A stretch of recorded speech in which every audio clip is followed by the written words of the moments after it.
Alhamdulillah, salah satu tugas orang tua ketika Allah menganugerahkan anak, yakni dengan 4 hal.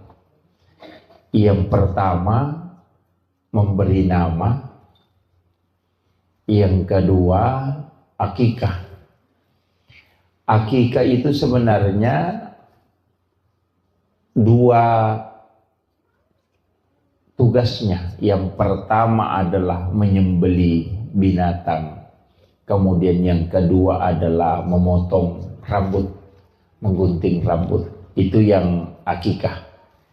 Jadi memang cuma kadang-kala kita kalau menggunting rambut itu tidak secara keseluruhan.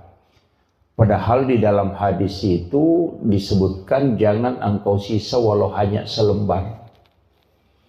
Jadi rambut bayi itu dicukur habis.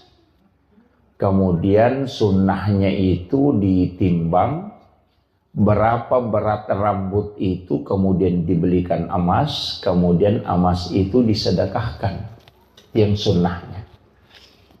Jadi untuk aturan dalam agama itu yang kaidah-kaidahnya itu sebenarnya sempurna betul, utamanya dalam anak, pendidikan anak dan perlakuan terhadap anak yang telah lahir.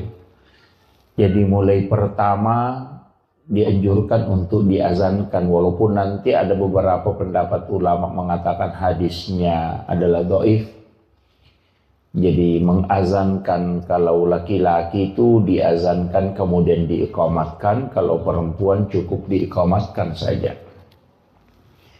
Kemudian akikah itu diperintahkan di hari ke-7. Sunnah akikah itu hari ke-7. Kalau tidak sempat di hari ke-7, itu ditambah 7 hari. Jadi hari ke-14. Nanti kalau tidak sempat lagi di hari ke-14-nya, ditambah lagi 7 hari. Di hari ke-21-nya. Nah, kalau tidak sempat di 2 hari ke-21, itu sudah tidak ada lagi penetapan waktu. Dicari saja kapan kita ada waktu dan kesempatan. Jadi yang sunnah akikah itu penetapannya 3 hari. 7 hari kelahiran, 14 hari kelahiran, dan 21 hari kelahiran. Cuman ketika anak itu lahir sudah asar, maka tidak dihitung hari itu. Jadi misalnya lahir hari Ahad, sudah sholat asar, itu tidak dihitung hari itu. Jadi kita mulai menghitung hari Senin. Jadi kenapa? Karena bulan itu sudah muncul di situ. Nah, makanya nanti apalagi kalau menjelang maghrib lahir, kayaknya tidak dihitung itu hari untuk hitungan akikahnya, maksud saya. Jadi makanya kalau misalnya Ahad sore, makanya langsung hitung Senin, Selasa, Rabu, Kamis, Jumat, Sabtu, Ahad. Nah, begitu. Tapi kalau dia lahir sebelum duhur, maka dihitung hari itu. Ya, jadi itu begitu cara menghitungnya kalau untuk penetapan hari akikah. Sebenarnya kenapa ada semua rahasia di dalam kitab-kitab hikmah itu, para ulama kita itu sebenarnya sudah menjelaskan beberapa asbab kenapa ada hitungan 7. Anak itu kan sebenarnya 7 bulan kandungan itu kita adakan acara syukuran. Nah, biasa orang mengatakan syukuran 7 bulanan. Kenapa ambil 7 bulan? Kenapa bukan 9 bulannya misalnya? Kemudian 7 hari kelahiran, ambil lagi 7 itu. Nanti di umur 7 tahun disuruh sholat. Itu 7 tahun lagi, bukan 5 tahun. Jadi hitungannya itu kan 7 tahun. Makanya kenapa hitungan 7 itu? Tawaf itu kan juga 7 putaran. Sa'i juga 7. Orang yang sholat itu kan anggota sholat tubuh yang sujud itu kan ada 7. 2 kaki, 2 lutut, 2 tangan, 1 kepala. Makanya 7. Dalam 1 pekan itu kan 7 hari. Suratul Fatihah itu kan ada 7 ayat yang berulang. Jadi semua angka 7 ini tuh ada maknanya. Nah, makanya sebenarnya anak kan begitu, 7 tahun kelahiran diperintahkan untuk sholat, kalau nanti 10 tahun pukul kalau tidak sholat. Karena dia akan menghadapi 7 tahun kedua, yakni 14. Nah, di umur 14 itu sudah masuk. Nanti kan juga SD begitu, 7 tahun masuk SD, 7 tahun kemudian masuk SMP, 7 tahun kemudian masuk perguruan tinggi. Makanya itu pasti begitu. Jadi 14, 21, jadi semua itu hitungan 7. Jadi sebenarnya ada rahasia-rahasia nanti itu yang ulama kita sampaikan di angka 7 itu. Makanya orang tua dulu itu kalau ada uangnya ada angkanya 77, wah itu nasimpang itu. Ya situ nomornya kan. Ini kenapa? Karena memang angka itu sebenarnya enggak ini. Istilahnya ada pesan bahwa angka itu dipilih oleh Allah. Itu tidak sembarang. Angka 7 itu bukan angka yang kebetulan enggak.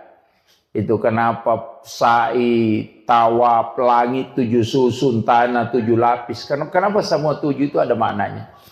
Kemudian untuk anak kita sebenarnya begini, itu memberi nama, ini nama yang dikasih ini luar biasa karena itu memiliki makna. Itu azkiya itu sebenarnya kan cerdas. Dari zakiya itu kan cerdas, kecerdasan. Kemudian kalau Zia itu keyakinan. Jadi nama itu memang adalah doa. Cuma biasanya kalau terlalu panjang nama itu berubah-ubah sifatnya nanti. Iya. Jadi saya pernah baca satu ini kan. Ulama kita dari dulu itu memahami semua dalam segala lini ilmu. Jadi bukan hanya satu, bukan hanya melihat dari arti, tapi juga melihat dari makna. Jadi kadang juga melihat dari hitungan. Ada namanya silogi itu kan ada. Ilmu seperti itu palmitri ada. Jadi ulama kita dari dulu itu mempelajari. Tapi kalau melihat saja sepintas, itu biasa tidak. Makanya nama itu kadang ulama-ulama dulu itu tidak terlalu panjang. Cuma sekarang ini banyak. Karena selain memiliki cari maknanya yang bagus ya. Itu. Tapi kalau saya tidak masalah. Cukup kita doakan lah. Ya. Kemudian nama ini cuma ada hadis. Itu disebutkan siapa yang memiliki 3 anak laki-laki, kemudian salah satunya tidak dikasih Muhammad atau Ahmad, faqad jahilah kata Nabi. Pasti di situ ada nakal sekali. Ya. Jadi kalau ada anak laki-laki cukup mi 3 tidak ada nama salah satu namanya Ahmad atau Muhammad, nakal itu. Ada salah satu di situ tidak beres. Itu didoakan itu faqad jahilah kata Rasulullah. Jadi itu makanya penting juga menggunakan, makanya orang Arab itu rata-rata pakai kata Muhammad atau Ahmad. Kemudian itu tadi akikah. Sebenarnya akikah ini saya pernah membaca satu penelitian bahwa rambut bayi itu kan mengandung kurang lebih 4 juta virus. Makanya kenapa kita dianjurkan untuk mencukur habis. Jadi itu hikmahnya. Jadi bahkan Rasulullah mengatakan kalau kau tidak bisa menilai dengan emas, maka nilai dengan perak. Jadi bagi orang tua yang tidak mampu membeli emas untuk rambut berapa gram rambut bayi itu yang sudah dicukur habis tadi, kalau tidak bisa belikan emas, Nabi Rasulullah mengatakan belikan perak. Harus dinilai. Jadi kalau perak kan sudah murah, kan? Kenapa? Sebenarnya itu hikmahnya dalam ilmu hikmah. Kenapa dibelikan emas? Itu anak kita itu insya Allah selalu akan diberikan, diangkat derajatnya di tengah-tengah masyarakat. Jadi kalau mau anak kita, jadi bukan uangnya yang disedekahkan Bu ya, bukan. Tapi memang emasnya. Jadi ditimbang berapa gram rambutnya, kan kalau bayi itu tidak sampai 10 gram. Apalagi kalau paling itu palingan 1 gram paling berat nih itu. Iya, bahkan ada yang tidak cukup. Itu dibelikan emas. Jadi, nah tahu gitu kalau dibawa ke penjual emas, langsung ditimbang itu. Baru dibelikan emas. Itu untuk anak-anak. Kalau sudah tua nah dicukur jangan ya, Pak. Biasa kan ada orang tidak diakikah. Karena ada yang orang-orang tua dulu itu banyak tidak diakikah. Sebenarnya diakikah cuma dia sembeli ayam. Orang Bugis bilang icera lutu, karena lutu paceran.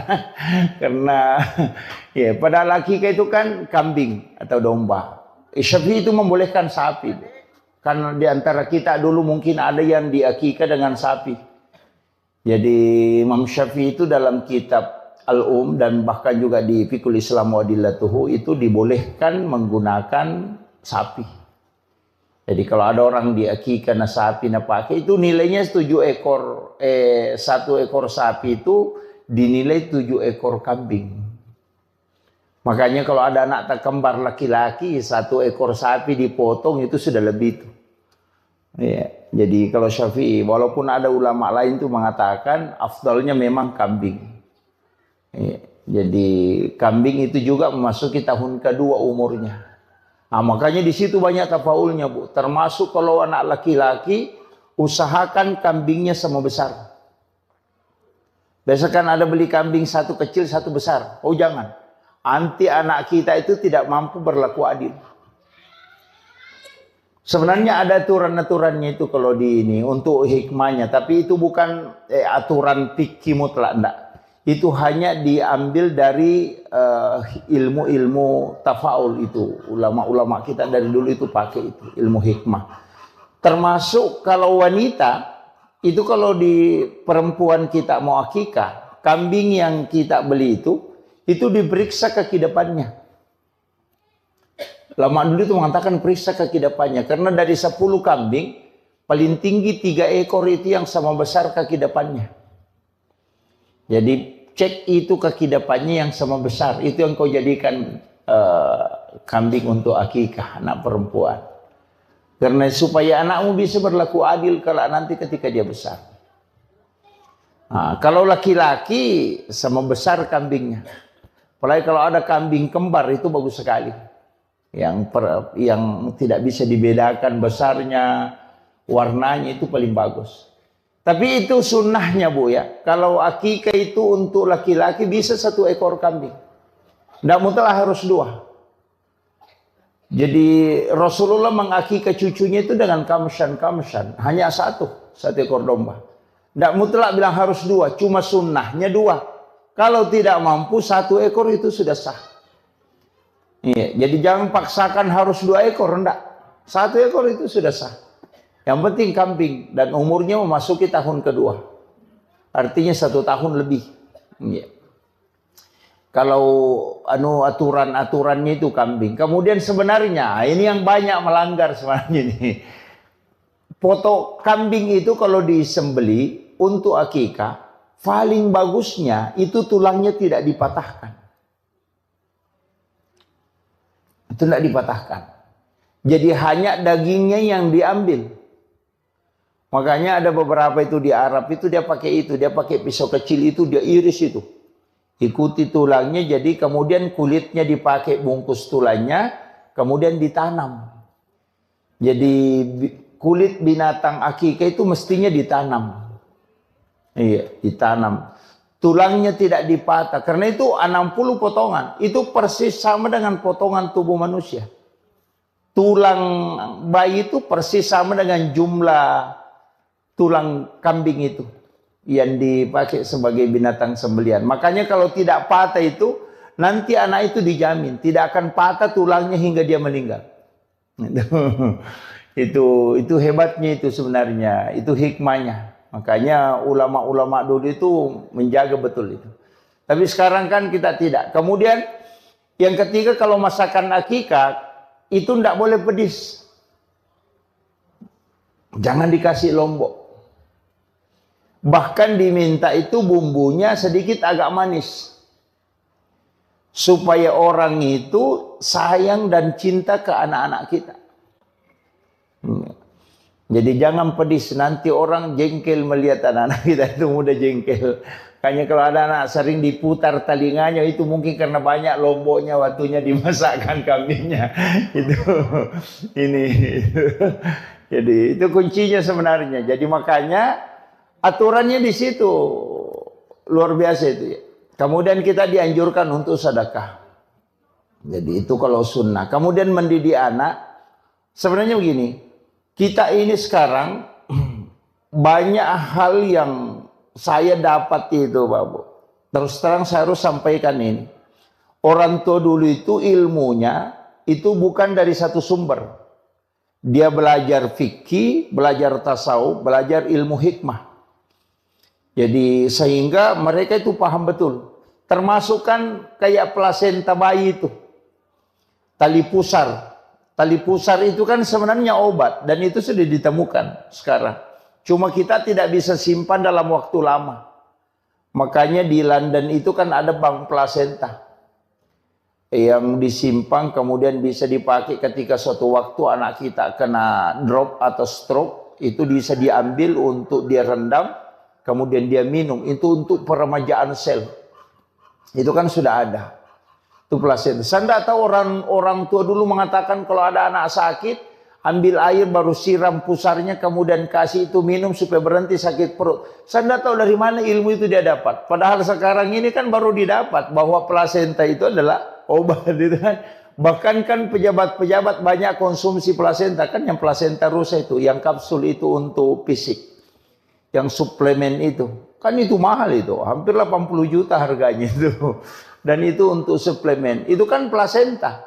Makanya anak-anak kita itu sebenarnya tali pusarnya itu orang tua dulu itu simpang. Nah, cuma sekarang kan tidak. Karena tidak steril lagi. Apalagi kalau sudah kena sinar matahari selnya itu kan rusak. Mestinya itu kan kalau orang bawa ke bank plasenta di London kemudian disimpan di dalam suhu minus 900 derajat. Itu terjaga itu. Itu satu-satunya yang negara yang punya itu masih London. Jadi yang setahu saya itu. Kemudian anak kita itu sebenarnya begini. Setiap menjelang subuh pasti bangun. Bayi itu begitu. Dan saya dapat di salah satu kitab hikmah itu. Dan ulama terapkan itu. Dan saya agak lambat tahu ilmu ini. Kalau ada anak kita. Tapi ini kan kalau perempuan kan enggak. Kalau nanti kalau laki-laki. Kalau ada anak laki-laki, cukur setiap hari Rabu. Iya. Jadi bercukur itu bukan hari Jumat. Jadi kalau ada anak-anak kita, sudah dipotong rambutnya misalnya untuk akikahnya, nanti setiap hari Rabu cukur rambutnya. Selama 40 Rabu. Insya Allah anak itu akan pintar dalam ilmu hukum agama. Itu hikmahnya. Makanya masih ada pondok pesantren sekarang kalau masuk anak-anak itu setiap hari Rabu digundul. Dicukur. Itu selama 40 Rabu di pesantren itu dicukur. Karena itu masih pakai itu di kitab itu. Jadi ulama hikmah itu mengatakan salah satu hikmahnya bercukur di hari Rabu itu sebenarnya itu. Untuk ahli hukum. Jadi fuqaha kalau mau menjadi ahli fikih. Suruh anak-anak itu memudahkan otaknya untuk mengetahui hukum. Itu dicukur pada hari Rabu. Tapi ini untuk anak laki-laki ya. Kalau perempuan kan enggak. Laki-laki aja. Jadi saya sampaikan kalau hikmahnya. Tapi sebenarnya perempuan bisa. Bisa juga dipotong sedikit aja. Setiap hari Rabu digunting sedikit rambutnya. Rabu digunting sedikit. Enggak usah digundul. Itu kan kalau kita mau ambil istilahnya hikmahnya di hari Rabu itu. Makanya jangankan bercukur Bu. Itu diatur. Kayak motong kuku itu kan diatur. Hari Senin, Kamis atau Jumat. Bahkan tata cara motong kuku itu kan juga diatur. Sampai di kitabnya Syekh Abdul Qadir Jilani itu kan. Dari tangan kanan mulai dari jari telunjuk, jari tengah, jari manis, jari kelingking baru ke ibu jari. Kemudian pindah ke tangan kiri supaya tidak kena penyakit kulit. Jadi orang yang motong kuku itu hari Senin, Kamis atau Jumat kemudian memotong kuku dari kanan, kemudian memulai dari jari telunjuk, jari tengah, jari manis ke kelingking, kemudian ibu jari, itu tidak kena penyakit kulit. Termasuk panu itu dan kudis itu tidak kena. Itu hikmahnya itu. Jadi kalau ada orang kena panu, suruh aja itu motong kuku seperti itu. Berhenti itu. Jadi itu hikmahnya agama itu luar biasa itu. Kemudian saya sering sampaikan, kalau motong kuku kecuali wanita haid, dianjurkan untuk berwudu. Mestinya itu sebelum motong kuku berwudu. Sama aja laki-laki kalau mau pergi sholat Jumat, mestinya mandi sunnah Jumat, berwudu sempurna, sudah itu baru potong kuku. Karena kuku yang terlepas dalam keadaan suci, itu tidak pernah berhenti bersikir hingga dihancur. Kadang kita terbalik, motong kuku dulu baru pergi mandi, kan terbalik. Mestinya seluruh anggota tubuh, sama aja kalau mau motong rambut, mau menggunting rambut, mestinya dalam keadaan ada wudu. Supaya itu semua benda yang lepas, anggota tubuh kita yang lepas, itu berzikir. Kenapa orang yang mau berkurban ketika masuk di bulan Zulhijjah, itu dilarang potong rambut, dilarang menggunting kuku. Nggak begitu. Dilarang gunting rambut, dilarang potong kuku ketika masuk bulan Zulhijjah, kalau dia mau berkurban. Itu karena badan kita itu ingin menyaksikan kurbannya. Itu kan kata Nabi. Bahwa anggota tubuhmu itu juga akan dosa-dosanya lepas. Banyak orang kan tidak perhatikan itu, dan itu disunahkan. Ketika masuk bulan Zulhijjah, 1 Zulhijjah, dan kita mau berkurban, jangan potong kuku. Jadi supaya nanti ketika berkurban hadir melihat, karena banyak juga orang tidak hadir ketika disembelih. Padahal itu yang afdalnya. Ada 3 afdal di situ. Kita yang sembelih sendiri kurban kita, cuma tidak semua orang mampu. Yang kedua hadir. Kenapa kita hadir? Karena di situ doa mustajabah. Sebelum darah menetes sampai ke tanah, itu 1 jengkal aja jaraknya, itu pahalanya sudah sampai. Bayangkan itu, Bu. Ketika pisau sudah melekat di leher binatang yang mau dikurbankan, itu sebelum darahnya sampai ke tanah, itu pahalanya sudah sampai. Makanya doa yang paling cepat di situ, ketika pisaunya Pak Imam itu sudah di leher binatang, di situ kita berdoa. Biar tidak dilepaskan, cukup dalam hati. Mudahkan rezekiku, panjangkan umurku untuk bisa berkurban tahun depan. Itu luar biasa itu. Karena itu doa yang paling cepat itu. Kalau sholat kan belum tentu. Itu. Makanya ibadah kurban ini luar biasa sebenarnya kalau orang paham betul itu. Cuma kadang-kala kita bilang sembelih nanti bagi daging baru datang, itu rugi betul itu. Itu karena tidak paham, dia tidak mengambil berkahnya dalam setiap nilai-nilai ibadah yang ada. Sama aja orang yang haji itu.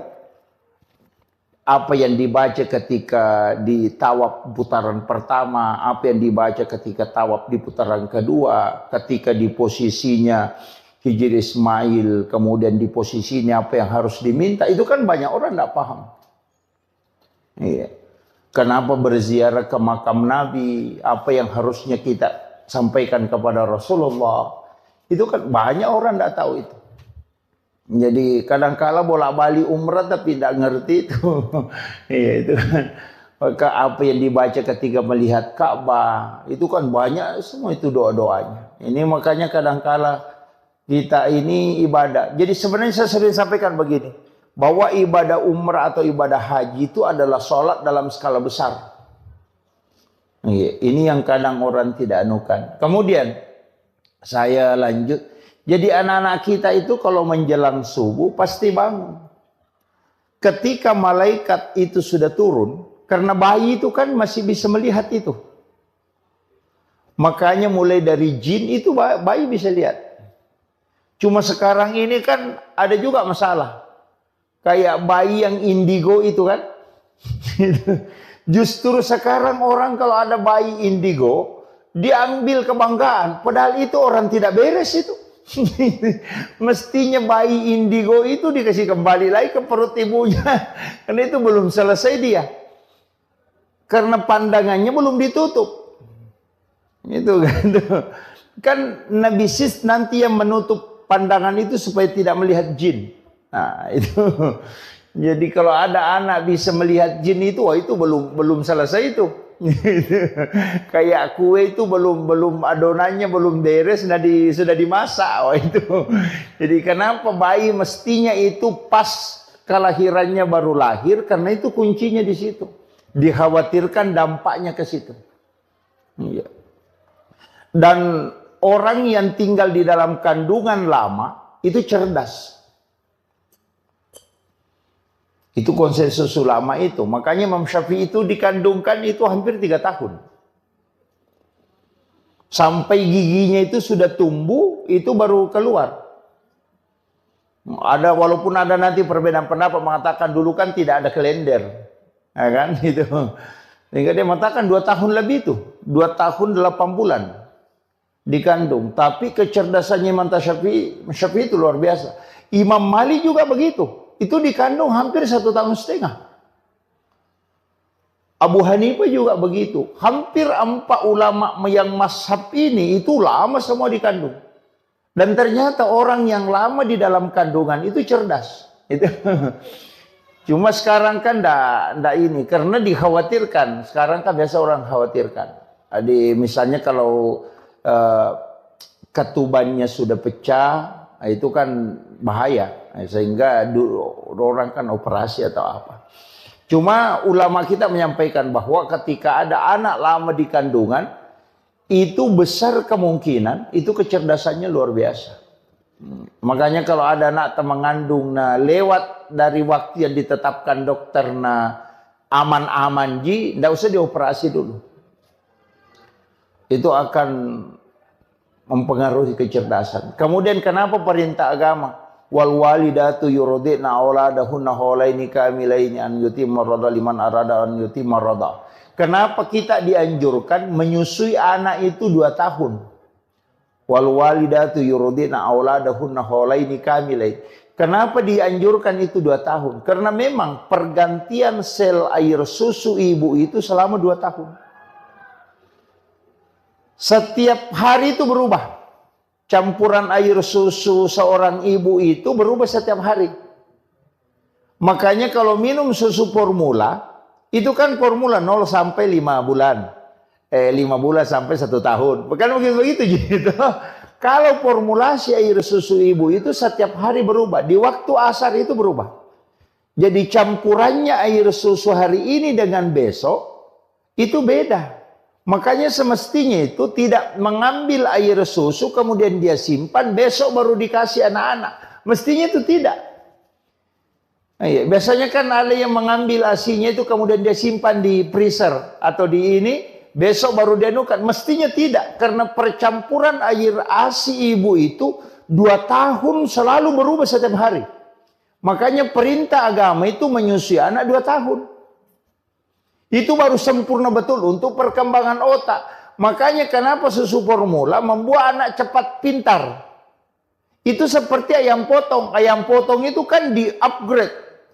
Tapi visinya lemah. Nah, makanya anak-anak yang dikasih susu formula memang awalnya dilihat cerdas. Tapi nanti masuk kelas 5, masuk SMP, mulai buntu. Karena dia tidak mengikuti, otaknya tidak terformat sistematis. Dari makanannya itu. Makanya itu sebenarnya agama luar biasa, Bu. Seandainya orang paham betul itu luar biasa. Sampai kenapa agama menganjurkan 2 tahun. Nah sekarang kan susu formula 0 sampai 5. 5 sampai 1 tahun. 1 tahun sampai 1,5 tahun. Baru 2 tahun. Baru 0 sampai 3 tahun. Selesai. Itu kan hanya 4 kali berubah kan. Tapi kalau ASI itu setiap hari. Jadi itu luar biasanya. Kemudian ASI pertama itu mestinya dikasih ke anak. Yang warna kuning itu dijaga betul itu. Mestinya dikasih langsung ke anak itu. Kenapa? Karena itu yang untuk fisik. Itu antibodi luar biasa itu. Nah, itu juga yang terkoneksi dengan orang tuanya nanti. Ya, makanya kalau orang menyusui anaknya itu kan jantungnya dengan jantung anak dekat. Kenapa sekarang kan banyak anak yang tidak istilahnya tidak takzim kepada kedua orang tuanya karena sudah Ndak ini memang. Orang tua dulu itu anaknya kan selalu dia gendong. Sehingga jantung anak itu dekat. Sehingga anak itu kan terkoneksi tuh. Nah, ini makanya ibu-ibu kalau menyusui anak ya harus digendong sebenarnya itu. Kan terpengaruh, ASI kan begitu mempengaruhi sekali. Apalagi kalau ibu-ibu makan makanan panas, misalnya makan sayur panas, nasi panas, pasti kan pengaruhnya ke anak.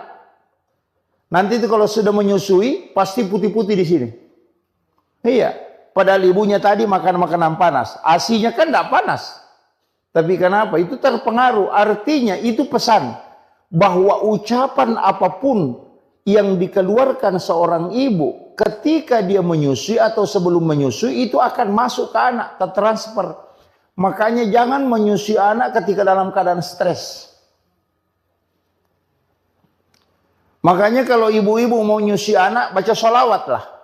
Atau bunyikan Al-Quran, biar di HP saja, di Android. Baca sholawat, kemudian zikir, itu paling bagus. Karena itu tertransfer nanti masuk ke anak. Karena itu kan sesuatu yang dibacakan zikir itu pasti tenang. Mulai kalau sholawat, makanya anak-anak itu bacakan sholawat. Jadi kalau kasih menyusui anak itu sholawatan, insya Allah. Itu anak itu akan sabar. Iya. Jangan menyusui anak kalau dalam keadaan emosi, itu fatal itu. Itu nanti anak-anak tidak mau mendengar. Larinya ke situ. Jadi tidak usah kita jauh, tidak usah bilang doa apa, itu saja. Makanan panas yang dia makan, nanti kalau anaknya menyusui, itu pasti itu putih dia nunya. Terkupas-kupas itu di langit-langitnya. Itu karena sudah makanan panas. Padahal itu kan sudah dingin, karena sudah dia makan. Tuh. Apalagi lari ke ASI. Kan kalau kita secara logika, ilmiah ini kan tidak, tapi itu ada koneksinya ke situ. Bahwa orang yang berzikir, kalbunya tenang, selnya dalam tubuhnya itu mengalir dengan penuh keberkahan, dan itu yang diambil oleh anak, maka hidupnya akan berkah dan darah yang mengalir dalam tubuhnya itu dipenuhi dengan berkah sholawat. Itu luar biasa. Nah, makanya itu aja kuncinya. Jangan terlambat. Misalnya anak-anak dia di sholawat itu insya Allah. Kemudian saya tadi mengatakan setiap mau masuk subuh pasti bangun. Karena itu dibangunkan malaikat. Makanya anak-anak itu ngomong sendiri. Bayi itu kalau jam-jam 4 subuh itu ngomong sendiri tuh. Karena itu sebenarnya karena dia kayak ulama kita mengatakan dia bicara itu sama malaikat. Makanya kalau ibu-ibu bisa perhatikan. Anak yang tidak punya bahasa, anak kecil, ketika main sama anak kecil, itu baku paham. Iya, padahal tidak ada ngomong kan? Tapi mengerti bilang, oh ini minta, itu bahasanya dia. Kalau kita bilang, pada masuk ini. Iya, jadi kan begitu. Bahkan bayi itu kan begitu, Pak. Karena masih sucinya, sehingga itu masih tembus. Makanya Rasulullah itu mengatakan kan siapa yang ingin mencium bau surga, maka cium bayi. Karena Rasulullah itu pernah masuk surga. Jalan-jalan di dalam surga. Sehingga dia tahu betul baunya surga. Makanya Rasulullah mengatakan, kalau mau Anda tahu baunya surga, itu ada di dunia. Cium bayi. Persis itu baunya surga. Makanya bau bayi itu satu macam. Bayi kemanapun, orang bule, orang apa. Semua baunya sama. Ketika bayi, nanti ketika makanannya mulai berubah, baru baunya mulai berubah. Itu surga itu kata Nabi. Makanya kalau mencium bayi itu, mulai dari kanan. Kita berdoa itu. Kadang kita cium bayi itu, sembarang aja. Padahal itu kan doa. Ya Allah, pertemukanlah kami dengan bau ini kelak di hari kemudian. Iya kan itu kan didoakan itu. Pengambil berkahnya itu kan dari bayi itu luar biasa, Bapak. Kemudian tadi itu bangun. Kalau ada bayi, ini penting saya sampaikan. Kalau ada bayi tidak bangun menjelang jam 4, kasih bangun nih. Kalau ada anak kecil tidak bangun itu sekitar jam 3 lewat, kasih bangun nih. Karena nanti itu lambat. Nanti ada keterbelakangan mental itu. Kasih bangun itu di waktu itu. Jangan ibunya bilang, woi bagus saya anakku tidak bangun. Kalau apa bagus itu nanti jadi masalah itu. Jadi kasih bangun itu, bangunkan. Ya. Jadi itu sebenarnya Bu, istilahnya kalau dalam agama kan itu aturan-aturannya. Sama dengan tadi akikah, di kulitnya itu diambil, dibungkuskan tulangnya, kemudian ditanam supaya anak kita tidak kena penyakit kulit. Kemudian tulangnya jangan dipatahkan supaya nanti kalau anak-anak kita tidak patah tulangnya hingga dia meninggal. Kemudian masak dengan masakan dengan bumbu yang manis supaya anak-anak kita tidak dibenci sama orang. Ya, itu. Kemudian ini juga hindari anak-anak dari cicak, Bu. Itu juga bahaya. Kalau biasakan kalau ada cicak itu di kamar, usahakan apalagi kalau anak kecil. Usahakan sedapat mungkin itu cicak dihindari. Karena di dalam cicak itu ada jin namanya Ummi Sibyan. Itu jin perempuan yang bisa membunuh janin dalam kandungan. Dari dulu itu ada. Makanya Nabi itu kenapa sunnahkan membunuh cicak. Sampai bahwa siapa yang membunuh cicak dengan satu kali memukul itu kan 150 hasanat. Jadi pahalanya itu 150 dengan satu kali memukul. Kalau 2 kali dipukul baru mati itu kan turun menjadi 100 hasanat. Kenapa turun pahalanya? Semakin sering dipukul baru mati turun pahalanya, karena itu menyiksa namanya. Ya, makanya dibolehkan untuk dibunuh tapi tidak dibolehkan untuk disiksa. Nah, makanya kalau cicak ya 1 kali bunuh. Makanya kalau cicak itu hindari, karena itu ada jin di situ. Itu yang biasanya biru-biru badannya anak-anak. Biasa itu ada di punggungnya biru-biru kayak dan sudah cubit. Dia bilang, kenapa ini biru-biru, kenapa hitam? Itu sebenarnya adalah Ummi Sibyan. Itu yang biasa kasih menangis tengah malam anak-anak. Bangun tengah malam menangis. Itu kadang orang tidak tahu. Dia bilang, kenapa? Mungkin sakit. Enggak, cari. Pasti ada cicak dekat di situ. Itu diusir. Makanya jangan biarkan banyak cicak di dalam kamar. Apalagi kalau orang hamil. Oh itu parah itu. Karena dia bisa membunuh janin dalam kandungan. Itu jin Ummi Sibyan itu. Makanya Nabi sunnahkan untuk kita membunuh cicak. Apalagi kalau bayi. Cuma kalau misalnya kita akan, kalau bayi biasa terganggu. Biasa kalau ada jin yang mengganggu atau apa. Kalau saya ada beberapa metode untuk tidak terganggu. Yang pertama, tulis lafaz Allahu. Iya. Jadi tulis lafaz Allahu itu di antara kedua alisnya. Iya. Jadi tulis pakai cilak, pakai cilak. Itu kalau sudah dimandi pagi, tulis lafaz Allahu itu antara alisnya. Itu supaya tidak diganggu jin.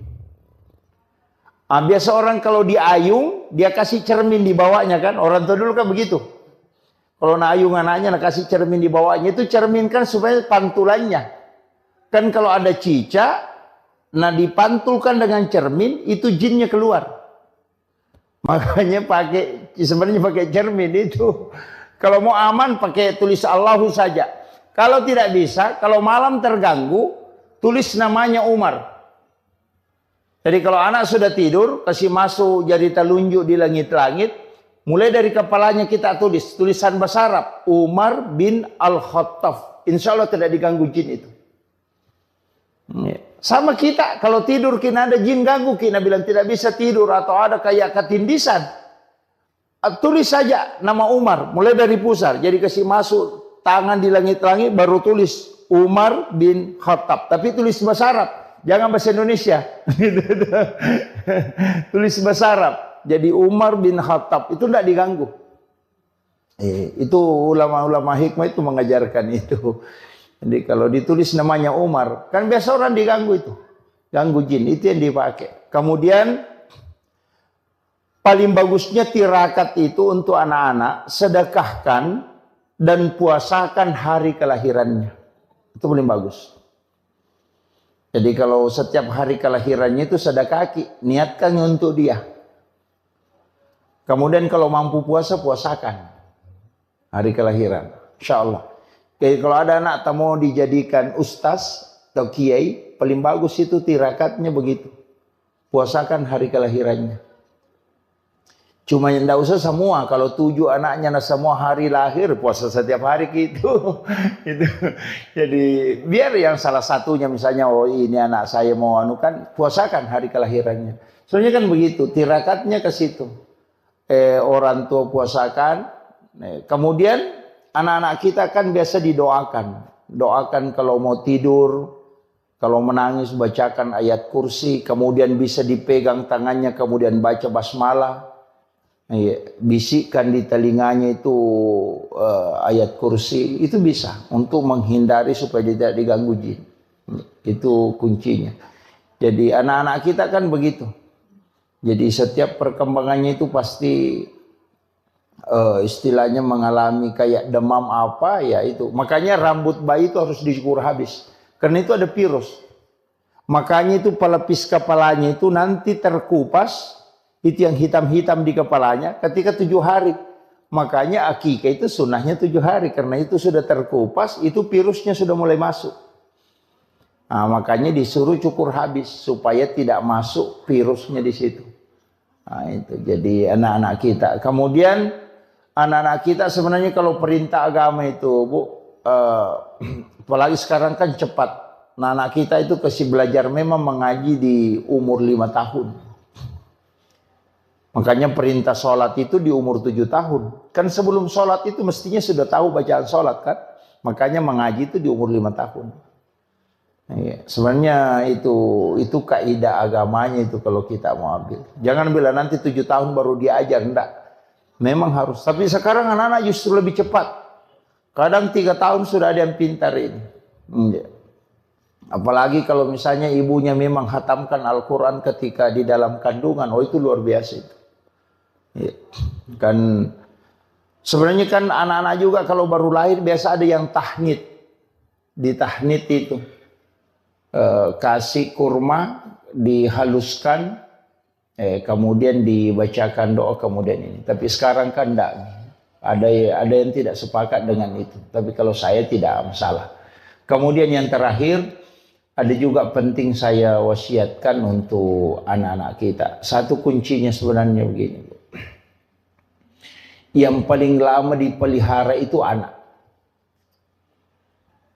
Yang paling lama kita punya tanggung jawab itu ke anak. Anak ayam itu 3 bulan itu sudah pisah sama induknya. Kalau anak kita itu sudah punya anak masih dibimbing. Nah, kayaknya ini penting saya sampaikan bahwa jaga anak kita.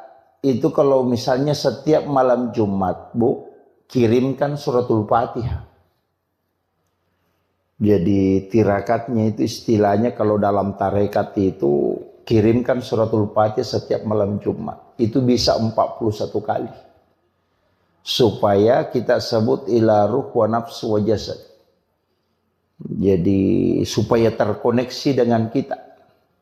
Iya. Apalagi kalau dia di pesantren. Sekolah di pesantren, kirimkan itu setiap malam Jumat kirimkan. Kirimkan Fatihah. Iya. Jadi tapi jangan bilang ila arwahi. Katakan ila ruh. Kalau arwah itu orang sudah meninggal. Kalau ila ruh itu untuk orang hidup dan bisa juga untuk orang meninggal. Nah, karena ruh itu kalau arwah itu sudah almarhum atau almarhumah. Tapi kalau pakai ila ruh itu tidak.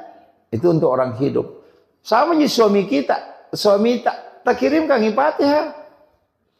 Supaya kalau mau selingkuh bisa ditahu. Baru ada niat-niat masalahnya itu sudah kita bisa tahu. Kenapa? Karena memang terkoneksi. Karena ruh itu bersilaturahmi. Iya. Banyak perempuan itu bisa tahu kekurangan suaminya apanya gara-gara itu begitu terkoneksi. Iya, kirimkan Fatihah, jangan tidak dikirimkan Fatihah. Nabi bilang tidak mati, Ustaz. Nabi buka orang mati dikirimkan. Yang salah itu kalau bilang ila arwahi, wah itu jadi masalah itu. Nanti suaminya marah-marah, belum Pak mati. Nah, itu ila ruh, kita kirimkan itu supaya terkoneksi. Jadi kalau ada masalah itu koneksi itu. Biar kalau HP kan bisa dinapaki orang berbohong. Jadi bukan HP yang berbohong, orangnya yang berbohong.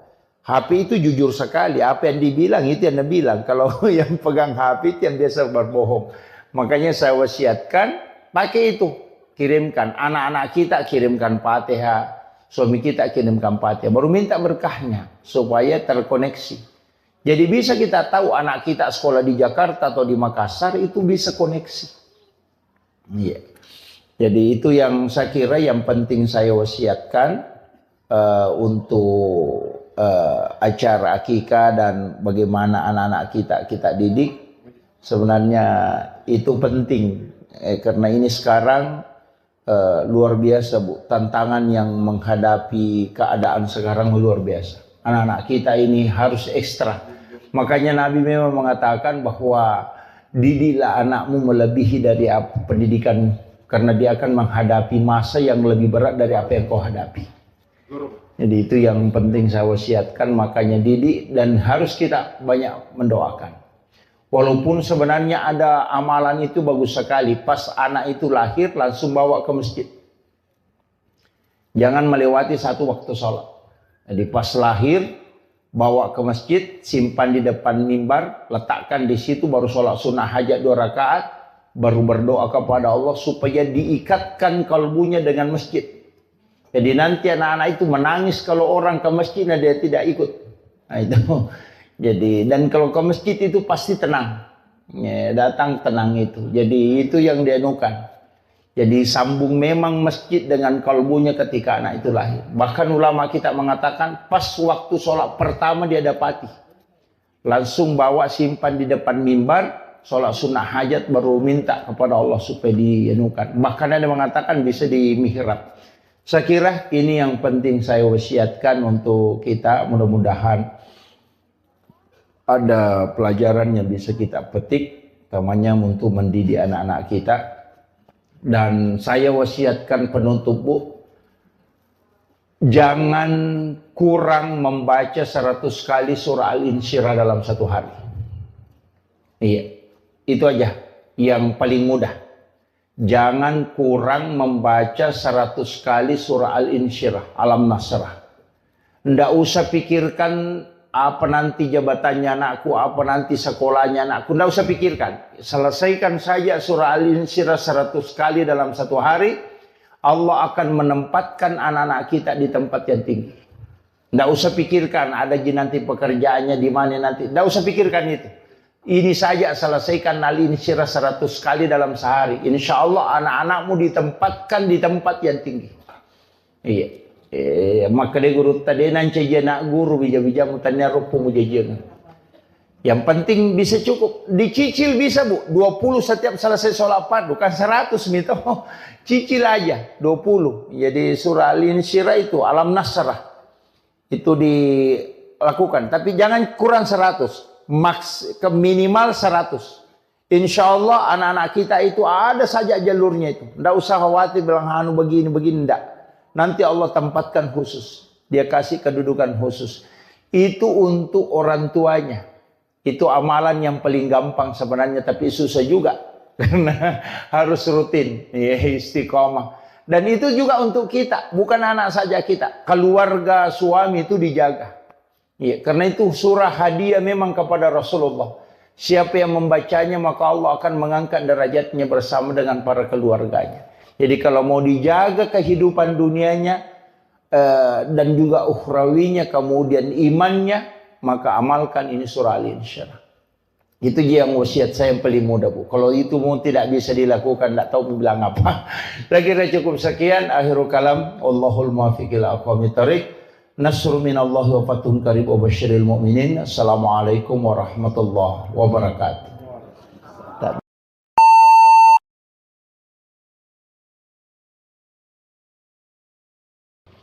Alhamdulillah, salah satu tugas orang tua ketika Allah menganugerahkan anak, yakni dengan 4 hal. Yang pertama, memberi nama. Yang kedua, akikah. Akikah itu sebenarnya dua tugasnya. Yang pertama adalah menyembelih binatang. Kemudian yang kedua adalah memotong rambut, menggunting rambut. Itu yang akikah. Jadi memang cuma kadang-kala kita kalau menggunting rambut itu tidak secara keseluruhan. Padahal di dalam hadis itu disebutkan jangan engkau sisa walau hanya selembar. Jadi rambut bayi itu dicukur habis. Kemudian sunnahnya itu ditimbang berapa berat rambut itu, kemudian dibelikan emas, kemudian emas itu disedekahkan. Yang sunnahnya. Jadi untuk aturan dalam agama itu yang kaidah-kaidahnya itu sebenarnya sempurna betul, utamanya dalam anak, pendidikan anak dan perlakuan terhadap anak yang telah lahir. Jadi mulai pertama dianjurkan untuk diazankan, walaupun nanti ada beberapa pendapat ulama mengatakan hadisnya adalah dhaif. Jadi mengazankan kalau laki-laki itu diazankan kemudian diiqamatkan, kalau perempuan cukup diiqamatkan saja. Kemudian akikah itu diperintahkan di hari ke-7. Sunnah akikah itu hari ke-7. Kalau tidak sempat di hari ke-7 itu ditambah 7 hari. Jadi hari ke-14. Nanti kalau tidak sempat lagi di hari ke-14-nya, ditambah lagi 7 hari. Di hari ke-21-nya. Nah, kalau tidak sempat di 2 hari ke-21, itu sudah tidak ada lagi penetapan waktu. Dicari saja kapan kita ada waktu dan kesempatan. Jadi, yang sunnah akikah itu penetapannya 3 hari. 7 hari kelahiran, 14 hari kelahiran, dan 21 hari kelahiran. Cuman ketika anak itu lahir sudah asar, maka tidak dihitung hari itu. Jadi misalnya lahir hari Ahad, sudah sholat asar, itu tidak dihitung hari itu. Jadi kita mulai menghitung hari Senin. Jadi kenapa? Karena bulan itu sudah muncul di situ. Nah, makanya nanti apalagi kalau menjelang maghrib lahir, kayaknya tidak dihitung itu hari untuk hitungan akikahnya, maksud saya. Jadi makanya kalau misalnya Ahad sore, makanya langsung hitung Senin, Selasa, Rabu, Kamis, Jumat, Sabtu, Ahad. Nah, begitu. Tapi kalau dia lahir sebelum duhur, maka dihitung hari itu. Ya, jadi itu begitu cara menghitungnya kalau untuk penetapan hari akikah. Sebenarnya kenapa ada semua rahasia di dalam kitab-kitab hikmah itu, para ulama kita itu sebenarnya sudah menjelaskan beberapa asbab kenapa ada hitungan 7. Anak itu kan sebenarnya 7 bulan kandungan itu kita adakan acara syukuran. Nah, biasa orang mengatakan syukuran 7 bulanan. Kenapa ambil 7 bulan? Kenapa bukan 9 bulannya misalnya? Kemudian 7 hari kelahiran, ambil lagi 7 itu. Nanti di umur 7 tahun disuruh sholat. Itu 7 tahun lagi, bukan 5 tahun. Jadi hitungannya itu kan 7 tahun. Makanya kenapa hitungan 7 itu? Tawaf itu kan juga 7 putaran. Sa'i juga 7. Orang yang sholat itu kan anggota sholat, tubuh yang sujud itu kan ada 7. 2 kaki, 2 lutut, 2 tangan, 1 kepala. Makanya 7. Dalam 1 pekan itu kan 7 hari. Suratul Fatihah itu kan ada 7 ayat yang berulang. Jadi semua angka 7 ini itu ada maknanya. Nah, makanya sebenarnya anak kan begitu. 7 tahun kelahiran diperintahkan untuk sholat. Kalau nanti 10 tahun pukul kalau tidak sholat. Karena dia akan menghadapi 7 tahun kedua, yakni 14. Nah, di umur 14 itu sudah masuk. Nanti kan juga SD begitu. 7 tahun masuk SD, 7 tahun kemudian masuk SMP. 7 tahun kemudian masuk perguruan tinggi. Makanya itu pasti begitu. Jadi 14, 21. Jadi semua itu hitungan 7. Jadi sebenarnya ada rahasia-rahasia nanti itu yang ulama kita sampaikan di angka 7 itu. Makanya orang tua dulu itu kalau ada uangnya ada angkanya 77, wah itu nasimpang itu. Kayak situ nomornya kan. Ini kenapa? Karena memang angka itu sebenarnya enggak ini. Istilahnya ada pesan bahwa angka itu dipilih oleh Allah. Itu tidak sembarang. Angka 7 itu bukan angka yang kebetulan, enggak. Itu kenapa sa'i, tawaf, langit 7 susun, tanah 7 lapis. Kenapa semua 7 itu ada maknanya. Kemudian untuk anak kita sebenarnya begini. Itu memberi nama, ini nama yang dikasih ini luar biasa karena itu memiliki makna. Itu azkiya itu sebenarnya kan cerdas. Dari zakiya itu kan cerdas, kecerdasan. Kemudian kalau zaya itu keyakinan. Jadi nama itu memang adalah doa. Cuma biasanya kalau terlalu panjang nama itu berubah-ubah sifatnya nanti. Iya. Jadi saya pernah baca satu ini kan ulama kita dari dulu itu memahami semua dalam segala lini ilmu. Jadi bukan hanya satu, bukan hanya melihat dari arti tapi juga melihat dari makna. Jadi kadang juga melihat dari hitungan. Ada namanya silogi itu kan ada ilmu seperti itu palmitri ada. Jadi ulama kita dari dulu itu mempelajari. Tapi kalau melihat saja sepintas itu biasa tidak. Makanya nama itu kadang ulama-ulama dulu itu tidak terlalu panjang. Cuma sekarang ini banyak karena selain memiliki cari maknanya yang bagus ya itu. Tapi kalau saya tidak masalah, cukup kita doakan lah. Iya. Kemudian nama ini cuma ada hadis itu disebutkan siapa yang memiliki 3 anak laki-laki kemudian salah satunya tidak dikasih Muhammad atau Ahmad, maka ada jahilah kata Nabi. Pasti di situ ada nakal sekali. Ya. Jadi kalau ada anak laki-laki cukup mitiga, tidak ada nama salah satu namanya Ahmad atau Muhammad. Nakal itu. Ada salah satu di situ tidak beres. Itu didoakan itu pakai ada jahilah kata Rasulullah. Jadi itu makanya penting juga menggunakan. Makanya orang Arab itu rata-rata pakai kata Muhammad atau Ahmad. Kemudian itu tadi akikah.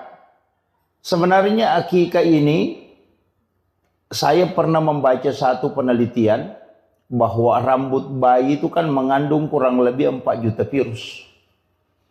Makanya kenapa kita dianjurkan untuk mencukur habis. Jadi itu hikmahnya.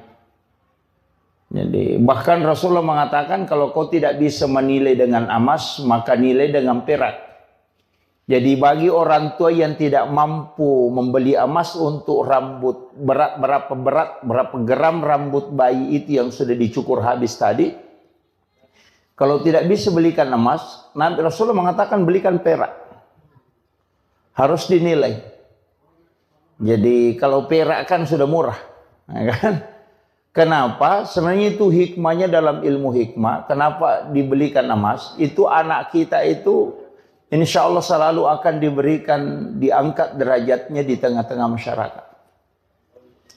Jadi kalau mau anak kita, jadi bukan uangnya yang disedekahkan Bu ya, bukan. Tapi memang emasnya. Jadi ditimbang berapa gram rambutnya kan kalau bayi itu tidak sampai 10 gram. Apalagi kalau palintaan itu palingan 1 gram paling berat itu. Iya, bahkan ada yang tidak cukup. Itu dibelikan emas. Jadi, tahu gitu kalau dibawa ke penjual emas. Langsung ditimbang itu. baru dibelikan emas. Itu untuk anak-anak. Kalau sudah tua nah dicukur jangan ya Pak. Biasa kan ada orang tidak diakikah. Kan ada yang orang-orang tua dulu itu banyak tidak diakikah. Sebenarnya diakikah cuma dia sembeli ayam. Orang Bugis bilang icera lutu karena lutu paceran. Karena ya padahal akikah itu kan kambing atau domba. Syafi'i itu membolehkan sapi. Karena di antara kita dulu mungkin ada yang diakikah dengan sapi. Jadi Imam Syafi'i itu dalam kitab Al-Um dan bahkan juga di Fiqhul Islam wa Adillatuhu itu dibolehkan menggunakan sapi. Jadi kalau ada orang diakikah na sapi na pakai itu nilainya 1 ekor sapi itu dinilai 7 ekor kambing. Makanya kalau ada anak tak kembar laki-laki 1 ekor sapi dipotong itu sudah lebih tuh. Ya, jadi kalau Syafi'i walaupun ada ulama lain tuh mengatakan afdalnya memang kambing. Ya, jadi kambing itu juga memasuki tahun kedua umurnya. Nah, makanya di situ banyak tafaulnya Bu. Termasuk kalau anak laki-laki usahakan kambingnya sama besar. Biasa kan ada beli kambing 1 kecil 1 besar. Oh jangan. Anti anak kita itu tidak mampu berlaku adil. Sebenarnya ada aturan-aturannya itu kalau di ini untuk hikmahnya, tapi itu bukan aturan fikih mutlak enggak. Itu hanya diambil dari ilmu-ilmu tafaul itu. Ulama-ulama kita dari dulu itu pakai itu, ilmu hikmah. Termasuk kalau wanita itu kalau di perempuan kita mau akikah, kambing yang kita beli itu diperiksa kaki depannya. Lama dulu itu mengatakan periksa kaki depannya. Karena dari 10 kambing, paling tinggi 3 ekor itu yang sama besar kaki depannya. Jadi cek itu kaki depannya yang sama besar. Itu yang kau jadikan kambing untuk akikah anak perempuan. Karena supaya anakmu bisa berlaku adil kalau nanti ketika dia besar. Nah, kalau laki-laki sama besar kambingnya. Apalagi kalau ada kambing kembar itu bagus sekali. Yang tidak bisa dibedakan besarnya, warnanya itu paling bagus. Tapi itu sunnahnya Bu ya. Kalau akikah itu untuk laki-laki bisa 1 ekor kambing. Tidak mutlak harus 2. Jadi Rasulullah mengakikah cucunya itu dengan kamshan. Hanya 1 ekor domba. Tidak mutlak bilang harus 2. Cuma sunnahnya 2. Kalau tidak mampu 1 ekor itu sudah sah. Iya, jadi jangan paksakan harus 2 ekor, enggak. 1 ekor itu sudah sah. Yang penting kambing dan umurnya memasuki tahun kedua. Artinya 1 tahun lebih. Iya. Kalau aturan-aturannya itu kambing. Kemudian sebenarnya ini yang banyak melanggar sebenarnya ini. Foto kambing itu kalau disembeli untuk akikah, paling bagusnya itu tulangnya tidak dipatahkan. Itu tidak dipatahkan. Jadi hanya dagingnya yang diambil. Makanya ada beberapa itu di Arab itu dia pakai itu. Dia pakai pisau kecil itu dia iris itu. Ikuti tulangnya jadi kemudian kulitnya dipakai bungkus tulangnya. Kemudian ditanam. Jadi kulit binatang akikah itu mestinya ditanam. Iya, ditanam. Tulangnya tidak dipatah. Karena itu 60 potongan. Itu persis sama dengan potongan tubuh manusia. Tulang bayi itu persis sama dengan jumlah tulang kambing itu. Yang dipakai sebagai binatang sembelian. Makanya kalau tidak patah itu, nanti anak itu dijamin. Tidak akan patah tulangnya hingga dia meninggal. Itu hebatnya itu sebenarnya. Itu hikmahnya. Makanya ulama-ulama dulu itu menjaga betul itu. Tapi sekarang kan kita tidak. Kemudian yang ketiga kalau masakan akikah itu tidak boleh pedis. Jangan dikasih lombok. Bahkan diminta itu bumbunya sedikit agak manis. Supaya orang itu sayang dan cinta ke anak-anak kita. Jadi jangan pedis, nanti orang jengkel melihat anak-anak kita itu mudah jengkel. Kayaknya kalau ada anak sering diputar telinganya itu mungkin karena banyak lomboknya waktunya dimasakkan kambingnya. Itu ini. Jadi itu kuncinya sebenarnya. Jadi makanya aturannya di situ luar biasa itu ya. Kemudian kita dianjurkan untuk sedekah. Jadi itu kalau sunnah. Kemudian mendidik anak. Sebenarnya begini. Kita ini sekarang banyak hal yang saya dapat itu Bapak. Terus terang saya harus sampaikan ini. Orang tua dulu itu ilmunya itu bukan dari satu sumber. Dia belajar fikih, belajar tasawuf, belajar ilmu hikmah. Jadi sehingga mereka itu paham betul. Termasuk kan kayak plasenta bayi itu.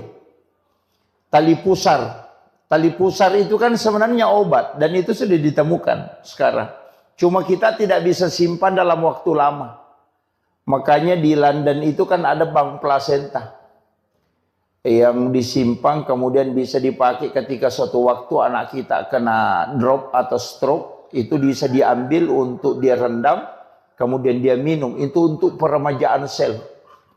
Itu kan sudah ada.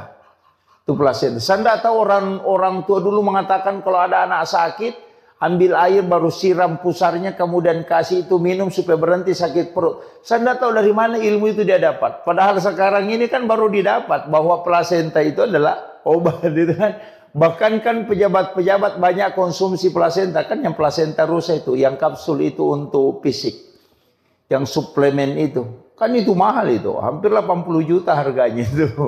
Dan itu untuk suplemen. Itu kan plasenta. Makanya anak-anak kita itu sebenarnya tali pusarnya itu orang tua dulu itu simpang. Nah, cuma sekarang kan tidak. Karena tidak steril lagi. Apalagi kalau sudah kena sinar matahari selnya itu kan rusak. Mestinya itu kan kalau orang bawa ke bank plasenta di London kemudian disimpan di dalam suhu minus 900 derajat. Itu terjaga itu. Itu satu-satunya yang negara yang punya itu masih London.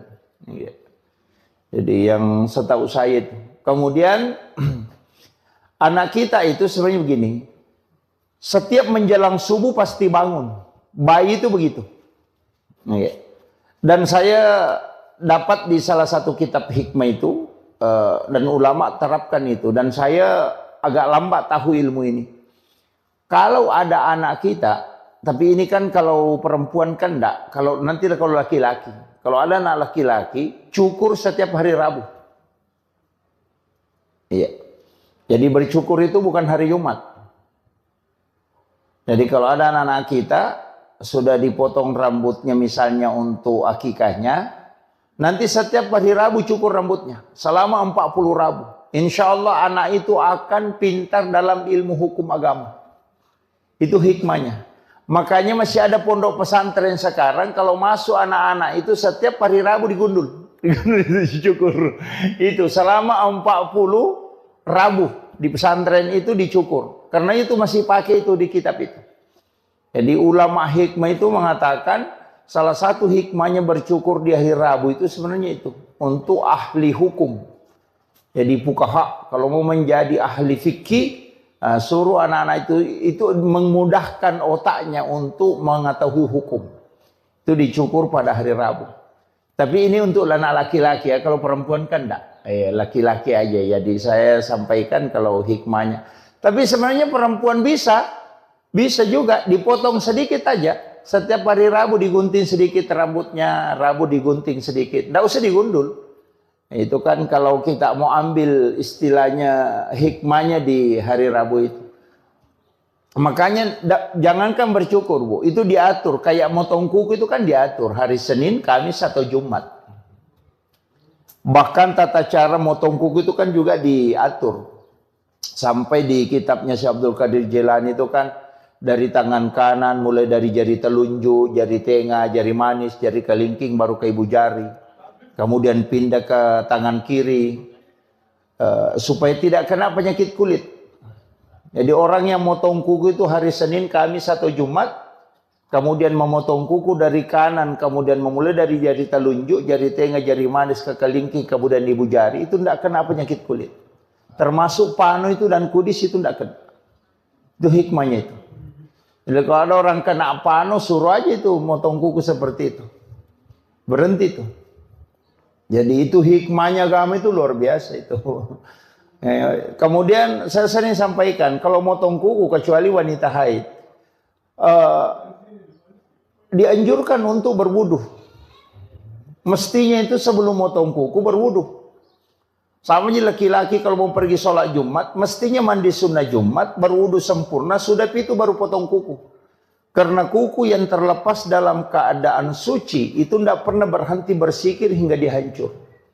Kadang kita terbalik, motong kuku dulu, mandi, kan terbalik. Mestinya seluruh anggota tubuh, sama aja kalau mau motong rambut, mau menggunting rambut, mestinya dalam keadaan ada wudu. Supaya itu semua benda yang lepas, anggota tubuh kita yang lepas, itu berzikir. Kenapa orang yang mau berkurban ketika masuk di bulan Zulhijjah, itu dilarang potong rambut, dilarang menggunting kuku. Nggak begitu. Dilarang gunting rambut, dilarang potong kuku ketika masuk bulan Zulhijjah. Kalau dia mau berkurban. Itu karena badan kita itu ingin menyaksikan kurbannya. Itu kan kata Nabi. Bahwa anggota tubuhmu itu juga akan dosa-dosanya lepas.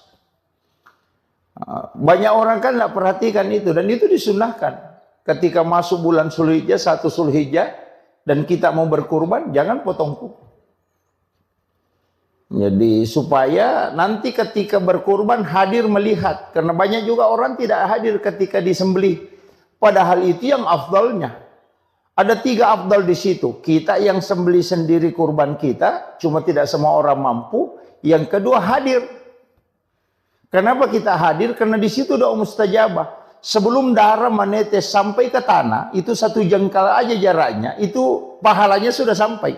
Bayangkan itu, Bu. Ketika pisau sudah melekat di leher binatang yang mau dikurbankan, itu sebelum darahnya sampai ke tanah, itu pahalanya sudah sampai. Makanya doa yang paling cepat di situ, ketika pisaunya Pak Imam itu sudah di leher binatang, di situ kita berdoa. Biar tidak dilepaskan, cukup dalam hati. Mudahkan rezekiku, panjangkan umurku untuk bisa berkurban tahun depan. Itu luar biasa itu. Karena itu doa yang paling cepat itu. Kalau sholat kan belum tentu. Itu. Makanya ibadah kurban ini luar biasa sebenarnya kalau orang paham betul itu. Cuma kadang-kala kita bilang sembelih nanti bagi daging baru datang, itu rugi betul itu. Itu karena tidak paham, dia tidak mengambil berkahnya dalam setiap nilai-nilai ibadah yang ada. Sama aja orang yang haji itu. Apa yang dibaca ketika di tawaf putaran pertama, apa yang dibaca ketika tawaf di putaran kedua, ketika di posisinya Hijri Ismail, kemudian di posisinya apa yang harus diminta, itu kan banyak orang tidak paham. Iya. Kenapa berziarah ke makam Nabi, apa yang harusnya kita sampaikan kepada Rasulullah, itu kan banyak orang tidak tahu itu. Jadi kadang-kala bolak-balik umrah tapi tidak ngerti itu. Iya itu kan. Maka apa yang dibaca ketika melihat Ka'bah itu kan banyak semua itu doa-doanya. Ini makanya kadang-kala kita ini ibadah. Jadi sebenarnya saya sering sampaikan begini, bahwa ibadah umrah atau ibadah haji itu adalah sholat dalam skala besar. Iya, ini yang kadang orang tidak anukan. Kemudian saya lanjut. Jadi anak-anak kita itu kalau menjelang subuh pasti bangun. Ketika malaikat itu sudah turun, karena bayi itu kan masih bisa melihat itu. Makanya mulai dari jin itu bayi bisa lihat. Cuma sekarang ini kan ada juga masalah. Kayak bayi yang indigo itu kan. Justru sekarang orang kalau ada bayi indigo, diambil kebanggaan. Padahal itu orang tidak beres itu. Mestinya bayi indigo itu dikasih kembali lagi ke perut ibunya. Karena itu belum selesai dia. Karena pandangannya belum ditutup. Itu kan. Kan Nabi Sis nanti yang menutup pandangan itu supaya tidak melihat jin. Nah itu. Jadi kalau ada anak bisa melihat jin itu, wah itu belum selesai itu. Kayak kue itu belum adonannya belum beres sudah dimasak. Oh, itu. Jadi kenapa bayi mestinya itu pas kelahirannya baru lahir, karena itu kuncinya di situ. Dikhawatirkan dampaknya ke situ. Iya. Dan orang yang tinggal di dalam kandungan lama itu cerdas. Itu konsensus ulama itu. Makanya Imam Syafi'i itu dikandungkan itu hampir 3 tahun. Sampai giginya itu sudah tumbuh, itu baru keluar. Walaupun ada nanti perbedaan pendapat mengatakan dulu kan tidak ada kalender. Ya kan? Itu. Sehingga dia mengatakan 2 tahun lebih itu. 2 tahun 8 bulan dikandung. Tapi kecerdasannya Imam Syafi'i itu luar biasa. Imam Malik juga begitu. Itu dikandung hampir 1,5 tahun. Abu Hanifah juga begitu. Hampir 4 ulama yang mazhab ini itu lama semua dikandung. Dan ternyata orang yang lama di dalam kandungan itu cerdas. Itu. Cuma sekarang kan ndak ini. Karena dikhawatirkan. Sekarang kan biasa orang khawatirkan. Misalnya kalau ketubannya sudah pecah, itu kan bahaya. Sehingga orang kan operasi atau apa. Cuma ulama kita menyampaikan bahwa ketika ada anak lama di kandungan, itu besar kemungkinan itu kecerdasannya luar biasa. Makanya kalau ada anak mengandung lewat dari waktu yang ditetapkan dokter aman-aman ji, tidak usah dioperasi dulu. Itu akan mempengaruhi kecerdasan. Kemudian kenapa perintah agama? Wal walidatu yurdina auladahunna haulaini kamilaini an yutimma radha liman arada an yutimma radha. Kenapa kita dianjurkan menyusui anak itu 2 tahun? Wal walidatu yurdina auladahunna haulaini kamilaini. Kenapa dianjurkan itu 2 tahun? Karena memang pergantian sel air susu ibu itu selama 2 tahun. Setiap hari itu berubah. Campuran air susu seorang ibu itu berubah setiap hari. Makanya kalau minum susu formula, itu kan formula 0 sampai 5 bulan. 5 bulan sampai 1 tahun. Bukan begitu gitu. Kalau formulasi air susu ibu itu setiap hari berubah. Di waktu asar itu berubah. Jadi campurannya air susu hari ini dengan besok, itu beda. Makanya semestinya itu tidak mengambil air susu kemudian dia simpan besok baru dikasih anak-anak. Mestinya itu tidak. Biasanya kan ada yang mengambil ASI-nya itu kemudian dia simpan di freezer atau di ini besok baru dia nukan. Mestinya tidak, karena percampuran air ASI ibu itu 2 tahun selalu berubah setiap hari. Makanya perintah agama itu menyusui anak 2 tahun. Itu baru sempurna betul untuk perkembangan otak. Makanya kenapa susu formula membuat anak cepat pintar. Itu seperti ayam potong. Ayam potong itu kan di-upgrade. Tapi PC-nya lemah. Makanya anak-anak yang dikasih susu formula memang awalnya dilihat cerdas. Tapi nanti masuk kelas 5, masuk SMP, mulai buntu. Karena dia tidak mengikuti, otaknya tidak terformat sistematis. Dari makanannya itu. Makanya itu sebenarnya agama luar biasa, Bu. Seandainya orang paham betul itu luar biasa. Sampai kenapa agama menganjurkan 2 tahun. Nah sekarang kan susu formula 0 sampai 5. 5 sampai 1 tahun. 1 tahun sampai 1,5 tahun. Baru 2 tahun. Baru 0 sampai 3 tahun. Selesai. Itu kan hanya 4 kali berubah kan. Tapi kalau ASI itu setiap hari. Jadi itu luar biasanya. Kemudian ASI pertama itu mestinya dikasih ke anak. Yang warna kuning itu dijaga betul itu. Mestinya dikasih langsung ke anak itu. Kenapa? Karena itu yang untuk fisik. Itu antibodi luar biasa itu. Nah, itu juga yang terkoneksi dengan orang tuanya nanti. Ya, makanya kalau orang menyusui anaknya itu kan jantungnya dengan jantung anak dekat. Kenapa sekarang kan banyak anak yang tidak istilahnya tidak takzim kepada kedua orang tuanya karena sudah ndak ini memang. Orang tua dulu itu anaknya kan selalu dia gendong. Sehingga jantung anak itu dekat. Sehingga anak itu kan terkoneksi itu. Nah, ini makanya ibu-ibu kalau menyusui anak ya harus digendong sebenarnya itu. Kan terpengaruh, ASI kan begitu mempengaruhi sekali.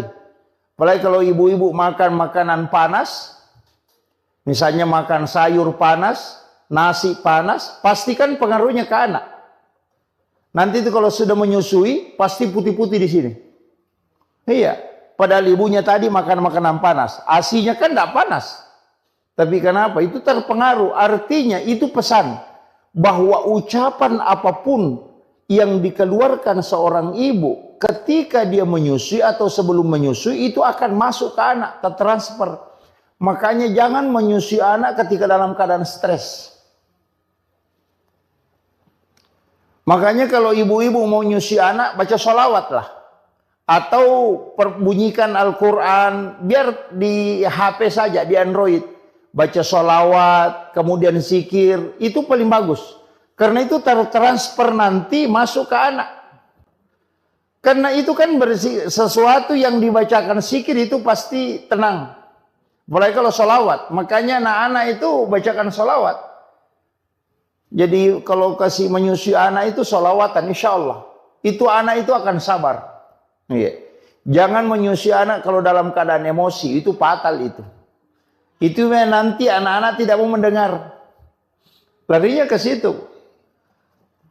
Jadi tidak usah kita jauh, tidak usah bilang doa apa, itu saja. Makanan panas yang dia makan, nanti kalau anaknya menyusui, itu pasti itu putih dia nunya. Terkupas-kupas itu di langit-langitnya.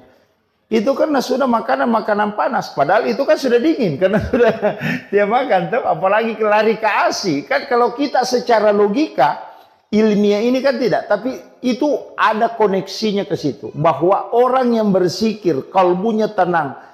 Selnya dalam tubuhnya itu mengalir dengan penuh keberkahan. Dan itu yang diambil oleh anak. Maka hidupnya akan berkah dan darah yang mengalir dalam tubuhnya itu dipenuhi dengan berkah sholawat. Itu luar biasa. Nah, makanya itu aja kuncinya. Jangan terlambat. Misalnya anak-anak dia di sholawat itu insya Allah. Kemudian saya tadi mengatakan setiap mau masuk subuh pasti bangun. Karena itu dibangunkan malaikat. Makanya anak-anak itu ngomong sendiri. Bayi itu kalau jam-jam 4 subuh itu ngomong sendiri tuh. Karena itu sebenarnya karena dia kayak ulama kita mengatakan dia bicara itu sama malaikat. Makanya kalau ibu-ibu bisa perhatikan. Anak yang tidak punya bahasa, anak kecil, ketika main sama anak kecil, itu baku paham. Iya. Padahal tidak ada ngomong kan? Tapi mengerti bilang, oh ini nak minta. Itu bahasanya dia. Kalau kita bilang, apa nak masuk ini? Iya, jadi kan begitu. Bahkan bayi itu kan begitu, Pak. Karena masih sucinya, sehingga itu masih tembus. Makanya Rasulullah itu mengatakan kan siapa yang ingin mencium bau surga, maka cium bayi. Karena Rasulullah itu pernah masuk surga. Jalan-jalan di dalam surga. Sehingga dia tahu betul baunya surga. Makanya Rasulullah mengatakan, kalau mau Anda tahu baunya surga, itu ada di dunia. Cium bayi, persis itu baunya surga. Makanya bau bayi itu satu macam. Bayi kemanapun, orang bule, orang apa, semua baunya sama. Ketika bayi, nanti ketika makanannya mulai berubah, baru baunya mulai berubah. Itu surga itu kata Nabi. Makanya kalau mencium bayi itu, mulai dari kanan, kita berdoa itu. Kadang kita cium bayi itu, sembarang aja. Padahal itu kan doa. Ya Allah, pertemukanlah kami dengan bau ini kelak di hari kemudian. Iya kan itu kan didoakan itu. Pengambil berkahnya itu kan dari bayi itu luar biasa, Bapak. Kemudian tadi itu bangun. Kalau ada bayi, ini penting saya sampaikan. Kalau ada bayi tidak bangun menjelang jam 4, kasih bangun nih. Kalau ada anak kecil tidak bangun itu sekitar jam 3 lewat, kasih bangun nih. Karena nanti itu lambat. Nanti ada keterbelakangan mental itu. Kasih bangun itu di waktu itu. Jangan ibunya bilang, "Woi bagus saya anakku tidak bangun." Kalau apa bagus itu nanti jadi masalah itu. Jadi kasih bangun itu, bangunkan. Iya. Jadi itu sebenarnya Bu, istilahnya kalau dalam agama kan itu aturan-aturannya. Sama dengan tadi akikah, di kulitnya itu diambil, dibungkuskan tulangnya, kemudian ditanam supaya anak kita tidak kena penyakit kulit. Kemudian tulangnya jangan dipatahkan supaya nanti kalau anak-anak kita tidak patah tulangnya hingga dia meninggal. Kemudian masak dengan masakan dengan bumbu yang manis supaya anak-anak kita tidak dibenci sama orang. Ya, itu. Kemudian ini juga hindari anak-anak dari cicak, Bu. Itu juga bahaya. Kalau biasakan kalau ada cicak itu di kamar, usahakan apalagi kalau anak kecil. Usahakan sedapat mungkin itu cicak dihindari. Karena di dalam cicak itu ada jin namanya Ummi Sibyan. Itu jin perempuan yang bisa membunuh janin dalam kandungan. Dari dulu itu ada. Makanya Nabi itu kenapa sunnahkan membunuh cicak. Sampai bahwa siapa yang membunuh cicak dengan satu kali memukul itu kan 150 hasanat. Jadi pahalanya itu 150 dengan satu kali memukul. Kalau 2 kali dipukul baru mati itu kan turun menjadi 100 hasanat. Kenapa turun pahalanya? Semakin sering dipukul baru mati turun pahalanya, karena itu menyiksa namanya. Ya, makanya dibolehkan untuk dibunuh tapi tidak dibolehkan untuk disiksa. Nah, makanya kalau cicak ya 1 kali bunuh. Makanya kalau cicak itu hindari, karena itu ada jin di situ. Itu yang biasanya biru-biru badannya anak-anak. Biasa itu ada di punggungnya biru-biru kayak dan sudah cubit. Dia bilang, kenapa ini biru-biru, kenapa hitam? Itu sebenarnya adalah Ummi Sibyan. Itu yang biasa kasih menangis tengah malam anak-anak. Bangun tengah malam menangis, itu kadang orang tidak tahu. Dia bilang, kenapa? Mungkin sakit. Enggak, cari, pasti ada cicak dekat di situ. Itu diusir. Makanya jangan biarkan banyak cicak di dalam kamar. Apalagi kalau orang hamil, itu parah itu. Karena dia bisa membunuh janin dalam kandungan. Itu jin Ummi Sibyan itu. Makanya Nabi sunnahkan untuk kita membunuh cicak. Apalagi kalau bayi. Cuma kalau misalnya kita akan, kalau bayi biasa terganggu. Biasa kalau ada jin yang mengganggu atau apa. Kalau saya ada beberapa metode untuk tidak terganggu. Yang pertama, tulis lafaz Allahu. Iya. Jadi tulis lafaz Allahu itu di antara kedua alisnya. Iya. Jadi tulis pakai cilak, pakai cilak. Itu kalau sudah dimandi pagi, tulis lafaz Allahu itu antara alisnya. Itu supaya tidak diganggu jin. Biasa orang kalau diayung, dia kasih cermin di bawahnya kan. Orang tua dulu kan begitu. Kalau nak ayung anaknya, nak kasih cermin di bawahnya. Itu cermin kan supaya pantulannya.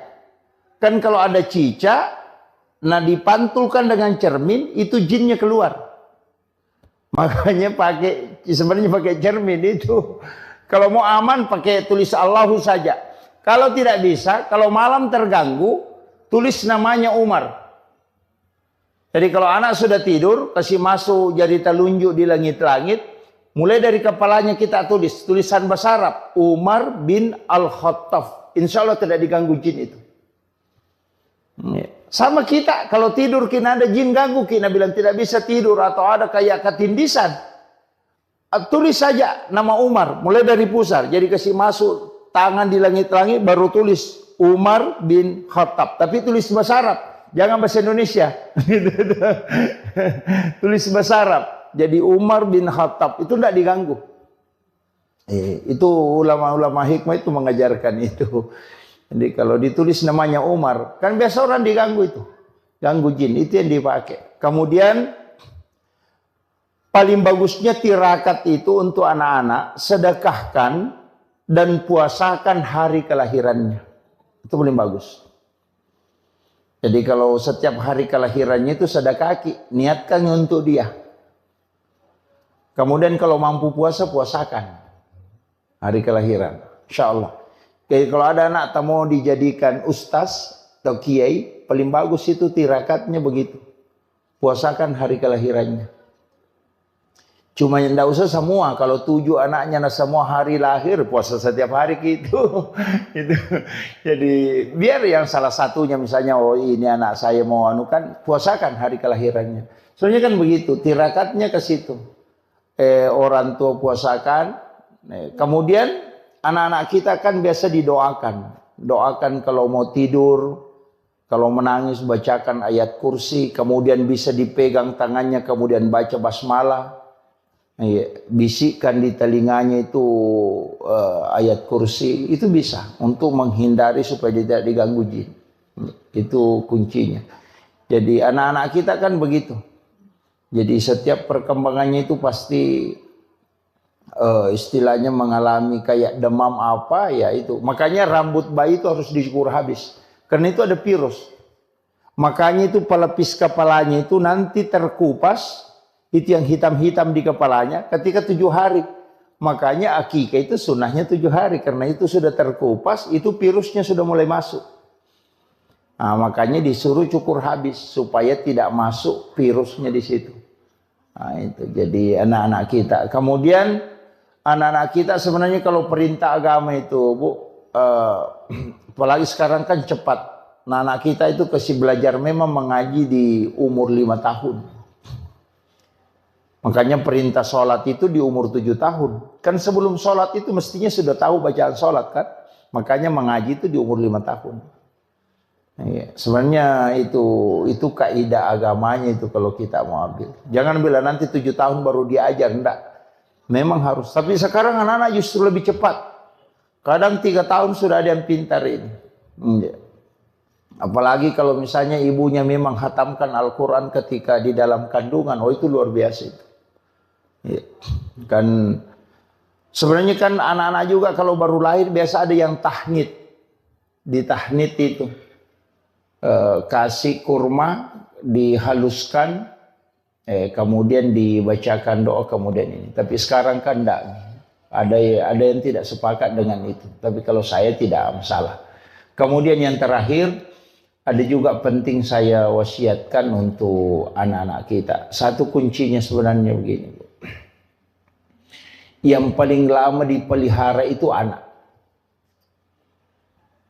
Yang paling lama kita punya tanggung jawab itu ke anak. Anak ayam itu 3 bulan itu sudah pisah sama induknya. Kalau anak kita itu sudah punya anak masih dibimbing. Makanya ini penting saya sampaikan bahwa jaga anak kita. Itu kalau misalnya setiap malam Jumat, Bu, kirimkan suratul Fatihah. Jadi tirakatnya itu istilahnya kalau dalam tarekat itu kirimkan suratul Fatihah setiap malam Jumat. Itu bisa 41 kali. Supaya kita sebut ila ruh wa nafsu wa jasad. Jadi supaya terkoneksi dengan kita. Iya. Apalagi kalau dia di pesantren. Sekolah di pesantren, kirimkan itu setiap malam Jumat kirimkan. Kirimkan Fatihah. Iya. Jadi tapi jangan bilang ila arwahi. Katakan ila ruh. Kalau arwah itu orang sudah meninggal. Kalau ila ruh itu untuk orang hidup dan bisa juga untuk orang meninggal. Nah, karena ruh itu kalau arwah itu sudah almarhum atau almarhumah. Tapi kalau pakai ila ruh itu tidak. Itu untuk orang hidup. Sama dengan suami kita. Suami tak kirimkan Fatihah. Supaya kalau mau selingkuh bisa ditahu. Baru ada niat-niat masalahnya itu sudah kita bisa tahu. Kenapa? Karena memang terkoneksi.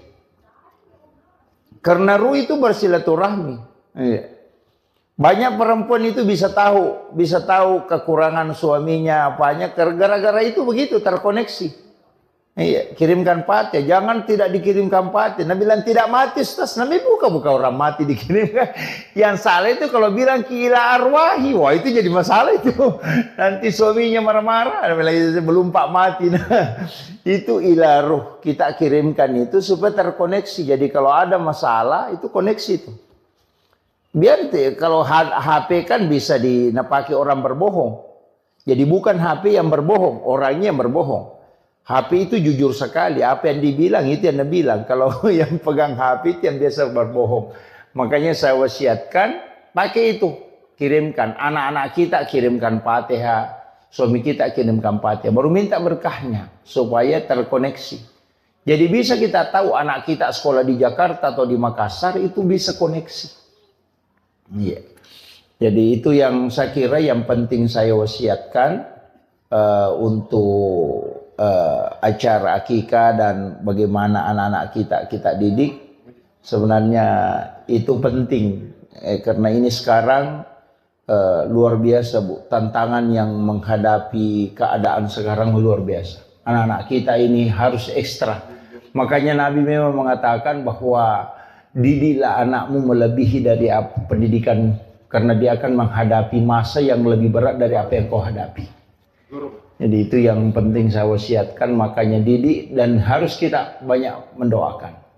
Walaupun sebenarnya ada amalan itu bagus sekali, pas anak itu lahir langsung bawa ke masjid. Jangan melewati satu waktu sholat. Jadi pas lahir bawa ke masjid, simpan di depan mimbar, letakkan di situ, baru sholat sunnah hajat 2 rakaat, baru berdoa kepada Allah supaya diikatkan kalbunya dengan masjid. Jadi nanti anak-anak itu menangis kalau orang ke masjid dan dia tidak ikut. Nah itu. Jadi dan kalau ke masjid itu pasti tenang. Ya, datang tenang itu. Jadi itu yang dianukan. Jadi sambung memang masjid dengan kalbunya ketika anak itu lahir. Bahkan ulama kita mengatakan pas waktu sholat pertama dia dapati. Langsung bawa simpan di depan mimbar, sholat sunnah hajat baru minta kepada Allah supaya dianukan. Bahkan ada mengatakan bisa di mihrab. Saya kira ini yang penting saya wasiatkan untuk kita, mudah-mudahan ada pelajaran yang bisa kita petik, utamanya untuk mendidik anak-anak kita. Dan saya wasiatkan penutup, Bu, jangan kurang membaca 100 kali surah Al-Insyirah dalam satu hari. Iya, itu aja yang paling mudah. Jangan kurang membaca 100 kali surah Al-Insyirah, Alam Nasrah. Nggak usah pikirkan apa nanti jabatannya anakku, apa nanti sekolahnya anakku. Nggak usah pikirkan. Selesaikan saja surah Al-Insyirah 100 kali dalam satu hari. Allah akan menempatkan anak-anak kita di tempat yang tinggi. Nggak usah pikirkan ada nanti pekerjaannya di mana nanti. Nggak usah pikirkan itu. Ini saja selesaikan Al-Insyirah 100 kali dalam sehari. Insya Allah anak-anakmu ditempatkan di tempat yang tinggi. Iya. Maka dia guru tadi nanti nak guru bija-bija mutanya rupu mujajana. Yang penting bisa cukup. Dicicil bisa, Bu. 20 setiap selesai sholat fardu. Bukan 100 mito. Cicil aja 20. Jadi surah Al-Insyirah itu Alam Nasrah. Itu dilakukan. Tapi jangan kurang 100. Maks ke minimal 100. Insya Allah anak-anak kita itu ada saja jalurnya itu. Nggak usah khawatir bilang anu begini enggak. Nanti Allah tempatkan khusus. Dia kasih kedudukan khusus. Itu untuk orang tuanya. Itu amalan yang paling gampang sebenarnya, tapi susah juga. Karena harus rutin, ya, istiqomah. Dan itu juga untuk kita, bukan anak saja kita. Keluarga, suami itu dijaga. Ya, karena itu surah hadiah memang kepada Rasulullah. Siapa yang membacanya maka Allah akan mengangkat derajatnya bersama dengan para keluarganya. Jadi kalau mau dijaga kehidupan dunianya dan juga ukhrawinya, kemudian imannya, maka amalkan ini surah Al-Insyirah. Itu dia yang wasiat saya yang paling mudah, Bu. Kalau itu mau tidak bisa dilakukan, tidak tahu bilang apa. Saya kira cukup sekian. Akhirul kalam. Allahul muwaffiq ila aqwamit thoriq. Nasrun minallahi wa fathun qarib wa basyiril mu'minin. Assalamualaikum warahmatullahi wabarakatuh.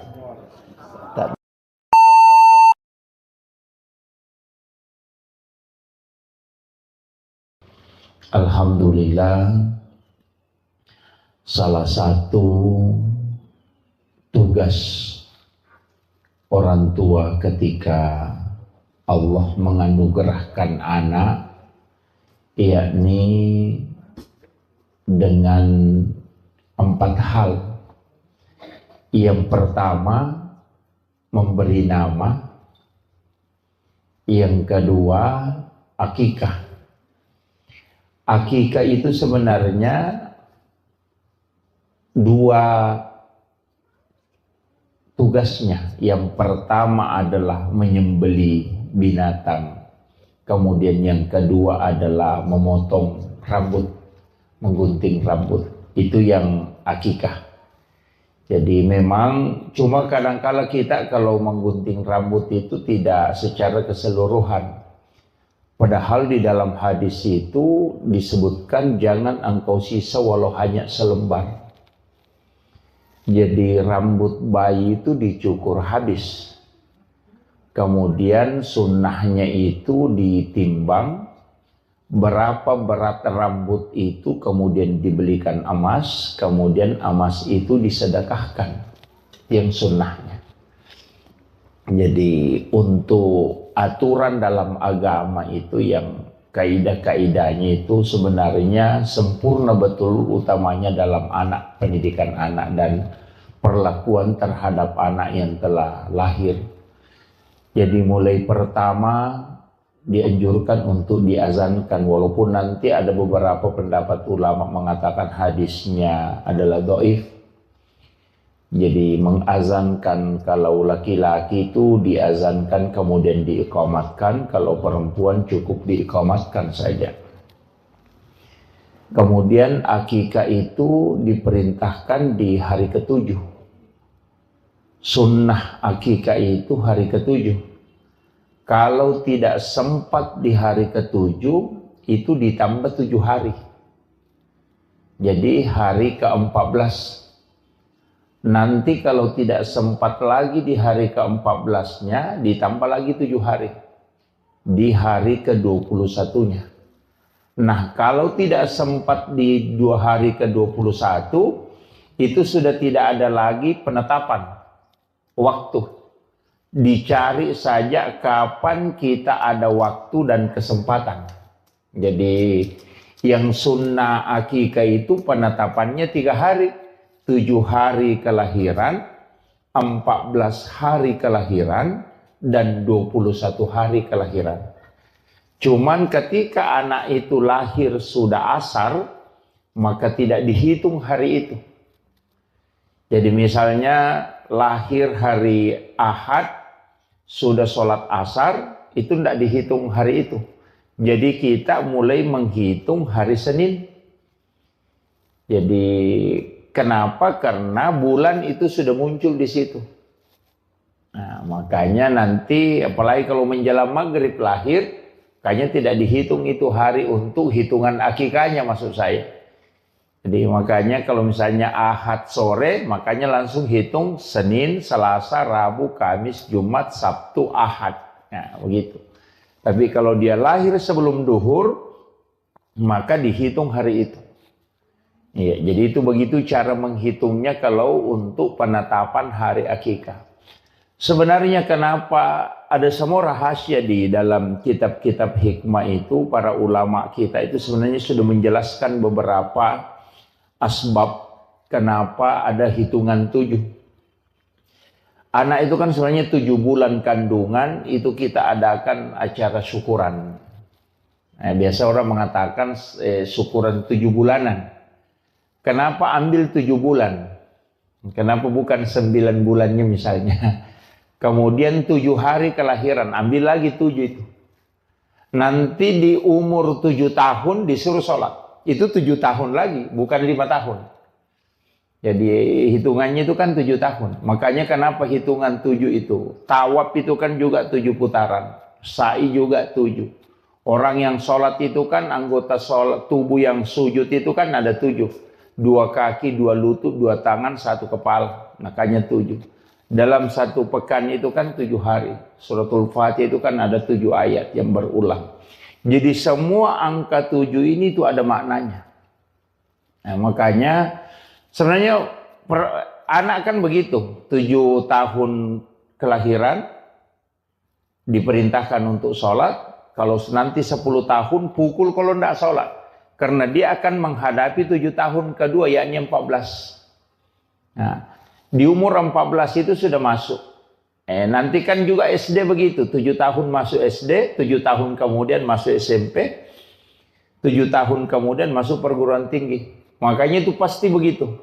Jadi 14, 21. Jadi semua itu hitungan 7. Jadi sebenarnya ada rahasia-rahasia nanti itu yang ulama kita sampaikan di angka 7 itu. Makanya orang tua dulu itu kalau ada uangnya ada angkanya 77, wah itu nasimpang itu. Ya situ nomornya kan. Ini kenapa? Karena memang angka itu sebenarnya enggak ini. Istilahnya ada pesan bahwa angka itu dipilih oleh Allah. Itu tidak sembarang. Angka 7 itu bukan angka yang kebetulan enggak.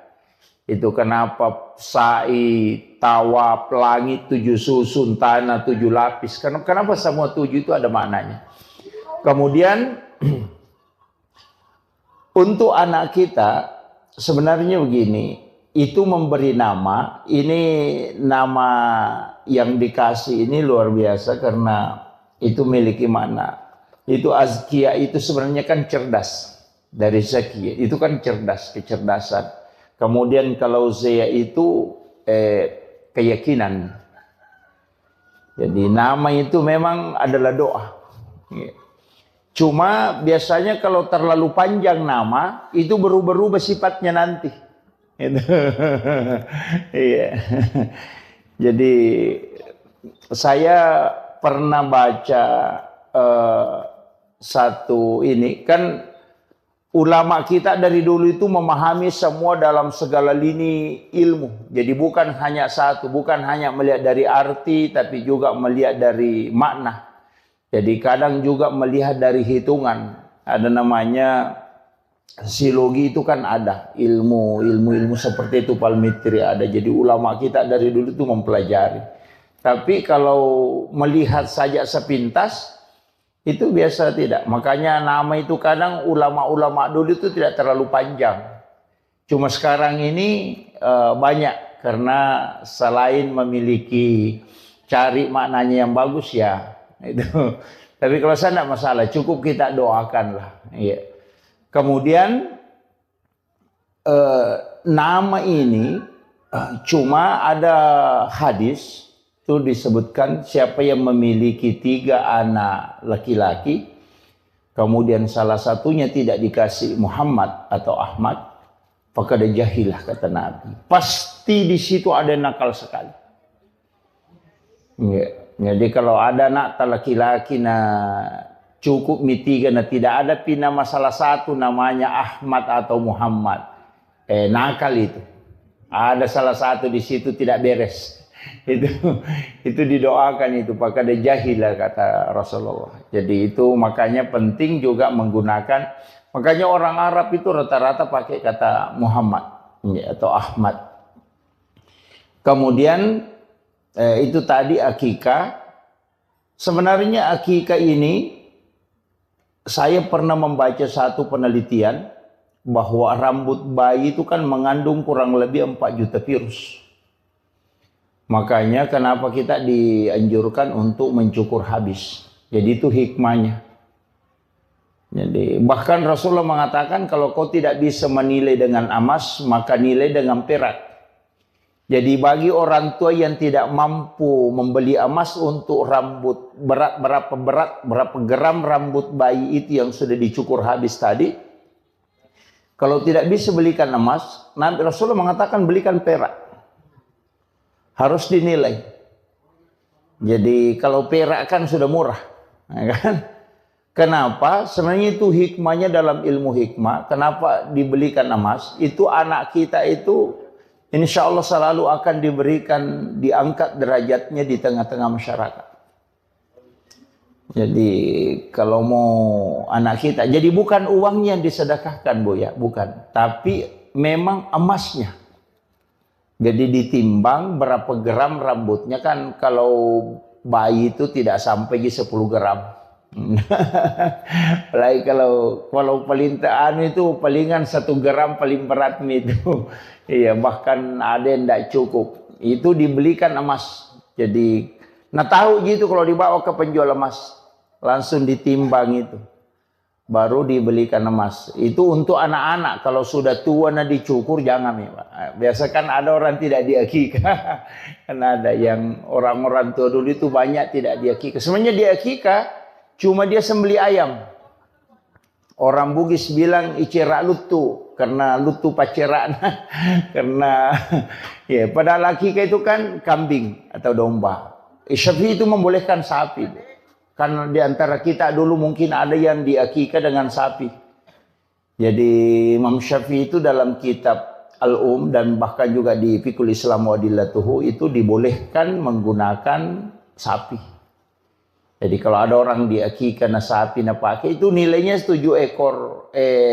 ekor sapi itu dinilai 7 ekor kambing.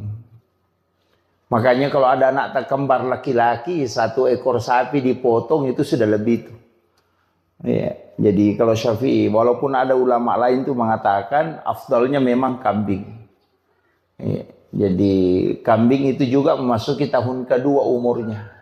Nah, makanya di situ banyak tafaulnya Bu. Termasuk kalau anak laki-laki usahakan kambingnya sama besar. Biasa kan ada beli kambing 1 kecil 1 besar. Oh jangan. Anti anak kita itu tidak mampu berlaku adil. Sebenarnya ada aturan-aturannya itu kalau di ini untuk hikmahnya. Tapi itu bukan aturan fikih mutlak enggak. Itu hanya diambil dari ilmu-ilmu tafaul itu. Ulama-ulama kita dari dulu itu pakai itu, ilmu hikmah. Termasuk kalau wanita, itu kalau di perempuan kita mau akikah, kambing yang kita beli itu diperiksa kaki depannya. Lama dulu itu mengatakan periksa kaki depannya. Karena dari 10 kambing, paling tinggi 3 ekor itu yang sama besar kaki depannya. Jadi cek itu kaki depannya yang sama besar. Itu yang kau jadikan kambing untuk akikah anak perempuan. Karena supaya anakmu bisa berlaku adil kalau nanti ketika dia besar. Nah, kalau laki-laki sama besar kambingnya. Apalagi kalau ada kambing kembar itu bagus sekali. Yang tidak bisa dibedakan besarnya, warnanya itu paling bagus. Tapi itu sunnahnya Bu ya. Kalau akikah itu untuk laki-laki bisa 1 ekor kambing. Tidak mutlak harus 2. Jadi Rasulullah mengakikah cucunya itu dengan kamshan. Hanya 1 ekor domba. Tidak mutlak bilang harus 2. Cuma sunnahnya 2. Kalau tidak mampu 1 ekor itu sudah sah. Iya, jadi jangan paksakan harus 2 ekor. Tidak. 1 ekor itu sudah sah. Yang penting kambing dan umurnya memasuki tahun kedua. Artinya 1 tahun lebih. Ya. Kalau aturan-aturannya itu kambing. Kemudian sebenarnya ini yang banyak melanggar sebenarnya ini. Foto kambing itu kalau disembeli untuk akikah, paling bagusnya itu tulangnya tidak dipatahkan. Itu tidak dipatahkan. Jadi hanya dagingnya yang diambil. Makanya ada beberapa itu di Arab itu dia pakai pisau kecil itu dia iris itu.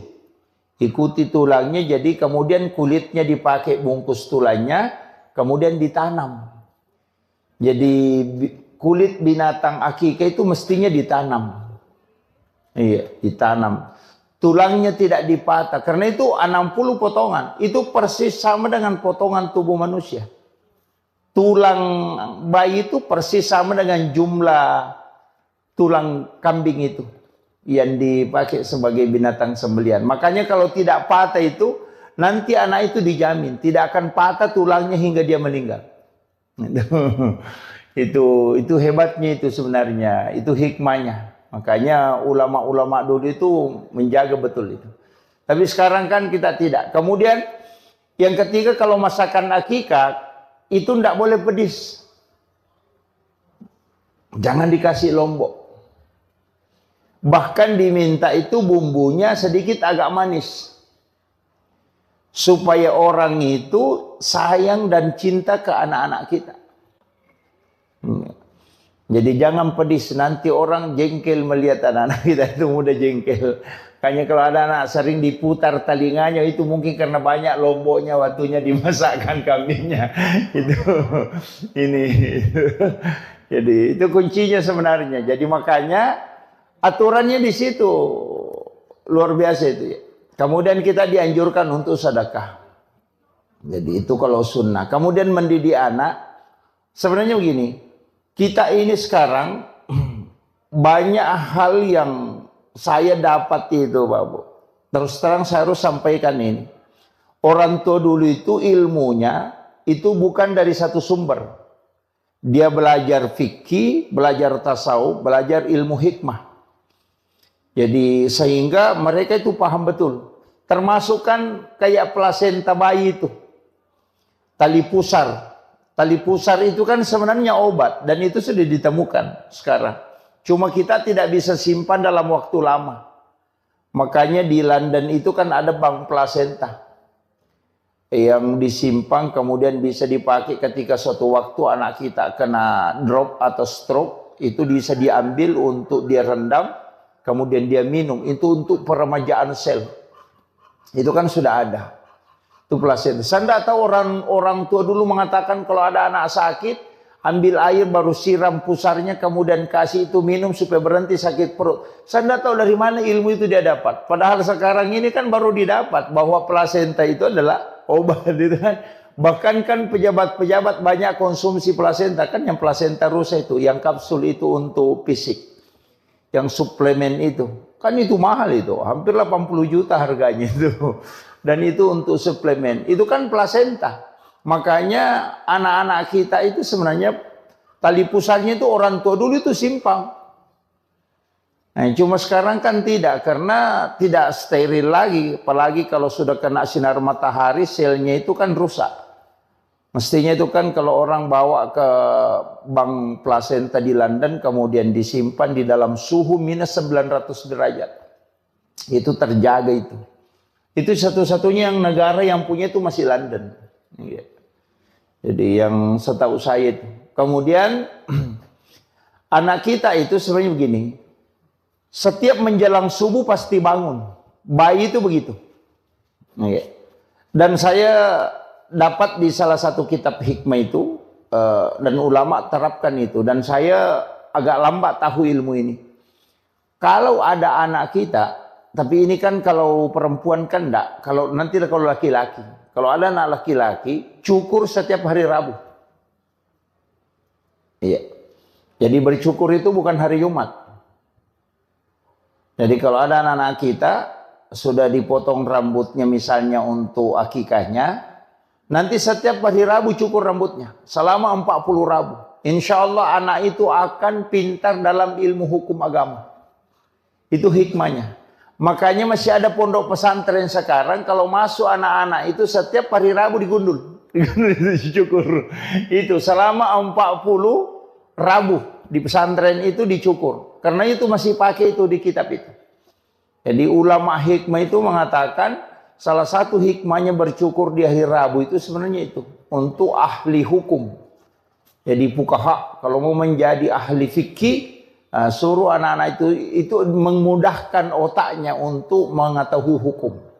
Itu dicukur pada hari Rabu. Tapi ini untuk anak laki-laki ya, kalau perempuan kan enggak. Laki-laki aja. Jadi saya sampaikan kalau hikmahnya. Tapi sebenarnya perempuan bisa juga dipotong sedikit aja. Setiap hari Rabu digunting sedikit rambutnya, Rabu digunting sedikit. Nggak usah digundul. Itu kan kalau kita mau ambil istilahnya hikmahnya di hari Rabu itu. Makanya jangankan bercukur Bu, itu diatur. Kayak motong kuku itu kan diatur hari Senin, Kamis atau Jumat. Bahkan tata cara motong kuku itu kan juga diatur. Sampai di kitabnya Syekh Abdul Qadir Jilani itu kan dari tangan kanan mulai dari jari telunjuk, jari tengah, jari manis, jari kelingking baru ke ibu jari. Kemudian pindah ke tangan kiri supaya tidak kena penyakit kulit. Jadi orang yang motong kuku itu hari Senin, Kamis atau Jumat, kemudian memotong kuku dari kanan, kemudian memulai dari jari telunjuk, jari tengah, jari manis ke kelingking, kemudian ibu jari, itu tidak kena penyakit kulit. Termasuk panu itu dan kudis itu tidak kena. Itu hikmahnya itu. Jadi kalau ada orang kena panu, suruh aja itu motong kuku seperti itu. Berhenti itu. Jadi itu hikmahnya agama itu luar biasa itu. Kemudian saya sering sampaikan, kalau motong kuku kecuali wanita haid, dianjurkan untuk berwudu. Mestinya itu sebelum motong kuku berwudu. Sama aja laki-laki kalau mau pergi sholat Jumat, mestinya mandi sunnah Jumat, berwudu sempurna, sudah itu baru potong kuku. Karena kuku yang terlepas dalam keadaan suci, itu tidak pernah berhenti bersikir hingga dihancur. Kadang kita terbalik, motong kuku dulu baru pergi mandi, kan terbalik. Mestinya seluruh anggota tubuh, sama aja kalau mau motong rambut, mau menggunting rambut, mestinya dalam keadaan ada wudu. Supaya itu semua benda yang lepas, anggota tubuh kita yang lepas, itu berzikir. Kenapa orang yang mau berkurban ketika masuk di bulan Zulhijjah, itu dilarang potong rambut, dilarang menggunting kuku. Nggak begitu. Dilarang gunting rambut, dilarang potong kuku ketika masuk bulan Zulhijjah, kalau dia mau berkurban. Itu karena badan kita itu ingin menyaksikan kurbannya. Itu kan kata Nabi. Bahwa anggota tubuhmu itu juga akan dosa-dosanya lepas. Banyak orang kan tidak perhatikan itu, dan itu disunahkan. Ketika masuk bulan Zulhijjah, 1 Zulhijjah, dan kita mau berkurban, jangan potong kuku. Jadi supaya nanti ketika berkurban hadir melihat. Karena banyak juga orang tidak hadir ketika disembelih. Padahal itu yang afdalnya. Ada 3 afdal di situ. Kita yang sembelih sendiri kurban kita, cuma tidak semua orang mampu. Yang kedua hadir. Kenapa kita hadir? Karena di situ doa mustajabah. Sebelum darah menetes sampai ke tanah, itu 1 jengkal aja jaraknya, itu pahalanya sudah sampai. Bayangkan itu, Bu. Ketika pisau sudah melekat di leher binatang yang mau dikurbankan, itu sebelum darahnya sampai ke tanah, itu pahalanya sudah sampai. Makanya doa yang paling cepat di situ, ketika pisaunya Pak Imam itu sudah di leher binatang, di situ kita berdoa. Biar tidak dilepaskan, cukup dalam hati. Mudahkan rezekiku, panjangkan umurku untuk bisa berkurban tahun depan. Itu luar biasa itu. Karena itu doa yang paling cepat itu. Kalau sholat kan belum tentu. Itu. Makanya ibadah kurban ini luar biasa sebenarnya kalau orang paham betul itu. Cuma kadang-kala kita bilang sembelih nanti bagi daging baru datang, itu rugi betul itu. Itu karena tidak paham, dia tidak mengambil berkahnya dalam setiap nilai-nilai ibadah yang ada. Sama aja orang yang haji itu. Apa yang dibaca ketika di tawaf putaran pertama, apa yang dibaca ketika tawaf di putaran kedua, ketika di posisinya Hijri Ismail, kemudian di posisinya apa yang harus diminta, itu kan banyak orang tidak paham. Iya. Kenapa berziarah ke makam Nabi, apa yang harusnya kita sampaikan kepada Rasulullah, itu kan banyak orang tidak tahu itu. Jadi kadang-kala bolak-balik umrah tapi tidak ngerti itu. Iya itu kan. Maka apa yang dibaca ketika melihat Ka'bah itu kan banyak semua itu doa-doanya. Ini makanya kadang-kala kita ini ibadah. Jadi sebenarnya saya sering sampaikan begini, bahwa ibadah umrah atau ibadah haji itu adalah sholat dalam skala besar.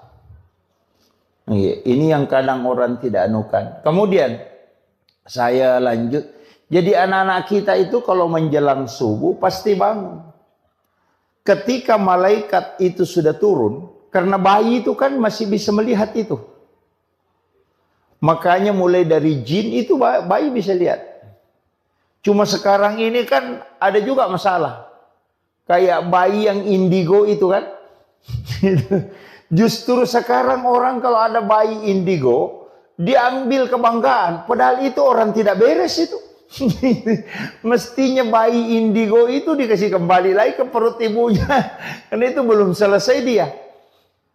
Karena pandangannya belum ditutup. Itu kan. Kan Nabi Sis nanti yang menutup pandangan itu supaya tidak melihat jin. Nah itu. Jadi kalau ada anak bisa melihat jin itu, wah itu belum selesai itu. Kayak kue itu belum adonannya belum beres, sudah dimasak. Wah itu. Jadi kenapa bayi mestinya itu pas kelahirannya baru lahir, karena itu kuncinya di situ. Dikhawatirkan dampaknya ke situ. Iya. Dan orang yang tinggal di dalam kandungan lama itu cerdas. Itu konsensus ulama itu. Makanya Imam Syafi'i itu dikandungkan itu hampir 3 tahun. Sampai giginya itu sudah tumbuh, itu baru keluar. Walaupun ada nanti perbedaan pendapat mengatakan dulu kan tidak ada kalender. Ya kan? Gitu. Sehingga dia mengatakan 2 tahun lebih itu. 2 tahun 8 bulan dikandung. Tapi kecerdasannya Imam Syafi'i itu luar biasa. Imam Malik juga begitu. Itu dikandung hampir 1,5 tahun. Abu Hanifah juga begitu. Hampir 4 ulama yang mazhab ini itu lama semua dikandung. Dan ternyata orang yang lama di dalam kandungan itu cerdas. Itu.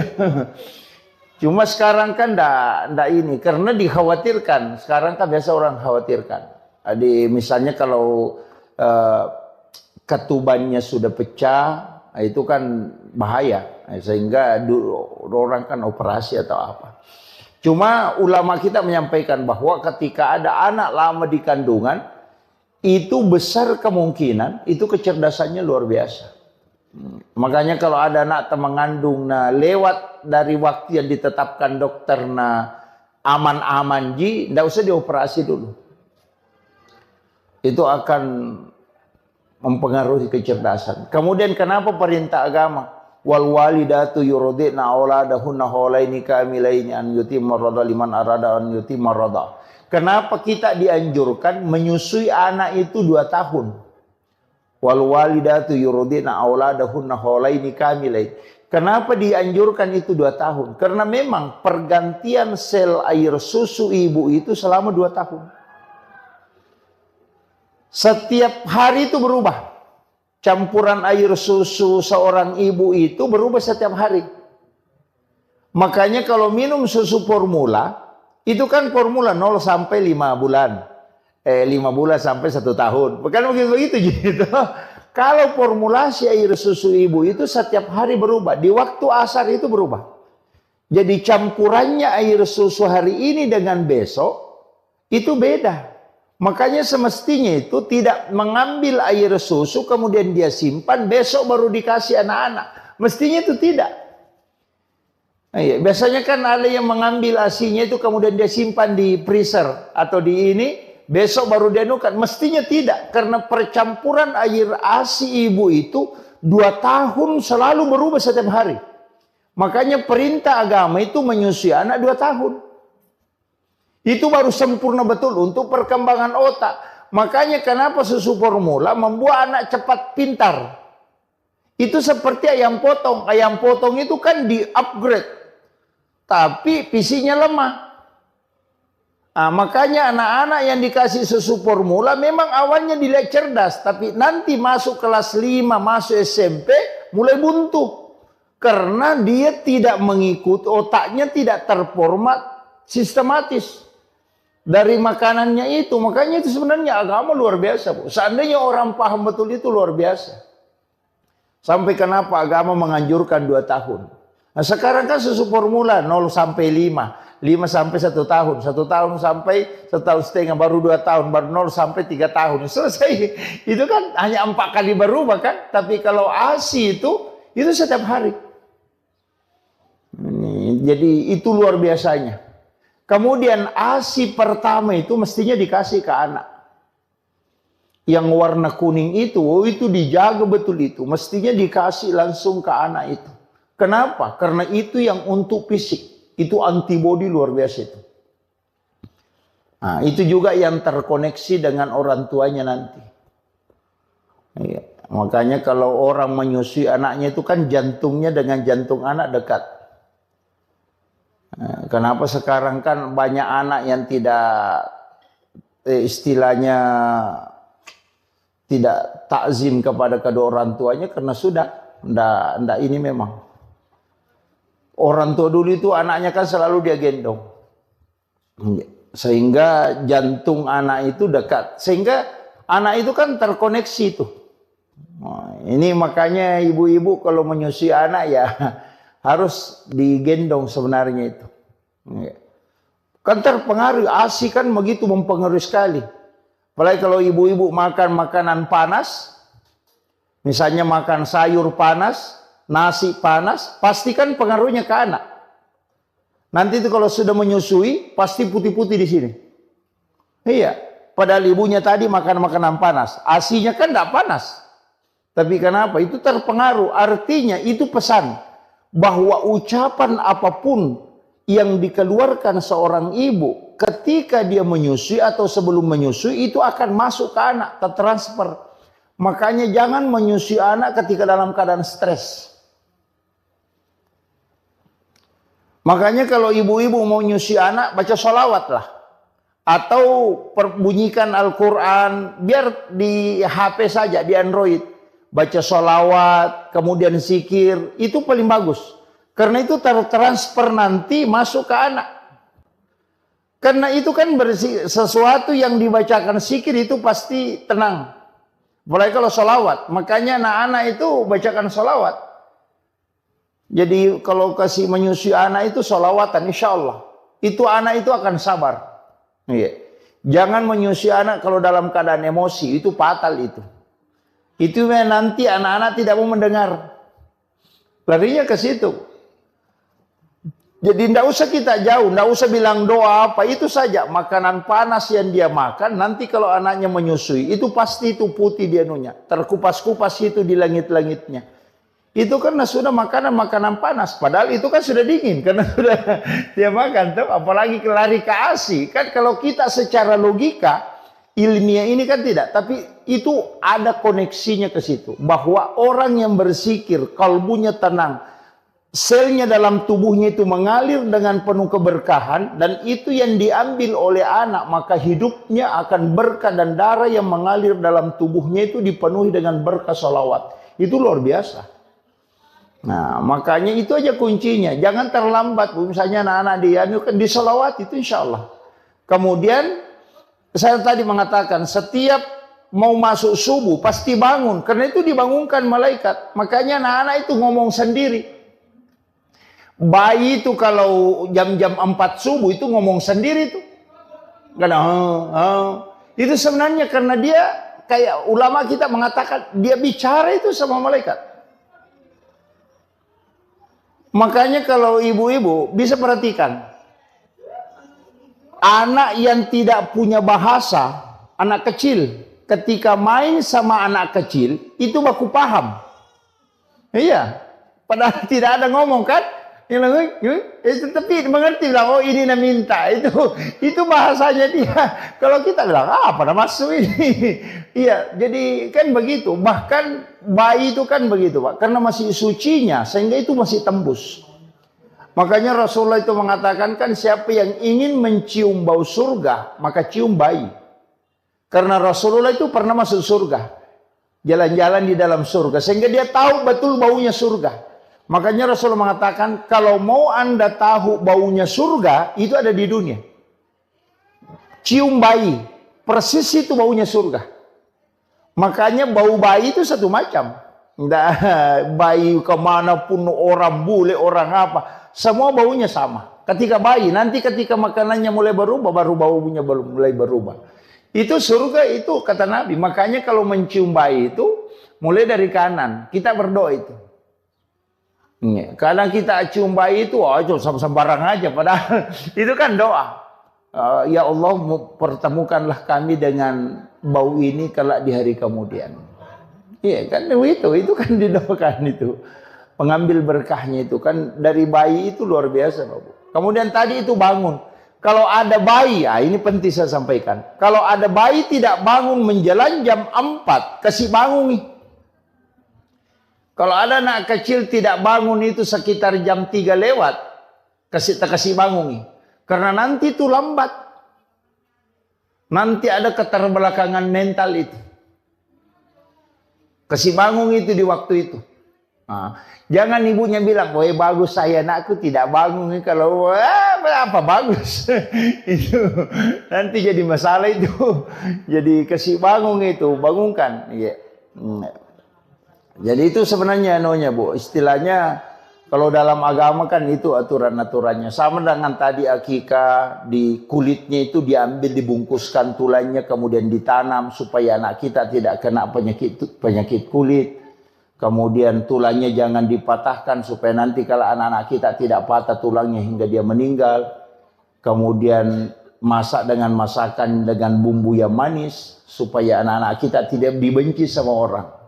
Ya, itu. Kemudian, ini juga hindari anak-anak dari cicak, Bu. Itu juga bahaya.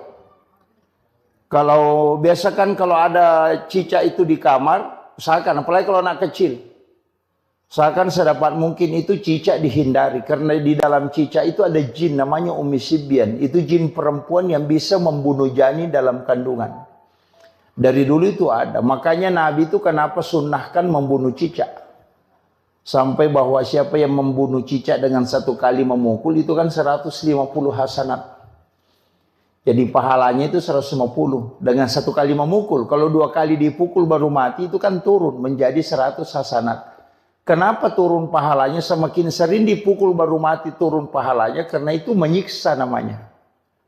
Ya, makanya dibolehkan untuk dibunuh tapi tidak dibolehkan untuk disiksa. Nah, makanya kalau cicak ya 1 kali bunuh. Makanya kalau cicak itu hindari. Karena itu ada jin di situ. Itu yang biasanya biru-biru badannya anak-anak. Biasa itu ada di punggungnya biru-biru kayak dan sudah cubit. Dia bilang, kenapa ini biru-biru? Kenapa hitam? Itu sebenarnya adalah Ummi Sibyan. Itu yang biasa kasih menangis tengah malam anak-anak.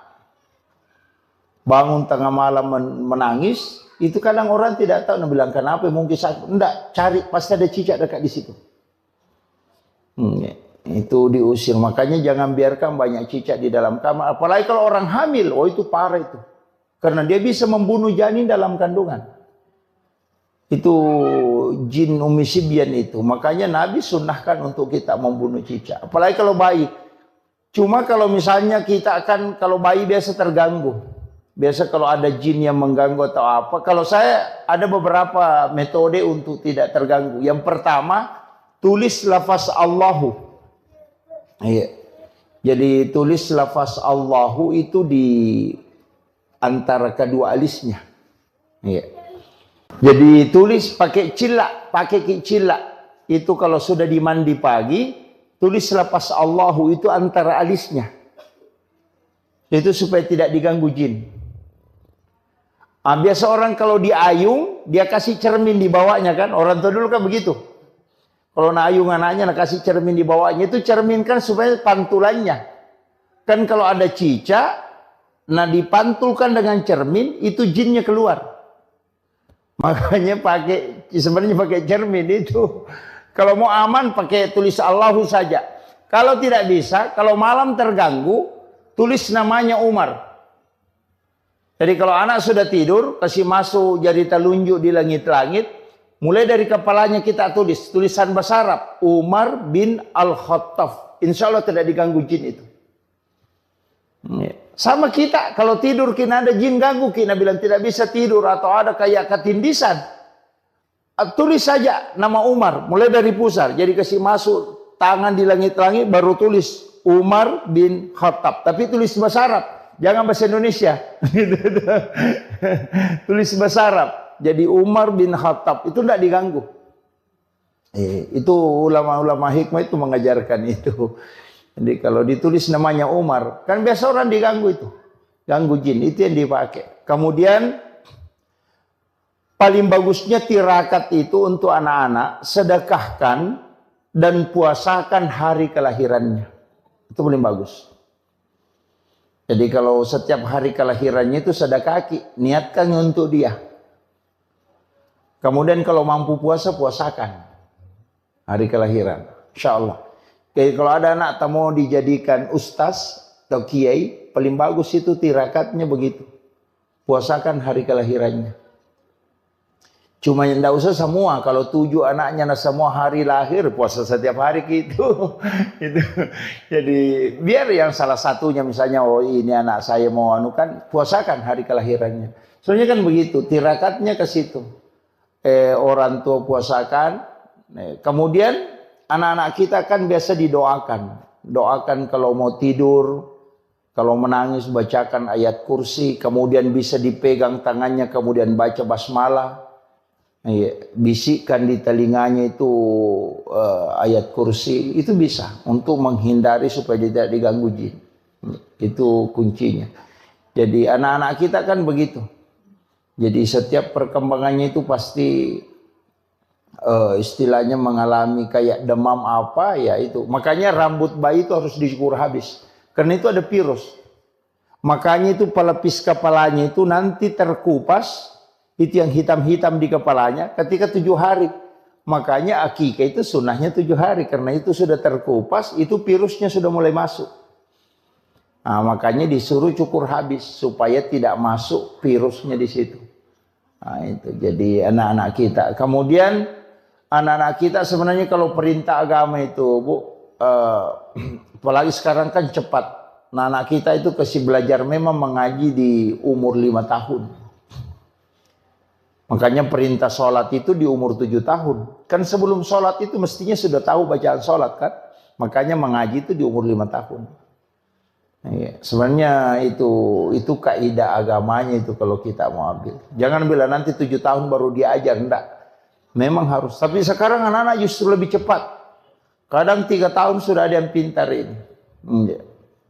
Apalagi kalau misalnya ibunya memang khatamkan Al-Quran ketika di dalam kandungan. Oh, itu luar biasa itu. Ya. Kan sebenarnya kan anak-anak juga kalau baru lahir biasa ada yang tahnid. Di tahnid itu kasih kurma dihaluskan, kemudian dibacakan doa kemudian ini. Tapi sekarang kan enggak. Ada yang tidak sepakat dengan itu. Tapi kalau saya tidak masalah. Kemudian yang terakhir ada juga penting saya wasiatkan untuk anak-anak kita. Satu kuncinya sebenarnya begini, Bu. Yang paling lama dipelihara itu anak. Yang paling lama kita punya tanggung jawab itu ke anak. Anak ayam itu 3 bulan itu sudah pisah sama induknya. Kalau anak kita itu sudah punya anak masih dibimbing. Makanya ini penting saya sampaikan bahwa jaga anak kita itu kalau misalnya setiap malam Jumat, Bu, kirimkan suratul Fatihah. Jadi tirakatnya itu istilahnya kalau dalam tarekat itu kirimkan suratul Fatihah setiap malam Jumat. Itu bisa 41 kali. Supaya kita sebut ila ruh wa nafsu wa jasad. Jadi supaya terkoneksi dengan kita. Iya. Apalagi kalau dia di pesantren, sekolah di pesantren, kirimkan itu setiap malam Jumat kirimkan. Kirimkan Fatihah. Iya. Jadi tapi jangan bilang ila arwahi. Katakan ila ruh. Kalau arwah itu orang sudah meninggal. Kalau ila ruh itu untuk orang hidup dan bisa juga untuk orang meninggal. Nah, karena ruh itu kalau arwah itu sudah almarhum atau almarhumah. Tapi kalau pakai ila ruh itu tidak. Itu untuk orang hidup. Sama dengan suami kita. Suami tak kirimkan Fatihah. Supaya kalau mau selingkuh bisa ditahu. Baru ada niat-niat masalahnya itu sudah kita bisa tahu. Kenapa? Karena memang terkoneksi. Karena ruh itu bersilaturahmi. Iya. Banyak perempuan itu bisa tahu kekurangan suaminya apanya. Gara-gara itu begitu terkoneksi. Iya, kirimkan Fatihah. Jangan tidak dikirimkan Fatihah. Nabi bilang tidak mati, Ustaz. Nabi buka orang mati dikirimkan. Yang salah itu kalau bilang ila arwahi. Wah, itu jadi masalah itu. Nanti suaminya marah-marah. Belum pak mati. Nah, itu ila ruh. Kita kirimkan itu supaya terkoneksi. Jadi kalau ada masalah, itu koneksi itu. Biar kalau HP kan bisa dipakai orang berbohong. Jadi bukan HP yang berbohong, orangnya yang berbohong. HP itu jujur sekali, apa yang dibilang itu yang dibilang. Kalau yang pegang HP itu yang biasa berbohong. Makanya saya wasiatkan, pakai itu. Kirimkan, anak-anak kita kirimkan Fatihah. Suami kita kirimkan Fatihah. Baru minta berkahnya, supaya terkoneksi. Jadi bisa kita tahu anak kita sekolah di Jakarta atau di Makassar, itu bisa koneksi. Iya. Jadi itu yang saya kira yang penting saya wasiatkan untuk acara akikah dan bagaimana anak-anak kita didik. Sebenarnya itu penting karena ini sekarang luar biasa Bu, tantangan yang menghadapi keadaan sekarang luar biasa. Anak-anak kita ini harus ekstra. Makanya Nabi memang mengatakan bahwa didiklah anakmu melebihi dari pendidikan, karena dia akan menghadapi masa yang lebih berat dari apa yang kau hadapi. Jadi itu yang penting saya wasiatkan, makanya didik dan harus kita banyak mendoakan. Walaupun sebenarnya ada amalan itu bagus sekali, pas anak itu lahir langsung bawa ke masjid. Jangan melewati satu waktu sholat. Jadi pas lahir bawa ke masjid, simpan di depan mimbar, letakkan di situ, baru sholat sunnah hajat 2 rakaat, baru berdoa kepada Allah supaya diikatkan kalbunya dengan masjid. Jadi nanti anak-anak itu menangis kalau orang ke masjid dan dia tidak ikut. Nah itu. Jadi dan kalau ke masjid itu pasti tenang. Ya, datang tenang itu. Jadi itu yang dianukan. Jadi sambung memang masjid dengan kalbunya ketika anak itu lahir. Bahkan ulama kita mengatakan pas waktu sholat pertama dia dapati. Langsung bawa simpan di depan mimbar, sholat sunnah hajat baru minta kepada Allah supaya dianukan. Bahkan ada mengatakan bisa di mihrab. Saya kira ini yang penting saya wasiatkan untuk kita, mudah-mudahan ada pelajaran yang bisa kita petik, utamanya untuk mendidik anak-anak kita. Dan saya wasiatkan penutup Bu, jangan kurang membaca 100 kali surah Al-Insyirah dalam satu hari. Iya, itu aja yang paling mudah. Jangan kurang membaca 100 kali surah Al-Insyirah, Alam Nasrah. Nggak usah pikirkan apa nanti jabatannya anakku, apa nanti sekolahnya anakku. Nggak usah pikirkan. Selesaikan saja surah Al-Insyirah 100 kali dalam satu hari. Allah akan menempatkan anak-anak kita di tempat yang tinggi. Nggak usah pikirkan ada nanti pekerjaannya di mana nanti. Nggak usah pikirkan itu. Ini saja selesaikan Al-Insyirah 100 kali dalam sehari. Insya Allah anak-anakmu ditempatkan di tempat yang tinggi. Iya. Maka dia guru tadi nanti nak guru bija-bija mutanya rupu mujajian. Yang penting bisa cukup. Dicicil bisa Bu. 20 setiap selesai sholat fardu. Bukan 100 mito. Cicil aja 20. Jadi surah Al-Insyirah itu Alam Nasrah. Itu dilakukan. Tapi jangan kurang 100. Maks ke minimal 100. Insya Allah anak-anak kita itu ada saja jalurnya itu. Tidak usah khawatir bilang anu begini-begini. Tidak. Nanti Allah tempatkan khusus. Dia kasih kedudukan khusus. Itu untuk orang tuanya. Itu amalan yang paling gampang sebenarnya. Tapi susah juga. Karena harus rutin. Ya, istiqomah. Dan itu juga untuk kita. Bukan anak saja kita. Keluarga suami itu dijaga. Ya, karena itu surah hadiah memang kepada Rasulullah. Siapa yang membacanya maka Allah akan mengangkat derajatnya bersama dengan para keluarganya. Jadi kalau mau dijaga kehidupan dunianya dan juga ukhrawinya, kemudian imannya, maka amalkan ini surah Al-Insyirah. Itu yang wasiat saya yang paling mudah Bu. Kalau itu mau tidak bisa dilakukan, tidak tahu bilang apa. Saya kira cukup sekian. Akhirul kalam. Allahul muwaffiq ila aqwamit thoriq. Nasru minallahi wa fathun qarib wa basyiril mu'minin. Assalamualaikum warahmatullahi wabarakatuh.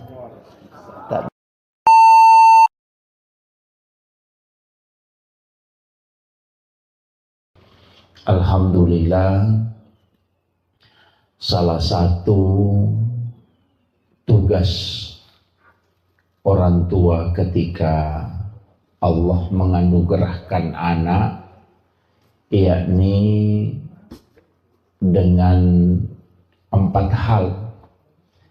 Yang pertama, memberi nama.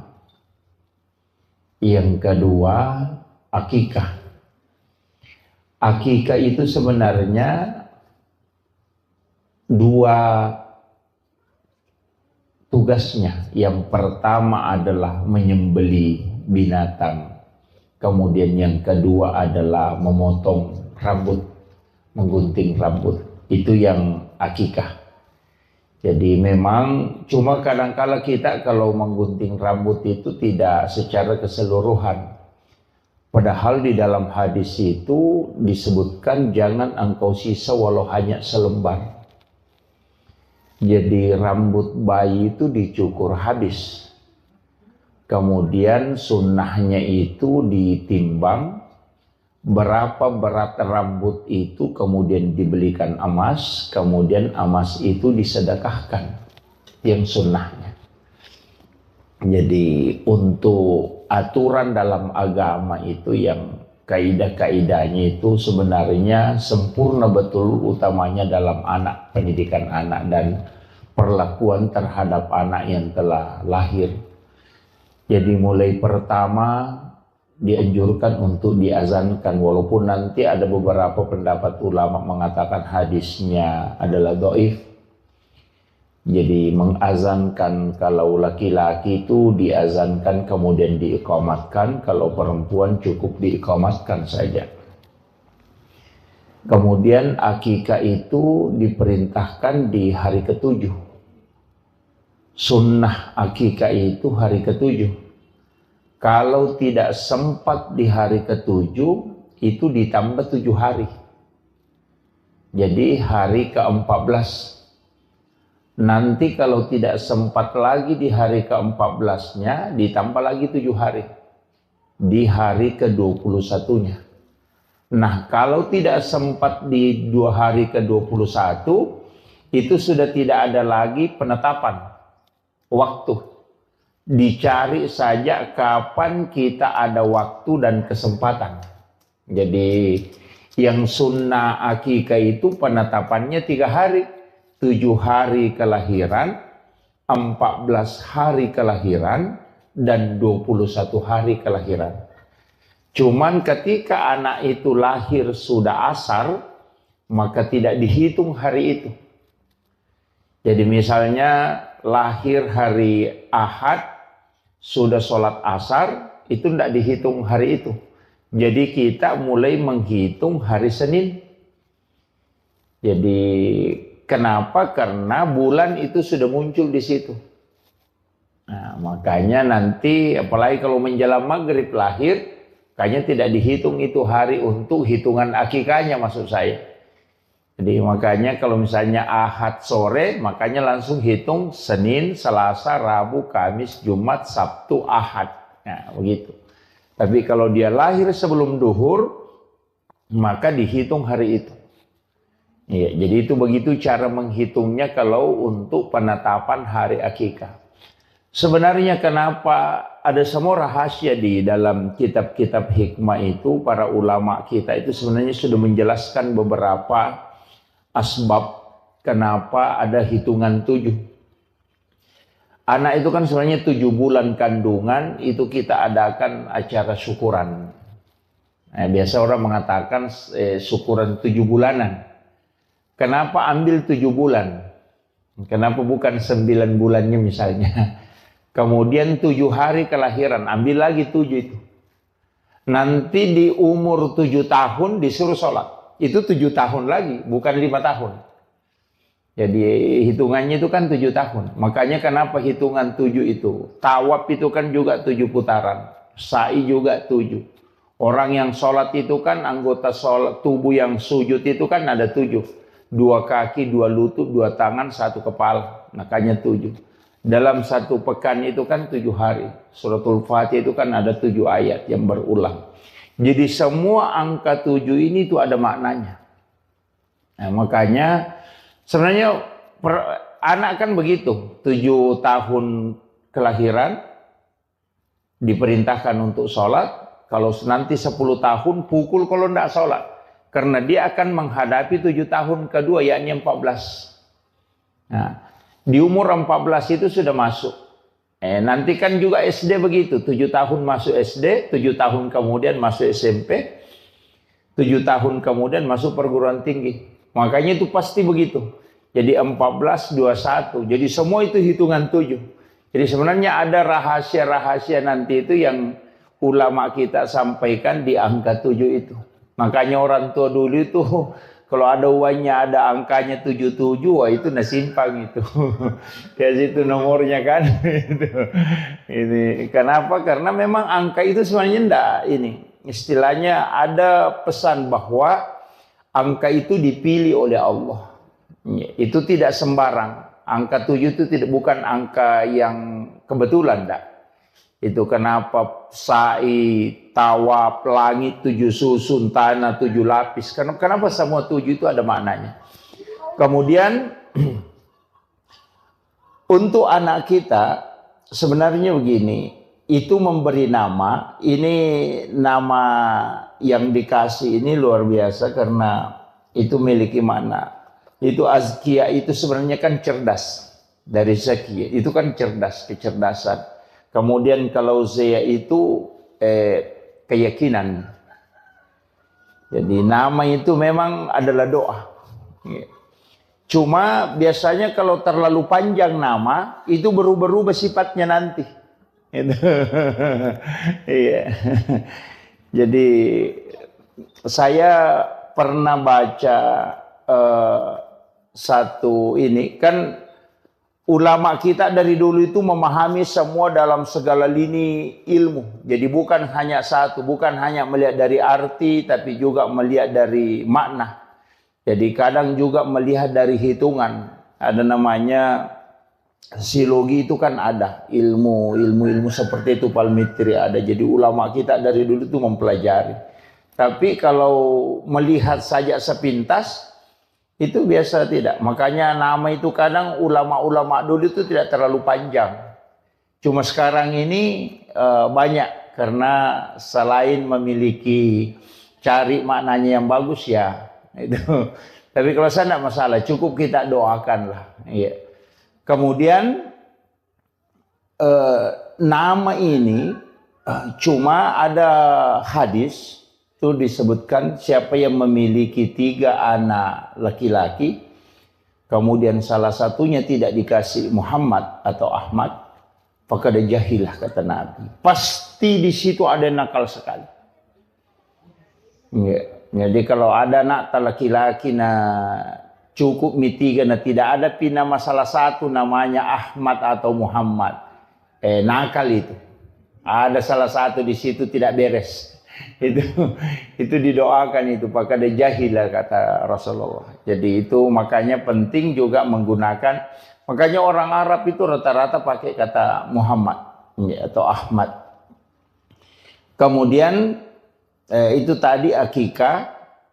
Sebenarnya akikah ini saya pernah membaca satu penelitian bahwa rambut bayi itu kan mengandung kurang lebih 4 juta virus. Makanya kenapa kita dianjurkan untuk mencukur habis. Jadi itu hikmahnya. Jadi bahkan Rasulullah mengatakan kalau kau tidak bisa menilai dengan emas, maka nilai dengan perak. Jadi bagi orang tua yang tidak mampu membeli emas untuk rambut berapa gram rambut bayi itu yang sudah dicukur habis tadi, kalau tidak bisa belikan emas, Nabi Rasulullah mengatakan belikan perak. Harus dinilai. Jadi kalau perak kan sudah murah, ya kan? Kenapa? Sebenarnya itu hikmahnya dalam ilmu hikmah. Kenapa dibelikan emas? Itu anak kita itu insya Allah selalu akan diberikan, diangkat derajatnya di tengah-tengah masyarakat. Jadi kalau mau anak kita, jadi bukan uangnya yang disedekahkan Bu ya, bukan. Tapi memang emasnya. Jadi ditimbang berapa gram rambutnya kan kalau bayi itu tidak sampai 10 gram. Apalagi kalau paling itu palingan 1 gram paling berat itu. Iya, bahkan ada yang tidak cukup. Itu dibelikan emas. Jadi, tahu gitu kalau dibawa ke penjual emas, langsung ditimbang itu. Baru dibelikan emas. Itu untuk anak-anak. Kalau sudah tua dicukur jangan ya Pak. Biasa kan ada orang tidak diakikah. Kan ada yang orang-orang tua dulu itu banyak tidak diakikah. Sebenarnya diakikah cuma dia sembeli ayam. Orang Bugis bilang icera lutu. Karena lutu paceran. Karena ya padahal akikah itu kan kambing atau domba. Syafi'i itu membolehkan sapi. Karena di antara kita dulu mungkin ada yang diakikah dengan sapi. Jadi Imam Syafi'i itu dalam kitab Al-Um dan bahkan juga di Fiqhul Islam wa Adillatuhu itu dibolehkan menggunakan sapi. Jadi kalau ada orang diakikah na sapi na pakai itu nilainya 1 ekor sapi itu dinilai 7 ekor kambing. Makanya kalau ada anak tak kembar laki-laki 1 ekor sapi dipotong itu sudah lebih tuh. Ya, jadi kalau Syafi'i walaupun ada ulama lain tuh mengatakan afdalnya memang kambing. Ya, jadi kambing itu juga memasuki tahun kedua umurnya. Nah, makanya di situ banyak tafaulnya, Bu. Termasuk kalau anak laki-laki usahakan kambingnya sama besar. Biasa kan ada beli kambing 1 kecil 1 besar. Oh jangan. Nanti anak kita itu tidak mampu berlaku adil. Sebenarnya ada aturan-aturannya itu kalau di ini untuk hikmahnya, tapi itu bukan aturan fikih mutlak, enggak. Itu hanya diambil dari ilmu-ilmu tafaul itu. Ulama-ulama kita dari dulu itu pakai itu, ilmu hikmah. Termasuk kalau wanita, itu kalau di perempuan kita mau akikah, kambing yang kita beli itu diperiksa kaki depannya. Lama dulu itu mengatakan periksa kaki depannya. Karena dari 10 kambing, paling tinggi 3 ekor itu yang sama besar kaki depannya. Jadi cek itu kaki depannya yang sama besar. Itu yang kau jadikan kambing untuk akikah anak perempuan. Karena supaya anakmu bisa berlaku adil kalau nanti ketika dia besar. Nah, kalau laki-laki sama besar kambingnya. Apalagi kalau ada kambing kembar itu bagus sekali. Yang tidak bisa dibedakan besarnya, warnanya itu paling bagus. Tapi itu sunnahnya, Bu ya. Kalau akikah itu untuk laki-laki bisa 1 ekor kambing. Tidak mutlak harus 2. Jadi Rasulullah mengakikah cucunya itu dengan kamshan. Hanya 1 ekor domba. Tidak mutlak bilang harus 2. Cuma sunnahnya 2. Kalau tidak mampu 1 ekor itu sudah sah. Iya, jadi jangan paksakan harus 2 ekor, enggak. 1 ekor itu sudah sah. Yang penting kambing dan umurnya memasuki tahun kedua. Artinya 1 tahun lebih. Iya. Kalau aturan-aturannya itu kambing. Kemudian sebenarnya ini yang banyak melanggar sebenarnya nih. Foto kambing itu kalau disembeli untuk akikah, paling bagusnya itu tulangnya tidak dipatahkan. Itu tidak dipatahkan. Jadi hanya dagingnya yang diambil.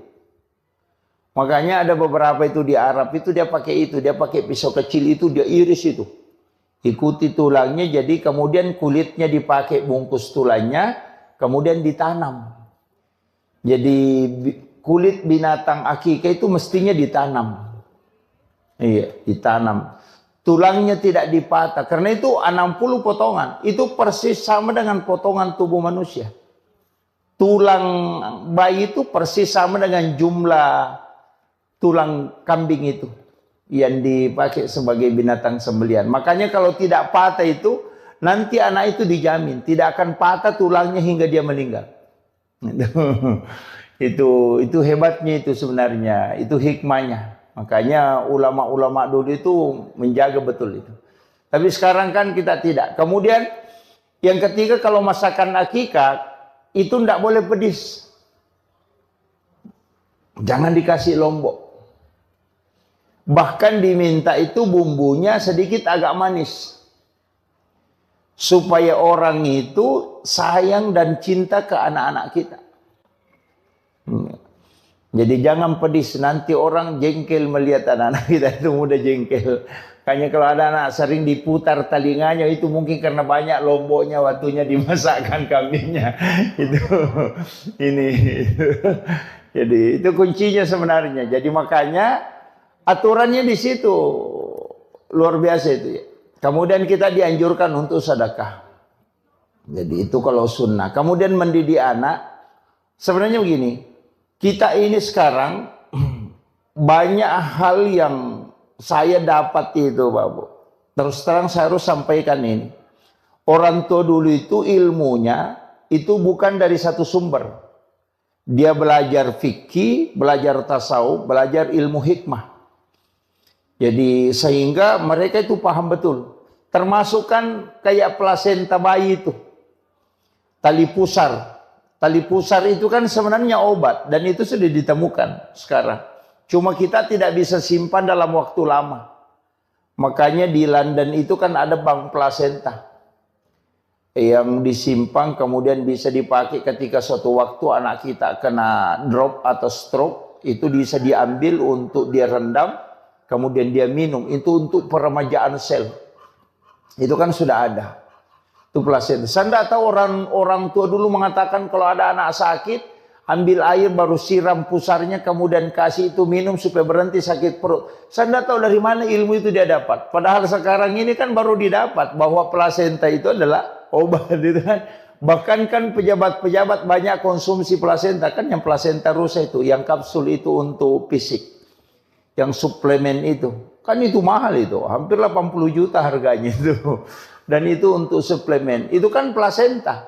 Makanya anak-anak kita itu sebenarnya tali pusarnya itu orang tua dulu itu simpang. Nah, cuma sekarang kan tidak, karena tidak steril lagi. Apalagi kalau sudah kena sinar matahari, selnya itu kan rusak. Mestinya itu kan kalau orang bawa ke bank plasenta di London, kemudian disimpan di dalam suhu minus 900 derajat. Itu terjaga itu. Itu satu-satunya yang negara yang punya itu masih London. Jadi yang setahu saya itu. Kemudian anak kita itu sebenarnya begini. Setiap menjelang subuh pasti bangun. Bayi itu begitu. Dan saya dapat di salah satu kitab hikmah itu, dan ulama terapkan itu. Dan saya agak lambat tahu ilmu ini. Kalau ada anak kita, tapi ini kan kalau perempuan kan enggak. Kalau nanti kalau laki-laki. Kalau ada anak laki-laki, cukur setiap hari Rabu. Iya. Jadi bercukur itu bukan hari Jumat. Jadi kalau ada anak-anak kita sudah dipotong rambutnya misalnya untuk akikahnya, nanti setiap hari Rabu cukur rambutnya selama 40 Rabu. Insya Allah anak itu akan pintar dalam ilmu hukum agama. Itu hikmahnya. Makanya masih ada pondok pesantren sekarang, kalau masuk anak-anak itu setiap hari Rabu digundul. Dicukur. Itu selama 40 Rabu di pesantren itu dicukur. Karena itu masih pakai itu di kitab itu. Jadi ulama hikmah itu mengatakan salah satu hikmahnya bercukur di hari Rabu itu sebenarnya itu untuk ahli hukum. Jadi fuqaha kalau mau menjadi ahli fikih, suruh anak-anak itu memudahkan otaknya untuk mengetahui hukum. Itu dicukur pada hari Rabu. Tapi ini untuk anak laki-laki ya, kalau perempuan kan enggak. Laki-laki aja. Jadi saya sampaikan kalau hikmahnya.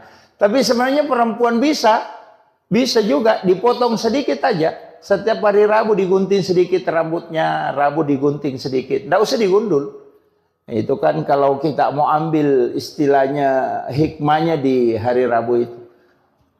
Makanya jangankan bercukur, Bu. Itu diatur. Kayak motong kuku itu kan diatur. Hari Senin, Kamis, atau Jumat.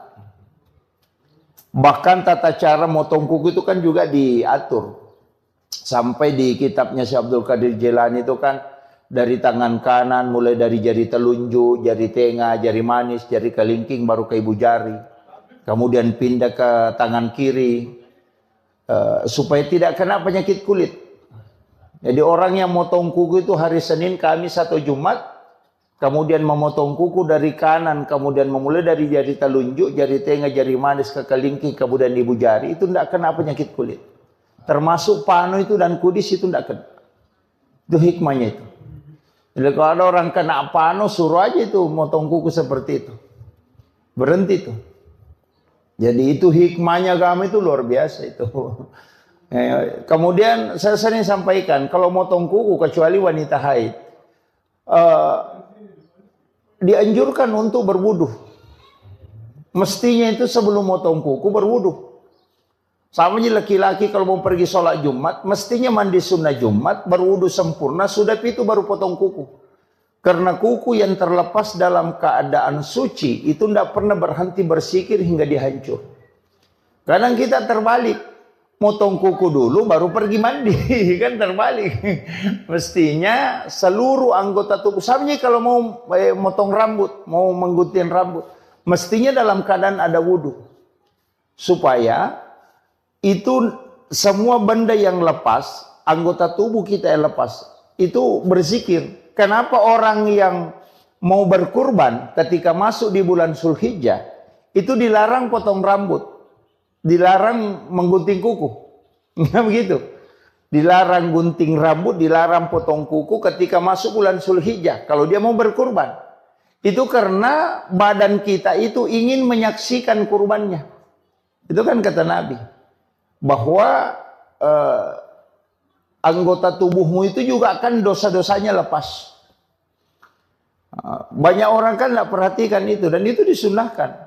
Ketika masuk bulan Zulhijjah, 1 Zulhijjah, dan kita mau berkurban, jangan potong kuku. Jadi supaya nanti ketika berkurban hadir melihat. Karena banyak juga orang tidak hadir ketika disembelih. Padahal itu yang afdalnya. Ada 3 afdal di situ. Kita yang sembelih sendiri kurban kita, cuma tidak semua orang mampu. Yang kedua hadir. Kenapa kita hadir? Karena di situ doa mustajabah. Sebelum darah menetes sampai ke tanah, itu 1 jengkal aja jaraknya, itu pahalanya sudah sampai. Bayangkan itu, Bu.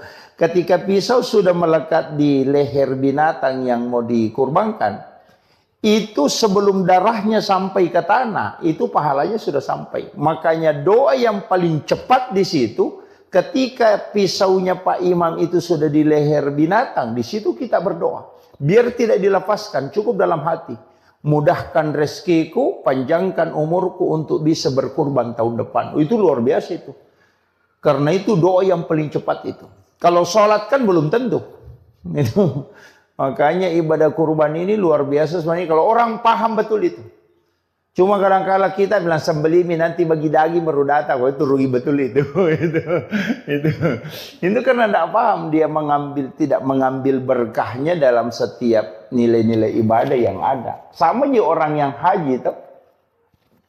Apa yang dibaca ketika di tawaf putaran pertama. Apa yang dibaca ketika tawaf di putaran kedua. Ketika di posisinya Hijri Ismail, kemudian di posisinya apa yang harus diminta, itu kan banyak orang tidak paham. Iya. Kenapa berziarah ke makam Nabi, apa yang harusnya kita sampaikan kepada Rasulullah, itu kan banyak orang tidak tahu itu. Jadi kadang-kala bolak-balik umrah tapi tidak ngerti itu. Iya itu kan. Maka apa yang dibaca ketika melihat Ka'bah, itu kan banyak semua itu doa-doanya. Ini makanya kadang-kala kita ini ibadah. Jadi sebenarnya saya sering sampaikan begini. Bahwa ibadah umrah atau ibadah haji itu adalah sholat dalam skala besar. Ini yang kadang orang tidak anukan. Kemudian saya lanjut. Jadi anak-anak kita itu kalau menjelang subuh pasti bangun. Ketika malaikat itu sudah turun. Karena bayi itu kan masih bisa melihat itu. Makanya mulai dari jin itu bayi bisa lihat. Cuma sekarang ini kan ada juga masalah. Kayak bayi yang indigo itu kan.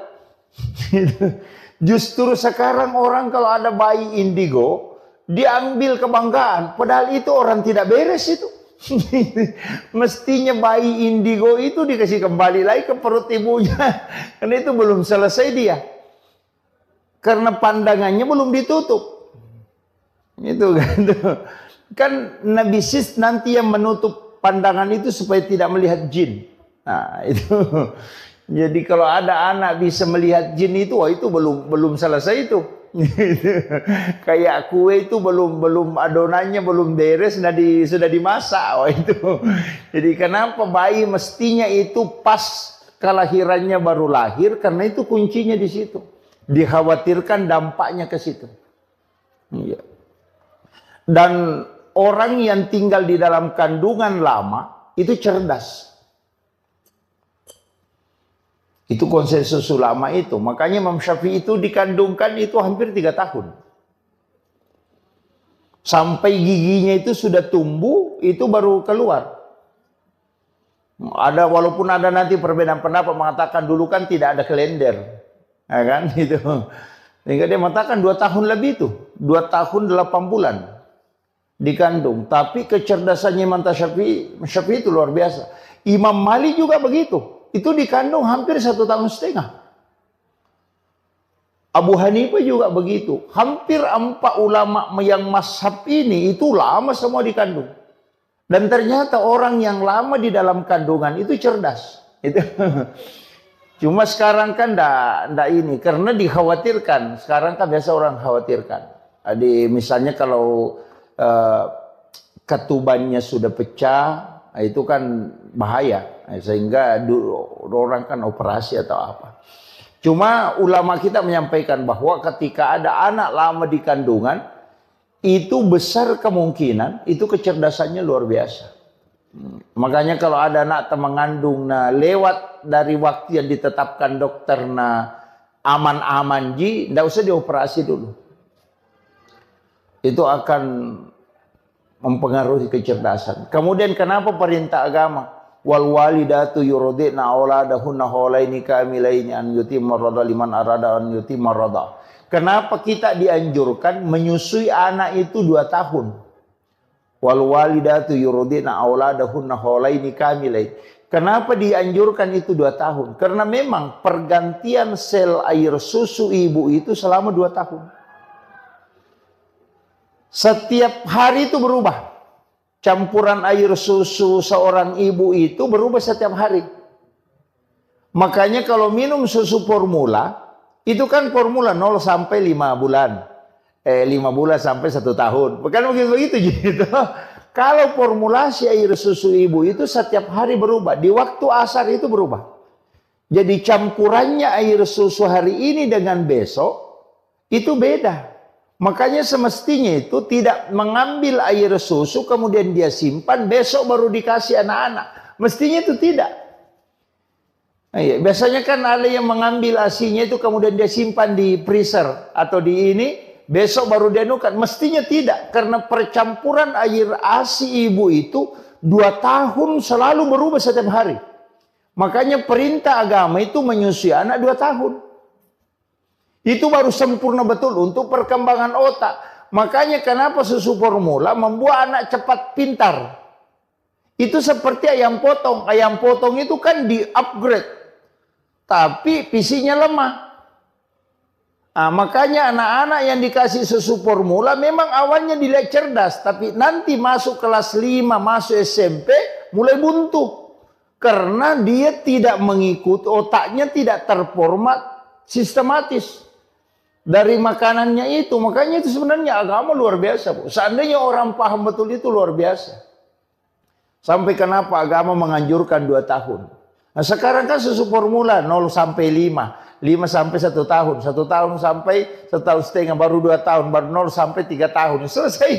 Itu kan hanya 4 kali berubah kan. Tapi kalau ASI itu setiap hari. Jadi itu luar biasanya.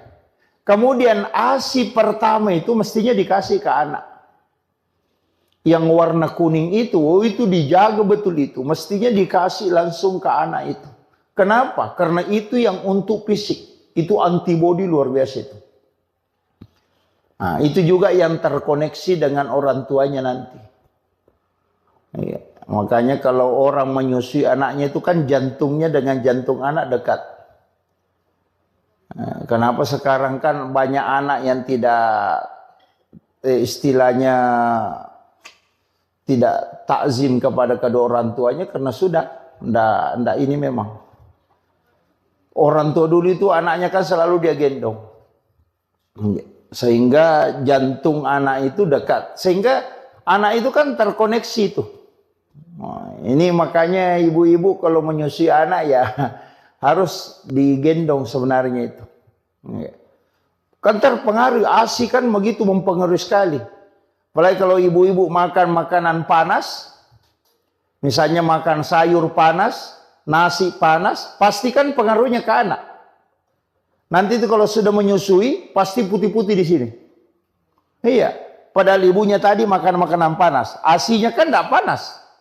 Tapi kenapa? Itu terpengaruh. Artinya itu pesan bahwa ucapan apapun yang dikeluarkan seorang ibu ketika dia menyusui atau sebelum menyusui itu akan masuk ke anak, tertransfer. Makanya jangan menyusui anak ketika dalam keadaan stres. Makanya kalau ibu-ibu mau nyusui anak, baca sholawat lah. Atau bunyikan Al-Quran, biar di HP saja, di Android. Baca sholawat, kemudian zikir, itu paling bagus. Karena itu tertransfer nanti masuk ke anak. Karena itu kan sesuatu yang dibacakan zikir itu pasti tenang. Mulai kalau sholawat, makanya anak-anak itu bacakan sholawat. Jadi kalau kasih menyusui anak itu sholawatan, insya Allah. Itu anak itu akan sabar. Iya. Jangan menyusui anak kalau dalam keadaan emosi, itu fatal itu. Itu nanti anak-anak tidak mau mendengar. Larinya ke situ. Jadi tidak usah kita jauh, tidak usah bilang doa apa, itu saja. Makanan panas yang dia makan, nanti kalau anaknya menyusui, itu pasti itu putih dia nunya. Terkupas-kupas itu di langit-langitnya.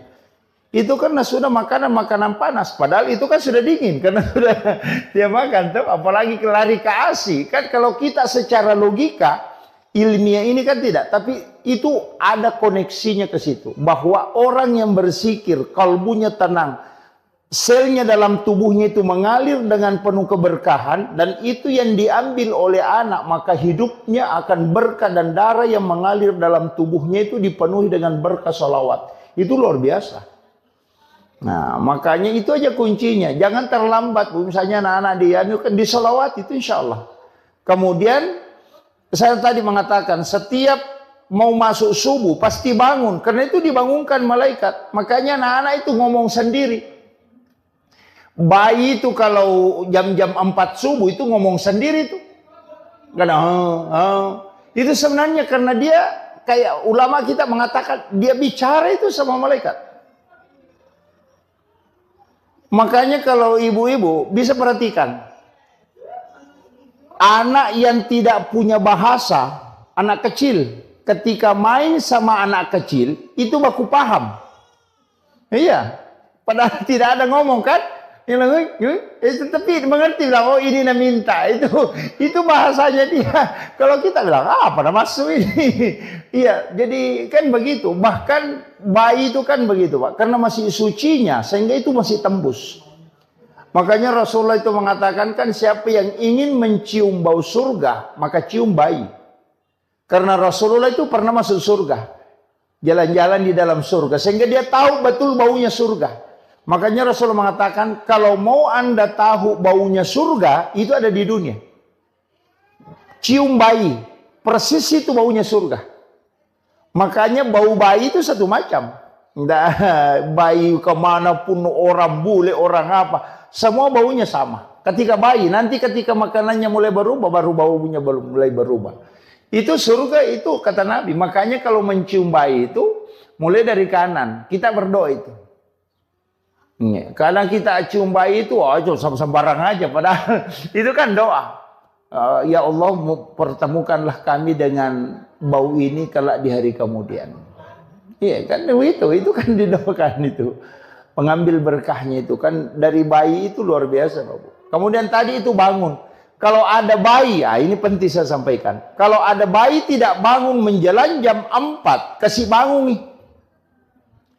Kalau ada anak kecil tidak bangun itu sekitar jam 3 lewat, kasih bangun nih. Karena nanti itu lambat. Nanti ada keterbelakangan mental itu. Kasih bangun itu di waktu itu. Nah, jangan ibunya bilang, wah bagus saya anakku tidak bangun. Kalau apa bagus. Itu nanti jadi masalah itu. Jadi kasih bangun itu, bangunkan. Iya. Jadi itu sebenarnya Bu, istilahnya kalau dalam agama kan itu aturan-aturannya. Sama dengan tadi akikah, di kulitnya itu diambil, dibungkuskan tulangnya, kemudian ditanam supaya anak kita tidak kena penyakit kulit. Kemudian tulangnya jangan dipatahkan supaya nanti kalau anak-anak kita tidak patah tulangnya hingga dia meninggal. Kemudian masak dengan masakan dengan bumbu yang manis supaya anak-anak kita tidak dibenci sama orang. Ya, itu. Kemudian ini juga hindari anak-anak dari cicak, Bu. Itu juga bahaya. Kalau biasa kan kalau ada cicak itu di kamar, usahakan, apalagi kalau anak kecil, usahakan sedapat mungkin itu cicak dihindari. Karena di dalam cicak itu ada jin namanya Ummi Sibyan. Itu jin perempuan yang bisa membunuh janin dalam kandungan. Dari dulu itu ada. Makanya Nabi itu kenapa sunnahkan membunuh cicak. Sampai bahwa siapa yang membunuh cicak dengan satu kali memukul itu kan 150 hasanat. Jadi pahalanya itu 150 dengan satu kali memukul. Kalau 2 kali dipukul baru mati itu kan turun menjadi 100 hasanat. Kenapa turun pahalanya? Semakin sering dipukul baru mati turun pahalanya karena itu menyiksa namanya. Ya, makanya dibolehkan untuk dibunuh tapi tidak dibolehkan untuk disiksa. Nah, makanya kalau cicak ya 1 kali bunuh. Makanya kalau cicak itu hindari karena itu ada jin di situ. Itu yang biasanya biru-biru badannya anak-anak. Biasa itu ada di punggungnya biru-biru kayak dan sudah cubi. Dia bilang, kenapa ini biru-biru, kenapa hitam? Itu sebenarnya adalah Ummi Sibyan. Itu yang biasa kasih menangis tengah malam anak-anak. Bangun tengah malam menangis, itu kadang orang tidak tahu. Dia bilang, kenapa? Mungkin sakit. Enggak, cari, pasti ada cicak dekat di situ. Itu diusir. Makanya jangan biarkan banyak cicak di dalam kamar. Apalagi kalau orang hamil, oh itu parah itu. Karena dia bisa membunuh janin dalam kandungan. Itu jin Ummi Sibyan itu. Makanya Nabi sunnahkan untuk kita membunuh cicak. Apalagi kalau bayi. Cuma kalau misalnya kita akan, kalau bayi biasa terganggu. Biasa kalau ada jin yang mengganggu atau apa. Kalau saya ada beberapa metode untuk tidak terganggu. Yang pertama, tulis lafaz Allahu. Iya. Jadi tulis lafaz Allahu itu di antara kedua alisnya. Iya. Jadi tulis pakai cilak, pakai cilak. Itu kalau sudah dimandi pagi, tulis lafaz Allahu itu antara alisnya. Itu supaya tidak diganggu jin. Biasa orang kalau diayung, dia kasih cermin di bawahnya kan. Orang tua dulu kan begitu. Kalau nak ayung anaknya, nak kasih cermin di bawahnya. Itu cermin kan supaya pantulannya.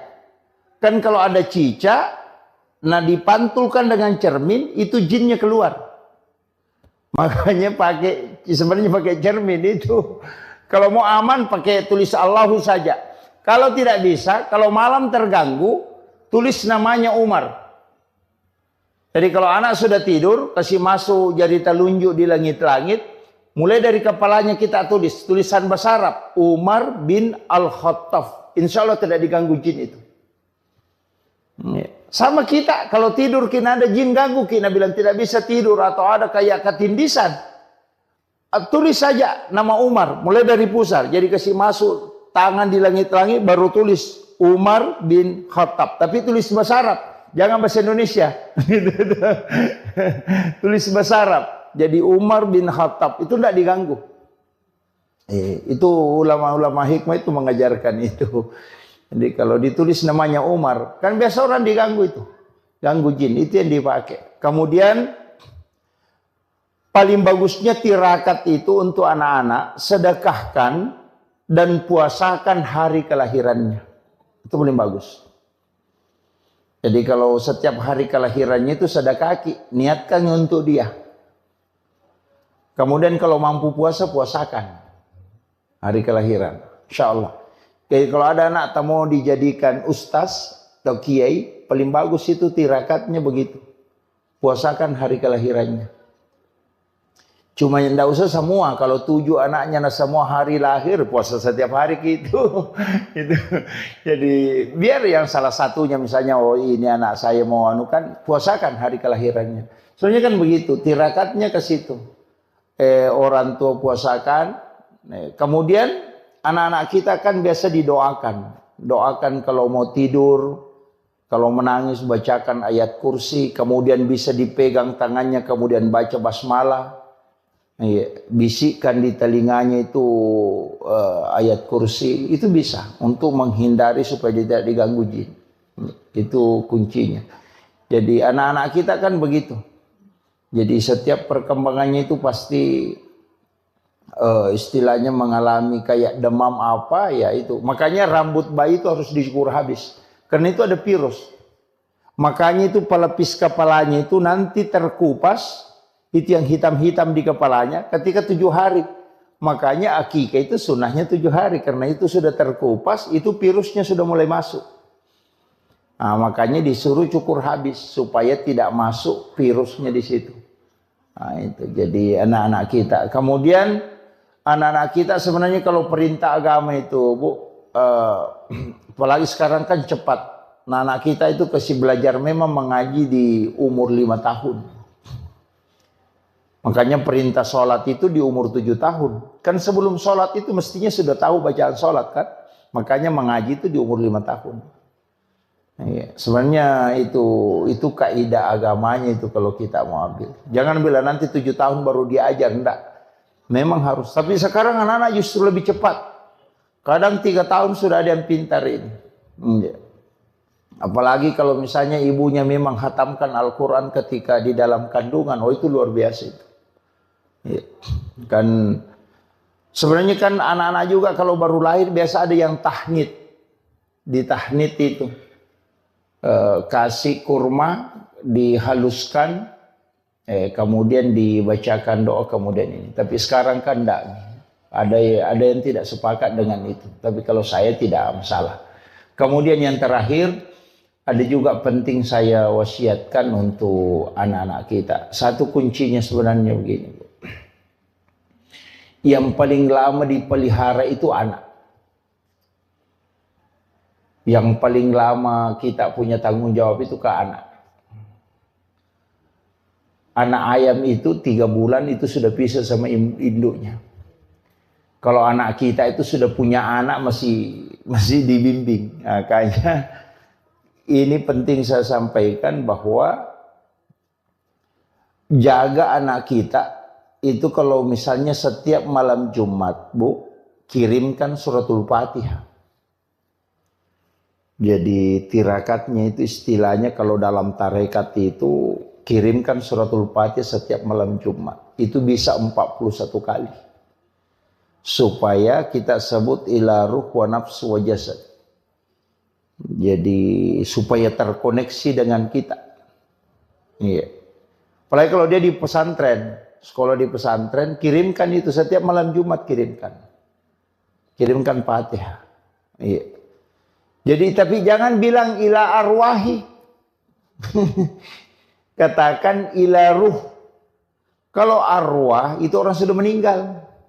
Kalau ila ruh itu untuk orang hidup dan bisa juga untuk orang meninggal. Nah, karena ruh itu kalau arwah itu sudah almarhum atau almarhumah. Tapi kalau pakai ila ruh itu tidak. Itu untuk orang hidup. Sama dengan suami kita. Suami tak kirimkan Fatihah.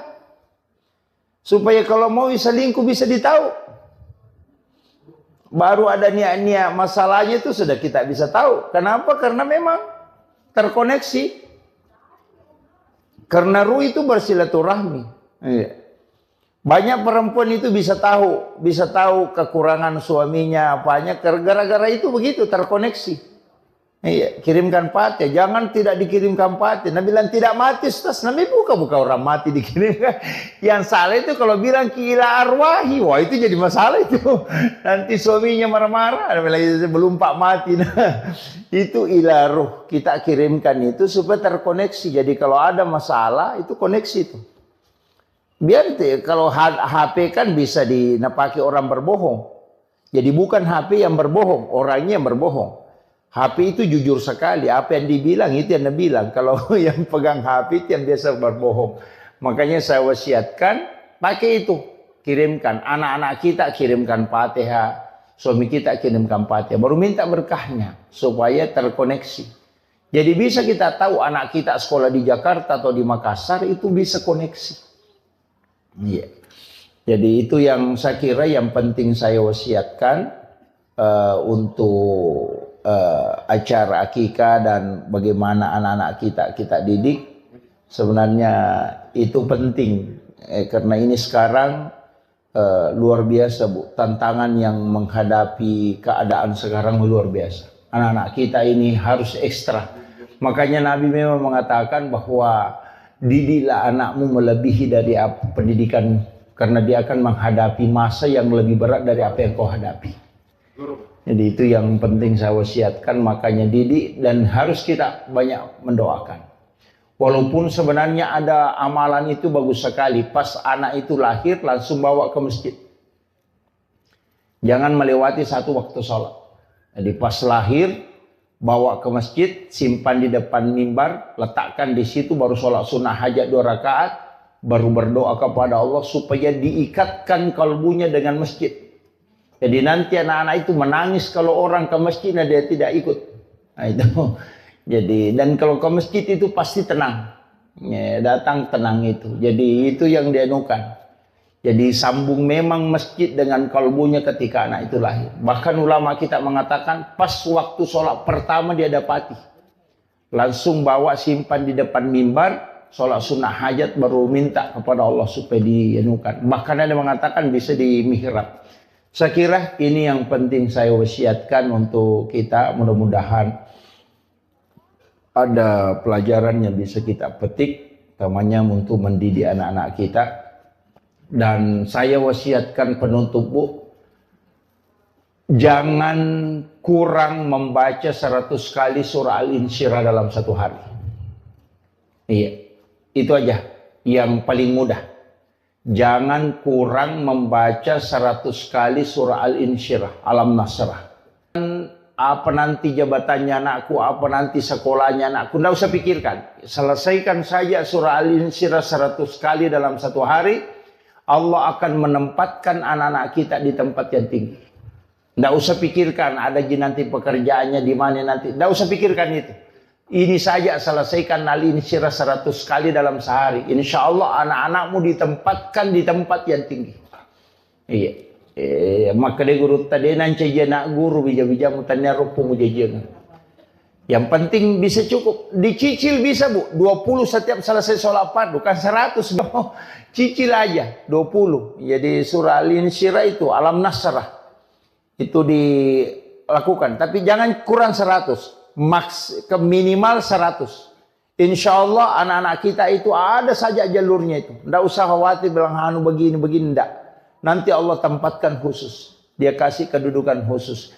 Itu untuk orang tuanya. Itu amalan yang paling gampang sebenarnya, tapi susah juga. Karena harus rutin, ya, istiqomah. Dan itu juga untuk kita, bukan anak saja kita. Keluarga, suami itu dijaga. Ya, karena itu surah hadiah memang kepada Rasulullah. Siapa yang membacanya maka Allah akan mengangkat derajatnya bersama dengan para keluarganya. Jadi kalau mau dijaga kehidupan dunianya dan juga ukhrawinya, kemudian imannya, maka amalkan ini surah Al-Insyirah. Itu yang wasiat saya yang paling mudah, Bu. Kalau itu mau tidak bisa dilakukan, tidak tahu bilang apa. Saya kira cukup sekian. Akhirul kalam. Allahul muwaffiq ila aqwamit thoriq. Nasru minallahi wa fathun qarib wa basyiril mu'minin. Assalamualaikum warahmatullahi wabarakatuh.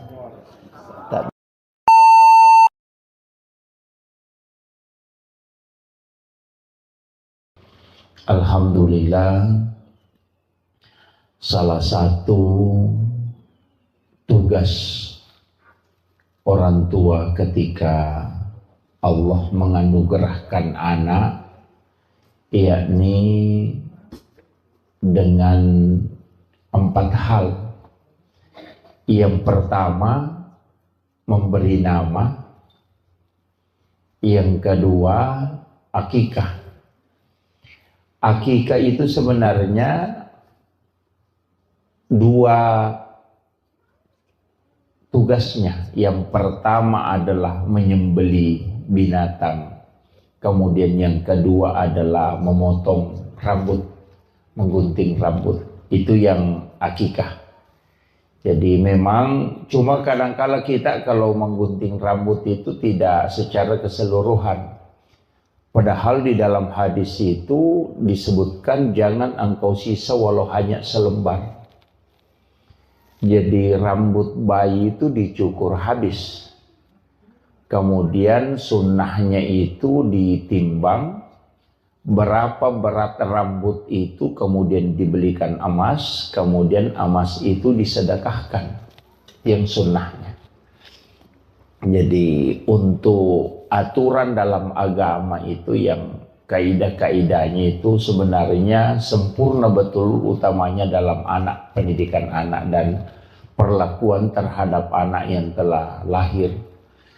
Jadi mulai pertama dianjurkan untuk diazankan, walaupun nanti ada beberapa pendapat ulama mengatakan hadisnya adalah dhaif. Jadi mengazankan kalau laki-laki itu diazankan kemudian diiqamatkan, kalau perempuan cukup diiqamatkan saja. Kemudian akikah itu diperintahkan di hari ke-7. Sunnah akikah itu hari ke-7. Kalau tidak sempat di hari ke-7, itu ditambah 7 hari. Jadi hari ke-14. Nanti kalau tidak sempat lagi di hari ke-14-nya, ditambah lagi 7 hari. Di hari ke-21-nya. Nah, kalau tidak sempat di 2 hari ke-21, itu sudah tidak ada lagi penetapan waktu. Dicari saja kapan kita ada waktu dan kesempatan. Jadi, yang sunnah akikah itu penetapannya 3 hari.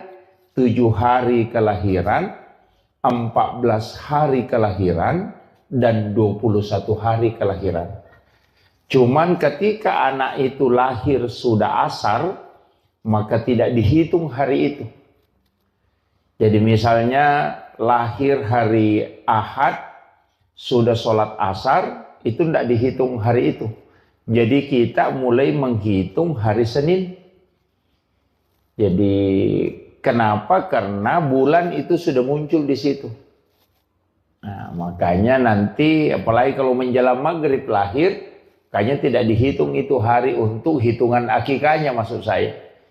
Jadi makanya kalau misalnya Ahad sore, makanya langsung hitung Senin, Selasa, Rabu, Kamis, Jumat, Sabtu, Ahad.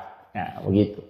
Tapi kalau dia lahir sebelum duhur, maka dihitung hari itu. Ya, jadi itu begitu cara menghitungnya kalau untuk penetapan hari akikah. Sebenarnya kenapa ada semua rahasia di dalam kitab-kitab hikmah itu, para ulama kita itu sebenarnya sudah menjelaskan beberapa asbab kenapa ada hitungan 7. Anak itu kan sebenarnya 7 bulan kandungan itu kita adakan acara syukuran. Nah, biasa orang mengatakan syukuran 7 bulanan. Kenapa ambil 7 bulan? Kenapa bukan 9 bulannya misalnya? Kemudian 7 hari kelahiran, ambil lagi 7 itu. Nanti di umur 7 tahun disuruh sholat. Itu 7 tahun lagi, bukan 5 tahun. Jadi hitungannya itu kan 7 tahun. Makanya kenapa hitungan 7 itu? Tawaf itu kan juga 7 putaran. Sa'i juga 7. Orang yang sholat itu kan anggota sholat, tubuh yang sujud itu kan ada 7. 2 kaki, 2 lutut, 2 tangan, 1 kepala. Makanya 7. Dalam 1 pekan itu kan 7 hari. Suratul Fatihah itu kan ada 7 ayat yang berulang. Jadi semua angka 7 ini itu ada maknanya. Nah, makanya sebenarnya anak kan begitu. 7 tahun kelahiran diperintahkan untuk sholat. Kalau nanti 10 tahun pukul kalau tidak sholat. Karena dia akan menghadapi 7 tahun kedua, yakni 14. Nah, di umur 14 itu sudah masuk. Nanti kan juga SD begitu. 7 tahun masuk SD, 7 tahun kemudian masuk SMP, 7 tahun kemudian masuk perguruan tinggi. Makanya itu pasti begitu. Jadi 14, 21. Jadi semua itu hitungan 7. Jadi sebenarnya ada rahasia-rahasia nanti itu yang ulama kita sampaikan di angka 7 itu. Makanya orang tua dulu itu kalau ada uangnya ada angkanya 77, wah itu nasimpang itu. Kayak situ nomornya kan. Ini kenapa? Karena memang angka itu sebenarnya enggak ini. Istilahnya ada pesan bahwa angka itu dipilih oleh Allah. Itu tidak sembarang. Angka 7 itu bukan angka yang kebetulan enggak. Itu kenapa sa'i, tawaf, langit 7 susun, tanah 7 lapis. Kenapa semua 7 itu ada maknanya. Kemudian untuk anak kita sebenarnya begini, itu memberi nama, ini nama yang dikasih ini luar biasa karena itu memiliki makna. Itu azkia itu sebenarnya kan cerdas. Dari zaki itu kan cerdas, kecerdasan. Kemudian kalau zia itu keyakinan. Jadi nama itu memang adalah doa. Cuma biasanya kalau terlalu panjang nama itu berubah-ubah sifatnya nanti. Iya. Jadi saya pernah baca satu ini kan ulama kita dari dulu itu memahami semua dalam segala lini ilmu. Jadi bukan hanya satu, bukan hanya melihat dari arti tapi juga melihat dari makna. Jadi kadang juga melihat dari hitungan. Ada namanya silogi itu kan ada ilmu seperti itu palmitri ada. Jadi ulama kita dari dulu itu mempelajari. Tapi kalau melihat saja sepintas itu biasa tidak. Makanya nama itu kadang ulama-ulama dulu itu tidak terlalu panjang. Cuma sekarang ini banyak karena selain memiliki cari maknanya yang bagus ya itu. Tapi kalau saya tidak masalah, cukup kita doakanlah. Iya.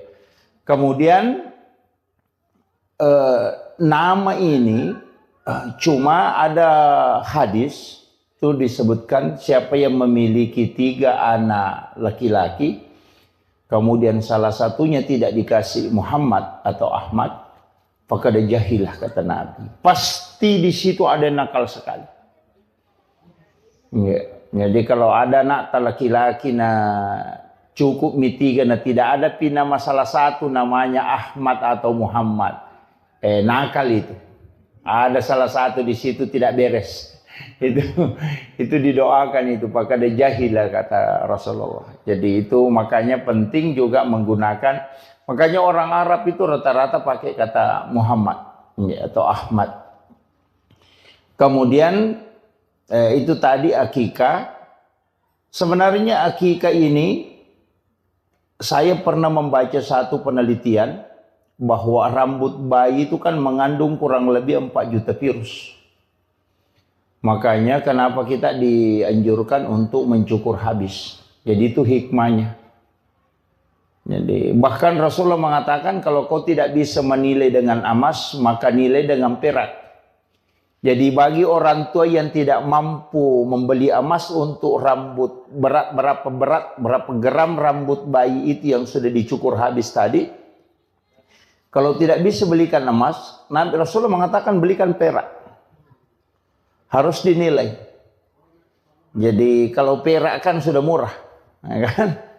Kenapa? Sebenarnya itu hikmahnya dalam ilmu hikmah. Kenapa dibelikan emas? Itu anak kita itu insya Allah selalu akan diberikan, diangkat derajatnya di tengah-tengah masyarakat. Jadi kalau mau anak kita, jadi bukan uangnya yang disedekahkan Bu ya, bukan. Tapi memang emasnya. Jadi ditimbang berapa gram rambutnya kan kalau bayi itu tidak sampai 10 gram. Apalagi kalau paling itu palingan 1 gram paling berat itu. Iya, bahkan ada yang tidak cukup. Itu dibelikan emas. Jadi, tahu gitu kalau dibawa ke penjual emas, langsung ditimbang itu. Baru dibelikan emas. Itu untuk anak-anak. Kalau sudah tua dicukur jangan ya Pak. Biasa kan ada orang tidak diakikah. Kan ada yang orang-orang tua dulu itu banyak tidak diakikah. Sebenarnya diakikah cuma dia sembeli ayam. Orang Bugis bilang icera lutu karena lutu paceran. Karena ya padahal akikah itu kan kambing atau domba. Syafi'i itu membolehkan sapi. Karena di antara kita dulu mungkin ada yang diakikah dengan sapi. Jadi Imam Syafi'i itu dalam kitab Al-Um dan bahkan juga di Fiqhul Islam wa Adillatuhu itu dibolehkan menggunakan sapi. Jadi kalau ada orang diakikah sapi pakai itu nilainya 1 ekor sapi itu dinilai 7 ekor kambing. Makanya kalau ada anak kembar laki-laki 1 ekor sapi dipotong itu sudah lebih itu. Ya, jadi kalau Syafi'i walaupun ada ulama lain itu mengatakan afdalnya memang kambing. Ya, jadi kambing itu juga memasuki tahun kedua umurnya. Nah, makanya di situ banyak tafaulnya, Bu. Termasuk kalau anak laki-laki, usahakan kambingnya sama besar. Biasa kan ada beli kambing satu kecil, satu besar. Oh jangan. Nanti anak kita itu tidak mampu berlaku adil. Sebenarnya ada aturan-aturannya itu kalau di ini untuk hikmahnya, tapi itu bukan aturan fikih mutlak, enggak. Itu hanya diambil dari ilmu-ilmu tafaul itu. Ulama-ulama kita dari dulu itu pakai itu, ilmu hikmah. Termasuk kalau wanita, itu kalau di perempuan kita mau akikah, kambing yang kita beli itu diperiksa kaki depannya. Lama dulu itu mengatakan periksa kaki depannya, karena dari 10 kambing, paling tinggi 3 ekor itu yang sama besar kaki depannya. Jadi cek itu kaki depannya yang sama besar, itu yang kau jadikan kambing untuk akikah anak perempuan. Karena supaya anakmu bisa berlaku adil kalau nanti ketika dia besar. Nah, kalau laki-laki sama besar kambingnya. Apalagi kalau ada kambing kembar itu bagus sekali. Yang tidak bisa dibedakan besarnya, warnanya itu paling bagus. Tapi itu sunnahnya, Bu ya. Kalau akikah itu untuk laki-laki bisa 1 ekor kambing. Tidak mutlak harus 2. Jadi Rasulullah mengakikah cucunya itu dengan kamshan. Hanya 1 ekor domba. Tidak mutlak bilang harus 2, cuma sunnahnya 2. Kalau tidak mampu 1 ekor itu sudah sah. Iya, jadi jangan paksakan harus 2 ekor, enggak. 1 ekor itu sudah sah. Yang penting kambing dan umurnya memasuki tahun kedua. Artinya 1 tahun lebih. Iya. Kalau aturan-aturannya itu kambing. Kemudian sebenarnya ini yang banyak melanggar sebenarnya nih. Foto kambing itu kalau disembeli untuk akikah, paling bagusnya itu tulangnya tidak dipatahkan. Itu tidak dipatahkan. Jadi hanya dagingnya yang diambil. Makanya ada beberapa itu di Arab itu dia pakai pisau kecil itu dia iris itu. Ikuti tulangnya, jadi kemudian kulitnya dipakai bungkus tulangnya, kemudian ditanam. Jadi kulit binatang akikah itu mestinya ditanam. Iya, ditanam. Tulangnya tidak dipatah, karena itu 60 potongan. Itu persis sama dengan potongan tubuh manusia. Tulang bayi itu persis sama dengan jumlah tulang kambing itu yang dipakai sebagai binatang sembelihan. Makanya kalau tidak patah itu, nanti anak itu dijamin tidak akan patah tulangnya hingga dia meninggal. Itu hebatnya itu sebenarnya, itu hikmahnya. Makanya ulama-ulama dulu itu menjaga betul itu.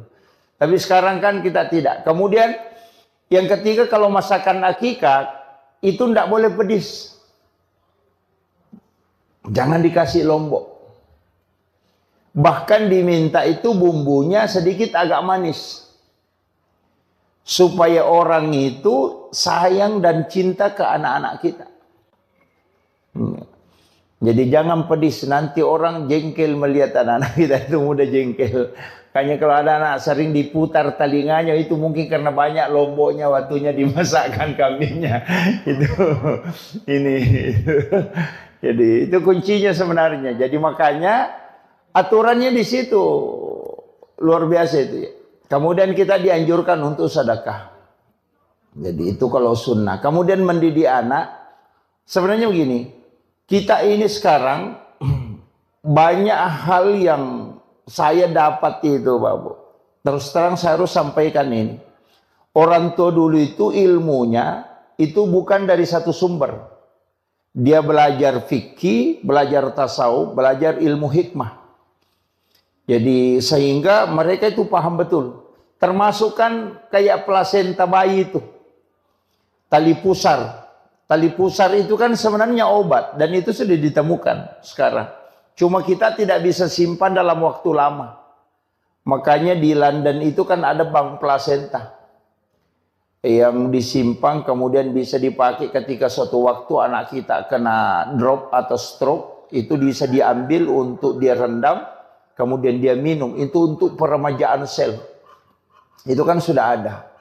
Itu plasenta. Saya tidak tahu orang tua dulu mengatakan kalau ada anak sakit, ambil air baru siram pusarnya, kemudian kasih itu minum supaya berhenti sakit perut. Saya tidak tahu dari mana ilmu itu dia dapat. Padahal sekarang ini kan baru didapat bahwa plasenta itu adalah obat, gitu kan. Bahkan kan pejabat-pejabat banyak konsumsi plasenta, kan yang plasenta rusa itu, yang kapsul itu untuk fisik, yang suplemen itu, kan itu mahal itu, hampir 80 juta harganya itu. Dan itu untuk suplemen, itu kan plasenta. Makanya anak-anak kita itu sebenarnya tali pusarnya itu orang tua dulu itu simpang. Nah, cuma sekarang kan tidak, karena tidak steril lagi, apalagi kalau sudah kena sinar matahari, selnya itu kan rusak. Mestinya itu kan kalau orang bawa ke bank plasenta di London, kemudian disimpan di dalam suhu minus 900 derajat. Itu terjaga itu. Itu satu-satunya yang negara yang punya itu masih London. Jadi yang setahu saya itu. Kemudian anak kita itu sebenarnya begini. Setiap menjelang subuh pasti bangun. Bayi itu begitu. Dan saya dapat di salah satu kitab hikmah itu, dan ulama terapkan itu, dan saya agak lambat tahu ilmu ini. Kalau ada anak kita, tapi ini kan kalau perempuan kan enggak, kalau nanti kalau laki-laki, kalau ada anak laki-laki cukur setiap hari Rabu. Iya. Jadi bercukur itu bukan hari Jumat. Jadi kalau ada anak-anak kita sudah dipotong rambutnya misalnya untuk akikahnya, nanti setiap hari Rabu cukur rambutnya selama 40 Rabu. Insya Allah anak itu akan pintar dalam ilmu hukum agama. Itu hikmahnya. Makanya masih ada pondok pesantren sekarang, kalau masuk anak-anak itu setiap hari Rabu digundul. Dicukur. Itu selama 40 Rabu di pesantren itu dicukur. Karena itu masih pakai itu di kitab itu. Jadi ulama hikmah itu mengatakan salah satu hikmahnya bercukur di hari Rabu itu sebenarnya itu untuk ahli hukum. Jadi fuqaha kalau mau menjadi ahli fikih, suruh anak-anak itu memudahkan otaknya untuk mengetahui hukum. Itu dicukur pada hari Rabu. Tapi ini untuk anak laki-laki ya, kalau perempuan kan enggak. Laki-laki aja. Jadi saya sampaikan kalau hikmahnya. Tapi sebenarnya perempuan bisa juga dipotong sedikit aja. Setiap hari Rabu digunting sedikit rambutnya, Rabu digunting sedikit. Tidak usah digundul. Itu kan kalau kita mau ambil istilahnya hikmahnya di hari Rabu itu. Makanya jangankan bercukur, Bu. Itu diatur. Kayak motong kuku itu kan diatur. Hari Senin, Kamis, atau Jumat. Bahkan tata cara motong kuku itu kan juga diatur. Sampai di kitabnya Syekh Abdul Qadir Jilani itu kan dari tangan kanan, mulai dari jari telunjuk, jari tengah, jari manis, jari kelingking, baru ke ibu jari. Kemudian pindah ke tangan kiri. Supaya tidak kena penyakit kulit. Jadi orang yang motong kuku itu hari Senin, Kamis, atau Jumat. Kemudian memotong kuku dari kanan. Kemudian memulai dari jari telunjuk, jari tengah, jari manis, ke kelingking, kemudian ibu jari. Itu tidak kena penyakit kulit. Termasuk panu itu dan kudis itu tidak kena. Itu hikmahnya itu. Jadi kalau ada orang kena panu, suruh aja itu motong kuku seperti itu. Berhenti itu. Jadi itu hikmahnya agama itu luar biasa itu. Kemudian saya sering sampaikan, kalau motong kuku kecuali wanita haid, dianjurkan untuk berwudu. Mestinya itu sebelum motong kuku berwudu. Sama aja laki-laki kalau mau pergi sholat Jumat, mestinya mandi sunnah Jumat, berwudu sempurna, sudah itu baru potong kuku. Karena kuku yang terlepas dalam keadaan suci, itu tidak pernah berhenti bersikir hingga dihancur. Kadang kita terbalik, motong kuku dulu baru pergi mandi, kan terbalik. Mestinya seluruh anggota tubuh, sama aja kalau mau motong rambut, mau menggunting rambut, mestinya dalam keadaan ada wudu. Supaya itu semua benda yang lepas, anggota tubuh kita yang lepas, itu berzikir. Kenapa orang yang mau berkurban ketika masuk di bulan Zulhijjah, itu dilarang potong rambut, dilarang menggunting kuku. Nggak begitu. Dilarang gunting rambut, dilarang potong kuku ketika masuk bulan Zulhijjah. Kalau dia mau berkurban. Itu karena badan kita itu ingin menyaksikan kurbannya. Itu kan kata Nabi. Bahwa anggota tubuhmu itu juga akan dosa-dosanya lepas. Banyak orang kan tidak perhatikan itu. Dan itu disunahkan. Ketika masuk bulan Zulhijjah, 1 Zulhijjah, dan kita mau berkurban, jangan potong kuku. Jadi supaya nanti ketika berkurban hadir melihat. Karena banyak juga orang tidak hadir ketika disembelih. Padahal itu yang afdalnya. Ada 3 afdal di situ. Kita yang sembelih sendiri kurban kita, cuma tidak semua orang mampu. Yang kedua hadir. Kenapa kita hadir? Karena di situ doa mustajabah. Sebelum darah menetes sampai ke tanah, itu 1 jengkal aja jaraknya, itu pahalanya sudah sampai. Bayangkan itu, Bu. Ketika pisau sudah melekat di leher binatang yang mau dikurbankan, itu sebelum darahnya sampai ke tanah, itu pahalanya sudah sampai. Makanya doa yang paling cepat di situ, ketika pisaunya Pak Imam itu sudah di leher binatang, di situ kita berdoa. Biar tidak dilepaskan, cukup dalam hati. Mudahkan rezekiku, panjangkan umurku untuk bisa berkurban tahun depan. Itu luar biasa itu. Karena itu doa yang paling cepat itu. Kalau sholat kan belum tentu. Itu. Makanya ibadah kurban ini luar biasa sebenarnya. Kalau orang paham betul itu.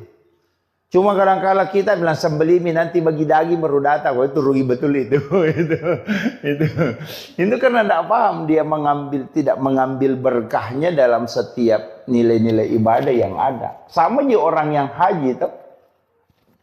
Apa yang dibaca ketika di tawaf putaran pertama, apa yang dibaca ketika tawaf di putaran kedua, ketika di posisinya Hijri Ismail, kemudian di posisinya apa yang harus diminta, itu kan banyak orang tidak paham.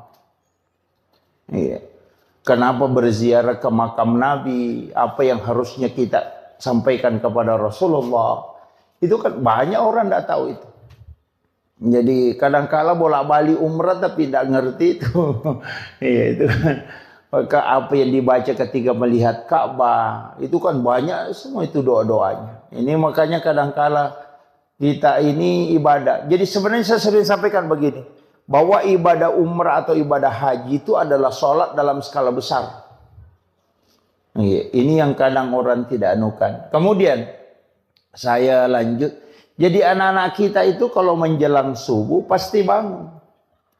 Ketika malaikat itu sudah turun. Karena bayi itu kan masih bisa melihat itu. Makanya mulai dari jin itu bayi bisa lihat.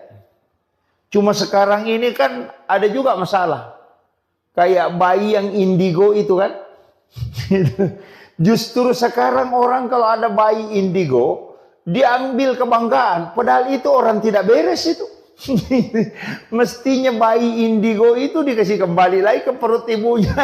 Karena itu belum selesai dia. Karena pandangannya belum ditutup. Itu kan. Kan Nabi Sis nanti yang menutup pandangan itu supaya tidak melihat jin. Nah, itu. Jadi kalau ada anak bisa melihat jin itu, wah itu belum selesai itu. Kayak kue itu belum adonannya belum beres sudah dimasak. Wah itu. Jadi kenapa bayi mestinya itu pas kelahirannya baru lahir, karena itu kuncinya di situ. Dikhawatirkan dampaknya ke situ. Iya. Dan orang yang tinggal di dalam kandungan lama itu cerdas. Itu konsensus ulama itu. Makanya Imam Syafi'i itu dikandungkan itu hampir 3 tahun. Sampai giginya itu sudah tumbuh, itu baru keluar. Walaupun ada nanti perbedaan pendapat mengatakan dulu kan tidak ada kalender. Ya kan? Itu.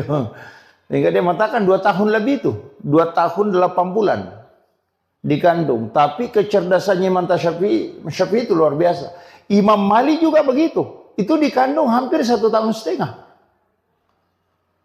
Abu Hanifah juga begitu. Hampir 4 ulama yang mazhab ini itu lama semua dikandung. Dan ternyata orang yang lama di dalam kandungan itu cerdas. Itu. Cuma sekarang kan ndak ini. Karena dikhawatirkan. Sekarang kan biasa orang khawatirkan. Misalnya kalau ketubannya sudah pecah, itu kan bahaya. Sehingga orang kan operasi atau apa. Cuma ulama kita menyampaikan bahwa ketika ada anak lama di kandungan, itu besar kemungkinan itu kecerdasannya luar biasa. Makanya kalau ada anak mengandung lewat dari waktu yang ditetapkan dokter aman-aman ji, tidak usah dioperasi dulu. Itu akan mempengaruhi kecerdasan. Kemudian kenapa perintah agama? Wal walidatu yurdi'na auladahunna haulaini kamilaini an yutimma radha liman arada an yutimma radha. Kenapa kita dianjurkan menyusui anak itu 2 tahun? Wal walidatu yurdi'na auladahunna haulaini kamilaini. Kenapa dianjurkan itu 2 tahun? Karena memang pergantian sel air susu ibu itu selama 2 tahun. Setiap hari itu berubah. Campuran air susu seorang ibu itu berubah setiap hari. Makanya kalau minum susu formula, itu kan formula 0 sampai 5 bulan. 5 bulan sampai 1 tahun. Bukan begitu gitu. Kalau formulasi air susu ibu itu setiap hari berubah. Di waktu asar itu berubah. Jadi campurannya air susu hari ini dengan besok itu beda. Makanya semestinya itu tidak mengambil air susu kemudian dia simpan besok baru dikasih anak-anak. Mestinya itu tidak. Biasanya kan ada yang mengambil ASI-nya itu kemudian dia simpan di freezer atau di ini besok baru dia nukan. Mestinya tidak, karena percampuran air ASI ibu itu 2 tahun selalu berubah setiap hari. Makanya perintah agama itu menyusui anak 2 tahun. Itu baru sempurna betul untuk perkembangan otak. Makanya kenapa susu formula membuat anak cepat pintar. Itu seperti ayam potong. Ayam potong itu kan di-upgrade. Tapi PC-nya lemah. Makanya anak-anak yang dikasih susu formula memang awalnya dilihat cerdas. Tapi nanti masuk kelas 5, masuk SMP, mulai buntu. Karena dia tidak mengikuti, otaknya tidak terformat sistematis. Dari makanannya itu. Makanya itu sebenarnya agama luar biasa, Bu. Seandainya orang paham betul itu luar biasa. Sampai kenapa agama menganjurkan 2 tahun. Nah sekarang kan susu formula 0 sampai 5. 5 sampai 1 tahun. 1 tahun sampai 1,5 tahun. Baru 2 tahun. Baru 0 sampai 3 tahun. Selesai. Itu kan hanya 4 kali berubah kan. Tapi kalau ASI itu setiap hari. Jadi itu luar biasanya. Kemudian ASI pertama itu mestinya dikasih ke anak. Yang warna kuning itu dijaga betul itu. Mestinya dikasih langsung ke anak itu. Kenapa? Karena itu yang untuk fisik. Itu antibodi luar biasa itu. Nah, itu juga yang terkoneksi dengan orang tuanya nanti. Makanya kalau orang menyusui anaknya itu kan jantungnya dengan jantung anak dekat. Kenapa sekarang kan banyak anak yang tidak istilahnya tidak takzim kepada kedua orang tuanya karena sudah ndak ini memang orang tua dulu itu anaknya kan selalu dia gendong sehingga jantung anak itu dekat sehingga anak itu kan terkoneksi itu. Ini makanya ibu-ibu kalau menyusui anak ya harus digendong sebenarnya itu. Kan terpengaruh, ASI kan begitu mempengaruhi sekali. Apalagi kalau ibu-ibu makan makanan panas, misalnya makan sayur panas, nasi panas, pasti kan pengaruhnya ke anak. Nanti itu kalau sudah menyusui, pasti putih-putih di sini. Iya, padahal ibunya tadi makan makanan panas, ASI-nya kan tidak panas. Tapi kenapa? Itu terpengaruh. Artinya itu pesan bahwa ucapan apapun yang dikeluarkan seorang ibu ketika dia menyusui atau sebelum menyusui itu akan masuk ke anak, tertransfer. Makanya jangan menyusui anak ketika dalam keadaan stres. Makanya kalau ibu-ibu mau menyusui anak, baca sholawat lah. Atau bunyikan Al-Quran, biar di HP saja, di Android. Baca sholawat, kemudian zikir, itu paling bagus. Karena itu tertransfer nanti masuk ke anak. Karena itu kan sesuatu yang dibacakan zikir itu pasti tenang. Apalagi kalau sholawat. Makanya anak-anak itu bacakan sholawat. Jadi kalau kasih menyusui anak itu sholawatan, insya Allah. Itu anak itu akan sabar. Iya. Jangan menyusui anak kalau dalam keadaan emosi, itu fatal itu. Itu nanti anak-anak tidak mau mendengar. Larinya ke situ. Jadi tidak usah kita jauh, tidak usah bilang doa apa, itu saja. Makanan panas yang dia makan, nanti kalau anaknya menyusui, itu pasti itu putih dia nunya. Terkupas-kupas itu di langit-langitnya. Itu karena sudah makanan panas. Padahal itu kan sudah dingin, karena sudah dia makan. Tuh. Apalagi lari ke ASI. Kan kalau kita secara logika, ilmiah ini kan tidak. Tapi itu ada koneksinya ke situ. Bahwa orang yang bersikir, kalbunya tenang, selnya dalam tubuhnya itu mengalir dengan penuh keberkahan, dan itu yang diambil oleh anak, maka hidupnya akan berkah, dan darah yang mengalir dalam tubuhnya itu dipenuhi dengan berkah sholawat. Itu luar biasa. Nah, makanya itu aja kuncinya. Jangan terlambat. Misalnya anak-anak dia di sholawat itu insya Allah. Kemudian saya tadi mengatakan setiap mau masuk subuh pasti bangun, karena itu dibangunkan malaikat. Makanya anak-anak itu ngomong sendiri. Bayi itu kalau jam-jam 4 subuh itu ngomong sendiri tuh. Karena itu sebenarnya karena dia kayak ulama kita mengatakan dia bicara itu sama malaikat. Makanya kalau ibu-ibu bisa perhatikan. Anak yang tidak punya bahasa, anak kecil, ketika main sama anak kecil itu baku paham. Iya. Padahal tidak ada ngomong kan? Tapi mengerti bilang, oh ini minta, itu bahasanya dia. Kalau kita bilang, apa nama masuk ini? Iya, jadi kan begitu. Bahkan bayi itu kan begitu, Pak, karena masih sucinya, sehingga itu masih tembus. Makanya Rasulullah itu mengatakan kan, siapa yang ingin mencium bau surga, maka cium bayi. Karena Rasulullah itu pernah masuk surga, jalan-jalan di dalam surga, sehingga dia tahu betul baunya surga. Makanya Rasulullah mengatakan, kalau mau Anda tahu baunya surga, itu ada di dunia. Cium bayi, persis itu baunya surga. Makanya bau bayi itu satu macam. Bayi kemanapun, orang bule, orang apa, semua baunya sama. Ketika bayi, nanti ketika makanannya mulai berubah, baru baunya mulai berubah.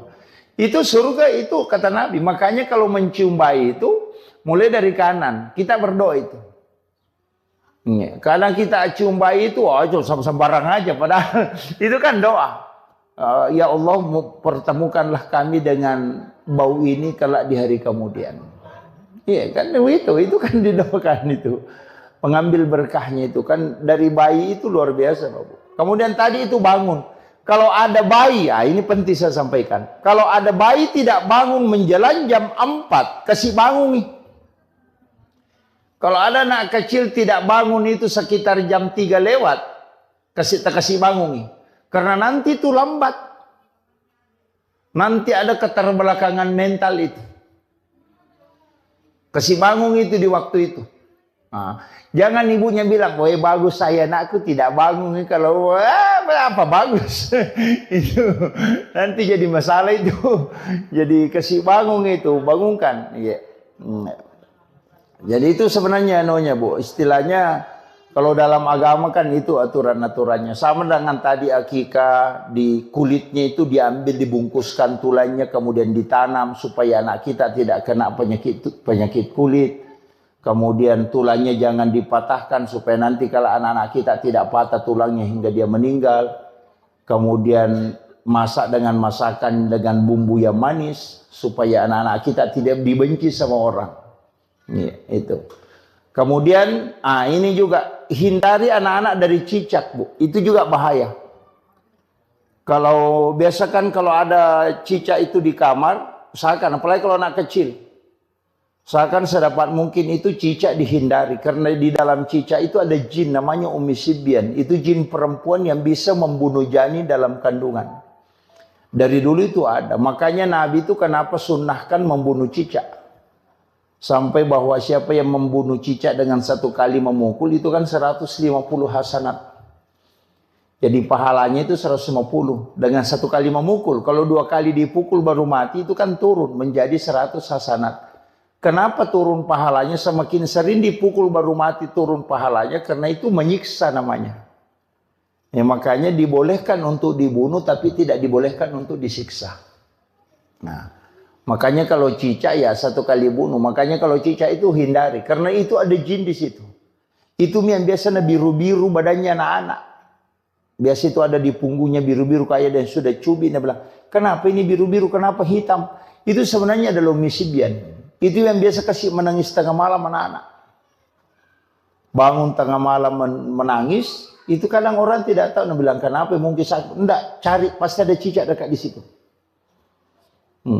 Itu diusir. Makanya jangan biarkan banyak cicak di dalam kamar. Apalagi kalau orang hamil. Oh, itu parah itu.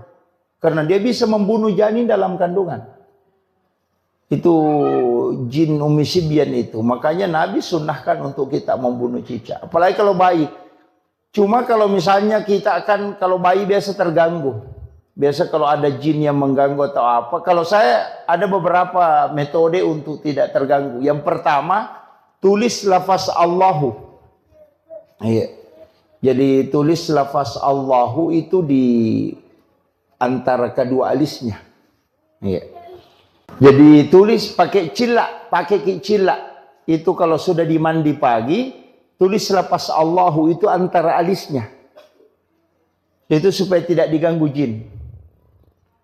Biasa orang kalau diayung, dia kasih cermin di bawahnya kan. Orang tua dulu kan begitu. Kalau ayung anaknya, kasih cermin di bawahnya. Itu cermin kan supaya pantulannya. Kan kalau ada cicak, nah dipantulkan dengan cermin, itu jinnya keluar. Makanya sebenarnya pakai cermin itu. Kalau mau aman pakai tulis Allahu saja. Kalau tidak bisa, kalau malam terganggu, tulis namanya Umar. Jadi kalau anak sudah tidur, kasih masuk jari telunjuk di langit-langit, mulai dari kepalanya kita tulis tulisan bahasa Arab, Umar bin Al-Khattab. Insya Allah tidak diganggu jin itu. Sama kita, kalau tidur kita ada jin ganggu, kita bilang tidak bisa tidur atau ada kayak ketindisan. Tulis saja nama Umar, mulai dari pusar. Jadi kasih masuk tangan di langit-langit, baru tulis Umar bin Khattab. Tapi tulis bahasa Arab, jangan bahasa Indonesia. Tulis bahasa Arab. Jadi Umar bin Khattab, itu tidak diganggu. Itu ulama-ulama hikmah itu mengajarkan itu. Jadi kalau ditulis namanya Umar, kan biasa orang diganggu itu.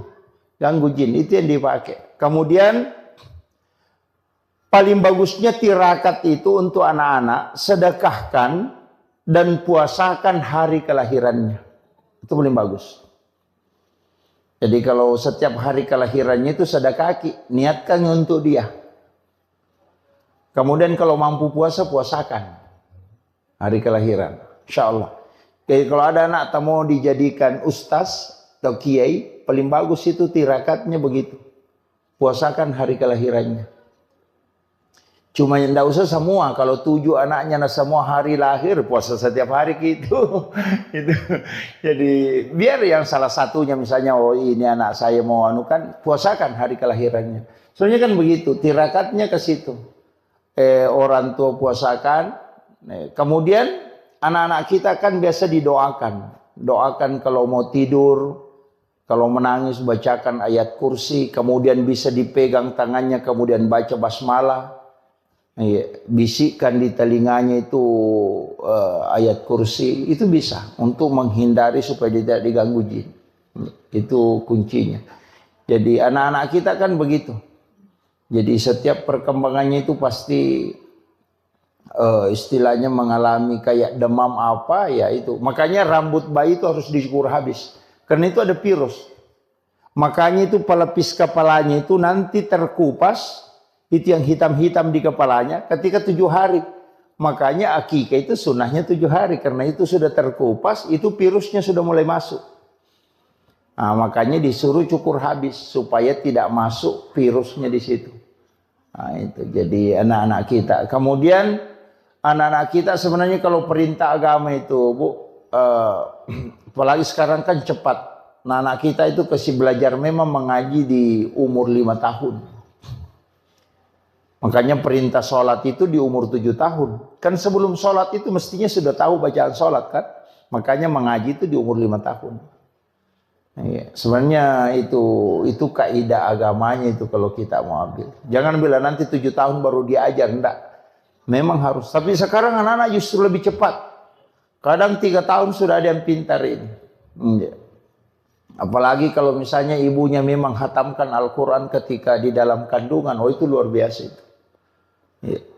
Kan sebenarnya kan anak-anak juga kalau baru lahir biasa ada yang tahnid. Di tahnid itu. Kasih kurma, dihaluskan, kemudian dibacakan doa kemudian ini. Tapi sekarang kan enggak. Ada yang tidak sepakat dengan itu. Tapi kalau saya tidak masalah. Kemudian yang terakhir, ada juga penting saya wasiatkan untuk anak-anak kita. Satu kuncinya sebenarnya begini, Bu. Yang paling lama dipelihara itu anak. Yang paling lama kita punya tanggung jawab itu ke anak. Anak ayam itu 3 bulan itu sudah pisah sama induknya. Kalau anak kita itu sudah punya anak masih dibimbing. Nah, kayaknya ini penting saya sampaikan bahwa jaga anak kita itu kalau misalnya setiap malam Jumat, Bu, kirimkan suratul Fatihah. Jadi tirakatnya itu istilahnya kalau dalam tarekat itu kirimkan suratul Fatihah setiap malam Jumat. Itu bisa 41 kali. Supaya kita sebut ila ruh wa nafsu wa jasad. Jadi supaya terkoneksi dengan kita. Iya. Apalagi kalau dia di pesantren, sekolah di pesantren, kirimkan itu setiap malam Jumat kirimkan. Kirimkan Fatihah. Iya. Jadi tapi jangan bilang ila arwahi. Katakan ila ruh. Kalau arwah itu orang sudah meninggal. Kalau ila ruh itu untuk orang hidup dan bisa juga untuk orang meninggal. Nah, karena ruh itu kalau arwah itu sudah almarhum atau almarhumah. Tapi kalau pakai ila ruh itu tidak. Itu untuk orang hidup. Sama dengan suami kita. Suami tak kirimkan Fatihah. Supaya kalau mau selingkuh bisa ditahu. Baru ada niat-niat masalahnya itu sudah kita bisa tahu. Kenapa? Karena memang terkoneksi. Karena ruh itu bersilaturahmi. Iya. Banyak perempuan itu bisa tahu kekurangan suaminya apanya. Gara-gara itu begitu terkoneksi. Iya, kirimkan Fatihah. Jangan tidak dikirimkan Fatihah. Nabi bilang tidak mati, Ustaz. Nabi buka orang mati dikirimkan. Yang salah itu kalau bilang ila arwahi. Wah, itu jadi masalah itu. Nanti suaminya marah-marah. Nabi bilang belum Pak mati. Nah, itu ila ruh. Kita kirimkan itu supaya terkoneksi. Jadi kalau ada masalah itu koneksi itu. Biar kalau HP kan bisa dinapaki orang berbohong. Jadi bukan HP yang berbohong, orangnya yang berbohong. HP itu jujur sekali, apa yang dibilang itu yang dibilang. Kalau yang pegang HP itu yang biasa berbohong. Makanya saya wasiatkan pakai itu, kirimkan anak-anak kita, kirimkan Fatihah, suami kita kirimkan Fatihah, baru minta berkahnya supaya terkoneksi. Jadi bisa kita tahu anak kita sekolah di Jakarta atau di Makassar itu bisa koneksi. Iya. Jadi itu yang saya kira yang penting saya wasiatkan untuk acara akikah dan bagaimana anak-anak kita didik. Sebenarnya itu penting karena ini sekarang luar biasa, Bu, tantangan yang menghadapi keadaan sekarang luar biasa. Anak-anak kita ini harus ekstra. Makanya Nabi memang mengatakan bahwa didiklah anakmu melebihi dari pendidikan, karena dia akan menghadapi masa yang lebih berat dari apa yang kau hadapi. Jadi itu yang penting saya wasiatkan, makanya didik dan harus kita banyak mendoakan. Walaupun sebenarnya ada amalan itu bagus sekali, pas anak itu lahir langsung bawa ke masjid. Jangan melewati satu waktu sholat. Jadi pas lahir bawa ke masjid, simpan di depan mimbar, letakkan di situ, baru sholat sunnah hajat 2 rakaat, baru berdoa kepada Allah supaya diikatkan kalbunya dengan masjid. Jadi nanti anak-anak itu menangis kalau orang ke masjid dan dia tidak ikut. Nah, itu. Jadi dan kalau ke masjid itu pasti tenang. Ya, datang tenang itu. Jadi itu yang dianukan.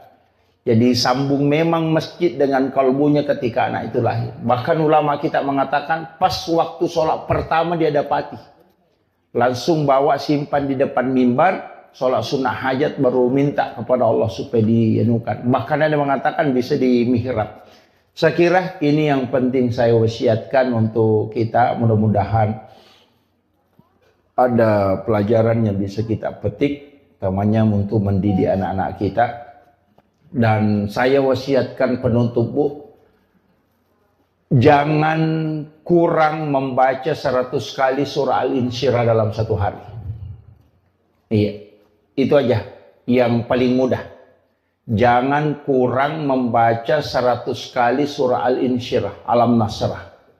Nggak usah pikirkan apa nanti jabatannya anakku, apa nanti sekolahnya anakku. Nggak usah pikirkan. Selesaikan saja surah Al-Insyirah 100 kali dalam satu hari. Allah akan menempatkan anak-anak kita di tempat yang tinggi. Nggak usah pikirkan ada nanti pekerjaannya di mana nanti. Nggak usah pikirkan itu. Ini saja selesaikan Al-Insyirah 100 kali dalam sehari. Insya Allah anak-anakmu ditempatkan di tempat yang tinggi. Iya. Maka dia guru tadi nanti dia nak guru bija-bija mutanya rupu mujajian. Yang penting bisa cukup. Dicicil bisa, Bu. 20 setiap selesai sholat fardu. Bukan 100 gitu. Cicil aja 20. Jadi surah Al-Insyirah itu Alam Nasrah. Itu dilakukan. Tapi jangan kurang 100. Ke minimal 100. Insya Allah anak-anak kita itu ada saja jalurnya itu. Nggak usah khawatir bilang anu begini-begini. Enggak. Nanti Allah tempatkan khusus. Dia kasih kedudukan khusus. Itu untuk orang tuanya. Itu amalan yang paling gampang sebenarnya. Tapi susah juga.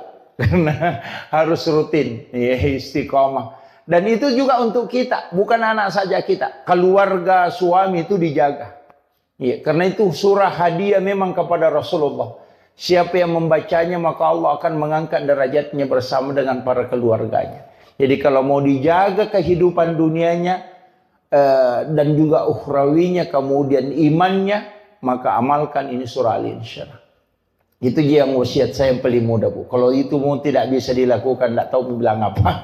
Saya kira cukup sekian. Akhirul kalam. Allahul muwaffiq ila aqwamit thariq. Nasru minallahi wa fathun qarib wa basyiril mu'minin. Assalamualaikum warahmatullahi wabarakatuh.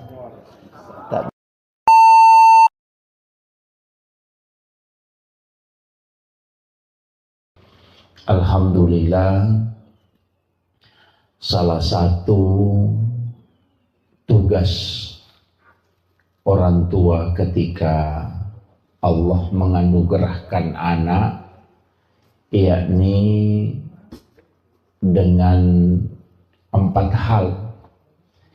Yang pertama, memberi nama. Yang kedua, akikah. Akikah itu sebenarnya 2 tugasnya. Yang pertama adalah menyembeli binatang. Kemudian yang kedua adalah memotong rambut, menggunting rambut. Itu yang akikah. Jadi memang cuma kadang-kala kita kalau menggunting rambut itu tidak secara keseluruhan. Padahal di dalam hadis itu disebutkan jangan engkau sisa walau hanya selembar.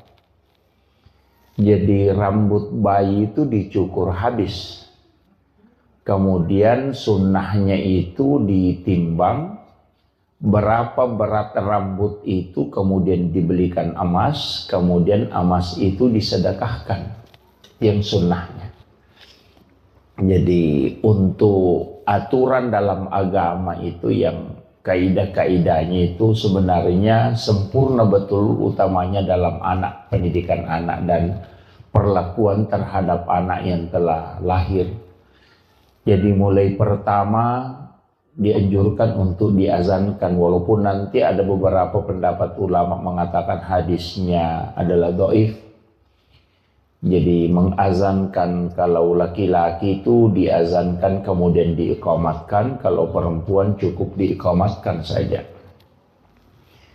Kemudian akikah itu diperintahkan di hari ke-7 Sunnah akikah itu hari ke-7. Kalau tidak sempat di hari ke-7, itu ditambah 7 hari. Jadi hari ke-14. Nanti kalau tidak sempat lagi di hari ke-14-nya, ditambah lagi 7 hari. Di hari ke-21-nya. Nah, kalau tidak sempat di 2 hari ke-21, itu sudah tidak ada lagi penetapan waktu. Dicari saja kapan kita ada waktu dan kesempatan. Jadi yang sunnah akikah itu penetapannya 3 hari. 7 hari kelahiran, 14 hari kelahiran, dan 21 hari kelahiran. Cuman ketika anak itu lahir sudah asar, maka tidak dihitung hari itu. Jadi misalnya lahir hari Ahad, sudah sholat asar, itu tidak dihitung hari itu. Jadi kita mulai menghitung hari Senin. Jadi kenapa? Karena bulan itu sudah muncul di situ. Nah, makanya nanti apalagi kalau menjelang maghrib lahir, kayaknya tidak dihitung itu hari untuk hitungan akikahnya maksud saya. Jadi makanya kalau misalnya Ahad sore, makanya langsung hitung Senin, Selasa, Rabu, Kamis, Jumat, Sabtu, Ahad. Nah, begitu. Tapi kalau dia lahir sebelum duhur, maka dihitung hari itu. Ya, jadi itu begitu cara menghitungnya kalau untuk penetapan hari akikah. Sebenarnya kenapa ada semua rahasia di dalam kitab-kitab hikmah itu, para ulama kita itu sebenarnya sudah menjelaskan beberapa asbab kenapa ada hitungan 7. Anak itu kan sebenarnya 7 bulan kandungan itu kita adakan acara syukuran. Nah, biasa orang mengatakan syukuran 7 bulanan. Kenapa ambil 7 bulan?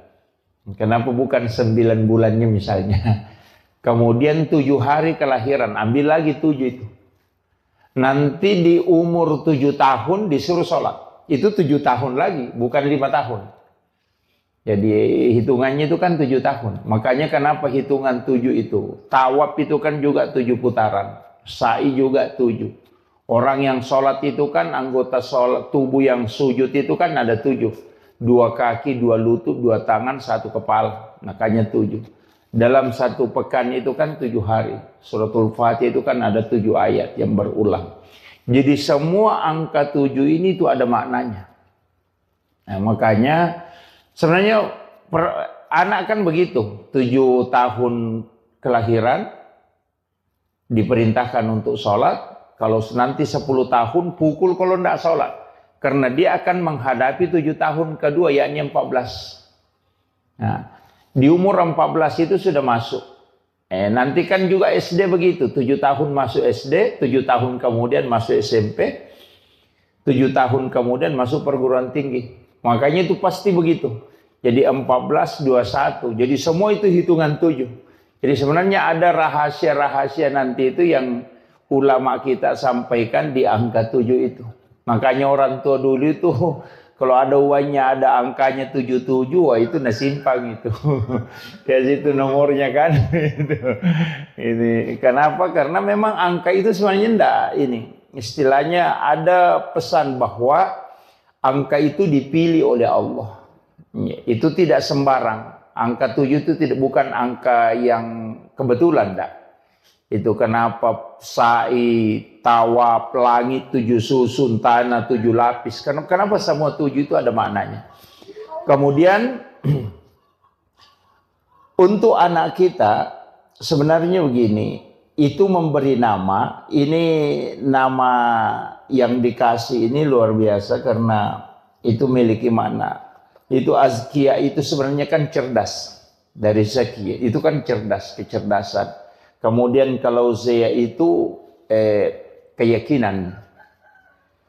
Jadi nama itu memang adalah doa. Cuma biasanya kalau terlalu panjang nama itu berubah-ubah sifatnya nanti. Iya. Jadi saya pernah baca satu ini kan ulama kita dari dulu itu memahami semua dalam segala lini ilmu. Jadi bukan hanya satu, bukan hanya melihat dari arti, tapi juga melihat dari makna. Jadi kadang juga melihat dari hitungan. Ada namanya silogi, itu kan ada ilmu seperti itu, palmitri ada. Jadi ulama kita dari dulu itu mempelajari. Tapi kalau melihat saja sepintas itu biasa tidak. Makanya nama itu kadang ulama-ulama dulu itu tidak terlalu panjang. Cuma sekarang ini banyak, karena selain memiliki cari maknanya yang bagus ya itu. Tapi kalau saya tidak masalah, cukup kita doakanlah. Iya. Kemudian nama ini cuma ada hadis itu disebutkan, siapa yang memiliki 3 anak laki-laki, kemudian salah satunya tidak dikasih Muhammad atau Ahmad, maka ada jahilah, kata Nabi. Pasti di situ ada nakal sekali. Ya. Jadi kalau ada anak laki-laki cukup mi 3, tidak ada nama salah satu namanya Ahmad atau Muhammad, nakal itu. Ada salah satu di situ tidak beres. Itu didoakan itu, maka ada jahilah, kata Rasulullah. Jadi itu makanya penting juga menggunakan, makanya orang Arab itu rata-rata pakai kata Muhammad atau Ahmad. Kemudian itu tadi akikah. Sebenarnya akikah ini, saya pernah membaca satu penelitian bahwa rambut bayi itu kan mengandung kurang lebih 4 juta virus. Makanya kenapa kita dianjurkan untuk mencukur habis. Jadi itu hikmahnya. Jadi bahkan Rasulullah mengatakan, kalau kau tidak bisa menilai dengan emas, maka nilai dengan perak. Jadi bagi orang tua yang tidak mampu membeli emas untuk rambut, berapa gram rambut bayi itu yang sudah dicukur habis tadi, kalau tidak bisa belikan emas, Nabi Rasulullah mengatakan belikan perak. Harus dinilai. Jadi kalau perak kan sudah murah, kan? Kenapa? Sebenarnya itu hikmahnya dalam ilmu hikmah. Kenapa dibelikan emas? Itu anak kita itu insya Allah selalu akan diberikan, diangkat derajatnya di tengah-tengah masyarakat. Jadi kalau mau anak kita, jadi bukan uangnya yang disedekahkan, Bu ya, bukan. Tapi memang emasnya. Jadi ditimbang berapa gram rambutnya, kan kalau bayi itu tidak sampai 10 gram. Apalagi kalau paling itu palingan 1 gram paling berat itu. Iya, bahkan ada yang tidak cukup. Itu dibelikan emas. Jadi, tahu gitu kalau dibawa ke penjual emas, langsung ditimbang itu. Baru dibelikan emas. Itu untuk anak-anak. Kalau sudah tua dicukur jangan ya, Pak. Biasa kan ada orang tidak diakikah. Kan ada yang orang-orang tua dulu itu banyak tidak diakikah. Sebenarnya diakikah cuma dia sembeli ayam. Orang Bugis bilang icerak lutu, karena lutu pacerak. Karena ya, padahal akikah itu kan kambing atau domba. Syafi'i itu membolehkan sapi. Karena di antara kita dulu mungkin ada yang diakikah dengan sapi. Jadi Imam Syafi'i itu dalam kitab Al-Um dan bahkan juga di Fiqhul Islam wa Adillatuhu itu dibolehkan menggunakan sapi. Jadi kalau ada orang diakikah sapi pakai, itu nilainya 1 ekor sapi itu dinilai 7 ekor kambing. Makanya kalau ada anak kembar laki-laki, 1 ekor sapi dipotong itu sudah lebih itu. Ya, jadi kalau Syafi'i, walaupun ada ulama lain itu mengatakan afdalnya memang kambing. Ya, jadi kambing itu juga memasuki tahun kedua umurnya. Makanya di situ banyak tafaulnya, Bu. Termasuk kalau anak laki-laki, usahakan kambingnya sama besar. Biasa kan ada beli kambing 1 kecil 1 besar. Oh jangan. Anti anak kita itu tidak mampu berlaku adil. Sebenarnya ada aturan-aturannya itu kalau di ini untuk hikmahnya, tapi itu bukan aturan fikih mutlak, enggak. Itu hanya diambil dari ilmu-ilmu tafaul itu. Ulama-ulama kita dari dulu itu pakai itu, ilmu hikmah. Termasuk kalau wanita itu kalau di perempuan kita mau akikah, kambing yang kita beli itu diperiksa kaki depannya. Lama dulu itu mengatakan periksa kaki depannya, karena dari 10 kambing, paling tinggi 3 ekor itu yang sama besar kaki depannya. Jadi cek itu kaki depannya yang sama besar, itu yang kau jadikan kambing untuk akikah anak perempuan. Karena supaya anakmu bisa berlaku adil kalau nanti ketika dia besar. Nah, kalau laki-laki sama besar kambingnya. Apalagi kalau ada kambing kembar itu bagus sekali. Yang tidak bisa dibedakan besarnya, warnanya itu paling bagus. Tapi itu sunnahnya Bu ya. Kalau akikah itu untuk laki-laki bisa 1 ekor kambing. Tidak mutlak harus 2. Jadi Rasulullah mengakikah cucunya itu dengan kamshan. Hanya 1 ekor domba. Tidak mutlak bilang harus 2. Cuma sunnahnya 2. Kalau tidak mampu 1 ekor itu sudah sah.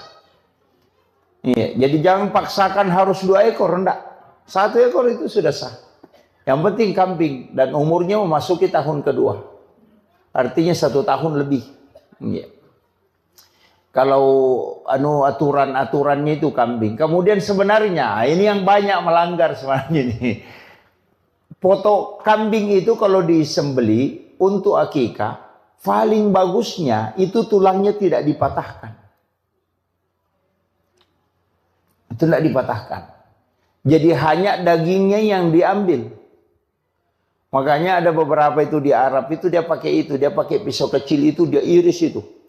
Ikuti tulangnya, jadi kemudian kulitnya dipakai bungkus tulangnya, kemudian ditanam. Jadi kulit binatang akikah itu mestinya ditanam. Iya, ditanam. Tulangnya tidak dipatah. Karena itu 60 potongan. Itu persis sama dengan potongan tubuh manusia. Tulang bayi itu persis sama dengan jumlah tulang kambing itu yang dipakai sebagai binatang sembelihan. Makanya kalau tidak patah itu, nanti anak itu dijamin tidak akan patah tulangnya hingga dia meninggal. Itu hebatnya itu sebenarnya. Itu hikmahnya. Makanya ulama-ulama dulu itu menjaga betul itu. Tapi sekarang kan kita tidak. Kemudian yang ketiga, kalau masakan akikah itu tidak boleh pedis. Jangan dikasih lombok. Bahkan diminta itu bumbunya sedikit agak manis. Supaya orang itu sayang dan cinta ke anak-anak kita. Jadi jangan pedis, nanti orang jengkel melihat anak-anak kita itu mudah jengkel. Kayaknya kalau ada anak sering diputar telinganya itu mungkin karena banyak lomboknya waktunya dimasakkan kambingnya. Jadi itu kuncinya sebenarnya. Jadi makanya aturannya di situ luar biasa itu ya. Kemudian kita dianjurkan untuk sedekah. Jadi itu kalau sunnah. Kemudian mendidik anak, sebenarnya begini. Kita ini sekarang banyak hal yang saya dapat itu Bapak. Terus terang saya harus sampaikan ini. Orang tua dulu itu ilmunya itu bukan dari satu sumber. Dia belajar fikih, belajar tasawuf, belajar ilmu hikmah. Jadi sehingga mereka itu paham betul. Termasuk kan kayak plasenta bayi itu. Tali pusar. Tali pusar itu kan sebenarnya obat dan itu sudah ditemukan sekarang. Cuma kita tidak bisa simpan dalam waktu lama. Makanya di London itu kan ada bank plasenta yang disimpan kemudian bisa dipakai ketika suatu waktu anak kita kena drop atau stroke, itu bisa diambil untuk dia rendam kemudian dia minum. Itu untuk peremajaan sel. Itu kan sudah ada. Itu plasenta. Saya tidak tahu orang tua dulu mengatakan kalau ada anak sakit, ambil air baru siram pusarnya kemudian kasih itu minum supaya berhenti sakit perut. Saya tidak tahu dari mana ilmu itu dia dapat. Padahal sekarang ini kan baru didapat bahwa plasenta itu adalah obat itu kan. Bahkan kan pejabat-pejabat banyak konsumsi plasenta kan, yang plasenta rusa itu, yang kapsul itu untuk fisik, yang suplemen itu. Kan itu mahal itu, hampir 80 juta harganya itu. Dan itu untuk suplemen. Itu kan plasenta. Makanya anak-anak kita itu sebenarnya tali pusarnya itu orang tua dulu itu simpang. Nah, cuma sekarang kan tidak, karena tidak steril lagi, apalagi kalau sudah kena sinar matahari, selnya itu kan rusak. Mestinya itu kan kalau orang bawa ke bank plasenta di London, kemudian disimpan di dalam suhu minus 900 derajat. Itu terjaga itu. Itu satu-satunya yang negara yang punya itu masih London. Jadi yang setahu saya itu. Kemudian anak kita itu sebenarnya begini. Setiap menjelang subuh pasti bangun. Bayi itu begitu. Dan saya dapat di salah satu kitab hikmah itu, dan ulama terapkan itu. Dan saya agak lambat tahu ilmu ini. Kalau ada anak kita, tapi ini kan kalau perempuan kan enggak. Kalau nanti kalau laki-laki. Kalau ada anak laki-laki, cukur setiap hari Rabu. Iya. Jadi bercukur itu bukan hari Jumat. Jadi kalau ada anak-anak kita sudah dipotong rambutnya misalnya untuk akikahnya, nanti setiap hari Rabu cukur rambutnya selama 40 Rabu. Insya Allah anak itu akan pintar dalam ilmu hukum agama. Itu hikmahnya. Makanya masih ada pondok pesantren sekarang, kalau masuk anak-anak itu setiap hari Rabu digundul. Dicukur. Itu selama 40 Rabu di pesantren itu dicukur. Karena itu masih pakai itu di kitab itu. Jadi ulama hikmah itu mengatakan salah satu hikmahnya bercukur di hari Rabu itu sebenarnya itu untuk ahli hukum. Jadi fuqaha kalau mau menjadi ahli fikih, suruh anak-anak itu memudahkan otaknya untuk mengetahui hukum. Itu dicukur pada hari Rabu. Tapi ini untuk anak laki-laki ya, kalau perempuan kan enggak. Laki-laki aja. Jadi saya sampaikan kalau hikmahnya. Tapi sebenarnya perempuan bisa juga dipotong sedikit aja. Setiap hari Rabu digunting sedikit rambutnya, Rabu digunting sedikit. Nggak usah digundul. Itu kan kalau kita mau ambil istilahnya hikmahnya di hari Rabu itu. Makanya jangankan bercukur, Bu. Itu diatur. Kayak motong kuku itu kan diatur. Hari Senin, Kamis, atau Jumat. Bahkan tata cara motong kuku itu kan juga diatur. Sampai di kitabnya Syekh Abdul Qadir Jilani itu kan dari tangan kanan, mulai dari jari telunjuk, jari tengah, jari manis, jari kelingking, baru ke ibu jari. Kemudian pindah ke tangan kiri, supaya tidak kena penyakit kulit. Jadi orang yang motong kuku itu hari Senin, Kamis, atau Jumat, kemudian memotong kuku dari kanan, kemudian memulai dari jari telunjuk, jari tengah, jari manis, ke kelingking, kemudian ibu jari, itu tidak kena penyakit kulit. Termasuk panu itu dan kudis itu tidak kena. Itu hikmahnya itu. Jadi kalau ada orang kena panu, suruh aja itu motong kuku seperti itu. Berhenti itu. Jadi itu hikmahnya agama itu luar biasa itu. Kemudian saya sering sampaikan, kalau motong kuku kecuali wanita haid, dianjurkan untuk berwudu. Mestinya itu sebelum motong kuku berwudu. Sama aja laki-laki kalau mau pergi sholat Jumat, mestinya mandi sunnah Jumat, berwudu sempurna, sudah itu baru potong kuku. Karena kuku yang terlepas dalam keadaan suci, itu tidak pernah berhenti bersikir hingga dihancur. Kadang kita terbalik, motong kuku dulu baru pergi mandi, kan terbalik. Mestinya seluruh anggota tubuh, sama aja kalau mau motong rambut, mau menggunting rambut, mestinya dalam keadaan ada wudu. Supaya itu semua benda yang lepas, anggota tubuh kita yang lepas, itu berzikir. Kenapa orang yang mau berkurban ketika masuk di bulan Zulhijjah, itu dilarang potong rambut, dilarang menggunting kuku. Nggak begitu. Dilarang gunting rambut, dilarang potong kuku ketika masuk bulan Zulhijjah. Kalau dia mau berkurban. Itu karena badan kita itu ingin menyaksikan kurbannya. Itu kan kata Nabi. Bahwa anggota tubuhmu itu juga akan dosa-dosanya lepas. Banyak orang kan tidak perhatikan itu, dan itu disunahkan. Ketika masuk bulan Zulhijjah, 1 Zulhijjah, dan kita mau berkurban, jangan potong kuku. Jadi supaya nanti ketika berkurban hadir melihat, karena banyak juga orang tidak hadir ketika disembelih. Padahal itu yang afdalnya. Ada 3 afdal di situ. Kita yang sembelih sendiri kurban kita, cuma tidak semua orang mampu. Yang kedua hadir. Kenapa kita hadir? Karena di situ doa mustajabah. Sebelum darah menetes sampai ke tanah, itu 1 jengkal aja jaraknya, itu pahalanya sudah sampai. Bayangkan itu, Bu. Ketika pisau sudah melekat di leher binatang yang mau dikurbankan, itu sebelum darahnya sampai ke tanah, itu pahalanya sudah sampai. Makanya doa yang paling cepat di situ, ketika pisaunya Pak Imam itu sudah di leher binatang, di situ kita berdoa. Biar tidak dilepaskan, cukup dalam hati.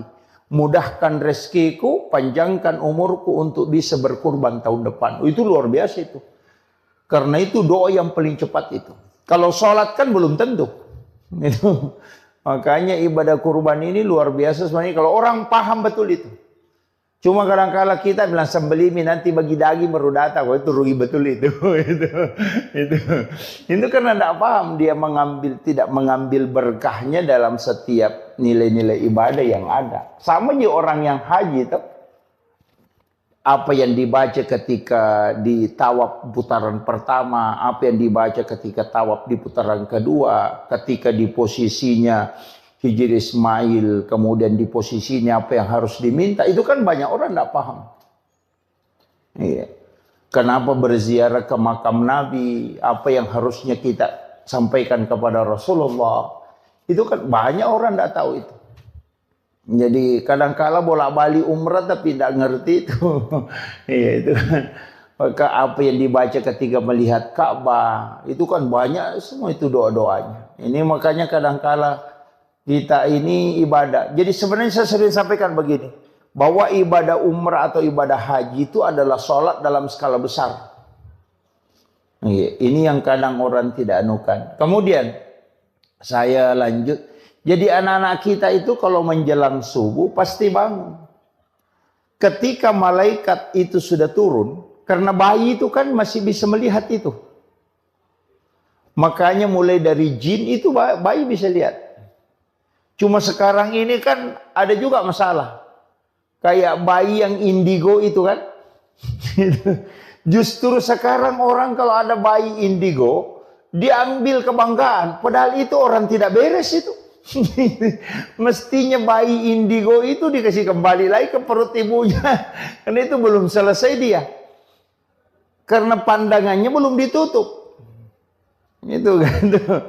Kan Nabi Sis nanti yang menutup pandangan itu supaya tidak melihat jin. Nah, itu. Jadi kalau ada anak bisa melihat jin itu, wah itu belum selesai itu. Kayak kue itu belum adonannya belum beres, sudah dimasak. Wah itu. Jadi kenapa bayi mestinya itu pas kelahirannya baru lahir, karena itu kuncinya di situ. Dikhawatirkan dampaknya ke situ. Iya. Dan orang yang tinggal di dalam kandungan lama itu cerdas. Itu konsensus ulama itu. Makanya Imam Syafi'i itu dikandungkan itu hampir 3 tahun. Sampai giginya itu sudah tumbuh, itu baru keluar. Walaupun ada nanti perbedaan pendapat mengatakan dulu kan tidak ada kalender. Ya kan? Itu. Sehingga dia mengatakan 2 tahun lebih itu. 2 tahun 8 bulan dikandung. Tapi kecerdasannya Imam Syafi'i itu luar biasa. Imam Malik juga begitu. Itu dikandung hampir 1,5 tahun. Abu Hanifah juga begitu. Hampir 4 ulama yang mazhab ini itu lama semua dikandung. Dan ternyata orang yang lama di dalam kandungan itu cerdas. Itu. Cuma sekarang kan ndak ini. Karena dikhawatirkan. Sekarang kan biasa orang khawatirkan. Misalnya kalau ketubannya sudah pecah, itu kan bahaya. Sehingga orang kan operasi atau apa. Cuma ulama kita menyampaikan bahwa ketika ada anak lama di kandungan, itu besar kemungkinan itu kecerdasannya luar biasa. Makanya kalau ada anak mengandung lewat dari waktu yang ditetapkan dokter aman-aman ji, tidak usah dioperasi dulu. Itu akan mempengaruhi kecerdasan. Kemudian kenapa perintah agama? Wal walidatu yurdi'na auladahunna haulaini kamilaini an yutimma radha liman arada an yutimma radha. Kenapa kita dianjurkan menyusui anak itu 2 tahun? Wal walidatu yurdi'na auladahunna haulaini kamilaini. Kenapa dianjurkan itu 2 tahun? Karena memang pergantian sel air susu ibu itu selama 2 tahun. Setiap hari itu berubah. Campuran air susu seorang ibu itu berubah setiap hari. Makanya kalau minum susu formula, itu kan formula 0 sampai 5 bulan. 5 bulan sampai 1 tahun. Bukan begitu gitu. Kalau formulasi air susu ibu itu setiap hari berubah. Di waktu asar itu berubah. Jadi campurannya air susu hari ini dengan besok itu beda. Makanya semestinya itu tidak mengambil air susu kemudian dia simpan besok baru dikasih anak-anak. Mestinya itu tidak. Biasanya kan ada yang mengambil ASI-nya itu kemudian dia simpan di freezer atau di ini besok baru dia nukan. Mestinya tidak, karena percampuran air ASI ibu itu 2 tahun selalu berubah setiap hari.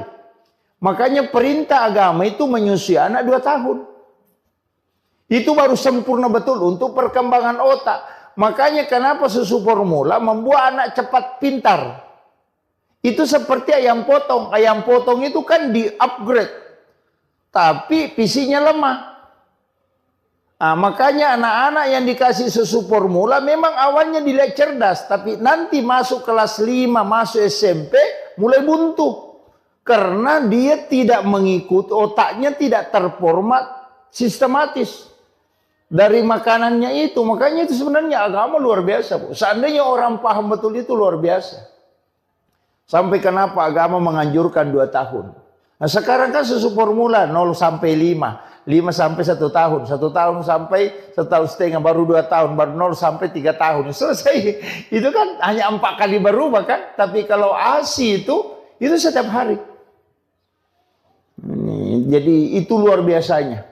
Kemudian ASI pertama itu mestinya dikasih ke anak. Yang warna kuning itu dijaga betul itu. Mestinya dikasih langsung ke anak itu. Kenapa? Karena itu yang untuk fisik. Itu antibodi luar biasa itu. Nah, itu juga yang terkoneksi dengan orang tuanya nanti. Ya, makanya kalau orang menyusui anaknya itu kan jantungnya dengan jantung anak dekat. Kenapa sekarang kan banyak anak yang tidak istilahnya tidak takzim kepada kedua orang tuanya karena sudah ndak ini memang. Orang tua dulu itu anaknya kan selalu dia gendong.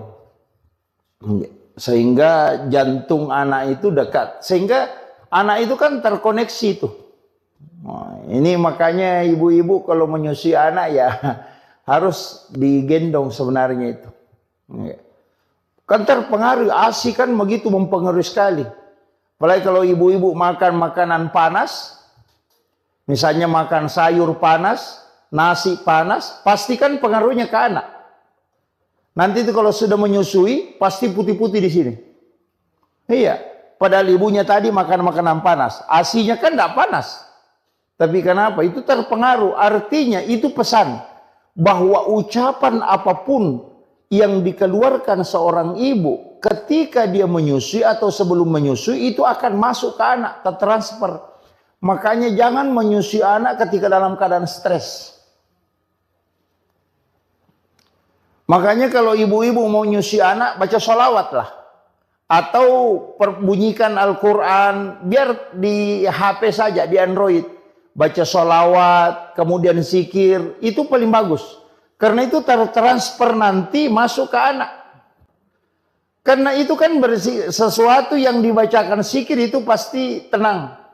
Mulai kalau sholawat, makanya anak-anak itu bacakan sholawat. Jadi kalau kasih menyusui anak itu sholawatan, insya Allah. Itu anak itu akan sabar. Iya. Jangan menyusui anak kalau dalam keadaan emosi, itu fatal itu. Itu nanti anak-anak tidak mau mendengar. Larinya ke situ. Jadi tidak usah kita jauh, tidak usah bilang doa apa, itu saja. Makanan panas yang dia makan, nanti kalau anaknya menyusui, itu pasti itu putih dia nunya. Terkupas-kupas itu di langit-langitnya. Itu karena sudah makanan panas. Padahal itu kan sudah dingin karena sudah dia makan tuh. Apalagi lari ke ASI. Kan kalau kita secara logika ilmiah ini kan tidak. Tapi itu ada koneksinya ke situ. Bahwa orang yang bersikir, kalbunya tenang, selnya dalam tubuhnya itu mengalir dengan penuh keberkahan. Dan itu yang diambil oleh anak. Maka hidupnya akan berkah dan darah yang mengalir dalam tubuhnya itu dipenuhi dengan berkah sholawat. Itu luar biasa. Nah, makanya itu aja kuncinya. Jangan terlambat. Misalnya anak-anak dia kan disolawat itu insya Allah. Kemudian saya tadi mengatakan setiap mau masuk subuh pasti bangun. Karena itu dibangunkan malaikat. Makanya anak-anak itu ngomong sendiri. Bayi itu kalau jam-jam 4 subuh itu ngomong sendiri tuh. Karena itu sebenarnya karena dia kayak ulama kita mengatakan dia bicara itu sama malaikat. Makanya kalau ibu-ibu bisa perhatikan. Anak yang tidak punya bahasa, anak kecil, ketika main sama anak kecil, itu baku paham. Iya. Padahal tidak ada ngomong kan? Tapi mengerti bilang, oh ini nak minta. Itu bahasanya dia.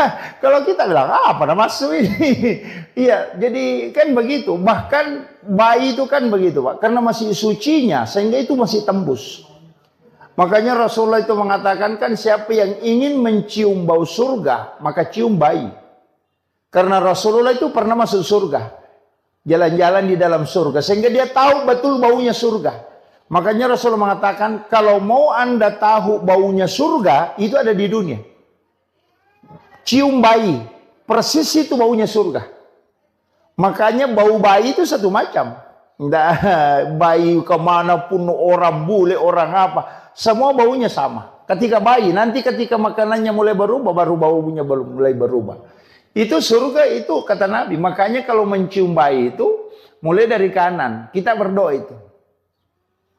Kadang kita cium bayi itu, sembarang aja. Padahal itu kan doa. Ya Allah, pertemukanlah kami dengan bau ini kelak di hari kemudian. Iya kan itu kan didoakan itu. Pengambil berkahnya itu kan dari bayi itu luar biasa, Bapak. Kemudian tadi itu bangun. Kalau ada bayi, ini penting saya sampaikan. Kalau ada bayi tidak bangun menjelang jam 4, kasih bangun nih. Kalau ada anak kecil tidak bangun itu sekitar jam 3 lewat, kasih bangun nih. Karena nanti itu lambat. Nanti ada keterbelakangan mental itu. Kasih bangun itu di waktu itu. Jangan ibunya bilang, wah bagus saya anakku tidak bangun. Kalau apa bagus. Itu nanti jadi masalah itu. Jadi kasih bangun itu, bangunkan. Ya. Jadi itu sebenarnya Bu, istilahnya kalau dalam agama kan itu aturan-aturannya. Sama dengan tadi akikah, di kulitnya itu diambil, dibungkuskan tulangnya, kemudian ditanam supaya anak kita tidak kena penyakit kulit. Kemudian tulangnya jangan dipatahkan supaya nanti kalau anak-anak kita tidak patah tulangnya hingga dia meninggal. Kemudian masak dengan masakan dengan bumbu yang manis supaya anak-anak kita tidak dibenci sama orang. Ya, itu. Kemudian, ini juga hindari anak-anak dari cicak, Bu. Itu juga bahaya. Kalau biasakan kalau ada cicak itu di kamar, usahakan, apalagi kalau anak kecil, usahakan sedapat mungkin itu cicak dihindari. Karena di dalam cicak itu ada jin namanya Ummi Sibyan. Itu jin perempuan yang bisa membunuh janin dalam kandungan. Dari dulu itu ada. Makanya Nabi itu kenapa sunnahkan membunuh cicak. Sampai bahwa siapa yang membunuh cicak dengan satu kali memukul itu kan 150 hasanat. Jadi pahalanya itu 150 dengan satu kali memukul. Kalau 2 kali dipukul baru mati itu kan turun menjadi 100 hasanat. Kenapa turun pahalanya? Semakin sering dipukul baru mati turun pahalanya karena itu menyiksa namanya. Ya, makanya dibolehkan untuk dibunuh tapi tidak dibolehkan untuk disiksa. Nah, makanya kalau cicak ya 1 kali bunuh. Makanya kalau cicak itu hindari. Karena itu ada jin di situ. Itu yang biasanya biru-biru badannya anak-anak. Biasa itu ada di punggungnya biru-biru kayak dan sudah cubit. Dia bilang, kenapa ini biru-biru? Kenapa hitam? Itu sebenarnya adalah Ummi Sibyan. Itu yang biasa kasih menangis tengah malam anak-anak. bangun tengah malam menangis, itu kadang orang tidak tahu, bilang kenapa, mungkin sakit. Enggak, cari, pasti ada cicak dekat di situ. Itu diusir. Makanya jangan biarkan banyak cicak di dalam kamar. Apalagi kalau orang hamil, oh itu parah itu. Karena dia bisa membunuh janin dalam kandungan. Itu jin Ummi Sibyan itu. Makanya Nabi sunnahkan untuk kita membunuh cicak. Apalagi kalau bayi. Cuma kalau misalnya kita akan, kalau bayi biasa terganggu. Biasa kalau ada jin yang mengganggu atau apa. Kalau saya ada beberapa metode untuk tidak terganggu. Yang pertama, tulis lafaz Allahu. Iya. Jadi tulis lafaz Allahu itu di antara kedua alisnya. Iya. Jadi tulis pakai cilak, pakai cilak. Itu kalau sudah dimandi pagi, tulis lafaz Allahu itu antara alisnya. Itu supaya tidak diganggu jin. Biasa orang kalau diayung, dia kasih cermin di bawahnya kan. Orang tua dulu kan begitu. Kalau nak ayung anaknya, nak kasih cermin di bawahnya. Itu cermin kan supaya pantulannya. Kan kalau ada cicak, nah dipantulkan dengan cermin, itu jinnya keluar. Makanya sebenarnya pakai cermin itu. Kalau mau aman pakai tulis Allahu saja. Kalau tidak bisa, kalau malam terganggu, tulis namanya Umar. Jadi kalau anak sudah tidur, kasih masuk jari telunjuk di langit-langit, mulai dari kepalanya kita tulis tulisan bahasa Arab, Umar bin Al-Khattab. Insya Allah tidak diganggu jin itu. Sama kita, kalau tidur kena ada jin ganggu, kena bilang tidak bisa tidur atau ada kayak ketindisan, tulis saja nama Umar, mulai dari pusar. Jadi kasih masuk tangan di langit-langit, baru tulis Umar bin Khattab. Tapi tulis bahasa Arab, jangan bahasa Indonesia. Tulis bahasa Arab. Jadi Umar bin Khattab, itu tidak diganggu. Itu ulama-ulama hikmah itu mengajarkan itu. Jadi kalau ditulis namanya Umar, kan biasa orang diganggu itu. Ganggu jin, itu yang dipakai. Kemudian paling bagusnya tirakat itu untuk anak-anak, sedekahkan dan puasakan hari kelahirannya. Itu paling bagus. Jadi kalau setiap hari kelahirannya itu sedekah, niatkan untuk dia. Kemudian kalau mampu puasa, puasakan hari kelahiran. Insya Allah. Jadi kalau ada anak tak mau dijadikan ustaz atau kiai, paling bagus itu tirakatnya begitu. Puasakan hari kelahirannya.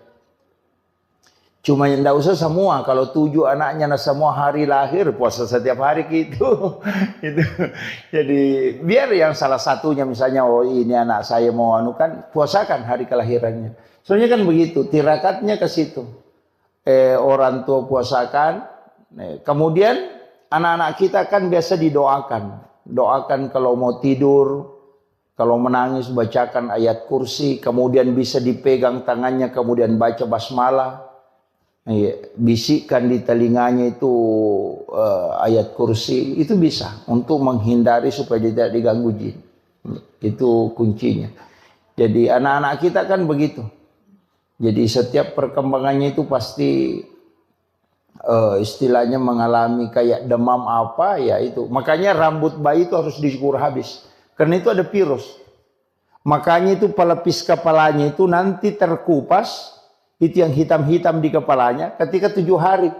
Makanya akikah itu sunnahnya 7 hari. Karena itu sudah terkupas, itu virusnya sudah mulai masuk. Nah, makanya disuruh cukur habis supaya tidak masuk virusnya di situ. Nah, itu jadi anak-anak kita. Kemudian anak-anak kita sebenarnya kalau perintah agama itu, Bu, apalagi sekarang kan cepat. Nah, anak kita itu kasih belajar memang mengaji di umur 5 tahun. Makanya perintah sholat itu di umur 7 tahun. Kan sebelum sholat itu mestinya sudah tahu bacaan sholat kan. Makanya mengaji itu di umur 5 tahun. Ya, sebenarnya itu kaidah agamanya itu kalau kita mau ambil. Jangan bilang nanti 7 tahun baru diajar, enggak. Memang harus. Tapi sekarang anak-anak justru lebih cepat. Kadang 3 tahun sudah ada yang pintar ini. Ya. Apalagi kalau misalnya ibunya memang khatamkan Al-Quran ketika di dalam kandungan. Oh itu luar biasa itu. Ya. Kan sebenarnya kan anak-anak juga kalau baru lahir biasa ada yang tahnid. Di tahnid itu kasih kurma dihaluskan, kemudian dibacakan doa kemudian ini. Tapi sekarang kan enggak. Ada yang tidak sepakat dengan itu. Tapi kalau saya tidak masalah. Kemudian yang terakhir, ada juga penting saya wasiatkan untuk anak-anak kita. Satu kuncinya sebenarnya begini, Bu. Yang paling lama dipelihara itu anak. Yang paling lama kita punya tanggung jawab itu ke anak. Anak ayam itu 3 bulan itu sudah pisah sama induknya. Kalau anak kita itu sudah punya anak masih dibimbing. Makanya ini penting saya sampaikan bahwa jaga anak kita itu kalau misalnya setiap malam Jumat, Bu, kirimkan suratul Fatihah. Jadi tirakatnya itu istilahnya kalau dalam tarekat itu kirimkan suratul Fatihah setiap malam Jumat. Itu bisa 41 kali. Supaya kita sebut ila ruh wa nafsu wa jasad. Jadi supaya terkoneksi dengan kita. Iya.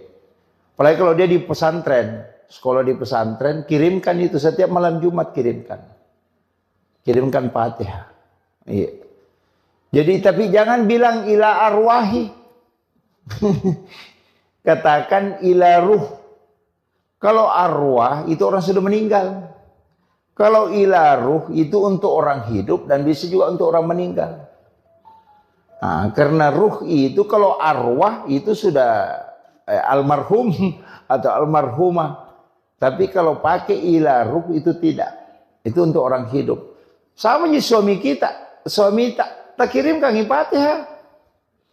Supaya kalau mau selingkuh bisa ditahu. Baru ada niat-niat masalahnya itu sudah kita bisa tahu. Kenapa? Karena memang terkoneksi. Karena ruh itu bersilaturahmi. Iya. Banyak perempuan itu bisa tahu kekurangan suaminya apanya. Gara-gara itu begitu terkoneksi. Iya, kirimkan Fatihah. Jangan tidak dikirimkan Fatihah. Nabi bilang tidak mati, Ustaz. Nabi buka orang mati dikirimkan. Yang salah itu kalau bilang ila arwahi. Wah, itu jadi masalah itu. Nanti suaminya marah-marah. Nabi bilang belum Pak mati. Nah, itu ila ruh. Kita kirimkan itu supaya terkoneksi. Jadi kalau ada masalah itu koneksi itu. Biar kalau HP kan bisa dipakai orang berbohong. Jadi bukan HP yang berbohong, orangnya yang berbohong. HP itu jujur sekali, apa yang dibilang itu yang dibilang. Kalau yang pegang HP itu yang biasa berbohong. Makanya saya wasiatkan pakai itu, kirimkan anak-anak kita, kirimkan Fatihah, suami kita kirimkan Fatihah, baru minta berkahnya supaya terkoneksi. Jadi bisa kita tahu anak kita sekolah di Jakarta atau di Makassar itu bisa koneksi. Iya. Jadi itu yang saya kira yang penting saya wasiatkan untuk acara akikah dan bagaimana anak-anak kita didik. Sebenarnya itu penting karena ini sekarang luar biasa, Bu, tantangan yang menghadapi keadaan sekarang luar biasa. Anak-anak kita ini harus ekstra. Makanya Nabi memang mengatakan bahwa didiklah anakmu melebihi dari pendidikan, karena dia akan menghadapi masa yang lebih berat dari apa yang kau hadapi. Jadi itu yang penting saya wasiatkan, makanya didik dan harus kita banyak mendoakan. Walaupun sebenarnya ada amalan itu bagus sekali, pas anak itu lahir langsung bawa ke masjid. Jangan melewati satu waktu sholat. Jadi pas lahir bawa ke masjid, simpan di depan mimbar, letakkan di situ, baru sholat sunnah hajat 2 rakaat, baru berdoa kepada Allah supaya diikatkan kalbunya dengan masjid. Jadi nanti anak-anak itu menangis kalau orang ke masjid dan dia tidak ikut. Nah, itu. Jadi dan kalau ke masjid itu pasti tenang. Ya, datang tenang itu. Jadi itu yang dianukan. Jadi sambung memang masjid dengan kalbunya ketika anak itu lahir. Bahkan ulama kita mengatakan pas waktu sholat pertama dia dapati. Langsung bawa simpan di depan mimbar, sholat sunnah hajat baru minta kepada Allah supaya dianukan. Bahkan ada yang mengatakan bisa di mihrab. Saya kira ini yang penting saya wasiatkan untuk kita. Mudah-mudahan ada pelajaran yang bisa kita petik, namanya untuk mendidik anak-anak kita. Dan saya wasiatkan penutup, Bu, jangan kurang membaca 100 kali surah Al-Insyirah dalam satu hari. Iya, itu aja yang paling mudah. Jangan kurang membaca 100 kali surah Al-Insyirah, Alam Nasrah. Nggak usah pikirkan apa nanti jabatannya anakku, apa nanti sekolahnya anakku. Nggak usah pikirkan. Selesaikan saja surah Al-Insyirah 100 kali dalam satu hari. Allah akan menempatkan anak-anak kita di tempat yang tinggi. Nggak usah pikirkan ada nanti pekerjaannya di mana nanti. Nggak usah pikirkan itu. Ini saja selesaikan Al-Insyirah 100 kali dalam sehari. Insya Allah anak-anakmu ditempatkan di tempat yang tinggi. Iya. Maka dia guru tadi nanti nak guru bija-bija mutanya rupu mujajian. Yang penting bisa cukup. Dicicil bisa, Bu. 20 setiap selesai sholat fardu. Kan 100 gitu. Cicil aja 20. Jadi surah Al-Insyirah itu Alam Nasrah. Itu dilakukan. Tapi jangan kurang 100. Ke minimal 100. Insya Allah anak-anak kita itu ada saja jalurnya itu. Nggak usah khawatir bilang anu begini-begini. Enggak. Nanti Allah tempatkan khusus. Dia kasih kedudukan khusus. Itu untuk orang tuanya. Itu amalan yang paling gampang sebenarnya. Tapi susah juga. Karena harus rutin. Ya, istiqomah. Dan itu juga untuk kita. Bukan anak saja kita. Keluarga suami itu dijaga. Ya, karena itu surah hadiah memang kepada Rasulullah. Siapa yang membacanya maka Allah akan mengangkat derajatnya bersama dengan para keluarganya. Jadi kalau mau dijaga kehidupan dunianya dan juga ukhrawinya, kemudian imannya, maka amalkan ini surah Al-Insyirah. Itu yang wasiat saya yang paling mudah, Bu. Kalau itu mau tidak bisa dilakukan, tidak tahu bilang apa. Saya kira cukup sekian. Akhirul kalam. Allahul muwaffiq ila aqwamit thoriq. Nasrun minallahi wa fathun qarib wa basyiril mu'minin. Assalamualaikum warahmatullahi wabarakatuh.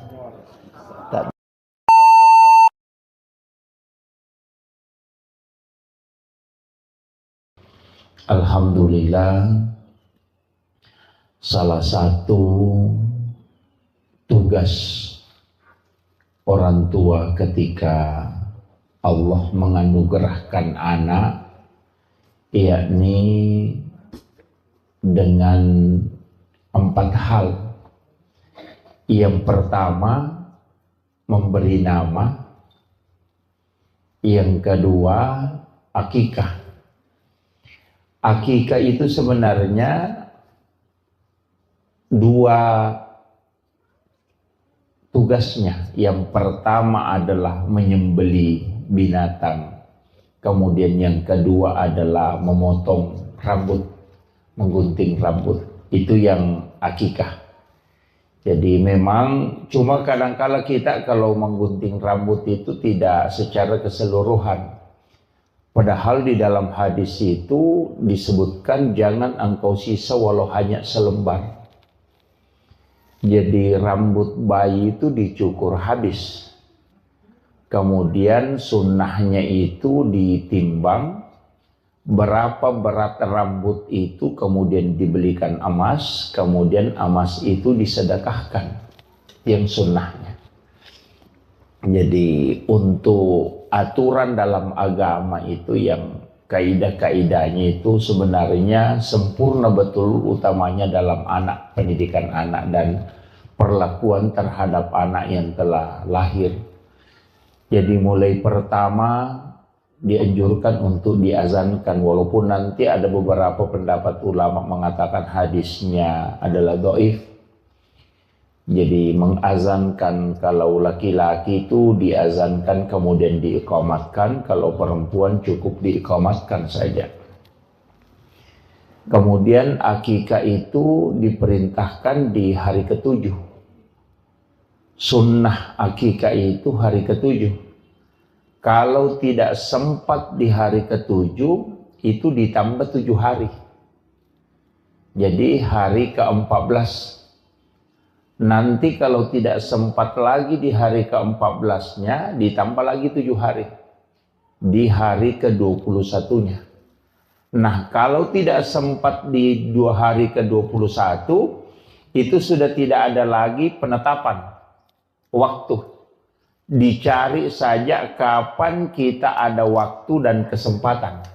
Jadi yang sunnah akikah itu penetapannya 3 hari, 7 hari Senin. Jadi kenapa? Karena bulan itu sudah muncul di situ. Nah, makanya nanti apalagi kalau menjelang maghrib lahir, kayaknya tidak dihitung itu hari untuk hitungan akikahnya maksud saya. Jadi makanya kalau misalnya Ahad sore, makanya langsung hitung Senin, Selasa, Rabu, Kamis, Jumat, Sabtu, Ahad. Nah begitu. Tapi kalau dia lahir sebelum duhur, maka dihitung hari itu.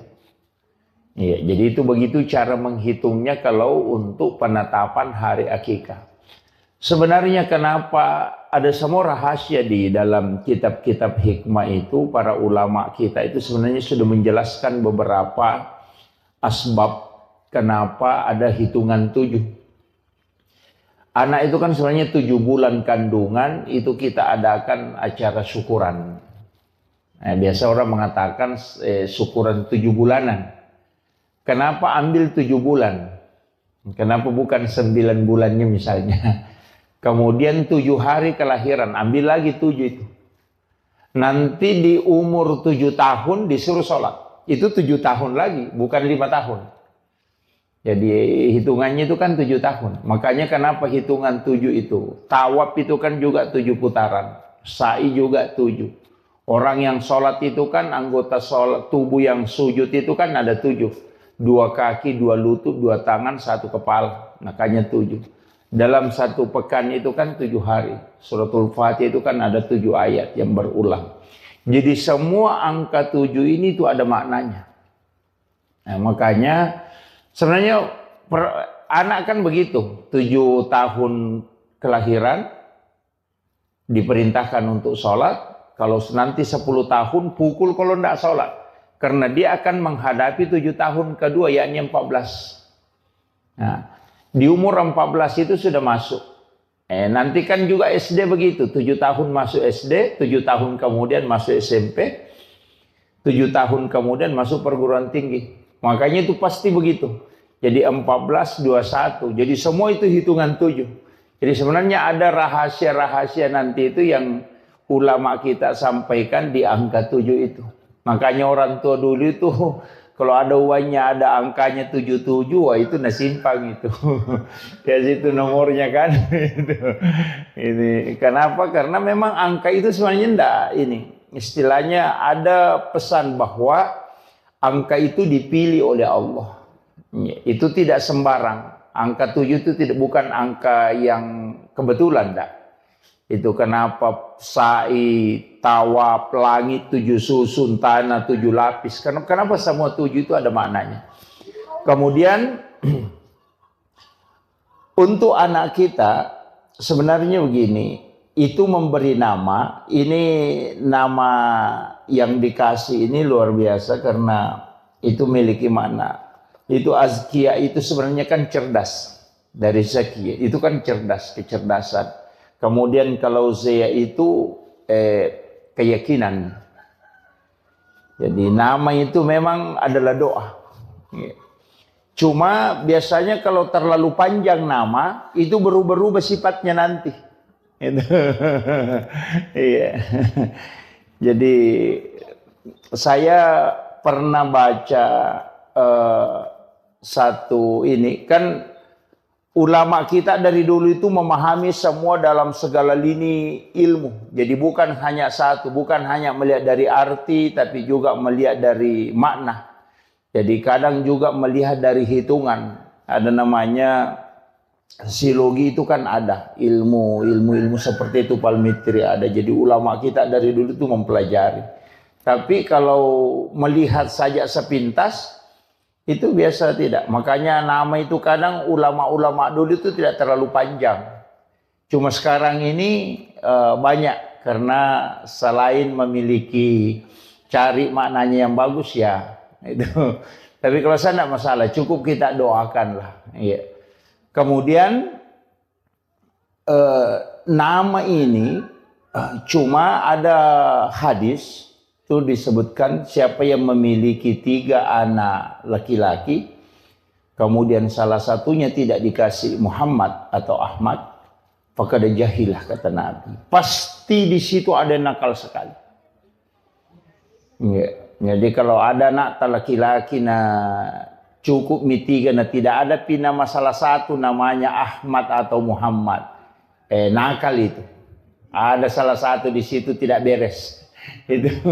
Itu didoakan itu faqad jahilah kata Rasulullah. Jadi itu makanya penting juga menggunakan, makanya orang Arab itu rata-rata pakai kata Muhammad atau Ahmad. Kemudian itu tadi akikah.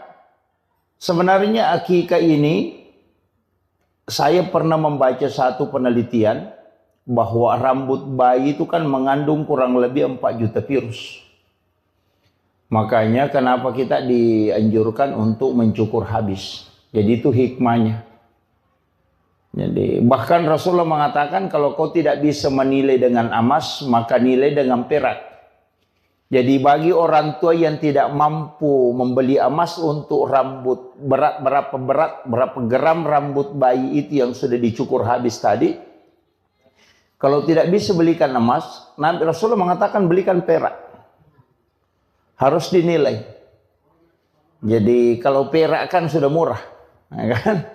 Kenapa? Sebenarnya itu hikmahnya dalam ilmu hikmah. Kenapa dibelikan emas? Itu anak kita itu insya Allah selalu akan diberikan, diangkat derajatnya di tengah-tengah masyarakat. Jadi kalau mau anak kita, jadi bukan uangnya yang disedekahkan Bu ya, bukan. Tapi memang emasnya. Jadi ditimbang berapa gram rambutnya, kan kalau bayi itu tidak sampai 10 gram. Apalagi kalau paling itu palingan 1 gram paling berat itu.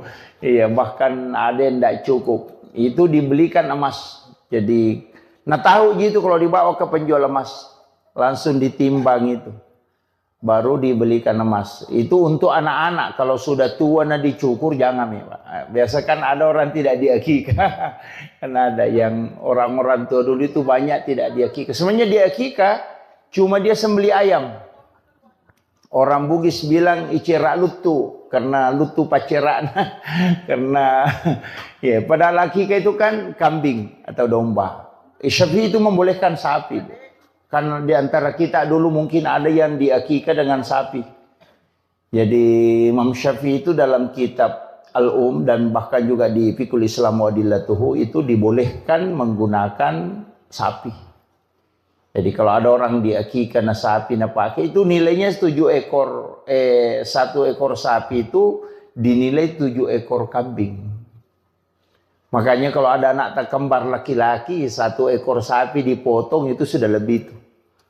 Ya, jadi kalau Syafi'i, walaupun ada ulama lain tuh mengatakan afdalnya memang kambing.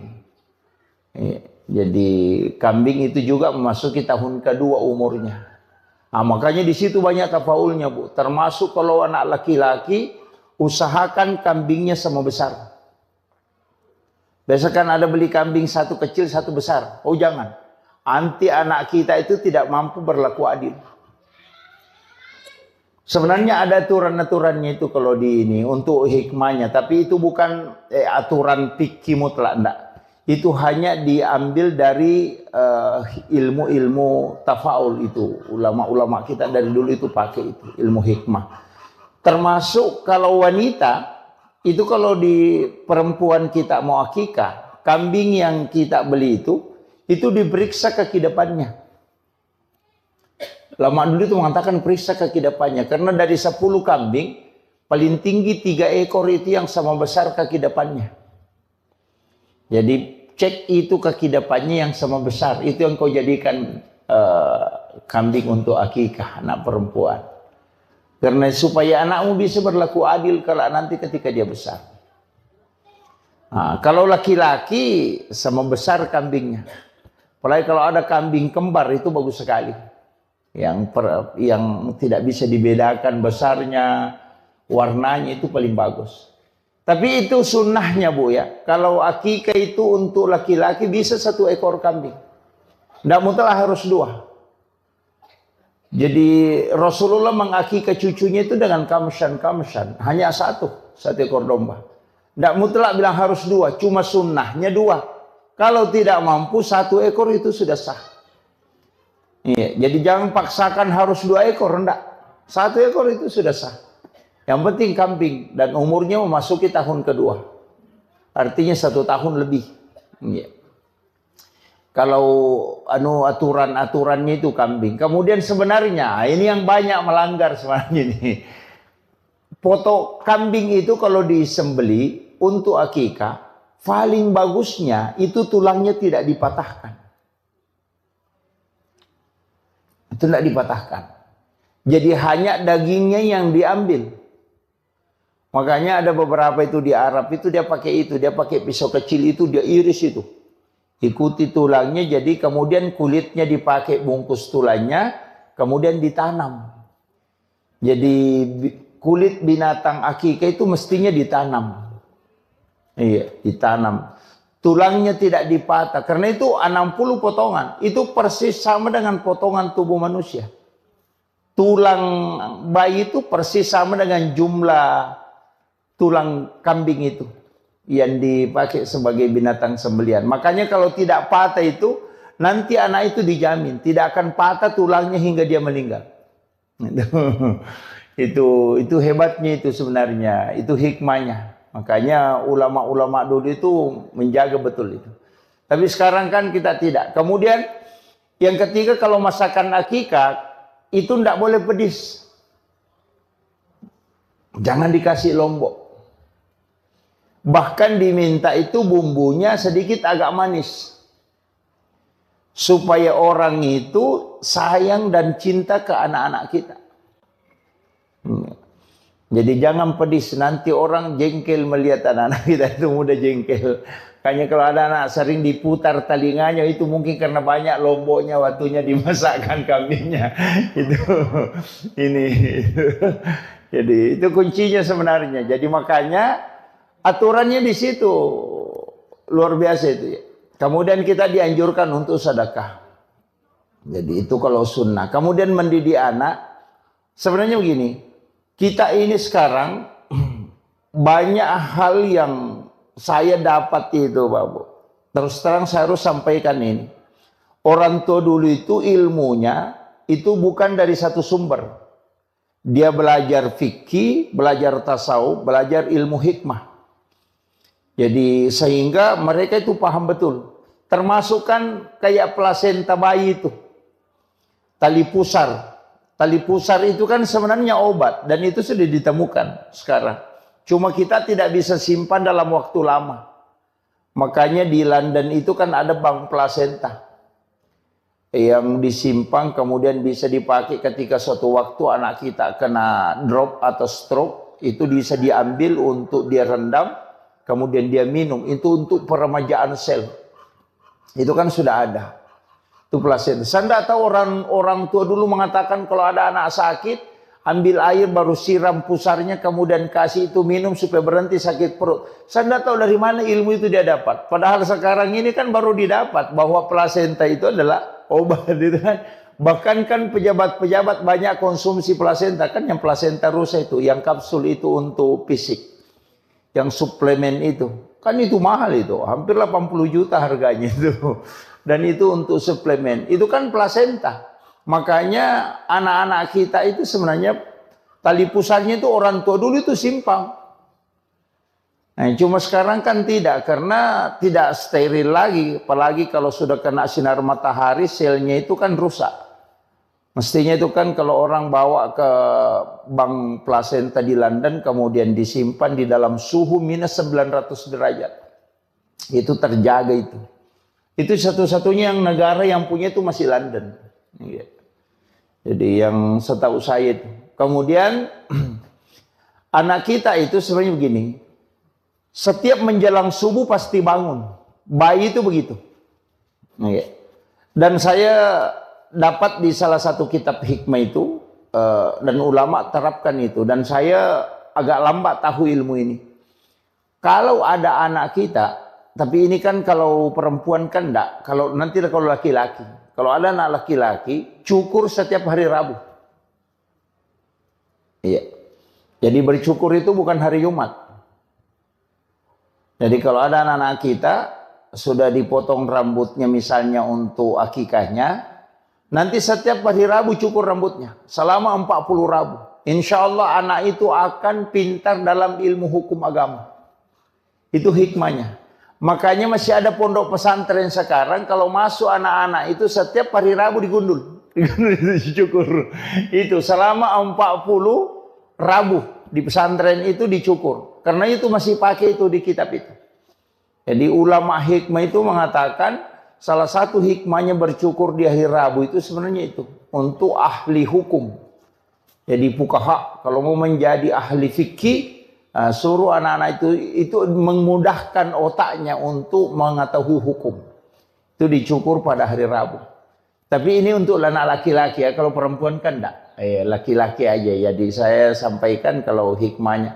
Tapi sebenarnya perempuan bisa juga dipotong sedikit aja. Setiap hari Rabu digunting sedikit rambutnya, Rabu digunting sedikit. Enggak usah digundul. Itu kan kalau kita mau ambil istilahnya hikmahnya di hari Rabu itu. Makanya jangankan bercukur, Bu. Itu diatur. Kayak motong kuku itu kan diatur. Hari Senin, Kamis, atau Jumat. Bahkan tata cara motong kuku itu kan juga diatur. Sampai di kitabnya Syekh Abdul Qadir Jilani itu kan dari tangan kanan, mulai dari jari telunjuk, jari tengah, jari manis, jari kelingking, baru ke ibu jari. Kemudian pindah ke tangan kiri. Supaya tidak kena penyakit kulit. Jadi orang yang motong kuku itu hari Senin, Kamis, atau Jumat, kemudian memotong kuku dari kanan, kemudian memulai dari jari telunjuk, jari tengah, jari manis, ke kelingking, kemudian ibu jari, itu tidak kena penyakit kulit. Termasuk panu itu dan kudis itu tidak kena. Itu hikmahnya itu. Jadi kalau ada orang kena panu, suruh aja itu motong kuku seperti itu. Berhenti itu. Jadi itu hikmahnya agama itu luar biasa itu. Kemudian saya sering sampaikan, kalau motong kuku kecuali wanita haid, dianjurkan untuk berwudu. Mestinya itu sebelum motong kuku berwudu. Sama aja laki-laki kalau mau pergi sholat Jumat, mestinya mandi sunnah Jumat, berwudu sempurna, sudah itu baru potong kuku. Karena kuku yang terlepas dalam keadaan suci, itu tidak pernah berhenti bersikir hingga dihancur. Kadang kita terbalik. Motong kuku dulu baru pergi mandi, kan terbalik. Mestinya seluruh anggota tubuh. Samanya kalau mau motong rambut, mau menggunting rambut, mestinya dalam keadaan ada wudhu. Supaya itu semua benda yang lepas, anggota tubuh kita yang lepas, itu berzikir. Kenapa orang yang mau berkurban ketika masuk di bulan Zulhijjah, itu dilarang potong rambut. Dilarang menggunting kuku. Enggak begitu. Dilarang gunting rambut, dilarang potong kuku ketika masuk bulan Zulhijjah. Kalau dia mau berkurban. Itu karena badan kita itu ingin menyaksikan kurbannya. Itu kan kata Nabi. Bahwa anggota tubuhmu itu juga akan dosa-dosanya lepas. Banyak orang kan tidak perhatikan itu. Dan itu disunahkan. Ketika masuk bulan Zulhijjah, 1 Zulhijjah, dan kita mau berkurban, jangan potong kuku. Jadi supaya nanti ketika berkurban hadir melihat. Karena banyak juga orang tidak hadir ketika disembelih. Padahal itu yang afdalnya. Ada 3 afdal di situ. Kita yang sembelih sendiri kurban kita, cuma tidak semua orang mampu. Yang kedua hadir. Kenapa kita hadir? Karena di situ doa mustajabah. Sebelum darah menetes sampai ke tanah, itu 1 jengkal aja jaraknya, itu pahalanya sudah sampai. Bayangkan itu, Bu. Ketika pisau sudah melekat di leher binatang yang mau dikurbankan, itu sebelum darahnya sampai ke tanah, itu pahalanya sudah sampai. Makanya doa yang paling cepat di situ, ketika pisaunya Pak Imam itu sudah di leher binatang, di situ kita berdoa. Biar tidak dilepaskan, cukup dalam hati. Mudahkan rezekiku, panjangkan umurku untuk bisa berkurban tahun depan. Itu luar biasa itu. Karena itu doa yang paling cepat itu. Kalau sholat kan belum tentu. Itu. Makanya ibadah kurban ini luar biasa sebenarnya. Kalau orang paham betul itu. Cuma kadang-kala kita bilang sembelih nanti bagi daging baru datang. Wah, itu rugi betul itu. Itu karena tidak paham, dia tidak mengambil berkahnya dalam setiap nilai-nilai ibadah yang ada. Sama juga orang yang haji itu. Apa yang dibaca ketika di tawaf putaran pertama, apa yang dibaca ketika tawaf di putaran kedua, ketika di posisinya Hijri Ismail, kemudian di posisinya apa yang harus diminta, itu kan banyak orang tidak paham. Iya. Kenapa berziarah ke makam Nabi, apa yang harusnya kita sampaikan kepada Rasulullah, itu kan banyak orang tidak tahu itu. Jadi kadang-kala bolak-balik umrah tapi tidak ngerti itu. Iya, itu kan. Maka apa yang dibaca ketika melihat Ka'bah, itu kan banyak semua itu doa-doanya. Ini makanya kadang-kala kita ini ibadah. Jadi sebenarnya saya sering sampaikan begini, bahwa ibadah umrah atau ibadah haji itu adalah sholat dalam skala besar. Ini yang kadang orang tidak anukan. Kemudian saya lanjut. Jadi anak-anak kita itu kalau menjelang subuh pasti bangun. Ketika malaikat itu sudah turun, karena bayi itu kan masih bisa melihat itu. Makanya mulai dari jin itu bayi bisa lihat. Cuma sekarang ini kan ada juga masalah. Kayak bayi yang indigo itu kan.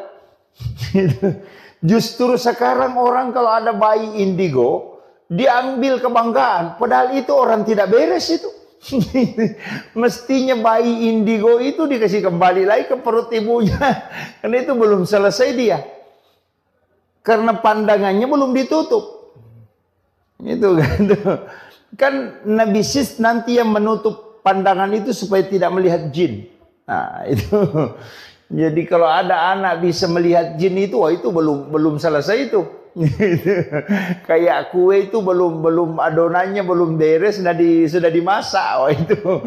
Jadi kenapa bayi mestinya itu pas kelahirannya baru lahir, karena itu kuncinya di situ. Dikhawatirkan dampaknya ke situ. Iya. Dan orang yang tinggal di dalam kandungan lama itu cerdas. Itu konsensus ulama itu. Makanya Imam Syafi'i itu dikandungkan itu hampir 3 tahun. Sampai giginya itu sudah tumbuh, itu baru keluar. Walaupun ada nanti perbedaan pendapat mengatakan dulu kan tidak ada kalender. Ya kan? Itu. Sehingga dia mengatakan 2 tahun lebih itu. 2 tahun 8 bulan. Dikandung, tapi kecerdasannya Imam Syafi'i itu luar biasa. Imam Malik juga begitu, itu dikandung hampir 1,5 tahun.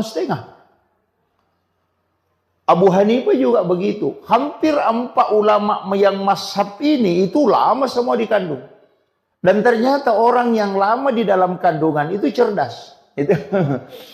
Cuma sekarang kan ndak ini, karena dikhawatirkan. Sekarang kan biasa orang khawatirkan.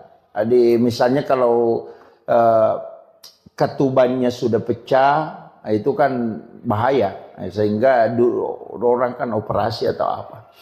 Cuma ulama kita menyampaikan bahwa ketika ada anak lama di kandungan, itu besar kemungkinan itu kecerdasannya luar biasa. Makanya kalau ada anak mengandung lewat dari waktu yang ditetapkan dokter aman-aman ji, tidak usah dioperasi dulu. Itu akan mempengaruhi kecerdasan. Kemudian kenapa perintah agama? Wal walidatu yurdi'na auladahunna haulaini kamilaini an yutimma radha liman arada an yutimma radha. Kenapa kita dianjurkan menyusui anak itu 2 tahun? Wal walidatu yurdi'na auladahunna haulaini kamilaini. Kenapa dianjurkan itu 2 tahun? Karena memang pergantian sel air susu ibu itu selama 2 tahun. Setiap hari itu berubah. Campuran air susu seorang ibu itu berubah setiap hari. Makanya kalau minum susu formula, itu kan formula 0 sampai 5 bulan. 5 bulan sampai 1 tahun. Bukan begitu gitu. Kalau formulasi air susu ibu itu setiap hari berubah. Di waktu asar itu berubah. Jadi campurannya air susu hari ini dengan besok itu beda. Makanya semestinya itu tidak mengambil air susu kemudian dia simpan besok baru dikasih anak-anak. Mestinya itu tidak. Iya, biasanya kan ada yang mengambil ASI-nya itu kemudian dia simpan di freezer atau di ini, besok baru dia nukan. Mestinya tidak, karena percampuran air ASI ibu itu 2 tahun selalu berubah setiap hari. Makanya perintah agama itu menyusui anak 2 tahun. Itu baru sempurna betul untuk perkembangan otak. Makanya kenapa susu formula membuat anak cepat pintar. Itu seperti ayam potong. Ayam potong itu kan di-upgrade. Tapi PC-nya lemah. Nah, makanya anak-anak yang dikasih susu formula memang awalnya dilihat cerdas. Tapi nanti masuk kelas 5, masuk SMP, mulai buntu. Karena dia tidak mengikuti, otaknya tidak terformat sistematis. Dari makanannya itu. Makanya itu sebenarnya agama luar biasa, Bu. Seandainya orang paham betul itu luar biasa. Sampai kenapa agama menganjurkan 2 tahun. Nah sekarang kan susu formula 0 sampai 5. 5 sampai 1 tahun. 1 tahun sampai 1,5 tahun. Baru 2 tahun. Baru 0 sampai 3 tahun. Selesai. Itu kan hanya 4 kali berubah kan. Tapi kalau ASI itu setiap hari. Jadi itu luar biasanya. Kemudian ASI pertama itu mestinya dikasih ke anak. Yang warna kuning itu dijaga betul itu. Mestinya dikasih langsung ke anak itu. Kenapa? Karena itu yang untuk fisik. Itu antibodi luar biasa itu. Nah, itu juga yang terkoneksi dengan orang tuanya nanti. Iya. Makanya kalau orang menyusui anaknya itu kan jantungnya dengan jantung anak dekat.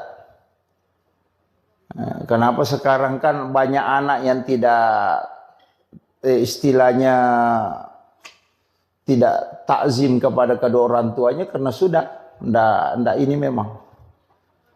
Orang tua dulu itu anaknya kan selalu dia gendong. Sehingga jantung anak itu dekat. Sehingga anak itu kan terkoneksi itu. Nah, ini makanya ibu-ibu kalau menyusui anak ya harus digendong sebenarnya itu. Kan terpengaruh, ASI kan begitu mempengaruhi sekali. Apalagi kalau ibu-ibu makan makanan panas. Misalnya makan sayur panas, nasi panas, pastikan pengaruhnya ke anak. Nanti itu kalau sudah menyusui, pasti putih-putih di sini. Iya, padahal ibunya tadi makan makanan panas. ASI-nya kan tidak panas. Tapi kenapa? Itu terpengaruh. Artinya itu pesan bahwa ucapan apapun yang dikeluarkan seorang ibu ketika dia menyusui atau sebelum menyusui itu akan masuk ke anak, tertransfer. Makanya jangan menyusui anak ketika dalam keadaan stres. Makanya kalau ibu-ibu mau nyusi anak, baca sholawat lah. Atau bunyikan Al-Quran, biar di HP saja, di Android. Baca sholawat, kemudian zikir, itu paling bagus. Karena itu tertransfer nanti masuk ke anak. Karena itu kan sesuatu yang dibacakan zikir itu pasti tenang. Mulai kalau sholawat, makanya anak-anak itu bacakan sholawat. Jadi kalau kasih menyusui anak itu sholawatan, insya Allah.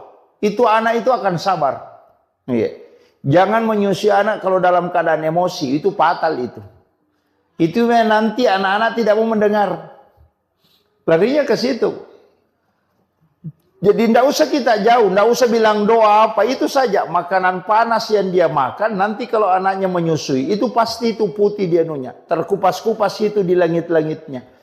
Itu karena sudah makanan panas. Padahal itu kan sudah dingin. Karena sudah dia makan. Tuh. Apalagi lari ke ASI. Kan kalau kita secara logika, ilmiah ini kan tidak. Tapi itu ada koneksinya ke situ. Bahwa orang yang berzikir, kalbunya tenang.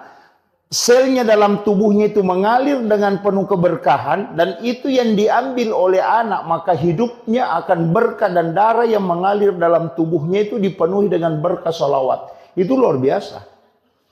Nah, makanya itu aja kuncinya. Jangan terlambat, Bu. Misalnya anak-anak dia di sholawat itu insya Allah. Kemudian, saya tadi mengatakan, setiap mau masuk subuh, pasti bangun. Karena itu dibangunkan malaikat. Makanya anak-anak itu ngomong sendiri. Bayi itu kalau jam-jam 4 subuh itu ngomong sendiri itu. Karena, itu sebenarnya karena dia, kayak ulama kita mengatakan, dia bicara itu sama malaikat. Makanya kalau ibu-ibu bisa perhatikan, anak yang tidak punya bahasa, anak kecil, ketika main sama anak kecil, itu baku paham. Iya, padahal tidak ada ngomong kan? Itu tapi mengerti bilang, oh ini nak minta, itu bahasanya dia. Kalau kita bilang, apa nak masuk ini? Iya, jadi kan begitu. Bahkan bayi itu kan begitu, Pak, karena masih sucinya, sehingga itu masih tembus. Makanya Rasulullah itu mengatakan kan, siapa yang ingin mencium bau surga, maka cium bayi. Karena Rasulullah itu pernah masuk surga, jalan-jalan di dalam surga, sehingga dia tahu betul baunya surga. Makanya Rasulullah mengatakan, kalau mau Anda tahu baunya surga, itu ada di dunia. Cium bayi, persis itu baunya surga. Makanya bau bayi itu satu macam. Bayi kemanapun, orang bule, orang apa, semua baunya sama. Ketika bayi, nanti ketika makanannya mulai berubah, baru baunya mulai berubah. Itu surga itu kata Nabi. Makanya kalau mencium bayi itu, mulai dari kanan, kita berdoa itu. Kadang kita cium bayi itu, sembarang aja, padahal itu kan doa. Ya Allah, pertemukanlah kami dengan bau ini kelak di hari kemudian. Iya kan, itu kan didoakan itu. Pengambil berkahnya itu kan dari bayi itu luar biasa, Bapak. Kemudian tadi itu bangun. Kalau ada bayi, ini penting saya sampaikan. Kalau ada bayi tidak bangun menjelang jam 4, kasih bangun nih. Kalau ada anak kecil tidak bangun itu sekitar jam 3 lewat, kasih bangun nih. Karena nanti itu lambat. Nanti ada keterbelakangan mental itu. Kasih bangun itu di waktu itu. Jangan ibunya bilang, "Woi bagus saya anakku tidak bangun." Kalau apa bagus itu nanti jadi masalah itu. Jadi kasih bangun itu, bangunkan. Iya. Jadi itu sebenarnya Bu, istilahnya kalau dalam agama kan itu aturan-aturannya. Sama dengan tadi akikah, di kulitnya itu diambil, dibungkuskan tulangnya, kemudian ditanam supaya anak kita tidak kena penyakit kulit. Kemudian tulangnya jangan dipatahkan supaya nanti kalau anak-anak kita tidak patah tulangnya hingga dia meninggal. Kemudian masak dengan masakan dengan bumbu yang manis supaya anak-anak kita tidak dibenci sama orang. Ya, itu. Kemudian ini juga hindari anak-anak dari cicak, Bu. Itu juga bahaya. Kalau biasa kan kalau ada cicak itu di kamar, usahakan apalagi kalau anak kecil. Usahakan sedapat mungkin itu cicak dihindari karena di dalam cicak itu ada jin namanya Ummi Sibyan. Itu jin perempuan yang bisa membunuh janin dalam kandungan. Dari dulu itu ada. Makanya Nabi itu kenapa sunnahkan membunuh cicak. Sampai bahwa siapa yang membunuh cicak dengan satu kali memukul itu kan 150 hasanat. Jadi pahalanya itu 150 dengan satu kali memukul. Kalau 2 kali dipukul baru mati itu kan turun menjadi 100 hasanat. Kenapa turun pahalanya? Semakin sering dipukul baru mati turun pahalanya karena itu menyiksa namanya. Ya makanya dibolehkan untuk dibunuh tapi tidak dibolehkan untuk disiksa. Nah, makanya kalau cicak ya 1 kali bunuh. Makanya kalau cicak itu hindari. Karena itu ada jin di situ. Itu yang biasanya biru-biru badannya anak-anak. Biasa itu ada di punggungnya biru-biru kayak dan sudah cubit. Dia bilang, kenapa ini biru-biru? Kenapa hitam? Itu sebenarnya adalah Ummi Sibyan. Itu yang biasa kasih menangis tengah malam anak-anak. Bangun tengah malam menangis. Itu kadang orang tidak tahu. Dia bilang, kenapa? Mungkin sakit. Enggak, cari. Pasti ada cicak dekat di situ. Itu diusir. Makanya jangan biarkan banyak cicak di dalam kamar. Apalagi kalau orang hamil. Oh itu parah itu. Karena dia bisa membunuh janin dalam kandungan. Itu jin Ummi Sibyan itu. Makanya Nabi sunnahkan untuk kita membunuh cicak. Apalagi kalau bayi. Cuma kalau misalnya kita akan, kalau bayi biasa terganggu. Biasa kalau ada jin yang mengganggu atau apa. Kalau saya ada beberapa metode untuk tidak terganggu. Yang pertama, tulis lafaz Allahu. Iya. Jadi tulis lafaz Allahu itu di antara kedua alisnya. Iya. Jadi tulis pakai cilak, pakai cilak. Itu kalau sudah dimandi pagi, tulis lafaz Allahu itu antara alisnya. Itu supaya tidak diganggu jin. Biasa orang kalau diayung, dia kasih cermin di bawahnya kan. Orang tua dulu kan begitu. Kalau nak ayung anaknya, nak kasih cermin di bawahnya. Itu cermin kan supaya pantulannya. Kan kalau ada cicak, nah dipantulkan dengan cermin, itu jinnya keluar. Makanya sebenarnya pakai cermin itu. Kalau mau aman, pakai tulis Allahu saja. Kalau tidak bisa, kalau malam terganggu, tulis namanya Umar. Jadi kalau anak sudah tidur, kasih masuk jari telunjuk di langit-langit, mulai dari kepalanya kita tulis, tulisan bahasa Arab, Umar bin Al-Khattab. Insya Allah tidak diganggu jin itu. Sama kita, kalau tidur kita ada jin ganggu, kita bilang tidak bisa tidur, atau ada kayak ketindisan. Tulis saja nama Umar, mulai dari pusar. Jadi kasih masuk tangan di langit-langit, baru tulis Umar bin Khattab. Tapi tulis bahasa Arab. Jangan bahasa Indonesia. Tulis bahasa Arab. Jadi Umar bin Khattab. Itu tidak diganggu. Itu ulama-ulama hikmah itu mengajarkan itu.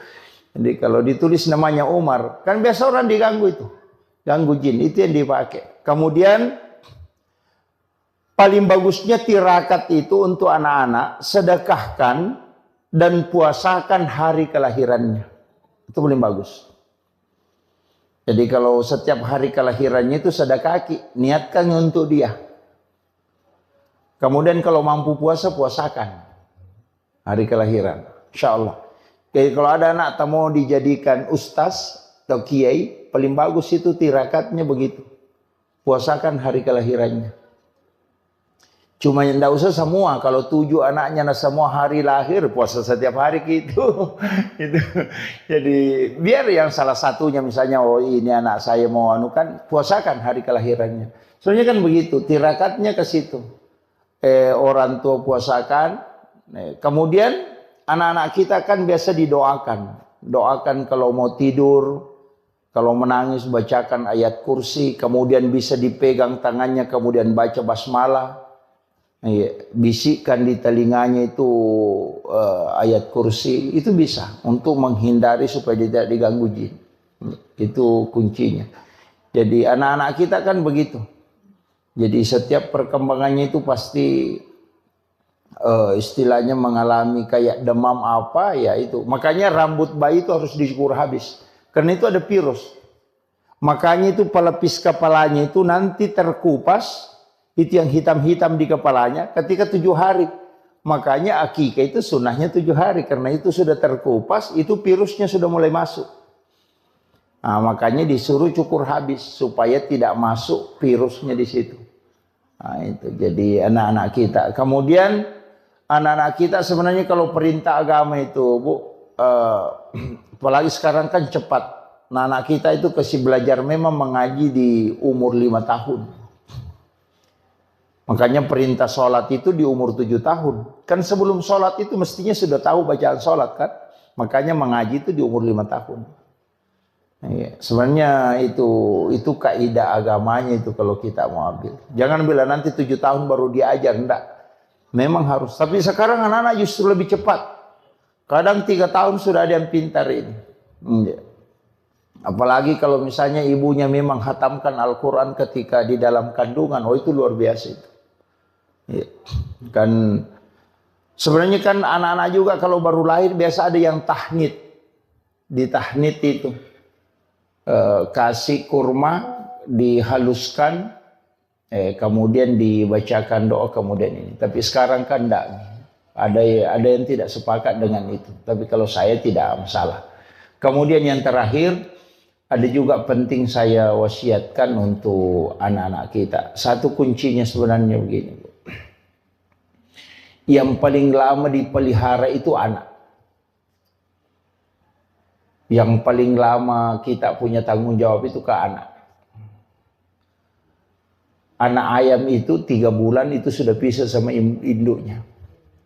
Kalau anak kita itu sudah punya anak masih dibimbing. Makanya ini penting saya sampaikan bahwa jaga anak kita. Itu kalau misalnya setiap malam Jumat, Bu, kirimkan suratul Fatihah. Jadi tirakatnya itu istilahnya kalau dalam tarekat itu kirimkan suratul Fatihah setiap malam Jumat. Itu bisa 41 kali. Supaya kita sebut ila ruh wa nafsu wa jasad. Jadi supaya terkoneksi dengan kita. Iya. Apalagi kalau dia di pesantren, sekolah di pesantren, kirimkan itu setiap malam Jumat, kirimkan Fatihah. Iya. Jadi tapi jangan bilang ila arwahi. Katakan ila ruh. Kalau arwah itu orang sudah meninggal. Kalau ila ruh itu untuk orang hidup dan bisa juga untuk orang meninggal. Nah, karena ruh itu, kalau arwah itu sudah almarhum atau almarhumah. Tapi kalau pakai ila ruh itu tidak. Itu untuk orang hidup. Sama dengan suami kita. Suami tak kirimkan Fatihah. Supaya kalau mau selingkuh bisa ditahu. Baru ada niat-niat masalahnya itu sudah kita bisa tahu. Kenapa? Karena memang terkoneksi. Karena ruh itu bersilaturahmi. Iya. Banyak perempuan itu bisa tahu kekurangan suaminya apanya. Gara-gara itu begitu terkoneksi. Iya, kirimkan Fatihah. Jangan tidak dikirimkan Fatihah. Nabi bilang tidak mati, Ustaz. Nabi buka orang mati dikirimkan. Yang salah itu kalau bilang ila arwahi. Wah, itu jadi masalah itu. Nanti suaminya marah-marah. Belum pak mati. Nah, itu ila ruh. Kita kirimkan itu supaya terkoneksi. Jadi kalau ada masalah itu koneksi itu. Biar kalau HP kan bisa dinapaki orang berbohong. Jadi bukan HP yang berbohong, orangnya yang berbohong.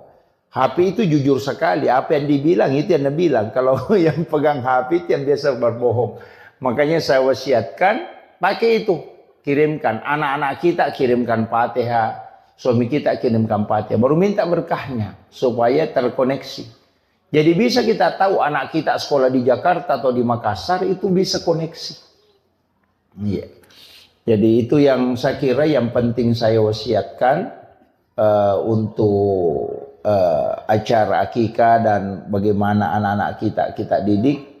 Sebenarnya itu penting karena ini sekarang luar biasa, Bu, tantangan yang menghadapi keadaan sekarang luar biasa. Anak-anak kita ini harus ekstra. Makanya Nabi memang mengatakan bahwa didiklah anakmu melebihi dari pendidikan, karena dia akan menghadapi masa yang lebih berat dari apa yang kau hadapi. Jadi itu yang penting saya wasiatkan, makanya didik dan harus kita banyak mendoakan. Walaupun sebenarnya ada amalan itu bagus sekali, pas anak itu lahir langsung bawa ke masjid. Jangan melewati satu waktu sholat. Jadi pas lahir bawa ke masjid, simpan di depan mimbar, letakkan di situ, baru sholat sunnah hajat 2 rakaat, baru berdoa kepada Allah supaya diikatkan kalbunya dengan masjid. Jadi nanti anak-anak itu menangis kalau orang ke masjid dan dia tidak ikut. Nah, itu. Jadi dan kalau ke masjid itu pasti tenang. Ya, datang tenang itu. Jadi itu yang dianukan. Jadi sambung memang masjid dengan kalbunya ketika anak itu lahir. Bahkan ulama kita mengatakan pas waktu sholat pertama dia dapati. Langsung bawa simpan di depan mimbar, sholat sunnah hajat baru minta kepada Allah supaya dianukan. Bahkan ada yang mengatakan bisa di mihrab. Saya kira ini yang penting saya wasiatkan untuk kita. Mudah-mudahan ada pelajaran yang bisa kita petik, utamanya untuk mendidik anak-anak kita. Dan saya wasiatkan penutup, Bu, jangan kurang membaca 100 kali surah Al-Insyirah dalam satu hari. Iya, itu aja yang paling mudah. Jangan kurang membaca 100 kali surah Al-Insyirah, Alam Nasrah. Nggak usah pikirkan apa nanti jabatannya anakku, apa nanti sekolahnya anakku. Nggak usah pikirkan. Selesaikan saja surah Al-Insyirah 100 kali dalam satu hari. Allah akan menempatkan anak-anak kita di tempat yang tinggi. Nggak usah pikirkan ada nanti pekerjaannya di mana nanti. Nggak usah pikirkan itu. Ini saja selesaikan Al-Insyirah 100 kali dalam sehari. Insya Allah anak-anakmu ditempatkan di tempat yang tinggi. Iya. Maka dia guru tadi nanti nak guru bija-bija mutanya rupu mujajian. Yang penting bisa cukup. Dicicil bisa Bu, 20 setiap selesai sholat fardu, bukan 100 minta. Cicil aja 20. Jadi surah Al-Insyirah itu Alam Nasrah itu dilakukan, tapi jangan kurang 100, ke minimal 100. Insya Allah anak-anak kita itu ada saja jalurnya itu. Nggak usah khawatir bilang anu begini enggak. Nanti Allah tempatkan khusus. Dia kasih kedudukan khusus. Itu untuk orang tuanya. Itu amalan yang paling gampang sebenarnya, tapi susah juga. Karena harus rutin, ya, istiqomah. Dan itu juga untuk kita, bukan anak saja kita. Keluarga, suami itu dijaga. Ya, karena itu surah hadiah memang kepada Rasulullah. Siapa yang membacanya maka Allah akan mengangkat derajatnya bersama dengan para keluarganya. Jadi kalau mau dijaga kehidupan dunianya dan juga ukhrawinya, kemudian imannya, maka amalkan ini surah Al-Insyirah. Itu dia yang wasiat saya yang paling mudah Bu. Kalau itu mau tidak bisa dilakukan, tidak tahu bilang apa. Saya kira cukup sekian. Akhirul kalam. Allahul muwaffiq ila aqwamit thoriq. Nasru minallahi wa fathun qarib wa basyiril mu'minin. Assalamualaikum warahmatullahi wabarakatuh.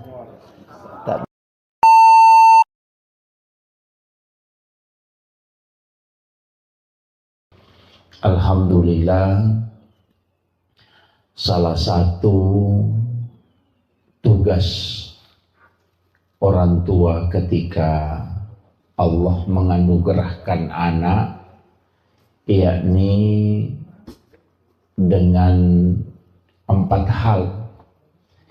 Yang pertama, memberi nama. Yang kedua, akikah.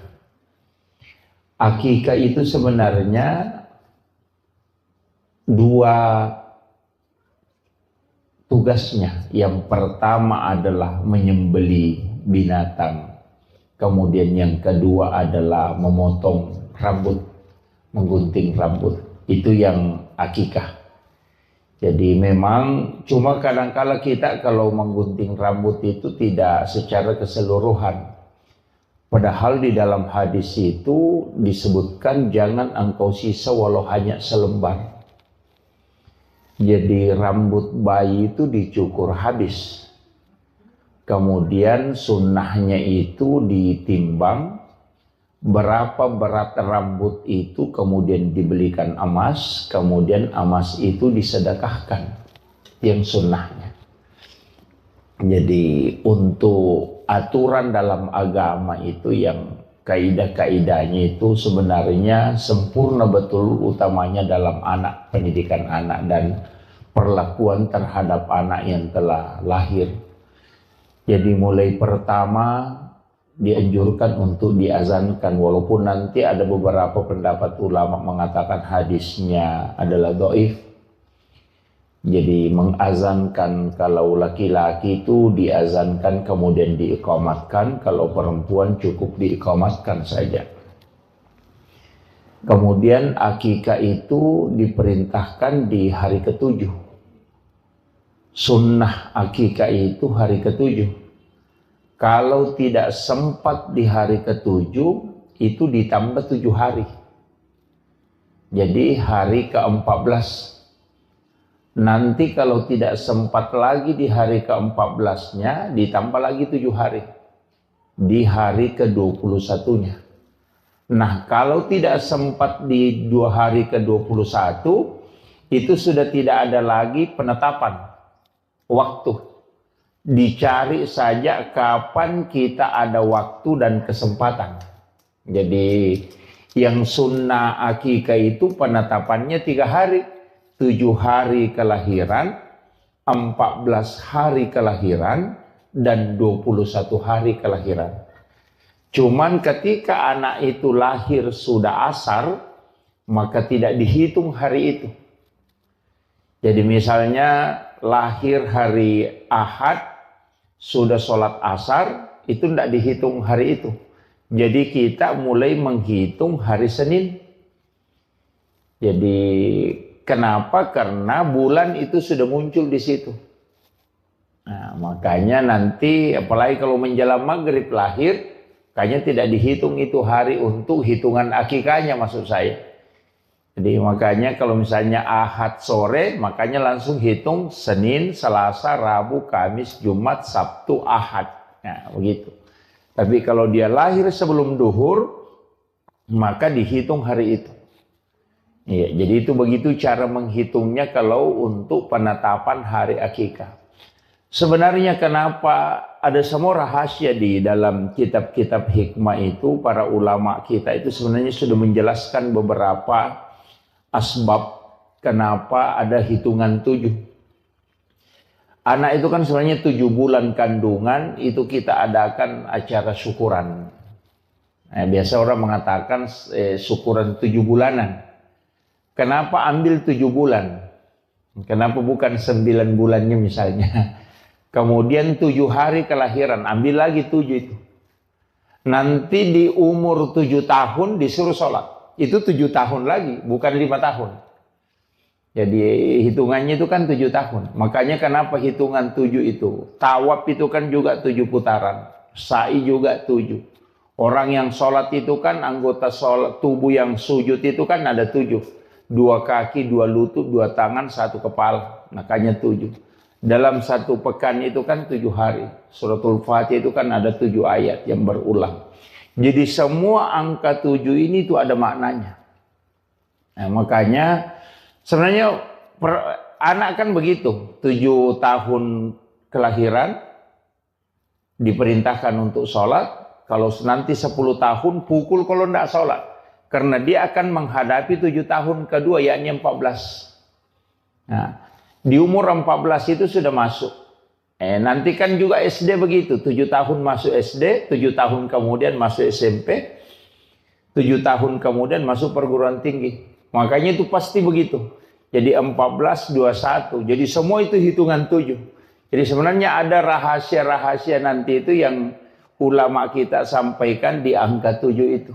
Makanya orang tua dulu itu kalau ada uangnya, ada angkanya 77, wah itu nasimpang itu. Ya situ nomornya kan. Ini kenapa? Karena memang angka itu sebenarnya enggak ini. Istilahnya ada pesan bahwa angka itu dipilih oleh Allah. Itu tidak sembarang. Angka 7 itu bukan angka yang kebetulan enggak. Itu kenapa sa'i, tawaf, langit 7 susun, tanah 7 lapis. Kenapa semua 7 itu ada maknanya. Kemudian untuk anak kita sebenarnya begini, itu memberi nama, ini nama yang dikasih ini luar biasa karena itu memiliki makna. Itu azkiya itu sebenarnya kan cerdas. Dari zakiya itu kan cerdas, kecerdasan. Kemudian kalau zaya itu keyakinan. Jadi nama itu memang adalah doa.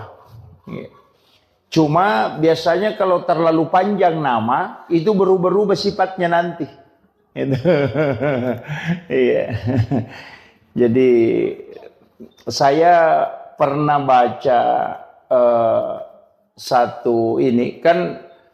Ulama kita dari dulu itu memahami semua dalam segala lini ilmu. Jadi bukan hanya satu, bukan hanya melihat dari arti, tapi juga melihat dari makna. Jadi kadang juga melihat dari hitungan. Ada namanya silogi itu kan ada. Ilmu seperti itu palmitri ada. Jadi ulama kita dari dulu itu mempelajari. Tapi kalau melihat saja sepintas, itu biasa tidak. Makanya nama itu kadang ulama-ulama dulu itu tidak terlalu panjang. Cuma sekarang ini banyak. Karena selain memiliki cari maknanya yang bagus ya. Itu. Tapi kalau saya tidak masalah. Cukup kita doakanlah. Ya. Kemudian nama ini cuma ada hadis. Itu disebutkan siapa yang memiliki 3 anak laki-laki, kemudian salah satunya tidak dikasih Muhammad atau Ahmad, maka ada jahilah kata Nabi. Pasti di situ ada nakal sekali. Ya. Jadi kalau ada anak laki-laki cukup mi 3, tidak ada nama salah satu namanya Ahmad atau Muhammad, nakal itu. Ada salah satu di situ tidak beres. itu didoakan itu pakai jahilah kata Rasulullah. Jadi itu makanya penting juga menggunakan, makanya orang Arab itu rata-rata pakai kata Muhammad atau Ahmad. Kemudian itu tadi akikah. Sebenarnya akikah ini saya pernah membaca satu penelitian bahwa rambut bayi itu kan mengandung kurang lebih 4 juta virus. Makanya kenapa kita dianjurkan untuk mencukur habis. Jadi itu hikmahnya. Jadi bahkan Rasulullah mengatakan kalau kau tidak bisa menilai dengan emas, maka nilai dengan perak. Jadi bagi orang tua yang tidak mampu membeli emas untuk rambut berapa gram rambut bayi itu yang sudah dicukur habis tadi, kalau tidak bisa belikan emas, Nabi Rasulullah mengatakan belikan perak. Harus dinilai. Jadi kalau perak kan sudah murah, kan? Kenapa? Sebenarnya itu hikmahnya dalam ilmu hikmah. Kenapa dibelikan emas? Itu anak kita itu insya Allah selalu akan diberikan, diangkat derajatnya di tengah-tengah masyarakat. Jadi kalau mau anak kita, jadi bukan uangnya yang disedekahkan Bu ya, bukan. Tapi memang emasnya. Jadi ditimbang berapa gram rambutnya, kan kalau bayi itu tidak sampai 10 gram. Apalagi kalau paling itu palingan 1 gram paling berat itu. Iya, bahkan ada yang tidak cukup. Itu dibelikan emas. Jadi, nah tahu gitu kalau dibawa ke penjual emas, langsung ditimbang itu. Baru dibelikan emas. Itu untuk anak-anak. Kalau sudah tua nah dicukur jangan ya Pak. Biasa kan ada orang tidak diakikah. Kan ada yang orang-orang tua dulu itu banyak tidak diakikah. Sebenarnya diakikah cuma dia sembeli ayam. Orang Bugis bilang icera lutu, karena lutu paceran. Karena ya padahal akikah itu kan kambing atau domba. Syafi'i itu membolehkan sapi. Karena di antara kita dulu mungkin ada yang diakikah dengan sapi. Jadi Imam Syafi'i itu dalam kitab Al-Um dan bahkan juga di Fiqhul Islam wa Adillatuhu itu dibolehkan menggunakan sapi. Jadi kalau ada orang diakikah na sapi na pakai itu nilainya 1 ekor sapi itu dinilai 7 ekor kambing. Makanya kalau ada anak tak kembar laki-laki 1 ekor sapi dipotong itu sudah lebih itu.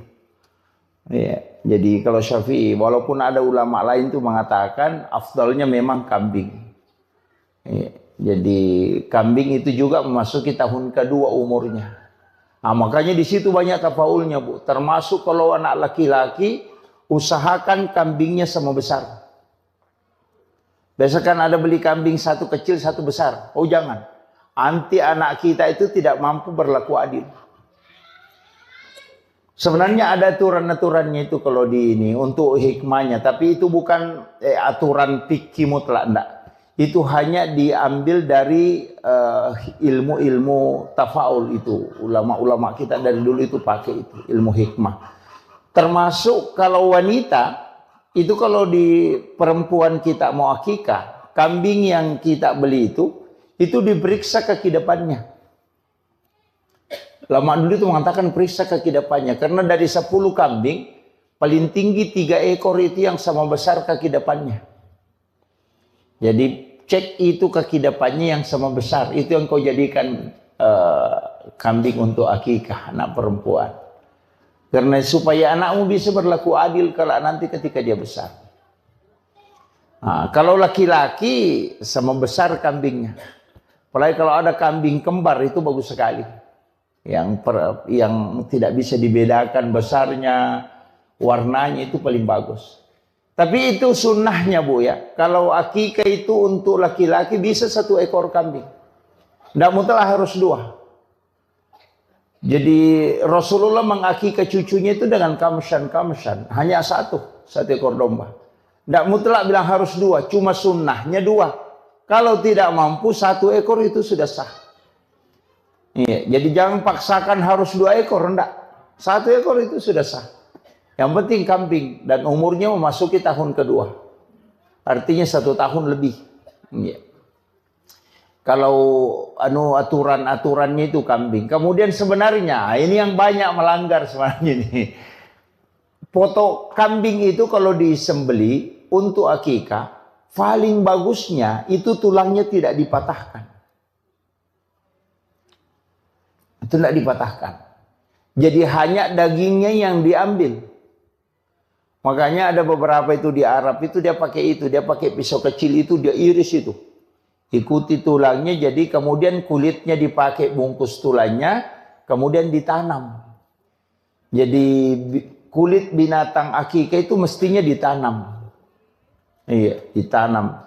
Tulangnya tidak dipatah, karena itu 60 potongan. Itu persis sama dengan potongan tubuh manusia. Tulang bayi itu persis sama dengan jumlah tulang kambing itu yang dipakai sebagai binatang sembelihan. Makanya kalau tidak patah itu, nanti anak itu dijamin tidak akan patah tulangnya hingga dia meninggal. Itu hebatnya itu sebenarnya, itu hikmahnya. Makanya ulama-ulama dulu itu menjaga betul itu. Tapi sekarang kan kita tidak. Kemudian yang ketiga, kalau masakan akikah itu tidak boleh pedas. Jangan dikasih lombok. Bahkan diminta itu bumbunya sedikit agak manis. Supaya orang itu sayang dan cinta ke anak-anak kita. Jadi jangan pedis, nanti orang jengkel melihat anak-anak kita itu mudah jengkel. Kayaknya kalau ada anak sering diputar telinganya itu mungkin karena banyak lomboknya waktunya dimasakkan kambingnya. Jadi itu kuncinya sebenarnya. Jadi makanya aturannya di situ luar biasa itu ya. Kemudian kita dianjurkan untuk sedekah. Jadi itu kalau sunnah. Kemudian mendidik anak. Sebenarnya begini. Kita ini sekarang banyak hal yang saya dapat itu Pak Bu. Terus terang saya harus sampaikan ini. Orang tua dulu itu ilmunya itu bukan dari satu sumber. Dia belajar fikih, belajar tasawuf, belajar ilmu hikmah. Jadi sehingga mereka itu paham betul. Termasuk kan kayak plasenta bayi itu. Tali pusar. Tali pusar itu kan sebenarnya obat. Dan itu sudah ditemukan sekarang. Cuma kita tidak bisa simpan dalam waktu lama. Makanya di London itu kan ada bank plasenta. Yang disimpan kemudian bisa dipakai ketika suatu waktu anak kita kena drop atau stroke. Itu bisa diambil untuk dia rendam. Kemudian dia minum, itu untuk peremajaan sel. Itu kan sudah ada. Itu plasenta. Saya tidak tahu orang tua dulu mengatakan kalau ada anak sakit, ambil air baru siram pusarnya, kemudian kasih itu minum supaya berhenti sakit perut. Saya tidak tahu dari mana ilmu itu dia dapat. Padahal sekarang ini kan baru didapat bahwa plasenta itu adalah obat. Gitu kan. Bahkan kan pejabat-pejabat banyak konsumsi plasenta. Kan yang plasenta rusa itu, yang kapsul itu untuk fisik. Yang suplemen itu, kan itu mahal itu, hampir 80 juta harganya itu. Dan itu untuk suplemen, itu kan plasenta. Makanya anak-anak kita itu sebenarnya tali pusarnya itu orang tua dulu itu simpang. Nah, cuma sekarang kan tidak, karena tidak steril lagi. Apalagi kalau sudah kena sinar matahari, selnya itu kan rusak. Mestinya itu kan kalau orang bawa ke bank plasenta di London kemudian disimpan di dalam suhu minus 900 derajat. Itu terjaga itu. Itu satu-satunya yang negara yang punya itu masih London. Jadi yang setahu saya itu. Kemudian anak kita itu sebenarnya begini. Setiap menjelang subuh pasti bangun. Bayi itu begitu. Dan saya dapat di salah satu kitab hikmah itu dan ulama terapkan itu, dan saya agak lambat tahu ilmu ini. Kalau ada anak kita, tapi ini kan kalau perempuan kan enggak, kalau laki-laki. Kalau ada anak laki-laki, cukur setiap hari Rabu. Iya. Jadi bercukur itu bukan hari Jumat.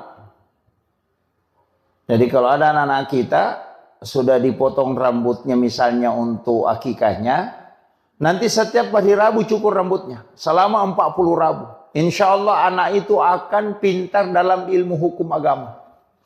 Itu hikmahnya. Makanya masih ada pondok pesantren sekarang kalau masuk anak-anak itu setiap hari Rabu digundul. Digundul itu dicukur. Itu selama 40 Rabu di pesantren itu dicukur. Karena itu masih pakai itu di kitab itu. Jadi ulama hikmah itu mengatakan salah satu hikmahnya bercukur di hari Rabu itu sebenarnya itu untuk ahli hukum. Jadi fuqaha kalau mau menjadi ahli fikih, suruh anak-anak itu memudahkan otaknya untuk mengetahui hukum. Itu dicukur pada hari Rabu. Tapi ini untuk anak laki-laki ya, kalau perempuan kan enggak. Laki-laki aja. Jadi saya sampaikan kalau hikmahnya. Tapi sebenarnya perempuan bisa juga dipotong sedikit aja. Setiap hari Rabu digunting sedikit rambutnya, Rabu digunting sedikit. Enggak usah digundul. Itu kan kalau kita mau ambil istilahnya hikmahnya di hari Rabu itu. Makanya jangankan bercukur Bu, itu diatur. Kayak motong kuku itu kan diatur hari Senin, Kamis atau Jumat. Bahkan tata cara motong kuku itu kan juga diatur. Sampai di kitabnya Syekh Abdul Qadir Jilani itu kan dari tangan kanan mulai dari jari telunjuk, jari tengah, jari manis, jari kelingking baru ke ibu jari. Kemudian pindah ke tangan kiri supaya tidak kena penyakit kulit.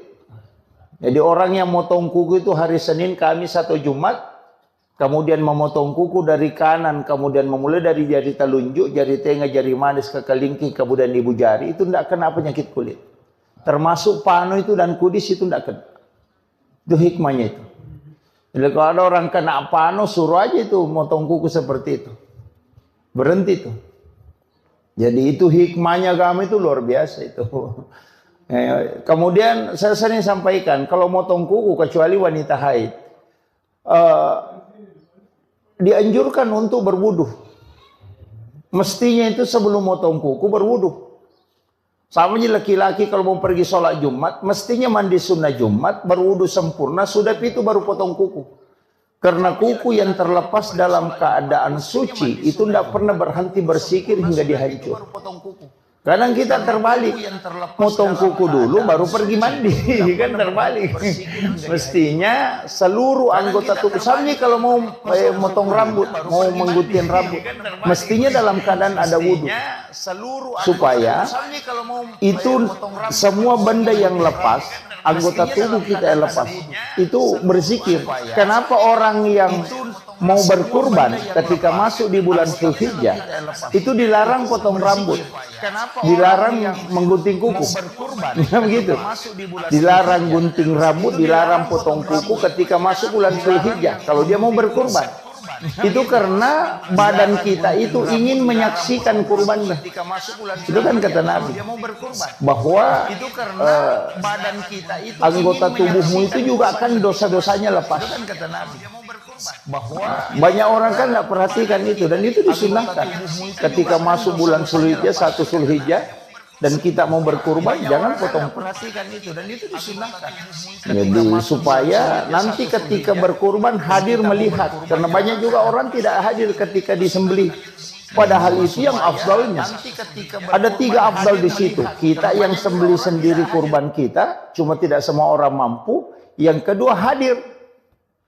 Kenapa kita hadir? Karena di situ doa mustajabah. Sebelum darah menetes sampai ke tanah, itu 1 jengkal aja jaraknya, itu pahalanya sudah sampai.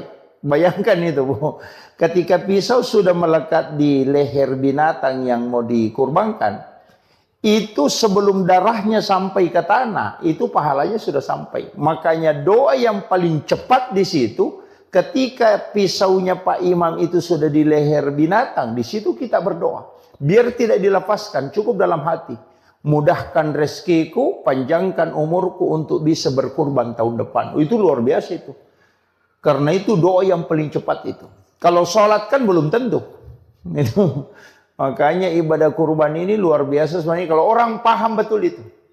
Cuma kadang-kala kita bilang sembelih nanti bagi daging baru datang, oh, itu rugi betul itu. Itu karena tidak paham dia tidak mengambil berkahnya dalam setiap nilai-nilai ibadah yang ada. Sama aja orang yang haji itu, apa yang dibaca ketika di tawaf putaran pertama, apa yang dibaca ketika tawaf di putaran kedua, ketika di posisinya Hijri Ismail, kemudian di posisinya apa yang harus diminta, itu kan banyak orang tidak paham. Iya. Kenapa berziarah ke makam Nabi, apa yang harusnya kita sampaikan kepada Rasulullah, itu kan banyak orang tidak tahu itu. Jadi kadang-kala bolak-balik umrah tapi tidak ngerti itu. Iya, itu kan. Maka apa yang dibaca ketika melihat Ka'bah, itu kan banyak semua itu doa-doanya. Ini makanya kadang-kala kita ini ibadah. Jadi sebenarnya saya sering sampaikan begini, bahwa ibadah umrah atau ibadah haji itu adalah sholat dalam skala besar.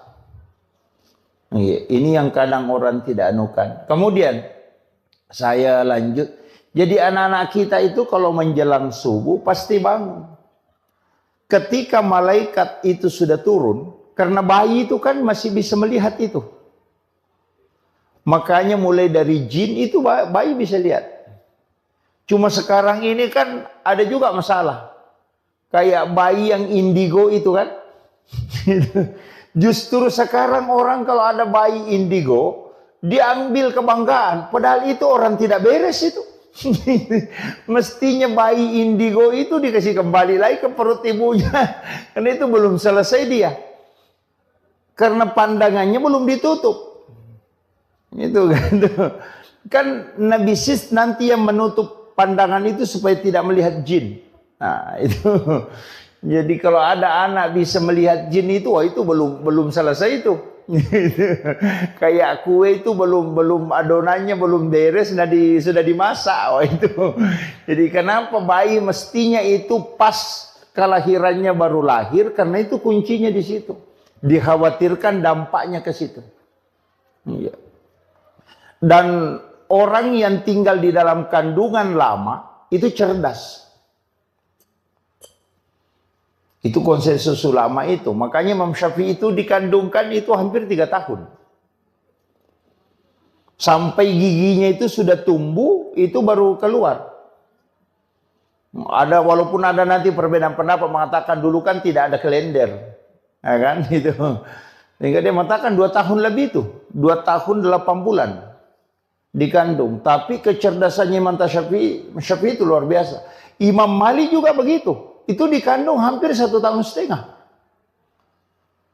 Abu Hanifah juga begitu. Hampir 4 ulama yang mazhab ini itu lama semua dikandung.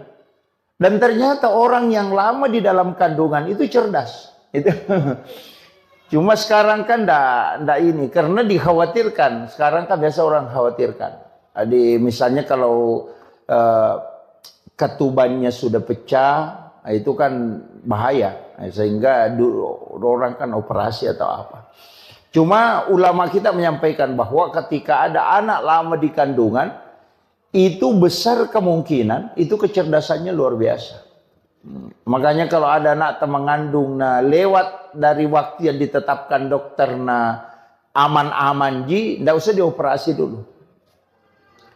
Itu akan mempengaruhi kecerdasan. Kemudian kenapa perintah agama? Wal walidatu yurdi'na auladahunna haulaini kamilaini an yutimma radha liman arada an yutimma radha. Kenapa kita dianjurkan menyusui anak itu 2 tahun? Wal walidatu yurdi'na auladahunna haulaini kamilaini. Kenapa dianjurkan itu 2 tahun? Karena memang pergantian sel air susu ibu itu selama 2 tahun. Setiap hari itu berubah. Campuran air susu seorang ibu itu berubah setiap hari. Makanya kalau minum susu formula, itu kan formula 0 sampai 5 bulan. 5 bulan sampai 1 tahun. Bukan begitu gitu. Kalau formulasi air susu ibu itu setiap hari berubah. Di waktu asar itu berubah. Jadi campurannya air susu hari ini dengan besok, itu beda. Makanya semestinya itu tidak mengambil air susu kemudian dia simpan besok baru dikasih anak-anak. Mestinya itu tidak. Biasanya kan ada yang mengambil ASI-nya itu kemudian dia simpan di freezer atau di ini besok baru dia nukan. Mestinya tidak, karena percampuran air ASI ibu itu 2 tahun selalu berubah setiap hari. Makanya perintah agama itu menyusui anak 2 tahun. Itu baru sempurna betul untuk perkembangan otak. Makanya kenapa susu formula membuat anak cepat pintar. Itu seperti ayam potong. Ayam potong itu kan di-upgrade. Tapi PC-nya lemah. Nah, makanya anak-anak yang dikasih susu formula memang awalnya dilihat cerdas. Tapi nanti masuk kelas 5, masuk SMP, mulai buntu. Karena dia tidak mengikuti, otaknya tidak terformat sistematis. Dari makanannya itu. Makanya itu sebenarnya agama luar biasa. Seandainya orang paham betul itu luar biasa. Sampai kenapa agama menganjurkan 2 tahun.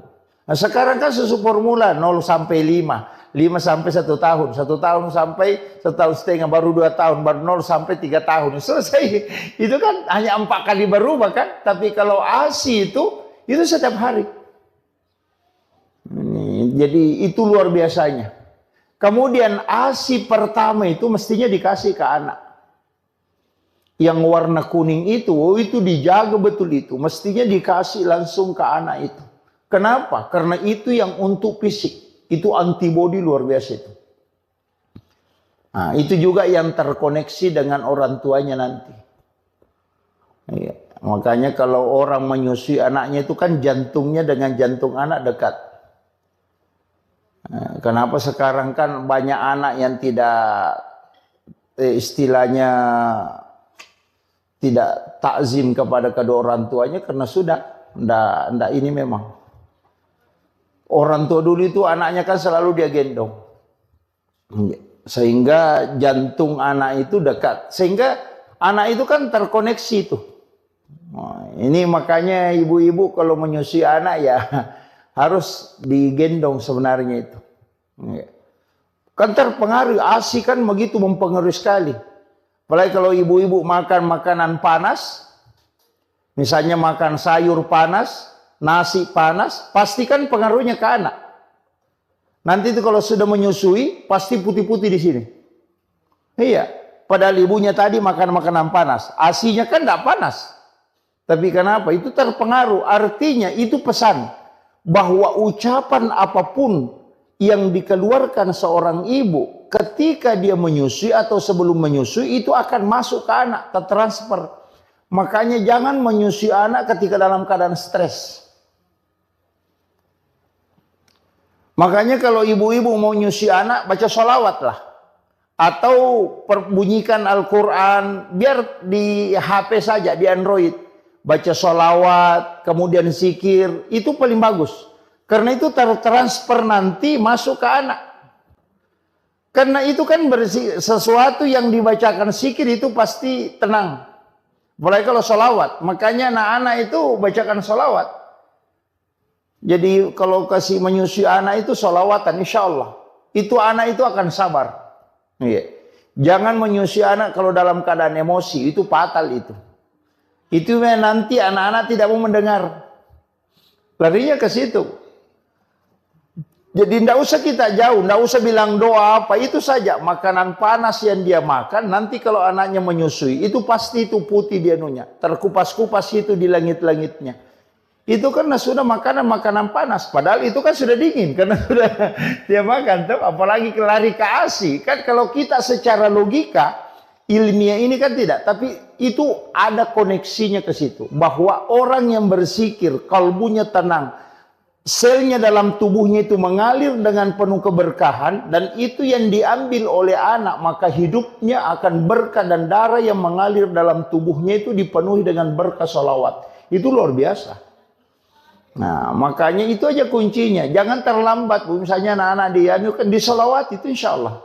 Kemudian saya tadi mengatakan setiap mau masuk subuh pasti bangun. Karena itu dibangunkan malaikat. Makanya anak-anak itu ngomong sendiri. Bayi itu kalau jam-jam 4 subuh itu ngomong sendiri tuh. Karena itu sebenarnya karena dia kayak ulama kita mengatakan dia bicara itu sama malaikat. Makanya kalau ibu-ibu bisa perhatikan. Anak yang tidak punya bahasa, anak kecil. Ketika main sama anak kecil, itu baku paham. Iya. Padahal tidak ada ngomong kan. Tapi mengerti bilang, oh ini nak minta. Itu bahasanya dia.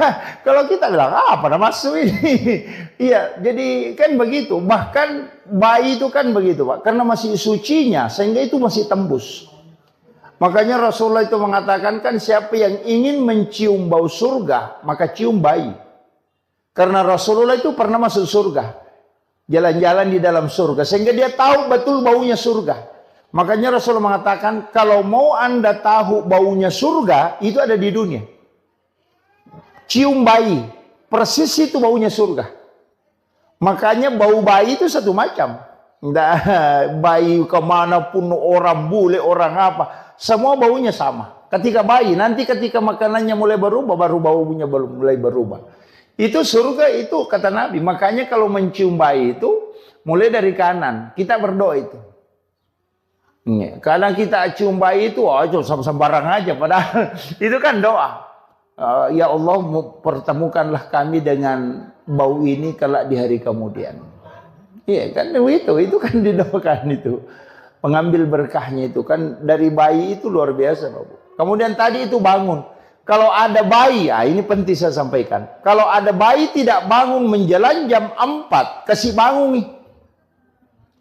Kalau ada anak kecil tidak bangun itu sekitar jam 3 lewat, kasih bangun nih. Karena nanti itu lambat.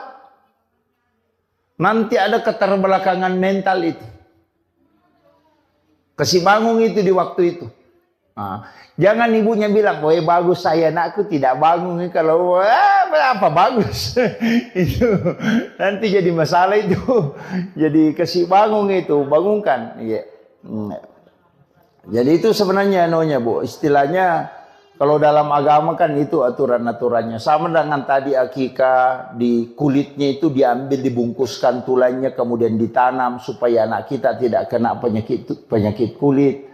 Kemudian tulangnya jangan dipatahkan supaya nanti kalau anak-anak kita tidak patah tulangnya hingga dia meninggal. Kemudian masak dengan masakan dengan bumbu yang manis supaya anak-anak kita tidak dibenci sama orang. Itu. Kemudian ini juga hindari anak-anak dari cicak, Bu. Itu juga bahaya. Kalau biasakan kalau ada cicak itu di kamar, usahakan apalagi kalau anak kecil. Usahakan sedapat mungkin itu cicak dihindari. Karena di dalam cicak itu ada jin namanya Ummi Sibyan. Itu jin perempuan yang bisa membunuh janin dalam kandungan. Dari dulu itu ada. Makanya Nabi itu kenapa sunnahkan membunuh cicak. Sampai bahwa siapa yang membunuh cicak dengan satu kali memukul itu kan 150 hasanat. Jadi pahalanya itu 150 dengan satu kali memukul. Kalau 2 kali dipukul baru mati itu kan turun menjadi 100 hasanat. Kenapa turun pahalanya? Semakin sering dipukul baru mati turun pahalanya, karena itu menyiksa namanya. Ya, makanya dibolehkan untuk dibunuh tapi tidak dibolehkan untuk disiksa. Nah, makanya kalau cicak ya satu kali bunuh. Makanya kalau cicak itu hindari, karena itu ada jin di situ. Itu yang biasanya biru-biru badannya anak-anak. Biasa itu ada di punggungnya biru-biru kayak dan sudah cubit. Dia bilang, kenapa ini biru-biru? Kenapa hitam? Itu sebenarnya adalah Ummi Sibyan. Itu yang biasa kasih menangis tengah malam anak-anak. Bangun tengah malam menangis. Itu kadang orang tidak tahu. Dia bilang, kenapa? Mungkin sakit. Enggak, cari. Pasti ada cicak dekat di situ. Itu diusir. Makanya jangan biarkan banyak cicak di dalam kamar. Apalagi kalau orang hamil. Oh itu parah itu. Karena dia bisa membunuh janin dalam kandungan. Itu jin Ummi Sibyan itu. Makanya Nabi sunnahkan untuk kita membunuh cicak. Apalagi kalau bayi. Cuma kalau misalnya kita akan, kalau bayi biasa terganggu. Biasa kalau ada jin yang mengganggu atau apa. Kalau saya ada beberapa metode untuk tidak terganggu. Yang pertama, tulis lafaz Allahu. Iya. Jadi tulis lafaz Allahu itu di antara kedua alisnya. Iya. Jadi tulis pakai cilak, Itu kalau sudah dimandi pagi, tulis lafaz Allahu itu antara alisnya. Itu supaya tidak diganggu jin. Biasa orang kalau diayung, dia kasih cermin di bawahnya kan. Orang tua dulu kan begitu. Kalau nak ayung anaknya, nak kasih cermin di bawahnya. Itu cermin kan supaya pantulannya. Kan kalau ada cicak, nah dipantulkan dengan cermin, itu jinnya keluar. Makanya sebenarnya pakai cermin itu. Kalau mau aman pakai tulis Allahu saja. Kalau tidak bisa, kalau malam terganggu, tulis namanya Umar. Jadi kalau anak sudah tidur, kasih masuk jari telunjuk di langit-langit, mulai dari kepalanya kita tulis tulisan bahasa Arab, Umar bin Al-Khattab. Insya Allah tidak diganggu jin itu. Sama kita, kalau tidur kita ada jin ganggu, kita bilang tidak bisa tidur atau ada kayak ketindisan, tulis saja nama Umar, mulai dari pusar. Jadi kasih masuk tangan di langit-langit, baru tulis Umar bin Khattab. Tapi tulis bahasa Arab. Jangan bahasa Indonesia. Tulis bahasa Arab. Jadi Umar bin Khattab. Itu tidak diganggu. Itu ulama-ulama hikmah itu mengajarkan itu. Jadi kalau ditulis namanya Umar. Kan biasa orang diganggu itu. Ganggu jin. Itu yang dipakai. Kemudian paling bagusnya tirakat itu untuk anak-anak. Sedekahkan dan puasakan hari kelahirannya. Itu paling bagus. Jadi kalau setiap hari kelahirannya itu sedekah, niatkan untuk dia. Kemudian kalau mampu puasa, puasakan hari kelahiran. Insya Allah. Jadi kalau ada anak tak mau dijadikan ustaz atau kiai, paling bagus itu tirakatnya begitu. Puasakan hari kelahirannya. Cuma yang tidak usah semua. Kalau 7 anaknya semua hari lahir, puasa setiap hari gitu. Itu. Jadi biar yang salah satunya misalnya, oh ini anak saya mau anukan, puasakan hari kelahirannya. Soalnya kan begitu, tirakatnya ke situ. Orang tua puasakan. Kemudian anak-anak kita kan biasa didoakan. Doakan kalau mau tidur, kalau menangis bacakan ayat kursi, kemudian bisa dipegang tangannya, kemudian baca basmalah. Bisikkan di telinganya itu ayat kursi, itu bisa untuk menghindari supaya tidak diganggu jin. Itu kuncinya. Jadi anak-anak kita kan begitu. Jadi setiap perkembangannya itu pasti istilahnya mengalami kayak demam apa ya itu. Makanya rambut bayi itu harus dicukur habis. Karena itu ada virus. Makanya itu pelapis kepalanya itu nanti terkupas. Itu yang hitam-hitam di kepalanya ketika 7 hari. Makanya akikah itu sunnahnya 7 hari. Karena itu sudah terkupas, itu virusnya sudah mulai masuk. Nah, makanya disuruh cukur habis supaya tidak masuk virusnya di situ. Nah, itu jadi anak-anak kita. Kemudian anak-anak kita sebenarnya kalau perintah agama itu, Bu, apalagi sekarang kan cepat. Nah, anak kita itu kasih belajar memang mengaji di umur 5 tahun. Makanya perintah sholat itu di umur 7 tahun. Kan sebelum sholat itu mestinya sudah tahu bacaan sholat kan. Makanya mengaji itu di umur 5 tahun. Sebenarnya itu kaidah agamanya itu kalau kita mau ambil. Jangan bilang nanti 7 tahun baru diajar. Enggak. Memang harus. Tapi sekarang anak-anak justru lebih cepat. Kadang 3 tahun sudah ada yang pintar ini. Apalagi kalau misalnya ibunya memang hatamkan Al-Quran ketika di dalam kandungan. Oh itu luar biasa itu. Kan sebenarnya kan anak-anak juga kalau baru lahir biasa ada yang tahnid. Di tahnid itu kasih kurma dihaluskan, kemudian dibacakan doa kemudian ini. Tapi sekarang kan enggak. Ada yang tidak sepakat dengan itu. Tapi kalau saya tidak masalah. Kemudian yang terakhir ada juga penting saya wasiatkan untuk anak-anak kita. Satu kuncinya sebenarnya begini. Yang paling lama dipelihara itu anak. Yang paling lama kita punya tanggung jawab itu ke anak. Anak ayam itu 3 bulan itu sudah pisah sama induknya. Kalau anak kita itu sudah punya anak masih dibimbing. Makanya ini penting saya sampaikan bahwa jaga anak kita. Itu kalau misalnya setiap malam Jumat, Bu, kirimkan suratul Fatihah. Jadi tirakatnya itu istilahnya kalau dalam tarekat itu kirimkan suratul Fatihah setiap malam Jumat. Itu bisa 41 kali. Supaya kita sebut ila ruh wa nafsu wa jasad.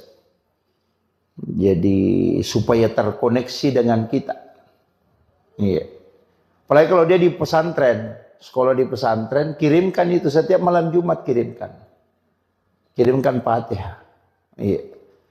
Jadi tapi jangan bilang ila arwahi. Katakan ila ruh. Kalau arwah itu orang sudah meninggal. Kalau ila ruh itu untuk orang hidup dan bisa juga untuk orang meninggal. Nah, karena ruh itu kalau arwah itu sudah almarhum atau almarhumah.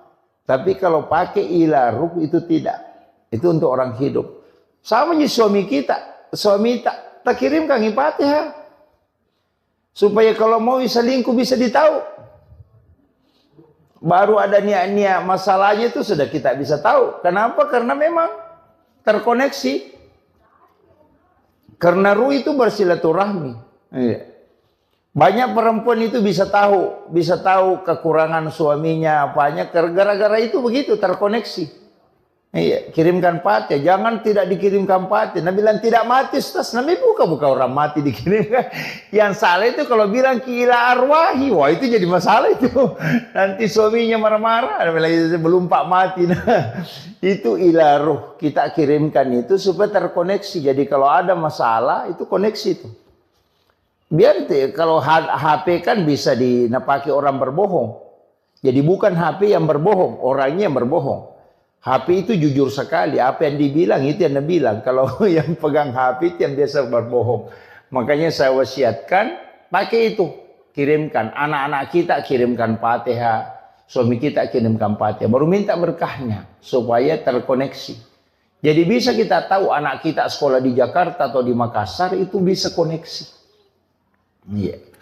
Jadi itu yang saya kira yang penting saya wasiatkan untuk acara akikah dan bagaimana anak-anak kita didik. Sebenarnya itu penting karena ini sekarang luar biasa Bu, tantangan yang menghadapi keadaan sekarang luar biasa. Anak-anak kita ini harus ekstra. Makanya Nabi memang mengatakan bahwa didiklah anakmu melebihi dari pendidikan, karena dia akan menghadapi masa yang lebih berat dari apa yang kau hadapi. Jadi itu yang penting saya wasiatkan, makanya didik dan harus kita banyak mendoakan. Walaupun sebenarnya ada amalan itu bagus sekali, pas anak itu lahir langsung bawa ke masjid. Jangan melewati satu waktu sholat. Jadi pas lahir bawa ke masjid, simpan di depan mimbar, letakkan di situ, baru sholat sunnah hajat 2 rakaat, baru berdoa kepada Allah supaya diikatkan kalbunya dengan masjid. Jadi nanti anak-anak itu menangis kalau orang ke masjid dan dia tidak ikut. Nah itu. Jadi dan kalau ke masjid itu pasti tenang. Ya, datang tenang itu. Jadi itu yang dianukan. Jadi sambung memang masjid dengan kalbunya ketika anak itu lahir. Bahkan ulama kita mengatakan pas waktu sholat pertama dia dapati. Langsung bawa simpan di depan mimbar, sholat sunnah hajat baru minta kepada Allah supaya dianukan. Bahkan ada mengatakan bisa di mihrab. Saya kira ini yang penting saya wasiatkan untuk kita. Mudah-mudahan ada pelajaran yang bisa kita petik, utamanya untuk mendidik anak-anak kita. Dan saya wasiatkan penutup Bu, jangan kurang membaca 100 kali surah Al-Insyirah dalam satu hari. Iya, itu aja yang paling mudah. Jangan kurang membaca 100 kali surah Al-Insyirah, Alam Nasrah. Nggak usah pikirkan apa nanti jabatannya anakku, apa nanti sekolahnya anakku. Nggak usah pikirkan. Selesaikan saja surah Al-Insyirah 100 kali dalam satu hari. Allah akan menempatkan anak-anak kita di tempat yang tinggi. Nggak usah pikirkan ada nanti pekerjaannya di mana nanti. Nggak usah pikirkan itu. Ini saja selesaikan Al-Insyirah 100 kali dalam sehari. Insya Allah anak-anakmu ditempatkan di tempat yang tinggi. Iya. Maka dia guru tadi nanti nak guru bija-bija mutanya rupu mujajian. Yang penting bisa cukup. Dicicil bisa Bu. 20 setiap selesai sholat fardu. Bukan 100 gitu. Cicil aja 20. Jadi surah Al-Insyirah itu Alam Nasrah. Itu dilakukan. Tapi jangan kurang 100. Ke minimal 100. Insya Allah anak-anak kita itu ada saja jalurnya itu. Tidak usah khawatir bilang begini enggak. Nanti Allah tempatkan khusus. Itu untuk orang tuanya. Itu amalan yang paling gampang sebenarnya, tapi susah juga. Karena harus rutin, ya, istiqomah. Dan itu juga untuk kita, bukan anak saja kita. Keluarga, suami itu dijaga. Ya, karena itu surah hadiah memang kepada Rasulullah. Siapa yang membacanya maka Allah akan mengangkat derajatnya bersama dengan para keluarganya. Jadi kalau mau dijaga kehidupan dunianya dan juga ukhrawinya, kemudian imannya, maka amalkan ini surah Al-Insyirah. Itu yang wasiat saya yang paling mudah, Bu. Kalau itu mau tidak bisa dilakukan, tidak tahu bilang apa. Saya kira cukup sekian. Akhirul kalam. Allahul muwaffiq ila aqwamit thoriq. Nasrun minallahi wa fathun qarib wa basyiril mu'minin. Assalamualaikum warahmatullahi wabarakatuh.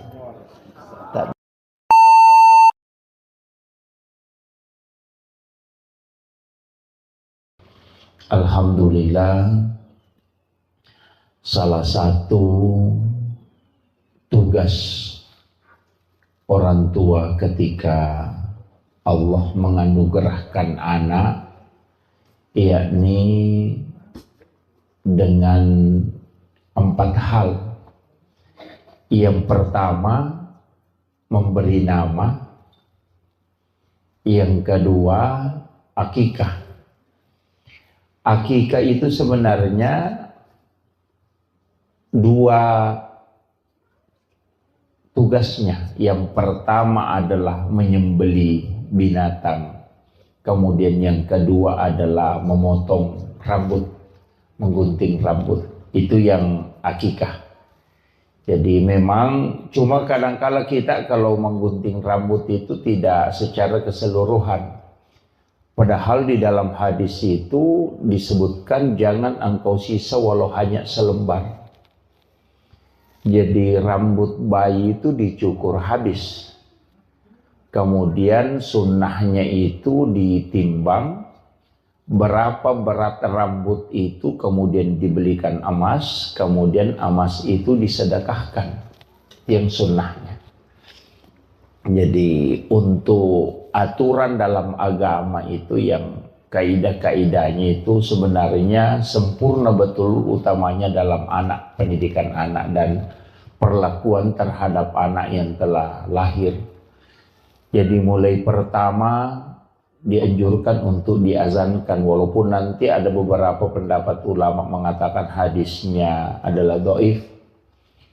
Jadi mengazankan kalau laki-laki itu diazankan kemudian diiqamatkan, kalau perempuan cukup diiqamatkan saja. Kemudian akikah itu diperintahkan di hari ke-7. Sunnah akikah itu hari ke-7.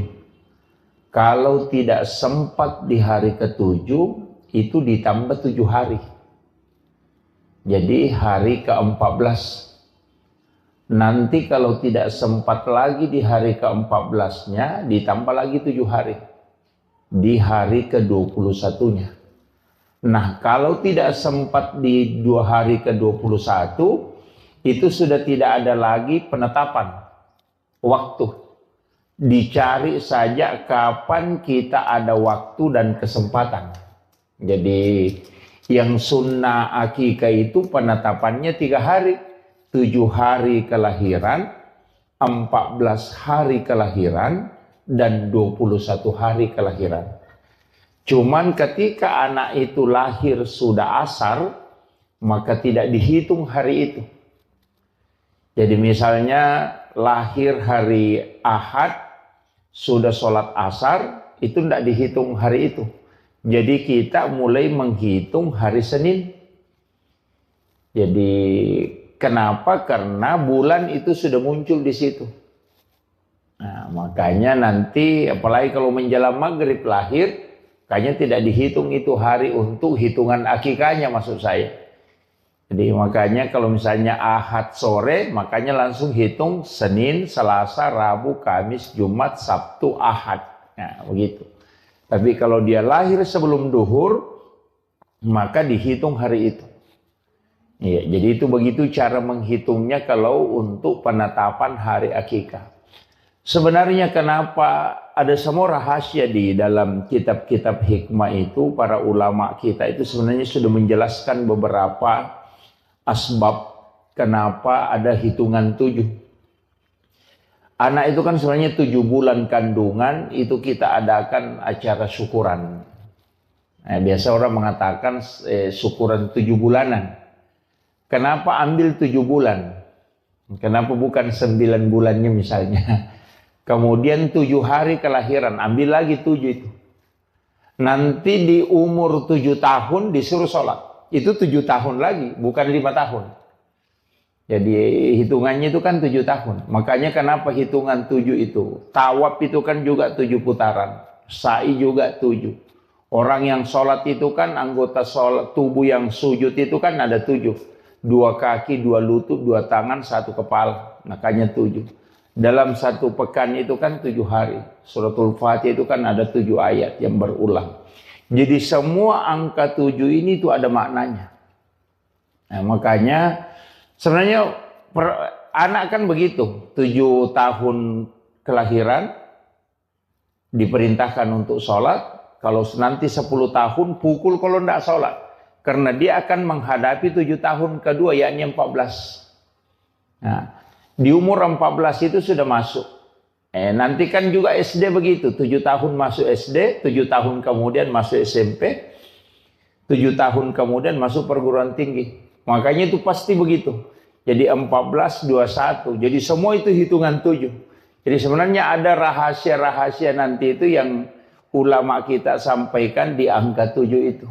Makanya orang tua dulu itu kalau ada uangnya ada angkanya 77, wah itu nasimpang itu.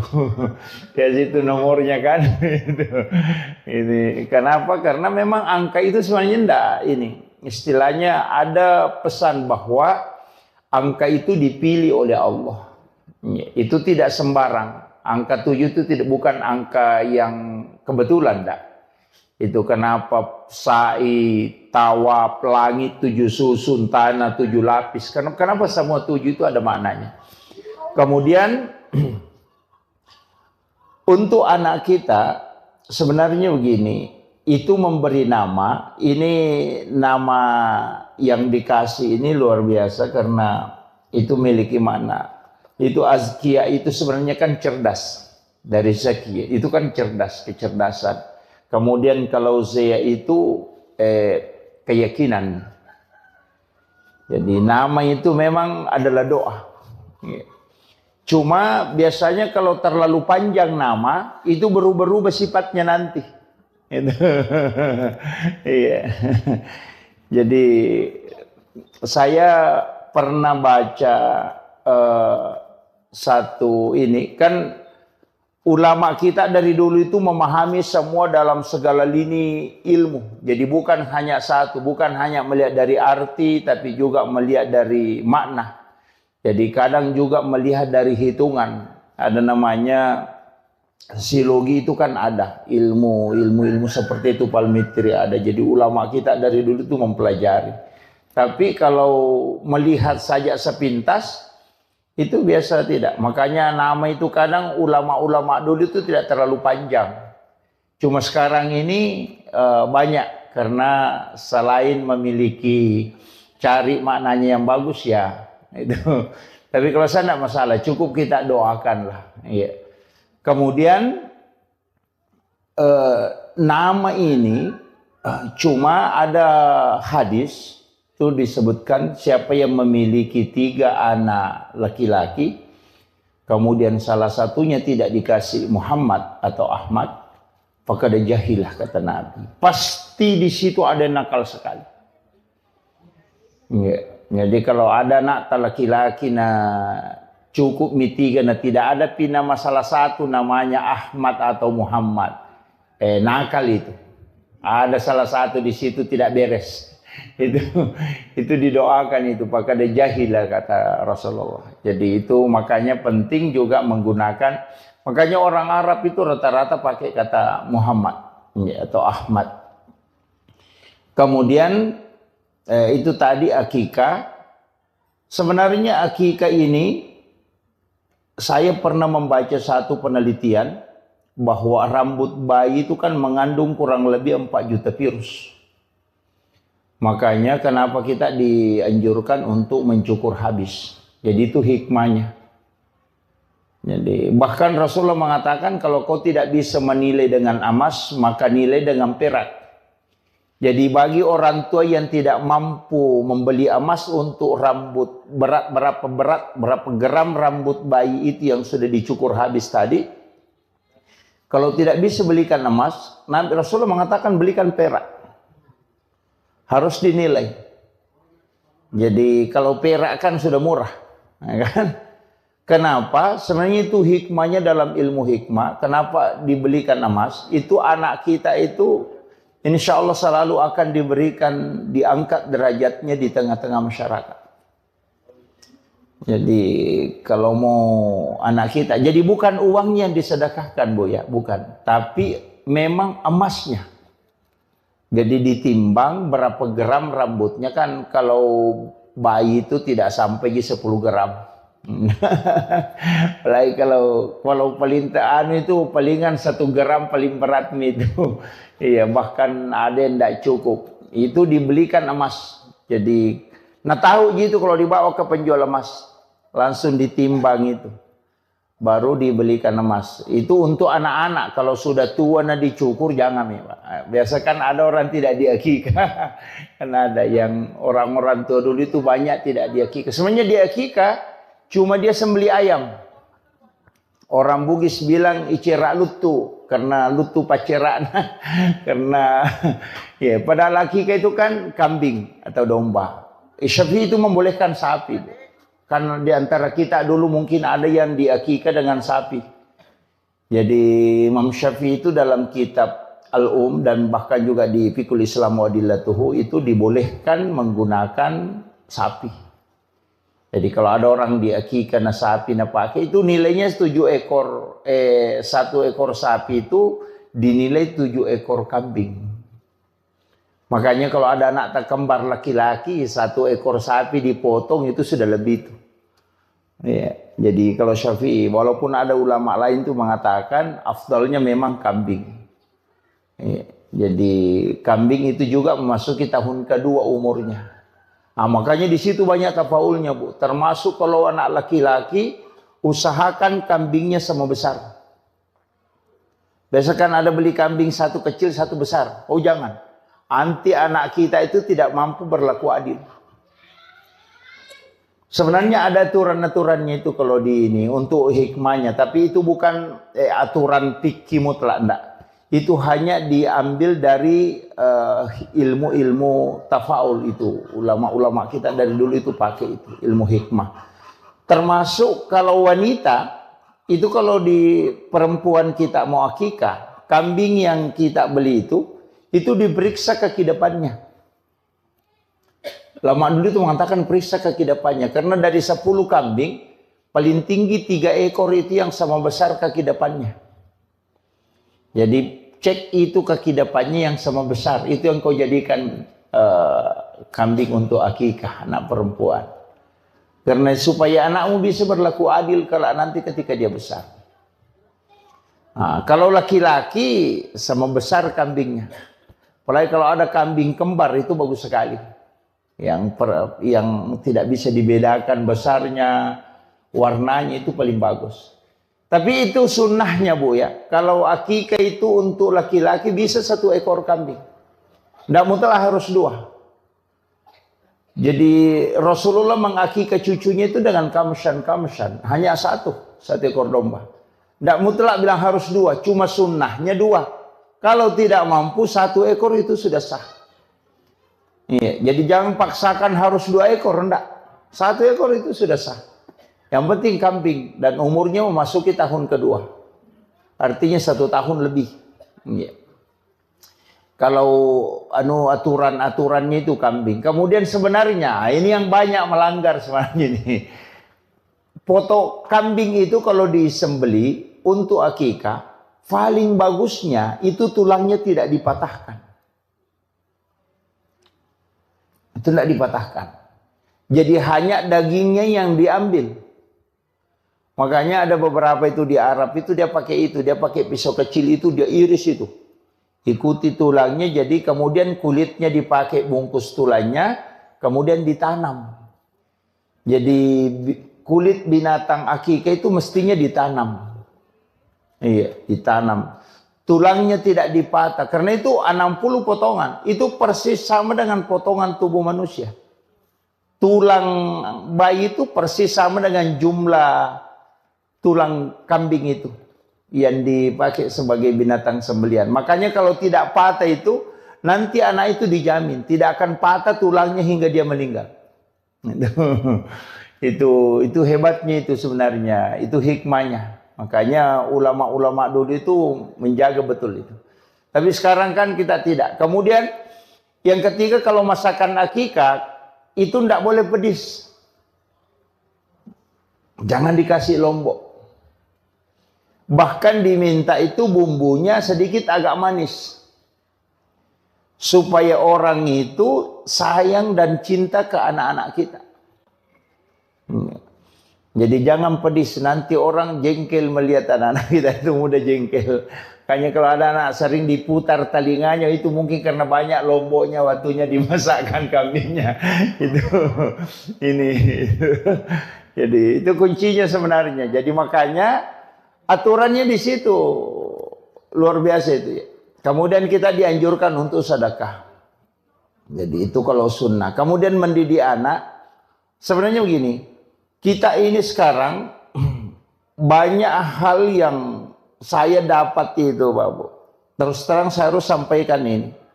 Orang tua dulu itu ilmunya itu bukan dari satu sumber. Dia belajar fikih, belajar tasawuf, belajar ilmu hikmah. Jadi sehingga mereka itu paham betul. Termasuk kan kayak plasenta bayi itu. Tali pusar. Tali pusar itu kan sebenarnya obat. Dan itu sudah ditemukan sekarang. Cuma kita tidak bisa simpan dalam waktu lama. Makanya di London itu kan ada bank plasenta. Yang disimpan kemudian bisa dipakai ketika suatu waktu anak kita kena drop atau stroke. Itu bisa diambil untuk dia rendam. Kemudian dia minum. Itu untuk peremajaan sel. Itu kan sudah ada. Itu plasenta. Saya tidak tahu orang tua dulu mengatakan kalau ada anak sakit, ambil air baru siram pusarnya, kemudian kasih itu minum supaya berhenti sakit perut. Saya tidak tahu dari mana ilmu itu dia dapat. Padahal sekarang ini kan baru didapat bahwa plasenta itu adalah obat. Gitu kan. Bahkan kan pejabat-pejabat banyak konsumsi plasenta. Kan yang plasenta rusa itu, yang kapsul itu untuk fisik. Yang suplemen itu. Kan itu mahal itu. Hampir 80 juta harganya itu. Dan itu untuk suplemen. Itu kan plasenta. Makanya anak-anak kita itu sebenarnya tali pusarnya itu orang tua dulu itu simpang. Nah, cuma sekarang kan tidak. Karena tidak steril lagi. Apalagi kalau sudah kena sinar matahari, selnya itu kan rusak. Mestinya itu kan kalau orang bawa ke bank plasenta di London, kemudian disimpan di dalam suhu minus 900 derajat. Itu terjaga itu. Itu satu-satunya yang negara yang punya itu masih London. Jadi yang setahu saya itu. Kemudian anak kita itu sebenarnya begini. Setiap menjelang subuh pasti bangun. Bayi itu begitu. Dan saya dapat di salah satu kitab hikmah itu. Dan ulama terapkan itu. Dan saya agak lambat tahu ilmu ini. Kalau ada anak kita. Tapi ini kan kalau perempuan kan enggak. Kalau nanti kalau laki-laki. Kalau ada anak laki-laki, cukur setiap hari Rabu. Iya. Jadi bercukur itu bukan hari Jumat. Jadi kalau ada anak-anak kita, sudah dipotong rambutnya misalnya untuk akikahnya, nanti setiap hari Rabu cukur rambutnya. Selama 40 Rabu. Insya Allah anak itu akan pintar dalam ilmu hukum agama. Itu hikmahnya. Makanya masih ada pondok pesantren sekarang, kalau masuk anak-anak itu setiap hari Rabu digundul. Dicukur. Itu selama 40 Rabu di pesantren itu dicukur. Karena itu masih pakai itu di kitab itu. Jadi ulama hikmah itu mengatakan salah satu hikmahnya bercukur di hari Rabu itu sebenarnya itu. Untuk ahli hukum. Jadi fuqaha kalau mau menjadi ahli fikih, suruh anak-anak itu memudahkan otaknya untuk mengetahui hukum. Itu dicukur pada hari Rabu. Tapi ini untuk anak laki-laki ya, kalau perempuan kan enggak. laki-laki aja. Jadi saya sampaikan kalau hikmahnya. Tapi sebenarnya perempuan bisa juga dipotong sedikit aja. Setiap hari Rabu digunting sedikit rambutnya, Rabu digunting sedikit. Nggak usah digundul.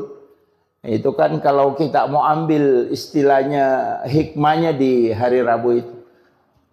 Makanya jangankan bercukur, Bu. Itu diatur. Kayak motong kuku itu kan diatur. Hari Senin, Kamis, atau Jumat. Bahkan tata cara motong kuku itu kan juga diatur. Sampai di kitabnya Syekh Abdul Qadir Jilani itu kan dari tangan kanan, mulai dari jari telunjuk, jari tengah, jari manis, jari kelingking, baru ke ibu jari. Kemudian pindah ke tangan kiri. Supaya tidak kena penyakit kulit.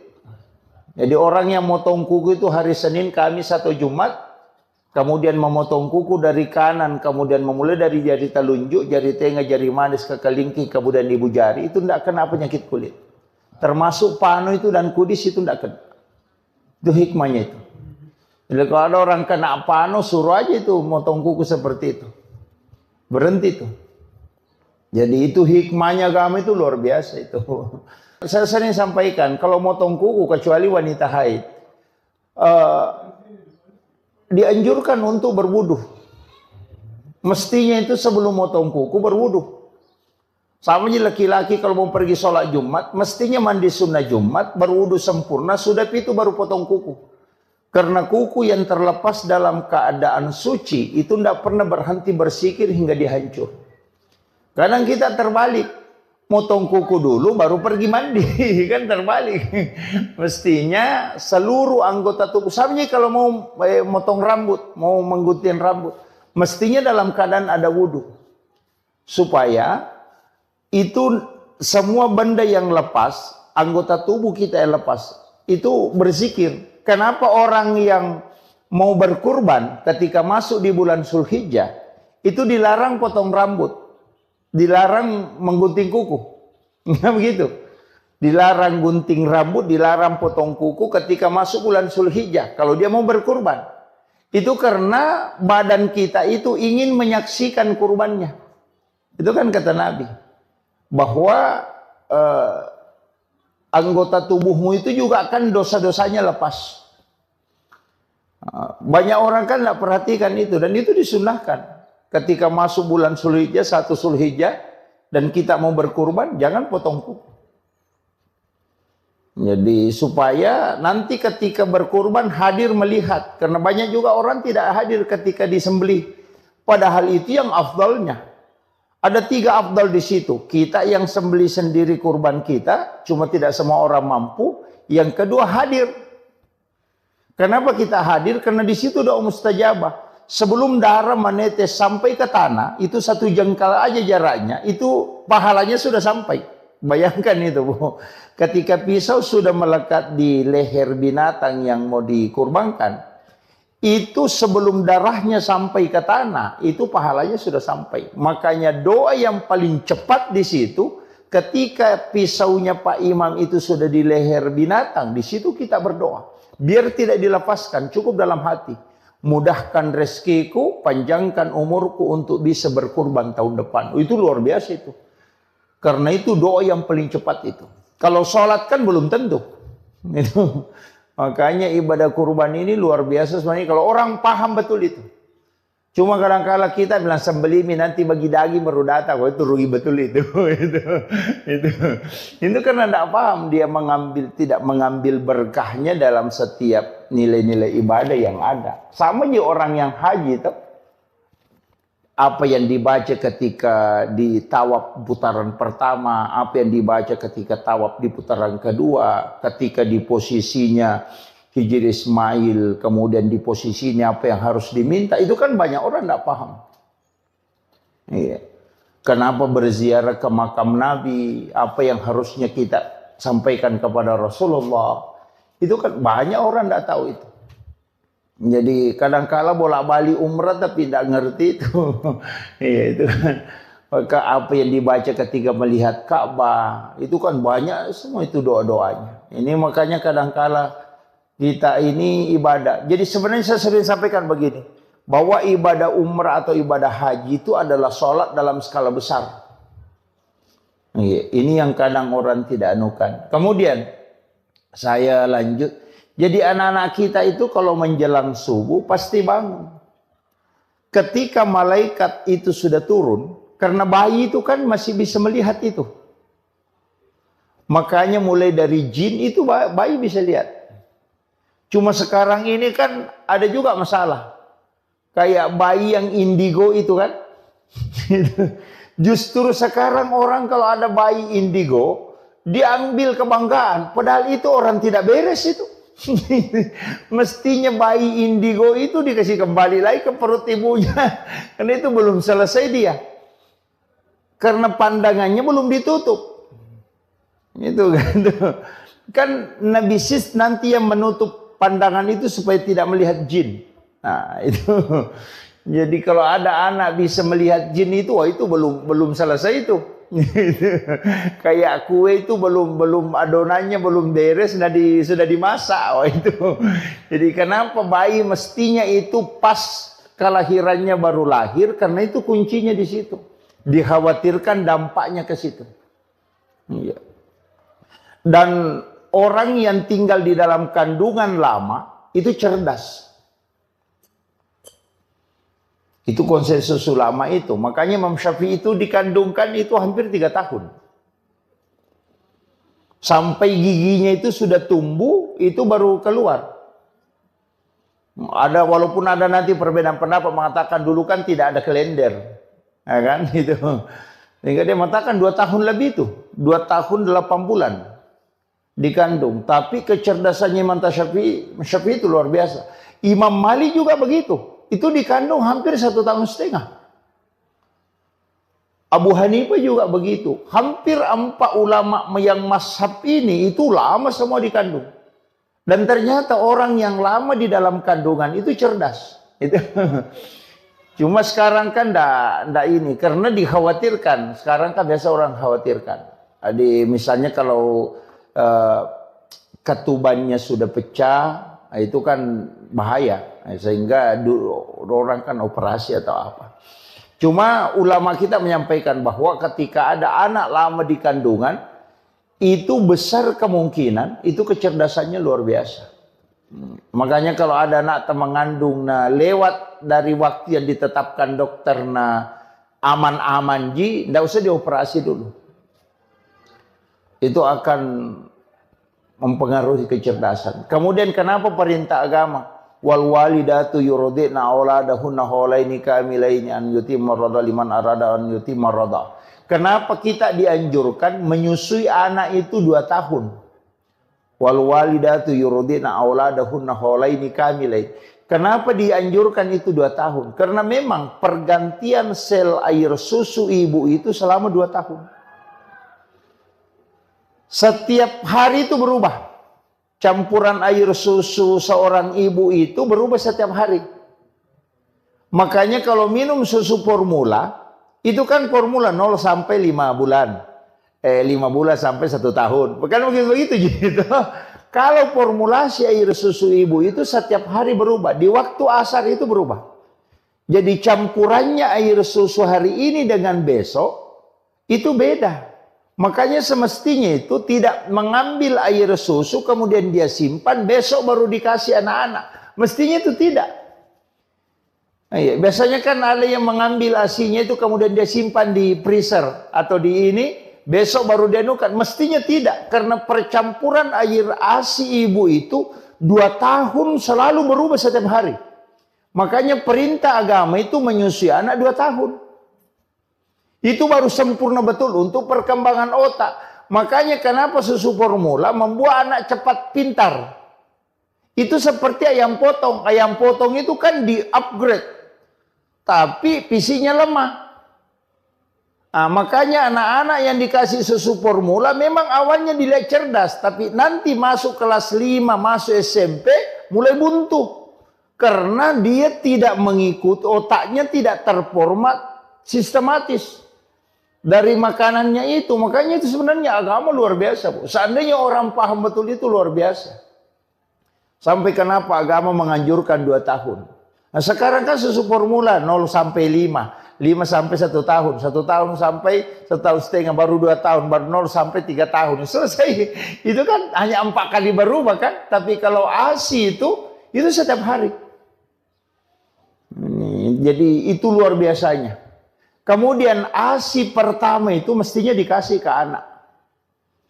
Yang warna kuning itu dijaga betul itu. Mestinya dikasih langsung ke anak itu.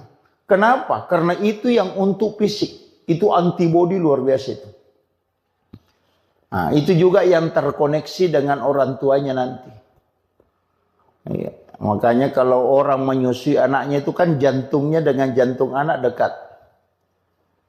Nah, kenapa sekarang kan banyak anak yang tidak istilahnya tidak takzim kepada kedua orang tuanya karena sudah ndak ini memang. Orang tua dulu itu anaknya kan selalu dia gendong. Sehingga jantung anak itu dekat. Sehingga anak itu kan terkoneksi itu. Nah, ini makanya ibu-ibu kalau menyusui anak ya harus digendong sebenarnya itu. Kan terpengaruh, ASI kan begitu mempengaruhi sekali. Apalagi kalau ibu-ibu makan makanan panas. Misalnya makan sayur panas, nasi panas, pastikan pengaruhnya ke anak. Nanti itu kalau sudah menyusui, pasti putih-putih di sini. Iya, padahal ibunya tadi makan makanan panas. ASInya kan tidak panas. Tapi kenapa? Itu terpengaruh. Artinya itu pesan bahwa ucapan apapun yang dikeluarkan seorang ibu ketika dia menyusui atau sebelum menyusui itu akan masuk ke anak, tertransfer. Makanya jangan menyusui anak ketika dalam keadaan stres. Makanya kalau ibu-ibu mau nyusui anak, baca sholawat lah. Atau bunyikan Al-Quran, biar di HP saja, di Android. Baca sholawat, kemudian zikir, itu paling bagus. Karena itu tertransfer nanti masuk ke anak. Karena itu kan sesuatu yang dibacakan zikir itu pasti tenang. Mulai kalau sholawat, makanya anak-anak itu bacakan sholawat. Jadi kalau kasih menyusui anak itu sholawatan, insya Allah. Itu anak itu akan sabar. Iya. Jangan menyusui anak kalau dalam keadaan emosi, itu fatal itu. Itu nanti anak-anak tidak mau mendengar. Larinya ke situ. Jadi tidak usah kita jauh, tidak usah bilang doa apa, itu saja. Makanan panas yang dia makan, nanti kalau anaknya menyusui, itu pasti itu putih dia nunya. Terkupas-kupas itu di langit-langitnya. Itu karena sudah makanan panas. Padahal itu kan sudah dingin, karena sudah dia makan. Tuh. Apalagi lari ke ASI. Kan kalau kita secara logika, ilmiah ini kan tidak. Tapi itu ada koneksinya ke situ. Bahwa orang yang berzikir, kalbunya tenang, selnya dalam tubuhnya itu mengalir dengan penuh keberkahan, dan itu yang diambil oleh anak, maka hidupnya akan berkah dan darah yang mengalir dalam tubuhnya itu dipenuhi dengan berkah sholawat. Itu luar biasa. Nah, makanya itu aja kuncinya. Jangan terlambat. Misalnya anak-anak dia kan di sholawat itu insya Allah. Kemudian saya tadi mengatakan setiap mau masuk subuh pasti bangun, karena itu dibangunkan malaikat. Makanya anak-anak itu ngomong sendiri. Bayi itu kalau jam-jam 4 subuh itu ngomong sendiri tuh. Karena itu sebenarnya karena dia kayak ulama kita mengatakan dia bicara itu sama malaikat. Makanya kalau ibu-ibu bisa perhatikan. Anak yang tidak punya bahasa, anak kecil, ketika main sama anak kecil itu baku paham. Iya. Padahal tidak ada ngomong kan? Tapi mengerti bilang, oh ini nak minta, itu bahasanya dia. Kalau kita bilang, apa nak masuk ini? Iya, jadi kan begitu. Bahkan bayi itu kan begitu, Pak, karena masih sucinya, sehingga itu masih tembus. Makanya Rasulullah itu mengatakan kan siapa yang ingin mencium bau surga, maka cium bayi. Karena Rasulullah itu pernah masuk surga, jalan-jalan di dalam surga, sehingga dia tahu betul baunya surga. Makanya Rasulullah mengatakan, kalau mau Anda tahu baunya surga, itu ada di dunia. Cium bayi, persis itu baunya surga. Makanya bau bayi itu satu macam. Bayi kemanapun, orang bule, orang apa, semua baunya sama. Ketika bayi, nanti ketika makanannya mulai berubah, baru baunya mulai berubah. Itu surga itu kata Nabi. Makanya kalau mencium bayi itu mulai dari kanan. Kita berdoa itu. Kadang kita cium bayi itu, sembarang aja. Padahal itu kan doa. Ya Allah, pertemukanlah kami dengan bau ini kelak di hari kemudian. Iya kan, itu kan didoakan itu. Pengambil berkahnya itu kan dari bayi itu luar biasa, Bapak. Kemudian tadi itu bangun. Kalau ada bayi, ini penting saya sampaikan. Kalau ada bayi tidak bangun menjelang jam 4, kasih bangun nih. Kalau ada anak kecil tidak bangun itu sekitar jam 3 lewat, kasih bangun nih. Karena nanti itu lambat. Nanti ada keterbelakangan mental itu. Kasih bangun itu di waktu itu. Jangan ibunya bilang, wah bagus saya anakku tidak bangun. Kalau apa bagus itu nanti jadi masalah itu. Jadi kasih bangun itu, bangunkan. Ya. Jadi itu sebenarnya Bu, istilahnya kalau dalam agama kan itu aturan-aturannya. Sama dengan tadi akikah, di kulitnya itu diambil, dibungkuskan tulangnya, kemudian ditanam supaya anak kita tidak kena penyakit kulit. Kemudian tulangnya jangan dipatahkan supaya nanti kalau anak-anak kita tidak patah tulangnya hingga dia meninggal. Kemudian masak dengan masakan dengan bumbu yang manis supaya anak-anak kita tidak dibenci sama orang. Itu. Kemudian ini juga hindari anak-anak dari cicak, Bu. Itu juga bahaya. Kalau biasakan kalau ada cicak itu di kamar, usahakan apalagi kalau anak kecil. Usahakan sedapat mungkin itu cicak dihindari karena di dalam cicak itu ada jin namanya Ummi Sibyan. Itu jin perempuan yang bisa membunuh janin dalam kandungan. Dari dulu itu ada. Makanya Nabi itu kenapa sunnahkan membunuh cicak.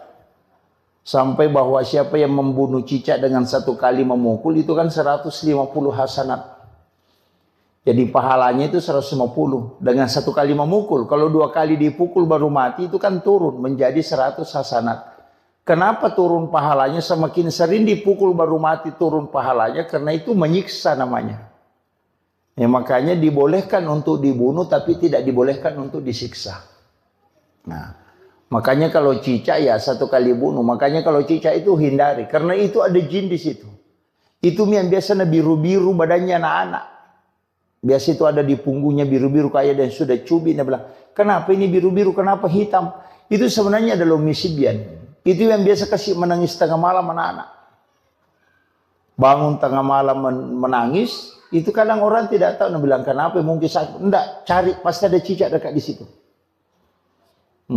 Itu diusir. Makanya jangan biarkan banyak cicak di dalam kamar. Apalagi kalau orang hamil. Oh itu parah itu. Karena dia bisa membunuh janin dalam kandungan. Itu jin Ummi Sibyan itu. Makanya Nabi sunnahkan untuk kita membunuh cicak. Apalagi kalau bayi. Cuma kalau misalnya kita akan, kalau bayi biasa terganggu. Biasa kalau ada jin yang mengganggu atau apa. Kalau saya ada beberapa metode untuk tidak terganggu. Yang pertama, tulis lafaz Allahu. Iya. Jadi tulis lafaz Allahu itu di antara kedua alisnya. Iya. Jadi tulis pakai cilak, pakai cilak. Itu kalau sudah dimandi pagi, tulis lafaz Allahu itu antara alisnya. Itu supaya tidak diganggu jin. Biasa orang kalau diayung, dia kasih cermin di bawahnya kan. Orang tua dulu kan begitu. Kalau nak ayung anaknya, nak kasih cermin di bawahnya. Itu cermin kan supaya pantulannya. Kan kalau ada cicak, nah dipantulkan dengan cermin, itu jinnya keluar. Makanya sebenarnya pakai cermin itu. Kalau mau aman pakai tulis Allahu saja. Kalau tidak bisa, kalau malam terganggu, tulis namanya Umar. Jadi kalau anak sudah tidur, kasih masuk jari telunjuk di langit-langit, mulai dari kepalanya kita tulis tulisan bahasa Arab, Umar bin Al-Khattab. Insya Allah tidak diganggu jin itu. Sama kita, kalau tidur kita ada jin ganggu, kita bilang tidak bisa tidur atau ada kayak ketindisan. Tulis saja nama Umar, mulai dari pusar. Jadi kasih masuk tangan di langit-langit, baru tulis Umar bin Khattab. Tapi tulis bahasa Arab, jangan bahasa Indonesia. Tulis bahasa Arab. jadi Umar bin Khattab itu tidak diganggu. Itu ulama-ulama hikmah itu mengajarkan itu.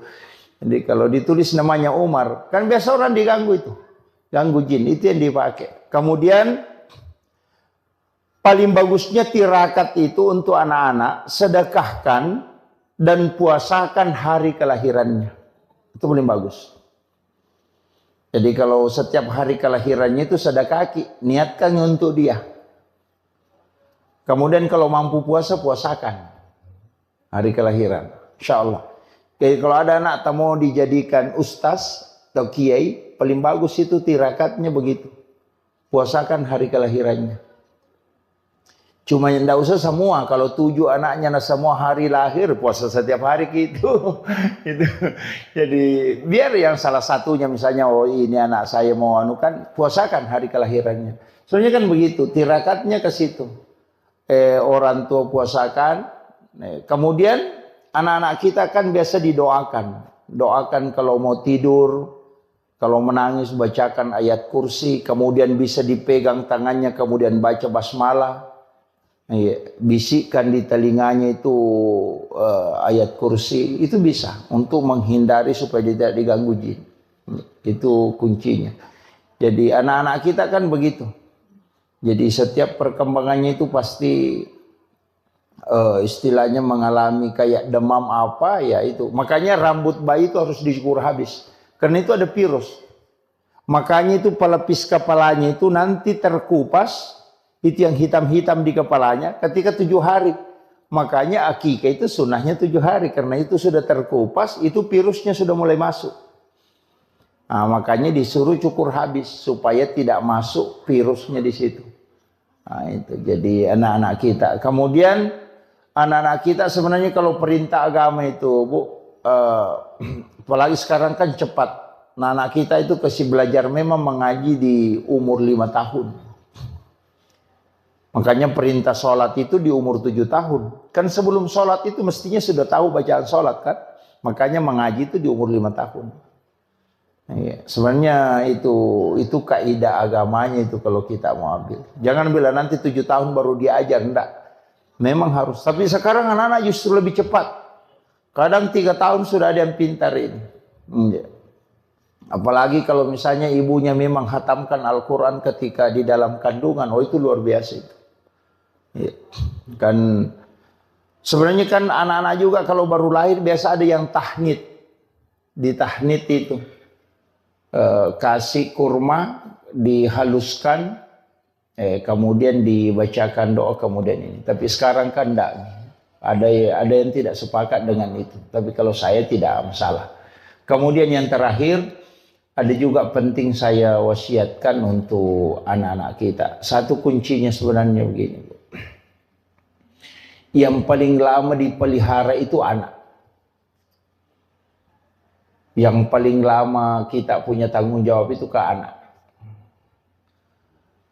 Anak ayam itu 3 bulan itu sudah pisah sama induknya. Kalau anak kita itu sudah punya anak masih dibimbing. Nah, kayaknya ini penting saya sampaikan bahwa jaga anak kita. Itu kalau misalnya setiap malam Jumat, Bu, kirimkan suratul Fatihah. Jadi tirakatnya itu istilahnya kalau dalam tarekat itu kirimkan suratul Fatihah setiap malam Jumat. Itu bisa 41 kali. Supaya kita sebut ila ruh wa nafsu wa jasad. Jadi supaya terkoneksi dengan kita. Iya. Apalagi kalau dia di pesantren. Sekolah di pesantren, kirimkan itu setiap malam Jumat kirimkan Fatihah. Iya. Jadi tapi jangan bilang ila arwahi, katakan ila ruh. Kalau arwah itu orang sudah meninggal. Kalau ila ruh itu untuk orang hidup dan bisa juga untuk orang meninggal. Nah, karena ruh itu kalau arwah itu sudah almarhum atau almarhumah. Tapi kalau pakai ila ruh itu tidak. Itu untuk orang hidup. Sama dengan suami kita. Suami tak kirimkan Fatihah. Supaya kalau mau selingkuh bisa ditahu. Baru ada niat-niat masalahnya itu sudah kita bisa tahu. Kenapa? Karena memang terkoneksi. Karena ruh itu bersilaturahmi. Iya. Banyak perempuan itu bisa tahu kekurangan suaminya apanya gara-gara itu begitu terkoneksi. Iya, kirimkan pate, jangan tidak dikirimkan pate. Nabi bilang tidak mati, Ustaz. Nabi buka orang mati dikirimkan. Yang salah itu kalau bilang ila arwahi, wah itu jadi masalah itu. Nanti suaminya marah-marah, belum pak mati. Nah, itu ila ruh, kita kirimkan itu supaya terkoneksi. Jadi kalau ada masalah itu koneksi itu. Biar kalau HP kan bisa dinapaki orang berbohong. Jadi bukan HP yang berbohong, orangnya yang berbohong. HP itu jujur sekali, apa yang dibilang itu yang dibilang. Kalau yang pegang HP itu yang biasa berbohong. Makanya saya wasiatkan pakai itu, kirimkan. Anak-anak kita kirimkan Fatihah, suami kita kirimkan Fatihah. Baru minta berkahnya supaya terkoneksi. Jadi bisa kita tahu anak kita sekolah di Jakarta atau di Makassar itu bisa koneksi. Iya. Jadi itu yang saya kira yang penting saya wasiatkan untuk acara akikah dan bagaimana anak-anak kita didik. Sebenarnya itu penting karena ini sekarang luar biasa Bu, tantangan yang menghadapi keadaan sekarang luar biasa. Anak-anak kita ini harus ekstra. Makanya Nabi memang mengatakan bahwa didiklah anakmu melebihi dari pendidikan, karena dia akan menghadapi masa yang lebih berat dari apa yang kau hadapi. Jadi itu yang penting saya wasiatkan, makanya didik dan harus kita banyak mendoakan. Walaupun sebenarnya ada amalan itu bagus sekali, pas anak itu lahir langsung bawa ke masjid. Jangan melewati satu waktu sholat. Jadi pas lahir bawa ke masjid, simpan di depan mimbar, letakkan di situ, baru sholat sunnah hajat 2 rakaat, baru berdoa kepada Allah supaya diikatkan kalbunya dengan masjid. Jadi nanti anak-anak itu menangis kalau orang ke masjid dan dia tidak ikut. Nah, itu. Jadi dan kalau ke masjid itu pasti tenang. Ya, datang tenang itu. Jadi itu yang dianukan. Jadi sambung memang masjid dengan kalbunya ketika anak itu lahir. Bahkan ulama kita mengatakan pas waktu sholat pertama dia dapati. Langsung bawa simpan di depan mimbar, sholat sunnah hajat baru minta kepada Allah supaya dianukan. Bahkan ada yang mengatakan bisa di mihrab. Saya kira ini yang penting saya wasiatkan untuk kita. Mudah-mudahan ada pelajaran yang bisa kita petik, utamanya untuk mendidik anak-anak kita. Dan saya wasiatkan penutup Bu, jangan kurang membaca 100 kali surah Al-Insyirah dalam satu hari. Iya, itu aja yang paling mudah. Jangan kurang membaca 100 kali surah Al-Insyirah, Alam Nasrah.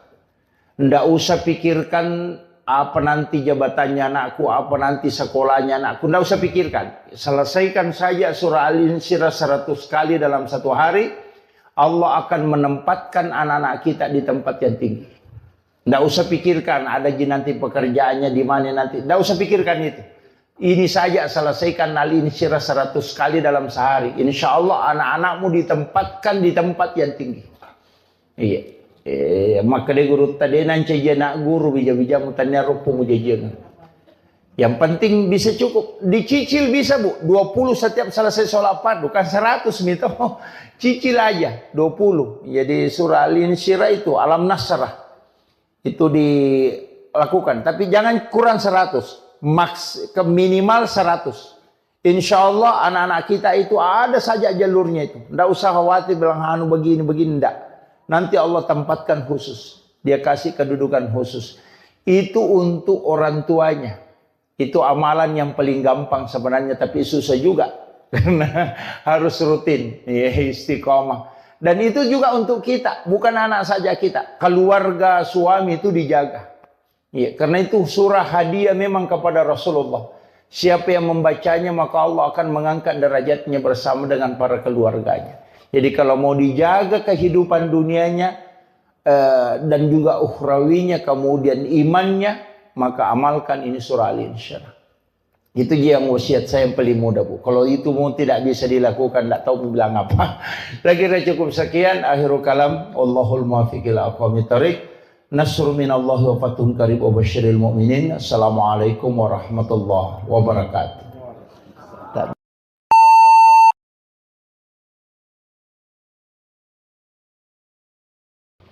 Alhamdulillah, salah satu tugas orang tua ketika Allah menganugerahkan anak, yakni dengan 4 hal. Yang pertama, memberi nama. Yang kedua, akikah. Akikah itu sebenarnya 2 tugasnya. Yang pertama adalah menyembeli binatang. Kemudian yang kedua adalah memotong rambut, menggunting rambut. Itu yang akikah. Jadi memang cuma kadang-kala kita kalau menggunting rambut itu tidak secara keseluruhan. Padahal di dalam hadis itu disebutkan jangan engkau sisa walau hanya selembar. Jadi rambut bayi itu dicukur habis. Kemudian sunnahnya itu ditimbang berapa berat rambut itu, kemudian dibelikan emas, kemudian emas itu disedekahkan. Yang sunnahnya. Jadi untuk aturan dalam agama itu yang kaidah-kaidahnya itu sebenarnya sempurna betul, utamanya dalam anak, pendidikan anak dan perlakuan terhadap anak yang telah lahir.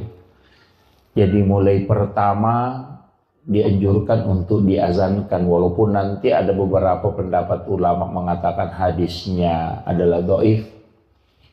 Jadi mengazankan kalau laki-laki itu diazankan kemudian diiqamatkan, kalau perempuan cukup diiqamatkan saja. Kemudian akikah itu diperintahkan di hari ke-7. Sunnah akikah itu hari ke-7. Kalau tidak sempat di hari ke-7 itu ditambah 7 hari. Jadi hari ke-14. Nanti kalau tidak sempat lagi di hari ke-14-nya, ditambah lagi 7 hari. Di hari ke-21-nya. Nah, kalau tidak sempat di 2 hari ke-21, itu sudah tidak ada lagi penetapan waktu. Dicari saja kapan kita ada waktu dan kesempatan. Jadi, yang sunnah akikah itu penetapannya 3 hari. 7 hari kelahiran, 14 hari kelahiran, dan 21 hari kelahiran. Cuman ketika anak itu lahir sudah asar, maka tidak dihitung hari itu. Jadi misalnya lahir hari Ahad, sudah sholat asar, itu tidak dihitung hari itu. Jadi kita mulai menghitung hari Senin. Jadi kenapa? Karena bulan itu sudah muncul di situ. Nah, makanya nanti apalagi kalau menjelang maghrib lahir, kayaknya tidak dihitung itu hari untuk hitungan akikahnya, maksud saya. Jadi makanya kalau misalnya Ahad sore, makanya langsung hitung Senin, Selasa, Rabu, Kamis, Jumat, Sabtu, Ahad. Nah, begitu. Tapi kalau dia lahir sebelum duhur, maka dihitung hari itu. Ya, jadi itu begitu cara menghitungnya kalau untuk penetapan hari akikah. Sebenarnya kenapa ada semua rahasia di dalam kitab-kitab hikmah itu, para ulama kita itu sebenarnya sudah menjelaskan beberapa asbab kenapa ada hitungan 7. Anak itu kan sebenarnya 7 bulan kandungan itu kita adakan acara syukuran. Nah, biasa orang mengatakan syukuran 7 bulanan. Kenapa ambil 7 bulan? Kenapa bukan 9 bulannya misalnya? Kemudian 7 hari kelahiran, ambil lagi 7 itu. Nanti di umur 7 tahun disuruh sholat. Itu 7 tahun lagi, bukan 5 tahun. Jadi hitungannya itu kan 7 tahun. Makanya kenapa hitungan 7 itu? Tawaf itu kan juga 7 putaran. Sa'i juga 7. Orang yang sholat itu kan anggota sholat tubuh yang sujud itu kan ada 7. 2 kaki, 2 lutut, 2 tangan, 1 kepala. Makanya 7. Dalam 1 pekan itu kan 7 hari. Suratul Fatihah itu kan ada 7 ayat yang berulang. Jadi semua angka 7 ini itu ada maknanya. Nah, makanya sebenarnya anak kan begitu, 7 tahun kelahiran diperintahkan untuk sholat. Kalau nanti 10 tahun pukul kalau tidak sholat, karena dia akan menghadapi 7 tahun kedua, yakni 14. Nah, di umur 14 itu sudah masuk. Nanti kan juga SD begitu, 7 tahun masuk SD, 7 tahun kemudian masuk SMP, 7 tahun kemudian masuk perguruan tinggi. Makanya itu pasti begitu. Jadi 14, 21. Jadi semua itu hitungan 7. Jadi sebenarnya ada rahasia-rahasia nanti itu yang ulama kita sampaikan di angka 7 itu. Makanya orang tua dulu itu kalau ada uangnya ada angkanya 77, wah itu nasimpang itu. Ya situ nomornya kan. Ini kenapa? Karena memang angka itu sebenarnya enggak ini. Istilahnya ada pesan bahwa angka itu dipilih oleh Allah. Itu tidak sembarang. Angka 7 itu bukan angka yang kebetulan, enggak. Itu kenapa sa'i, tawaf, langit 7 susun, tanah 7 lapis. Kenapa semua 7 itu ada maknanya. Kemudian untuk anak kita sebenarnya begini, itu memberi nama, ini nama yang dikasih ini luar biasa karena itu memiliki makna. Itu azkiya itu sebenarnya kan cerdas. Dari zakiya itu kan cerdas, kecerdasan. Kemudian kalau zaya itu keyakinan. Jadi nama itu memang adalah doa. Cuma biasanya kalau terlalu panjang nama itu berubah-ubah sifatnya nanti. Iya. Jadi saya pernah baca satu ini kan ulama kita dari dulu itu memahami semua dalam segala lini ilmu. Jadi bukan hanya satu, bukan hanya melihat dari arti, tapi juga melihat dari makna. Jadi kadang juga melihat dari hitungan. Ada namanya silogi itu kan ada ilmu seperti itu palmitri ada. Jadi ulama kita dari dulu itu mempelajari. Tapi kalau melihat saja sepintas itu biasa tidak. Makanya nama itu kadang ulama-ulama dulu itu tidak terlalu panjang. Cuma sekarang ini banyak karena selain memiliki cari maknanya yang bagus ya itu. Tapi kalau saya tidak masalah, cukup kita doakanlah. Iya. Kemudian nama ini cuma ada hadis. Itu disebutkan siapa yang memiliki 3 anak laki-laki, kemudian salah satunya tidak dikasih Muhammad atau Ahmad, maka ada jahilah kata Nabi. Pasti di situ ada nakal sekali.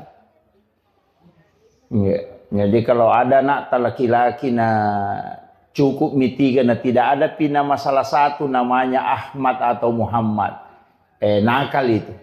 Ada salah satu di situ tidak beres. Itu didoakan itu pakai ada jahilah kata Rasulullah. Jadi itu makanya penting juga menggunakan, makanya orang Arab itu rata-rata pakai kata Muhammad atau Ahmad. Kemudian itu tadi akikah. Sebenarnya akikah ini saya pernah membaca satu penelitian bahwa rambut bayi itu kan mengandung kurang lebih 4 juta virus. Makanya kenapa kita dianjurkan untuk mencukur habis. Jadi itu hikmahnya. Jadi bahkan Rasulullah mengatakan kalau kau tidak bisa menilai dengan emas, maka nilai dengan perak. Jadi bagi orang tua yang tidak mampu membeli emas untuk rambut berapa gram rambut bayi itu yang sudah dicukur habis tadi, kalau tidak bisa belikan emas, Nabi Rasulullah mengatakan belikan perak. Harus dinilai. Jadi kalau perak kan sudah murah, kan? Kenapa? Sebenarnya itu hikmahnya dalam ilmu hikmah. Kenapa dibelikan emas? Itu anak kita itu insya Allah selalu akan diberikan, diangkat derajatnya di tengah-tengah masyarakat. Jadi kalau mau anak kita, jadi bukan uangnya yang disedekahkan Bu ya, bukan. Tapi memang emasnya. Jadi ditimbang berapa gram rambutnya, kan kalau bayi itu tidak sampai 10 gram. Apalagi kalau paling itu palingan 1 gram paling berat itu. Iya, bahkan ada yang tidak cukup. Itu dibelikan emas. Jadi, nah tahu gitu kalau dibawa ke penjual emas, langsung ditimbang itu. Baru dibelikan emas. Itu untuk anak-anak. Kalau sudah tua nah dicukur jangan ya Pak. Biasa kan ada orang tidak diakikah. Kan ada yang orang-orang tua dulu itu banyak tidak diakikah. Sebenarnya diakikah cuma dia sembeli ayam. Orang Bugis bilang icera lutu, karena lutu paceran. Karena ya padahal akikah itu kan kambing atau domba. Syafi'i itu membolehkan sapi. Karena di antara kita dulu mungkin ada yang diakikah dengan sapi. Jadi Imam Syafi'i itu dalam kitab Al-Um dan bahkan juga di Fiqhul Islam wa Adillatuhu itu dibolehkan menggunakan sapi. Jadi kalau ada orang diakikah na sapi na pakai itu nilainya 1 ekor sapi itu dinilai 7 ekor kambing. Makanya kalau ada anak tak kembar laki-laki 1 ekor sapi dipotong itu sudah lebih itu. Ya, jadi kalau Syafi'i, walaupun ada ulama lain itu mengatakan afdalnya memang kambing. Ya, jadi kambing itu juga memasuki tahun kedua umurnya. Nah, makanya di situ banyak tafaulnya Bu. Termasuk kalau anak laki-laki usahakan kambingnya sama besar. Biasa kan ada beli kambing 1 kecil 1 besar. Oh jangan. Nanti anak kita itu tidak mampu berlaku adil. Sebenarnya ada aturan-aturannya itu kalau di ini untuk hikmahnya, tapi itu bukan aturan fikih mutlak, enggak. Itu hanya diambil dari ilmu-ilmu tafaul itu. Ulama-ulama kita dari dulu itu pakai itu, ilmu hikmah.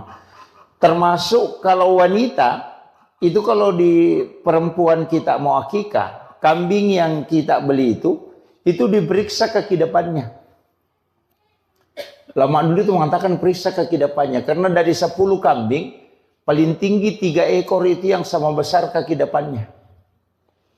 Jadi cek itu kaki depannya yang sama besar. Itu yang kau jadikan kambing untuk akikah anak perempuan. Karena supaya anakmu bisa berlaku adil kalau nanti ketika dia besar. Nah, kalau laki-laki sama besar kambingnya.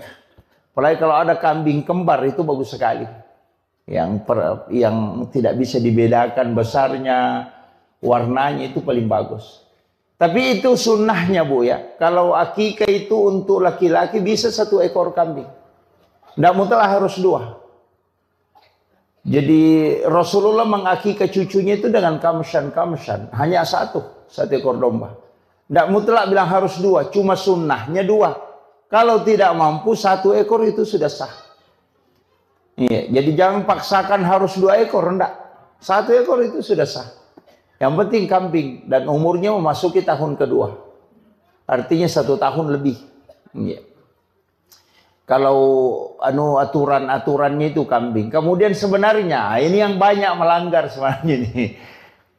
Foto kambing itu kalau disembeli untuk akikah, paling bagusnya itu tulangnya tidak dipatahkan. Itu tidak dipatahkan.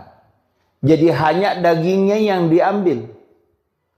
Makanya ada beberapa itu di Arab itu dia pakai itu. Dia pakai pisau kecil itu, dia iris itu. Ikuti tulangnya, jadi kemudian kulitnya dipakai bungkus tulangnya, kemudian ditanam. Jadi kulit binatang akikah itu mestinya ditanam. Iya, ditanam. Tulangnya tidak dipatah. Karena itu 60 potongan. Itu persis sama dengan potongan tubuh manusia. Tulang bayi itu persis sama dengan jumlah tulang kambing itu. Yang dipakai sebagai binatang sembelian. Makanya kalau tidak patah itu, nanti anak itu dijamin. Tidak akan patah tulangnya hingga dia meninggal. Itu hebatnya itu sebenarnya, itu hikmahnya. Makanya ulama-ulama dulu itu menjaga betul itu. Tapi sekarang kan kita tidak. Kemudian yang ketiga, kalau masakan akikah itu tidak boleh pedas. Jangan dikasih lombok. Bahkan diminta itu bumbunya sedikit agak manis. Supaya orang itu sayang dan cinta ke anak-anak kita. Jadi jangan pedis, nanti orang jengkel melihat anak-anak kita itu mudah jengkel.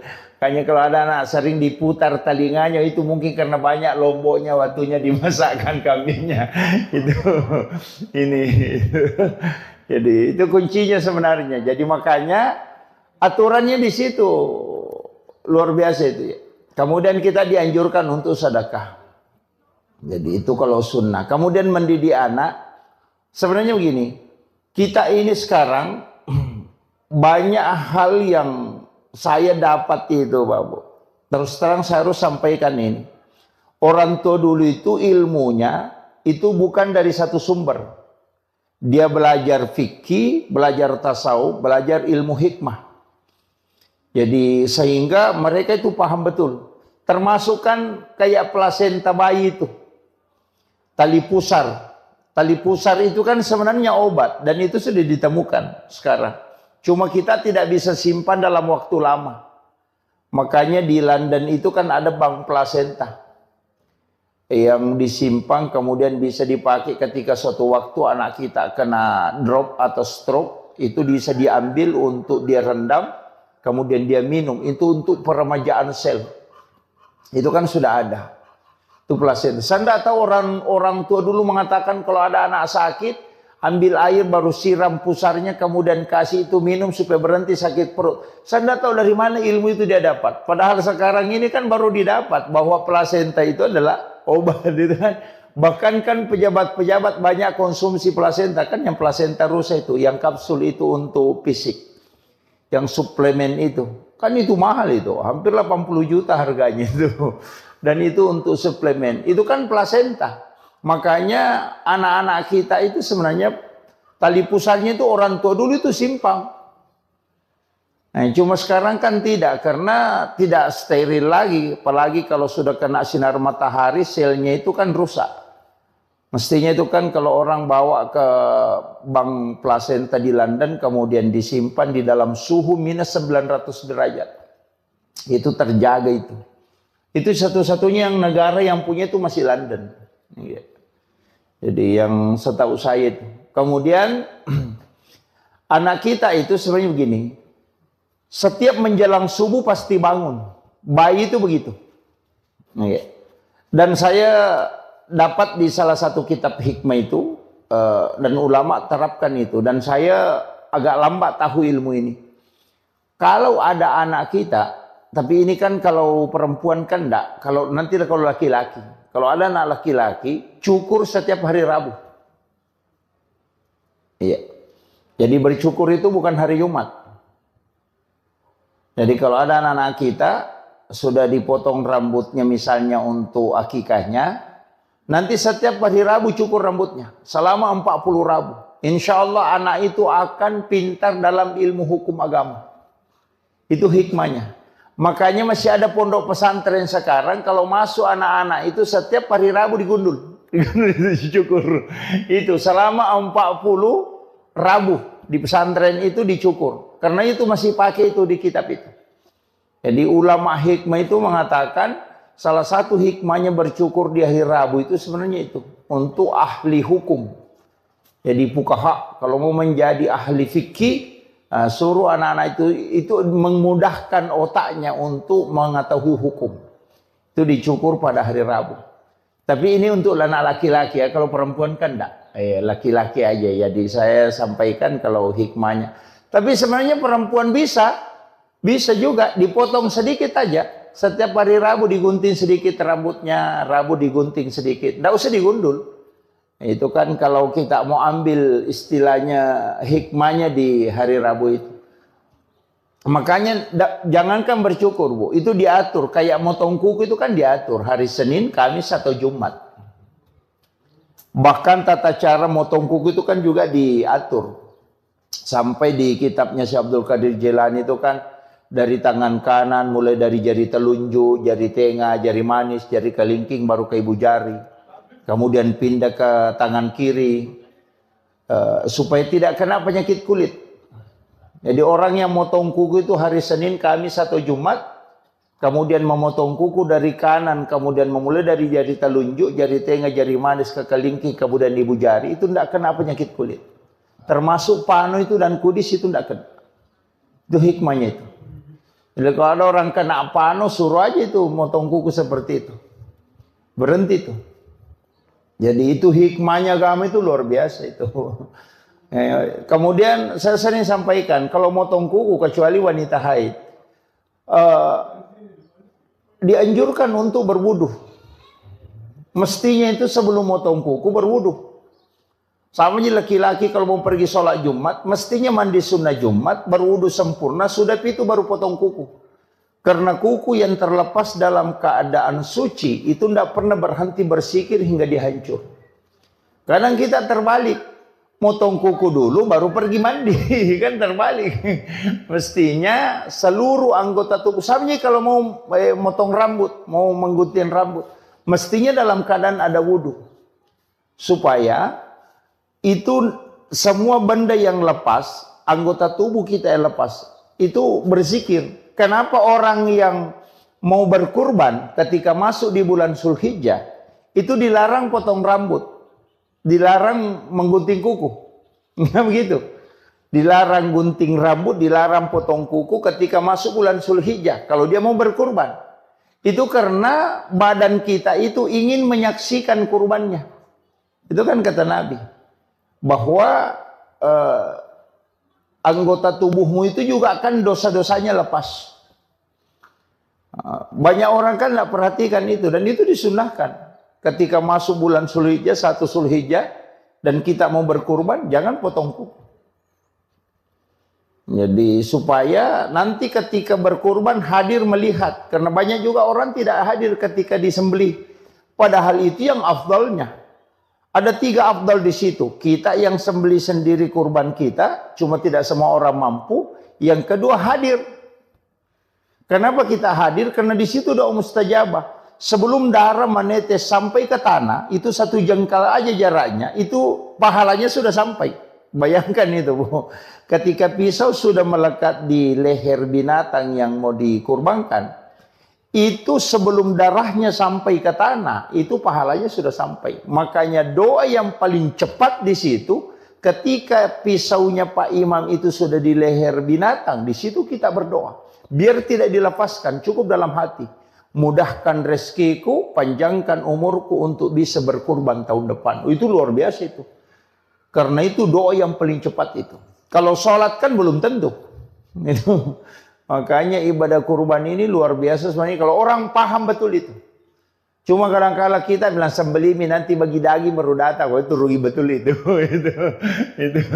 Itu karena tidak paham dia tidak mengambil berkahnya dalam setiap nilai-nilai ibadah yang ada. Sama aja orang yang haji itu. Apa yang dibaca ketika di tawaf putaran pertama, apa yang dibaca ketika tawaf di putaran kedua, ketika di posisinya Hijri Ismail, kemudian di posisinya apa yang harus diminta, itu kan banyak orang tidak paham. Iya. Kenapa berziarah ke makam Nabi, apa yang harusnya kita sampaikan kepada Rasulullah, itu kan banyak orang tidak tahu itu. Jadi kadang-kala bolak-balik umrah tapi tidak ngerti itu. Iya itu kan.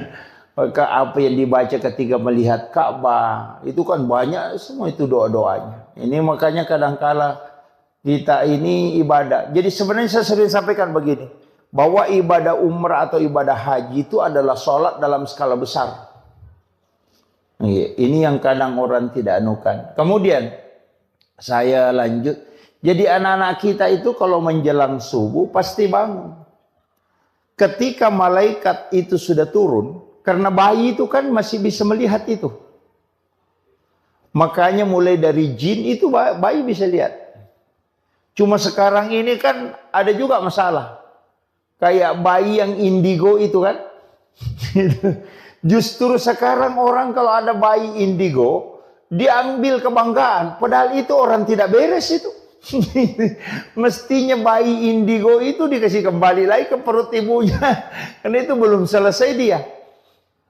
Karena pandangannya belum ditutup. Itu kan. Kan Nabi Sis nanti yang menutup pandangan itu supaya tidak melihat jin. Nah, itu. Jadi kalau ada anak bisa melihat jin itu, wah itu belum selesai itu. Kayak kue itu belum adonannya belum beres, sudah dimasak, wah itu.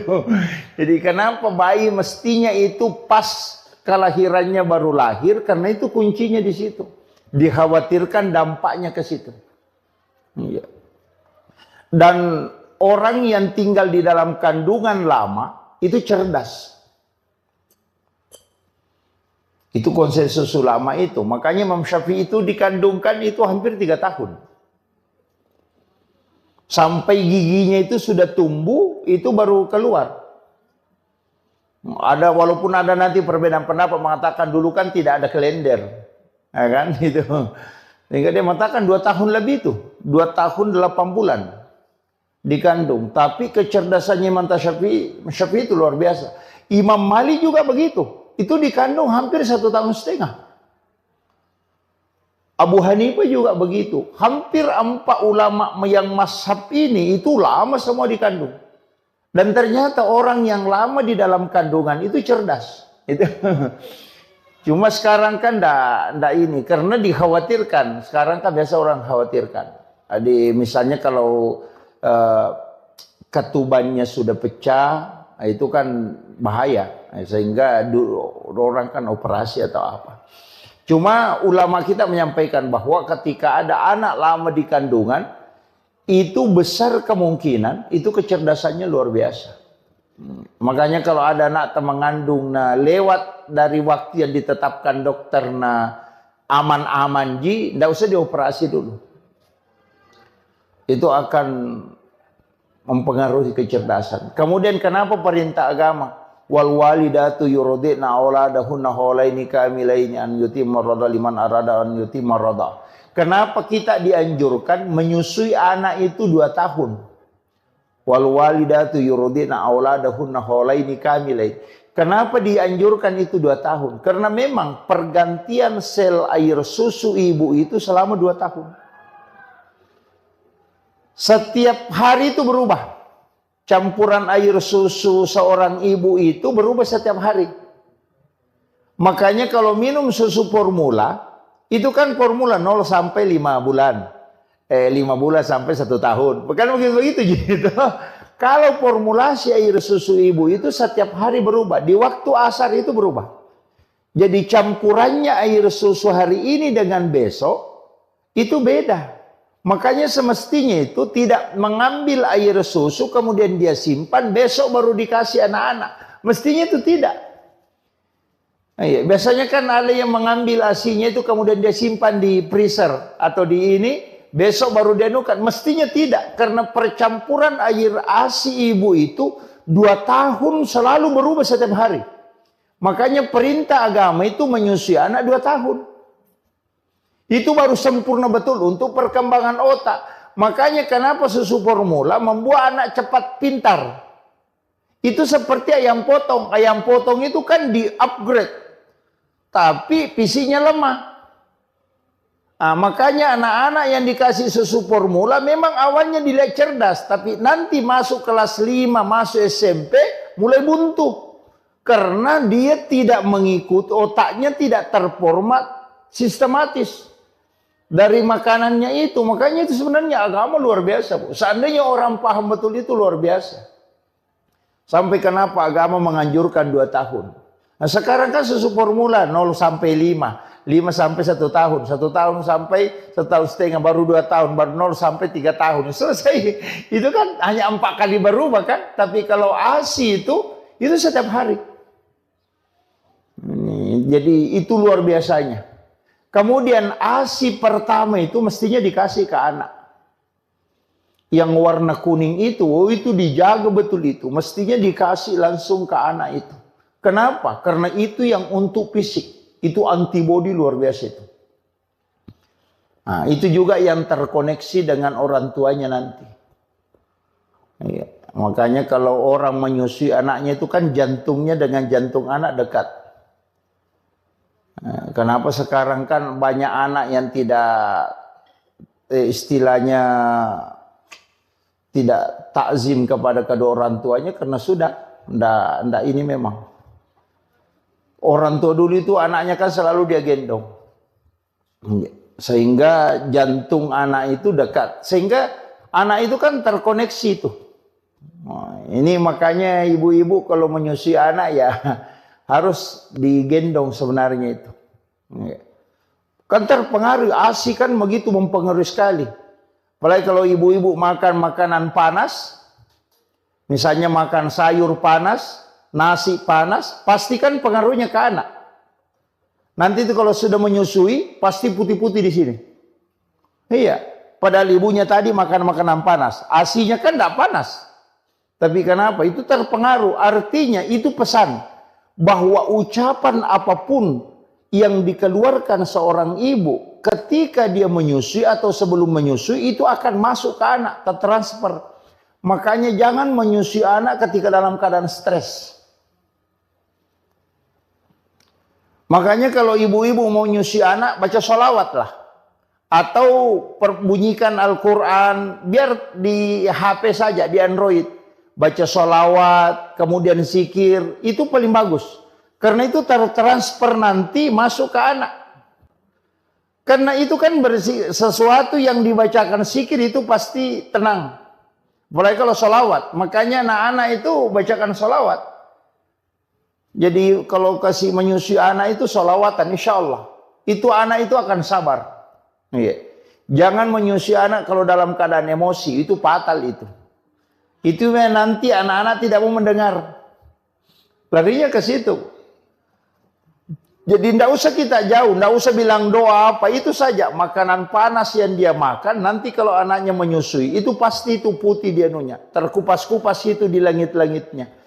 Itu karena sudah makanan panas. Padahal itu kan sudah dingin, karena sudah dia makan. Tuh. Apalagi lari ke ASI. Kan kalau kita secara logika, ilmiah ini kan tidak. Tapi itu ada koneksinya ke situ. Bahwa orang yang berzikir, kalbunya tenang, selnya dalam tubuhnya itu mengalir dengan penuh keberkahan, dan itu yang diambil oleh anak, maka hidupnya akan berkah dan darah yang mengalir dalam tubuhnya itu dipenuhi dengan berkah sholawat. Itu luar biasa. Nah, makanya itu aja kuncinya. Jangan terlambat. Misalnya anak-anak dia di sholawat itu insya Allah. Kemudian saya tadi mengatakan setiap mau masuk subuh pasti bangun, karena itu dibangunkan malaikat. Makanya anak-anak itu ngomong sendiri. Bayi itu kalau jam-jam 4 subuh itu ngomong sendiri tuh. Karena itu sebenarnya karena dia kayak ulama kita mengatakan dia bicara itu sama malaikat.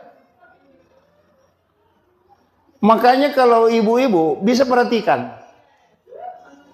Anak yang tidak punya bahasa, anak kecil, ketika main sama anak kecil itu baku paham. Iya. Padahal tidak ada ngomong kan? Tapi mengerti bilang, oh ini nak minta, itu bahasanya dia. Kalau kita bilang, pada masuk ini. Iya, jadi kan begitu. Bahkan bayi itu kan begitu, Pak, karena masih sucinya, sehingga itu masih tembus. Makanya Rasulullah itu mengatakan kan, siapa yang ingin mencium bau surga, maka cium bayi. Karena Rasulullah itu pernah masuk surga, jalan-jalan di dalam surga, sehingga dia tahu betul baunya surga. Makanya Rasulullah mengatakan, kalau mau Anda tahu baunya surga, itu ada di dunia. Cium bayi, persis itu baunya surga. Makanya bau bayi itu satu macam. Bayi kemanapun, orang bule, orang apa, semua baunya sama. Ketika bayi, nanti ketika makanannya mulai berubah, baru baunya mulai berubah. Itu surga itu kata Nabi. Makanya kalau mencium bayi itu, mulai dari kanan, kita berdoa itu. Kadang kita cium bayi itu, sembarang aja. Padahal itu kan doa. Ya Allah, pertemukanlah kami dengan bau ini kelak di hari kemudian. Iya kan, itu kan didoakan itu. Pengambil berkahnya itu kan dari bayi itu luar biasa, Bapak. Kemudian tadi itu bangun. Kalau ada bayi, ini penting saya sampaikan. Kalau ada bayi tidak bangun menjelang jam 4, kasih bangun nih. Kalau ada anak kecil tidak bangun itu sekitar jam 3 lewat, kasih bangun nih. Karena nanti itu lambat. Nanti ada keterbelakangan mental itu. Kasih bangun itu di waktu itu. Nah, jangan ibunya bilang, "Woi bagus saya anakku tidak bangun." Kalau apa bagus itu nanti jadi masalah itu. Jadi kasih bangun itu, bangunkan. Ya. Jadi itu sebenarnya Bu, istilahnya kalau dalam agama kan itu aturan-aturannya. Sama dengan tadi akikah, di kulitnya itu diambil, dibungkuskan tulangnya kemudian ditanam supaya anak kita tidak kena penyakit kulit. Kemudian tulangnya jangan dipatahkan supaya nanti kalau anak-anak kita tidak patah tulangnya hingga dia meninggal. Kemudian masak dengan masakan dengan bumbu yang manis supaya anak-anak kita tidak dibenci sama orang. Ya, itu. Kemudian ini juga hindari anak-anak dari cicak, Bu. Itu juga bahaya. Kalau biasakan kalau ada cicak itu di kamar, usahakan apalagi kalau anak kecil. Usahakan sedapat mungkin itu cicak dihindari. Karena di dalam cicak itu ada jin namanya Ummi Sibyan. Itu jin perempuan yang bisa membunuh janin dalam kandungan. Dari dulu itu ada. Makanya Nabi itu kenapa sunnahkan membunuh cicak. Sampai bahwa siapa yang membunuh cicak dengan satu kali memukul itu kan 150 hasanat. Jadi pahalanya itu 150 dengan satu kali memukul. Kalau 2 kali dipukul baru mati itu kan turun menjadi 100 hasanat. Kenapa turun pahalanya? Semakin sering dipukul baru mati turun pahalanya, karena itu menyiksa namanya. Ya, makanya dibolehkan untuk dibunuh tapi tidak dibolehkan untuk disiksa. Nah, makanya kalau cicak ya 1 kali bunuh. Makanya kalau cicak itu hindari, karena itu ada jin di situ. Itu yang biasanya biru-biru badannya anak-anak. Biasa itu ada di punggungnya biru-biru kayak dan sudah cubit. Dia bilang, "Kenapa ini biru-biru? Kenapa hitam?" Itu sebenarnya adalah Ummi Sibyan. Itu yang biasa kasih menangis tengah malam anak-anak. Bangun tengah malam menangis, itu kadang orang tidak tahu. Dia bilang, "Kenapa? Mungkin sakit." Enggak, cari, pasti ada cicak dekat di situ. Itu diusir. Makanya jangan biarkan banyak cicak di dalam kamar. Apalagi kalau orang hamil, itu parah itu. Karena dia bisa membunuh janin dalam kandungan. Itu jin Ummi Sibyan itu. Makanya Nabi sunnahkan untuk kita membunuh cicak. Apalagi kalau bayi. Cuma kalau misalnya kita kalau bayi biasa terganggu. Biasa kalau ada jin yang mengganggu atau apa. Kalau saya ada beberapa metode untuk tidak terganggu. Yang pertama, tulis lafaz Allahu. Iya. Jadi tulis lafaz Allahu itu di antara kedua alisnya. Iya. Jadi tulis pakai cilak. Itu kalau sudah dimandi pagi, tulis lafaz Allahu itu antara alisnya. Itu supaya tidak diganggu jin. Biasa orang kalau diayung, dia kasih cermin di bawahnya kan. Orang tua dulu kan begitu. Kalau nak ayung anaknya, nak kasih cermin di bawahnya. Itu cermin kan supaya pantulannya. Kan kalau ada cicak, nah dipantulkan dengan cermin, itu jinnya keluar.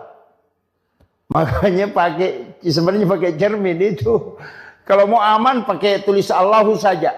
Kalau tidak bisa, kalau malam terganggu, tulis namanya Umar. Jadi kalau anak sudah tidur, kasih masuk jari telunjuk di langit-langit, mulai dari kepalanya kita tulis tulisan bahasa Arab, Umar bin Al-Khattab. Insya Allah tidak diganggu jin itu.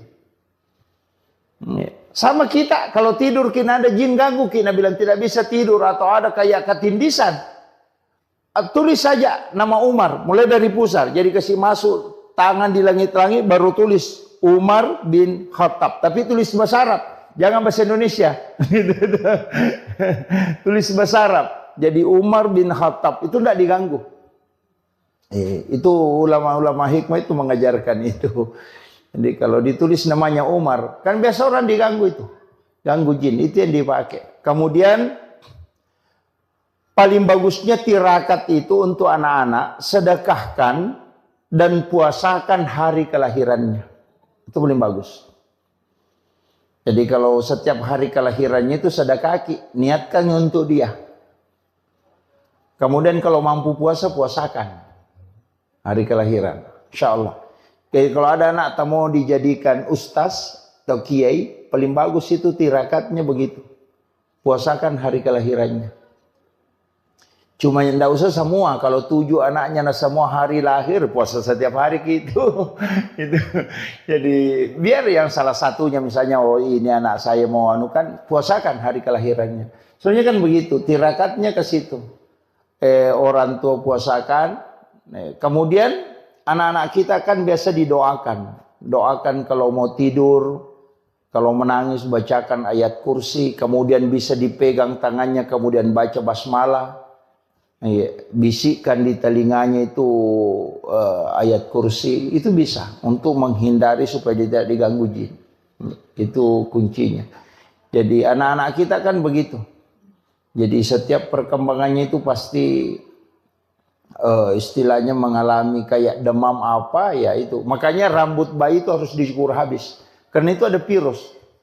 Makanya itu pelapis kepalanya itu nanti terkupas. Itu yang hitam-hitam di kepalanya ketika 7 hari. Makanya akikah itu sunnahnya 7 hari. Karena itu sudah terkupas, itu virusnya sudah mulai masuk. Nah, makanya disuruh cukur habis supaya tidak masuk virusnya di situ. Nah, itu jadi anak-anak kita. Kemudian anak-anak kita sebenarnya kalau perintah agama itu, Bu, apalagi sekarang kan cepat. Nah, anak kita itu kasih belajar memang mengaji di umur 5 tahun. Makanya perintah sholat itu di umur 7 tahun. Kan sebelum sholat itu mestinya sudah tahu bacaan sholat kan. Makanya mengaji itu di umur 5 tahun. Sebenarnya itu kaidah agamanya itu kalau kita mau ambil. Jangan bila nanti 7 tahun baru diajar, enggak. Memang harus. Tapi sekarang anak-anak justru lebih cepat. Kadang 3 tahun sudah ada yang pintar ini. Apalagi kalau misalnya ibunya memang hatamkan Al-Quran ketika di dalam kandungan. Oh itu luar biasa itu. Kan sebenarnya kan anak-anak juga kalau baru lahir biasa ada yang tahnid. Di tahnid itu kasih kurma dihaluskan, kemudian dibacakan doa kemudian ini. Tapi sekarang kan enggak. Ada yang tidak sepakat dengan itu. Tapi kalau saya tidak masalah.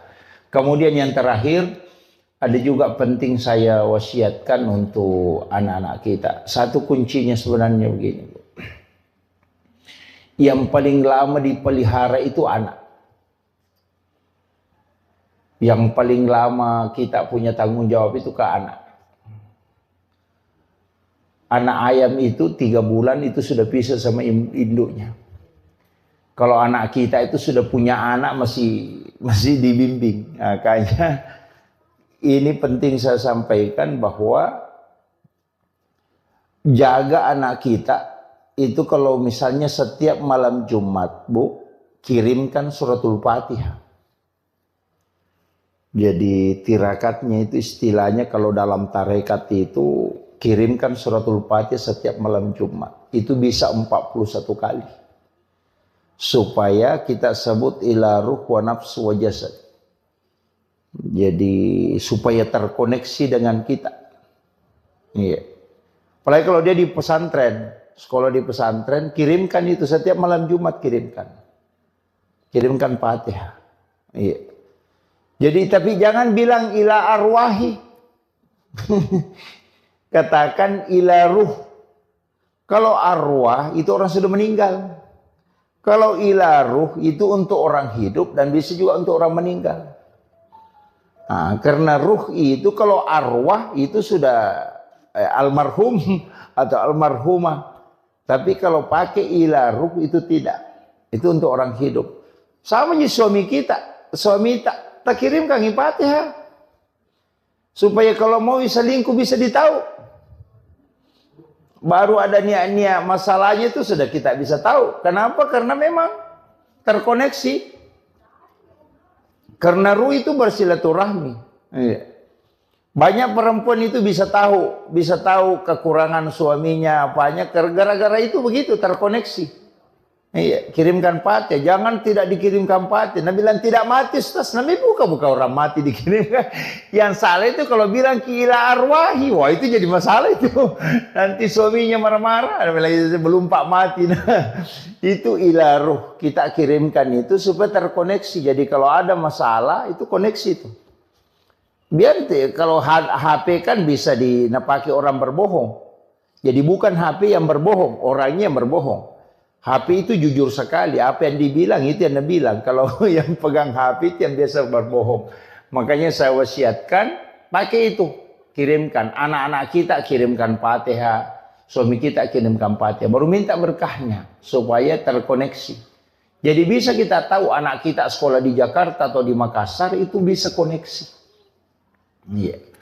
Jadi itu yang saya kira yang penting saya wasiatkan untuk acara akikah dan bagaimana anak-anak kita didik. Sebenarnya itu penting karena ini sekarang luar biasa Bu, tantangan yang menghadapi keadaan sekarang luar biasa. Anak-anak kita ini harus ekstra.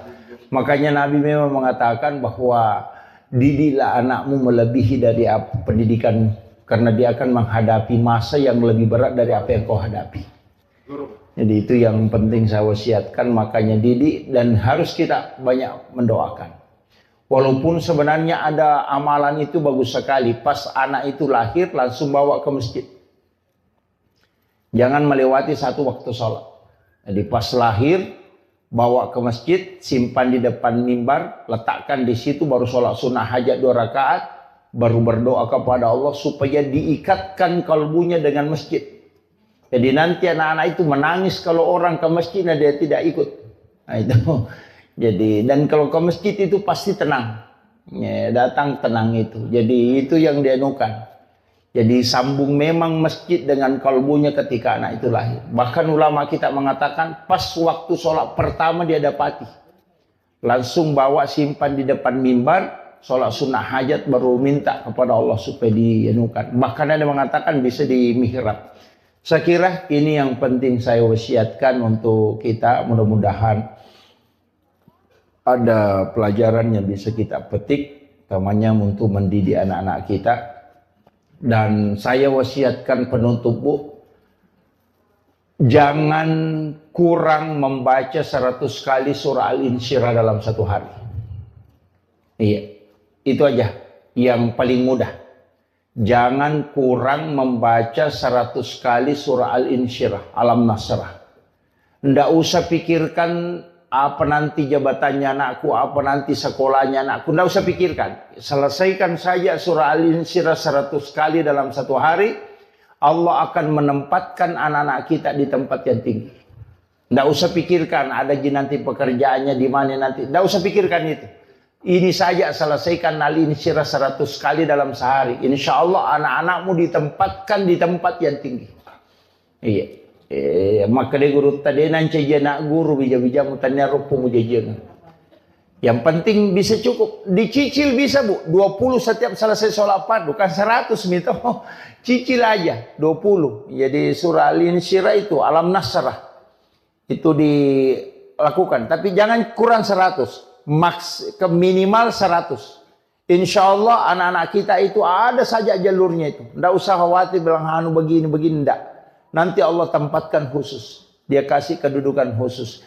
Itu untuk orang tuanya. Itu amalan yang paling gampang sebenarnya. Tapi susah juga. Karena harus rutin. Ya, istiqomah. Dan itu juga untuk kita. Bukan anak saja kita. Keluarga suami itu dijaga. Ya, karena itu surah hadiah memang kepada Rasulullah. Siapa yang membacanya maka Allah akan mengangkat derajatnya bersama dengan para keluarganya. Jadi kalau mau dijaga kehidupan dunianya dan juga ukhrawinya, kemudian imannya, maka amalkan ini surah Al-Insyirah. Itu yang wasiat saya yang paling mudah Bu. Kalau itu mau tidak bisa dilakukan, tidak tahu bilang apa. Saya kira cukup sekian. Akhirul kalam. Allahul muwaffiq ila aqwamit thoriq. Nasru minallahi wa fathun qarib wa basyiril mu'minin. Assalamualaikum warahmatullahi wabarakatuh.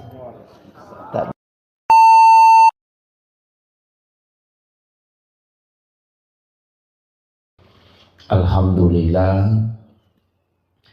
salah satu tugas orang tua ketika Allah menganugerahkan anak, yakni dengan 4 hal. Yang pertama, memberi nama. Yang kedua, akikah.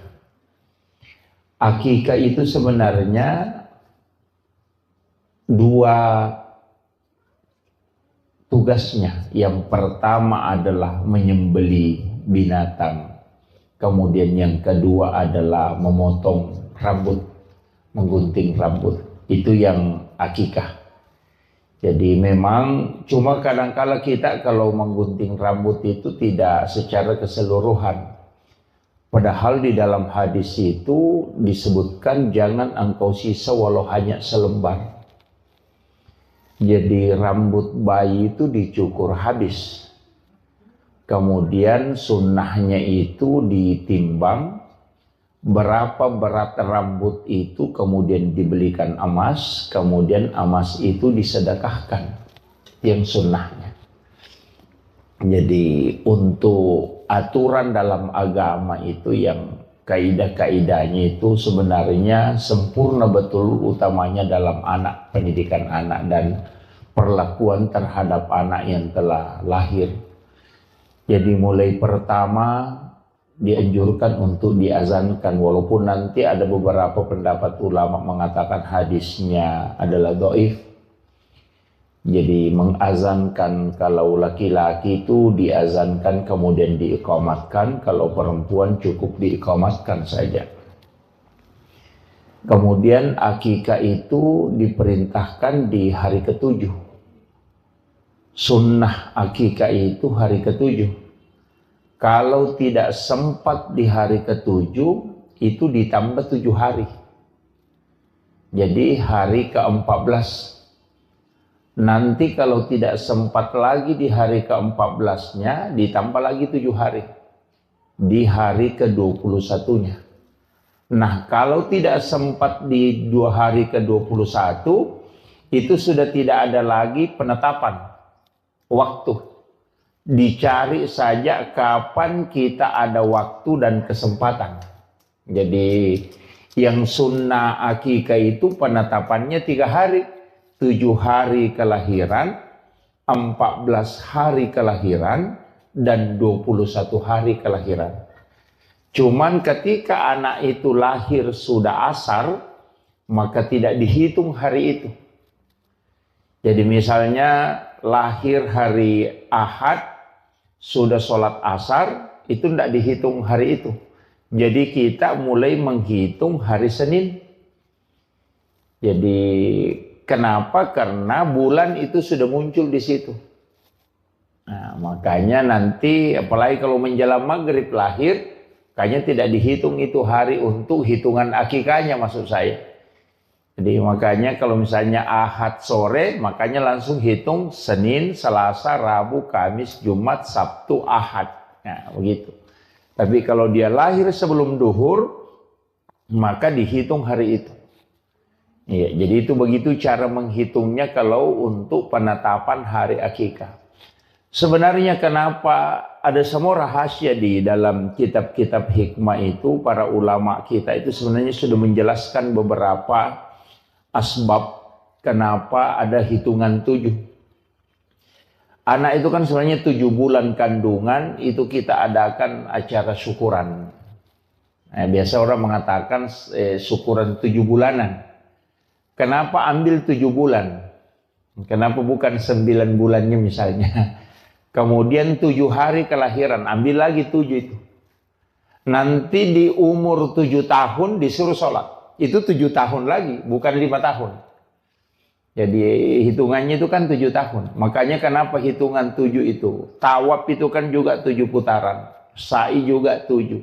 Orang yang sholat itu kan anggota sholat, tubuh yang sujud itu kan ada 7. 2 kaki, 2 lutut, 2 tangan, 1 kepala. Makanya 7. Dalam 1 pekan itu kan 7 hari. Suratul Fatihah itu kan ada 7 ayat yang berulang. Jadi semua angka 7 ini itu ada maknanya. Nah, makanya Sebenarnya anak kan begitu, 7 tahun kelahiran diperintahkan untuk sholat. Kalau nanti 10 tahun pukul kalau tidak sholat, karena dia akan menghadapi 7 tahun kedua, yakni 14. Nah, di umur 14 itu sudah masuk. Nanti kan juga SD begitu, 7 tahun masuk SD, 7 tahun kemudian masuk SMP, 7 tahun kemudian masuk perguruan tinggi. Makanya itu pasti begitu. Jadi 14, 21. Jadi semua itu hitungan 7. Jadi sebenarnya ada rahasia-rahasia nanti itu yang ulama kita sampaikan di angka 7 itu. Makanya orang tua dulu itu kalau ada uangnya ada angkanya 77, wah itu nasimpang itu. Ya situ nomornya kan. Ini kenapa? Karena memang angka itu sebenarnya enggak ini. Istilahnya ada pesan bahwa angka itu dipilih oleh Allah. Itu tidak sembarang. Angka 7 itu bukan angka yang kebetulan, enggak. Itu kenapa sa'i, tawaf, langit 7 susun, tanah 7 lapis. Kenapa semua 7 itu ada maknanya. Kemudian untuk anak kita sebenarnya begini, itu memberi nama, ini nama yang dikasih ini luar biasa karena itu memiliki makna. Itu azkiya itu sebenarnya kan cerdas. Dari zakiya itu kan cerdas, kecerdasan. Kemudian kalau Zia itu keyakinan. Jadi nama itu memang adalah doa. Cuma biasanya kalau terlalu panjang nama itu berubah-ubah sifatnya nanti. Iya. Jadi saya pernah baca satu ini kan. Ulama kita dari dulu itu memahami semua dalam segala lini ilmu. Jadi bukan hanya satu, bukan hanya melihat dari arti, tapi juga melihat dari makna. Jadi kadang juga melihat dari hitungan. Ada namanya silogi itu kan ada. Ilmu seperti itu palmitri ada. Jadi ulama kita dari dulu itu mempelajari. Tapi kalau melihat saja sepintas, itu biasa tidak. Makanya nama itu kadang ulama-ulama dulu itu tidak terlalu panjang. Cuma sekarang ini banyak. Karena selain memiliki cari maknanya yang bagus ya. Itu. Tapi kalau saya tidak masalah. Cukup kita doakanlah. Ya. Kemudian nama ini cuma ada hadis. Itu disebutkan siapa yang memiliki 3 anak laki-laki, kemudian salah satunya tidak dikasih Muhammad atau Ahmad, maka ada jahilah kata Nabi. Pasti di situ ada nakal sekali. Ya. Jadi kalau ada anak laki-laki cukup mi 3, tidak ada nama salah satu namanya Ahmad atau Muhammad, nakal itu. Ada salah satu di situ tidak beres. Itu didoakan itu pakai ada jahilah kata Rasulullah. Jadi itu makanya penting juga menggunakan, makanya orang Arab itu rata-rata pakai kata Muhammad atau Ahmad. Kemudian itu tadi akikah. Sebenarnya akikah ini saya pernah membaca satu penelitian bahwa rambut bayi itu kan mengandung kurang lebih 4 juta virus. Makanya kenapa kita dianjurkan untuk mencukur habis. Jadi itu hikmahnya. Jadi bahkan Rasulullah mengatakan kalau kau tidak bisa menilai dengan emas, maka nilai dengan perak. Jadi bagi orang tua yang tidak mampu membeli emas untuk rambut berapa gram rambut bayi itu yang sudah dicukur habis tadi, kalau tidak bisa belikan emas, Nabi Rasulullah mengatakan belikan perak. Harus dinilai. Jadi kalau perak kan sudah murah, kan? Kenapa? Sebenarnya itu hikmahnya dalam ilmu hikmah. Kenapa dibelikan emas? Itu anak kita itu insya Allah selalu akan diberikan, diangkat derajatnya di tengah-tengah masyarakat. Jadi kalau mau anak kita, jadi bukan uangnya yang disedekahkan Bu ya, bukan. Tapi memang emasnya. Jadi ditimbang berapa gram rambutnya kan, kalau bayi itu tidak sampai 10 gram. Apalagi kalau paling itu palingan 1 gram paling berat itu. Iya, bahkan ada yang tidak cukup. Itu dibelikan emas. Jadi, nah tahu gitu kalau dibawa ke penjual emas, langsung ditimbang itu. Baru dibelikan emas. Itu untuk anak-anak. Kalau sudah tua nah dicukur jangan ya, Pak. Biasa kan ada orang tidak diakikah. Kan ada yang orang-orang tua dulu itu banyak tidak diakikah. Sebenarnya diakikah cuma dia sembeli ayam. Orang Bugis bilang icera lutu karena lutu paceran. Karena ya padahal akikah itu kan kambing atau domba. Syafi'i itu membolehkan sapi. Karena di antara kita dulu mungkin ada yang diakikah dengan sapi. Jadi Imam Syafi'i itu dalam kitab dan bahkan juga di Fiqhul Islam wa Adillatuhu itu dibolehkan menggunakan sapi. Jadi kalau ada orang diakikah na sapi na pakai itu nilainya 1 ekor sapi itu dinilai 7 ekor kambing. Makanya kalau ada anak tak kembar laki-laki 1 ekor sapi dipotong itu sudah lebih itu. Ya, jadi kalau Syafi'i walaupun ada ulama lain tuh mengatakan afdalnya memang kambing. Ya, jadi kambing itu juga memasuki tahun kedua umurnya. Nah, makanya di situ banyak tafaulnya, Bu. Termasuk kalau anak laki-laki usahakan kambingnya sama besar. Biasa kan ada beli kambing 1 kecil 1 besar. Oh jangan. Anti anak kita itu tidak mampu berlaku adil. Sebenarnya ada aturan-aturannya itu kalau di ini untuk hikmahnya, tapi itu bukan aturan fikih mutlak, enggak. Itu hanya diambil dari ilmu-ilmu tafaul itu. Ulama-ulama kita dari dulu itu pakai itu, ilmu hikmah.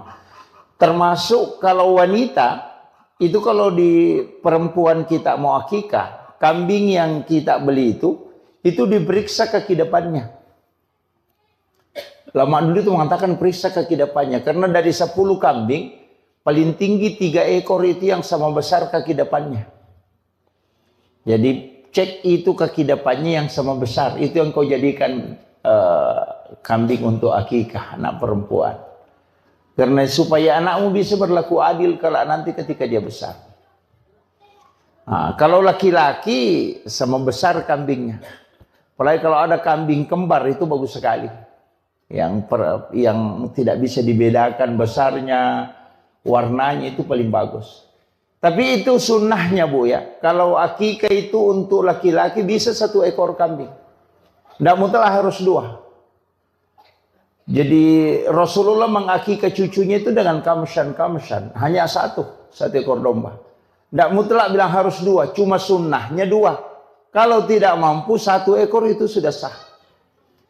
Iya, jadi jangan paksakan harus 2 ekor, enggak. 1 ekor itu sudah sah. Yang penting kambing dan umurnya memasuki tahun kedua. Artinya 1 tahun lebih. Iya. Kalau aturan-aturannya itu kambing. Kemudian sebenarnya ini yang banyak melanggar sebenarnya ini. Foto kambing itu kalau disembeli untuk akikah, paling bagusnya itu tulangnya tidak dipatahkan. Itu tidak dipatahkan. Jadi hanya dagingnya yang diambil. Makanya ada beberapa itu di Arab itu dia pakai itu. Dia pakai pisau kecil itu, dia iris itu. Ikuti tulangnya, jadi kemudian kulitnya dipakai bungkus tulangnya, kemudian ditanam. Jadi kulit binatang akikah itu mestinya ditanam. Iya, ditanam. Tulangnya tidak dipatah. Karena itu 60 potongan. Itu persis sama dengan potongan tubuh manusia. Tulang bayi itu persis sama dengan jumlah tulang kambing itu. Yang dipakai sebagai binatang sembelian. Makanya kalau tidak patah itu, nanti anak itu dijamin. Tidak akan patah tulangnya hingga dia meninggal. Itu hebatnya itu sebenarnya. Itu hikmahnya. Makanya ulama-ulama dulu itu menjaga betul itu. Tapi sekarang kan kita tidak. Kemudian yang ketiga kalau masakan akikah itu tidak boleh pedis. Jangan dikasih lombok. Bahkan diminta itu bumbunya sedikit agak manis. Supaya orang itu sayang dan cinta ke anak-anak kita. Jadi jangan pedis, nanti orang jengkel melihat anak-anak kita itu mudah jengkel. Kayaknya kalau ada anak sering diputar telinganya itu mungkin karena banyak lomboknya waktunya dimasakkan kambingnya. Itu ini. Jadi itu kuncinya sebenarnya. Jadi makanya aturannya di situ luar biasa itu ya. Kemudian kita dianjurkan untuk sedekah. Jadi itu kalau sunnah. Kemudian mendidik anak. Sebenarnya begini. Kita ini sekarang banyak hal yang saya dapat itu Pak Bu. Terus terang saya harus sampaikan ini. Orang tua dulu itu ilmunya itu bukan dari satu sumber. Dia belajar fikih, belajar tasawuf, belajar ilmu hikmah. Jadi sehingga mereka itu paham betul. Termasuk kan kayak plasenta bayi itu. Tali pusar. Tali pusar itu kan sebenarnya obat. Dan itu sudah ditemukan sekarang. Cuma kita tidak bisa simpan dalam waktu lama. Makanya di London itu kan ada bank plasenta. Yang disimpan kemudian bisa dipakai ketika suatu waktu anak kita kena drop atau stroke. Itu bisa diambil untuk dia rendam. Kemudian dia minum. Itu untuk peremajaan sel. Itu kan sudah ada. Itu plasenta. Saya tidak tahu orang tua dulu mengatakan kalau ada anak sakit, ambil air baru siram pusarnya, kemudian kasih itu minum supaya berhenti sakit perut. Saya tidak tahu dari mana ilmu itu dia dapat. Padahal sekarang ini kan baru didapat bahwa plasenta itu adalah obat. Gitu kan. Bahkan kan pejabat-pejabat banyak konsumsi plasenta. Kan yang plasenta rusa itu, yang kapsul itu untuk fisik. Yang suplemen itu. Kan itu mahal itu. Hampir 80 juta harganya itu. Dan itu untuk suplemen. Itu kan plasenta. Makanya anak-anak kita itu sebenarnya tali pusarnya itu orang tua dulu itu simpang. Nah, cuma sekarang kan tidak. Karena tidak steril lagi. Apalagi kalau sudah kena sinar matahari, selnya itu kan rusak. Mestinya itu kan kalau orang bawa ke bank plasenta di London, kemudian disimpan di dalam suhu minus 900 derajat. Itu terjaga itu. Itu satu-satunya yang negara yang punya itu masih London. Jadi yang setahu saya itu. Kemudian anak kita itu sebenarnya begini. Setiap menjelang subuh pasti bangun. Bayi itu begitu. Dan saya dapat di salah satu kitab hikmah itu. Dan ulama terapkan itu. Dan saya agak lambat tahu ilmu ini. Kalau ada anak kita. Tapi ini kan kalau perempuan kan enggak. Kalau nanti kalau laki-laki. Kalau ada anak laki-laki, cukur setiap hari Rabu. Iya. Jadi bercukur itu bukan hari Jumat. Jadi kalau ada anak-anak kita, sudah dipotong rambutnya misalnya untuk akikahnya, nanti setiap hari Rabu cukur rambutnya. Selama 40 Rabu. Insya Allah anak itu akan pintar dalam ilmu hukum agama. Itu hikmahnya. Makanya masih ada pondok pesantren sekarang kalau masuk anak-anak itu setiap hari Rabu digundul. Dicukur. Itu selama 40 Rabu di pesantren itu dicukur. Karena itu masih pakai itu di kitab itu. Jadi ulama hikmah itu mengatakan salah satu hikmahnya bercukur di hari Rabu itu sebenarnya itu. Untuk ahli hukum. Jadi fuqaha kalau mau menjadi ahli fikih. Suruh anak-anak itu memudahkan otaknya untuk mengetahui hukum. Itu dicukur pada hari Rabu. Tapi ini untuk anak laki-laki ya. Kalau perempuan kan enggak. Laki-laki aja. Jadi saya sampaikan kalau hikmahnya. Tapi sebenarnya perempuan bisa. Bisa juga dipotong sedikit aja. Setiap hari Rabu digunting sedikit rambutnya. Rabu digunting sedikit. Enggak usah digundul. Itu kan kalau kita mau ambil istilahnya hikmahnya di hari Rabu itu. Makanya jangankan bercukur Bu. Itu diatur. Kayak motong kuku itu kan diatur. Hari Senin, Kamis atau Jumat. Bahkan tata cara motong kuku itu kan juga diatur. Sampai di kitabnya Syekh Abdul Qadir Jilani itu kan. Dari tangan kanan mulai dari jari telunjuk, jari tengah, jari manis, jari kelingking baru ke ibu jari. Kemudian pindah ke tangan kiri supaya tidak kena penyakit kulit. Jadi orang yang motong kuku itu hari Senin, Kamis atau Jumat, kemudian memotong kuku dari kanan, kemudian memulai dari jari telunjuk, jari tengah, jari manis ke kelingking, kemudian ibu jari, itu tidak kena penyakit kulit. Termasuk panu itu dan kudis itu tidak kena. Itu hikmahnya itu. Jadi kalau ada orang kena panu, suruh aja itu motong kuku seperti itu. Berhenti itu. Jadi itu hikmahnya agama itu luar biasa itu. Kemudian saya sering sampaikan, kalau motong kuku kecuali wanita haid, dianjurkan untuk berwudu. Mestinya itu sebelum motong kuku berwudu. Sama aja laki-laki kalau mau pergi sholat Jumat, mestinya mandi sunnah Jumat, berwudu sempurna, sudah itu baru potong kuku. Karena kuku yang terlepas dalam keadaan suci, itu tidak pernah berhenti bersikir hingga dihancur. Kadang kita terbalik, motong kuku dulu baru pergi mandi, kan terbalik. Mestinya seluruh anggota tubuh, sama aja kalau mau motong rambut, mau menggunting rambut, mestinya dalam keadaan ada wudu. Supaya itu semua benda yang lepas, anggota tubuh kita yang lepas, itu berzikir. Kenapa orang yang mau berkurban ketika masuk di bulan Zulhijjah, itu dilarang potong rambut, dilarang menggunting kuku. Nggak begitu. Dilarang gunting rambut, dilarang potong kuku ketika masuk bulan Zulhijjah. Kalau dia mau berkurban. Itu karena badan kita itu ingin menyaksikan kurbannya. Itu kan kata Nabi. Bahwa anggota tubuhmu itu juga akan dosa-dosanya lepas. Banyak orang kan tidak perhatikan itu, dan itu disunahkan. Ketika masuk bulan Zulhijjah, 1 Zulhijjah, dan kita mau berkurban, jangan potong kuku. Jadi supaya nanti ketika berkurban hadir melihat, karena banyak juga orang tidak hadir ketika disembelih. Padahal itu yang afdalnya. Ada 3 afdal di situ. Kita yang sembelih sendiri kurban kita, cuma tidak semua orang mampu. Yang kedua hadir.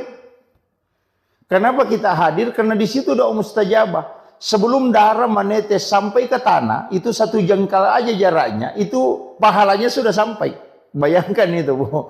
Ketika pisau sudah melekat di leher binatang yang mau dikurbankan, itu sebelum darahnya sampai ke tanah, itu pahalanya sudah sampai. Makanya doa yang paling cepat di situ, ketika pisaunya Pak Imam itu sudah di leher binatang, di situ kita berdoa.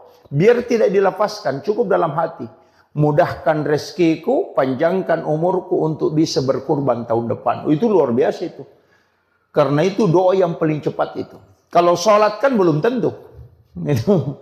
Makanya ibadah kurban ini luar biasa sebenarnya kalau orang paham betul itu. Cuma kadang-kala kita bilang sembelih nanti bagi daging baru datang, itu rugi betul itu. Itu karena tidak paham, dia tidak mengambil berkahnya dalam setiap nilai-nilai ibadah yang ada. Sama aja orang yang haji itu. Apa yang dibaca ketika di tawaf putaran pertama, apa yang dibaca ketika tawaf di putaran kedua, ketika di posisinya Hijri Ismail, kemudian di posisinya apa yang harus diminta, itu kan banyak orang tidak paham.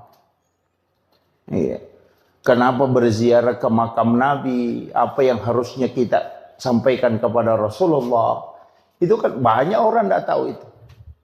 Jadi kadang-kala bolak-balik umrah tapi tidak ngerti itu. Iya itu kan.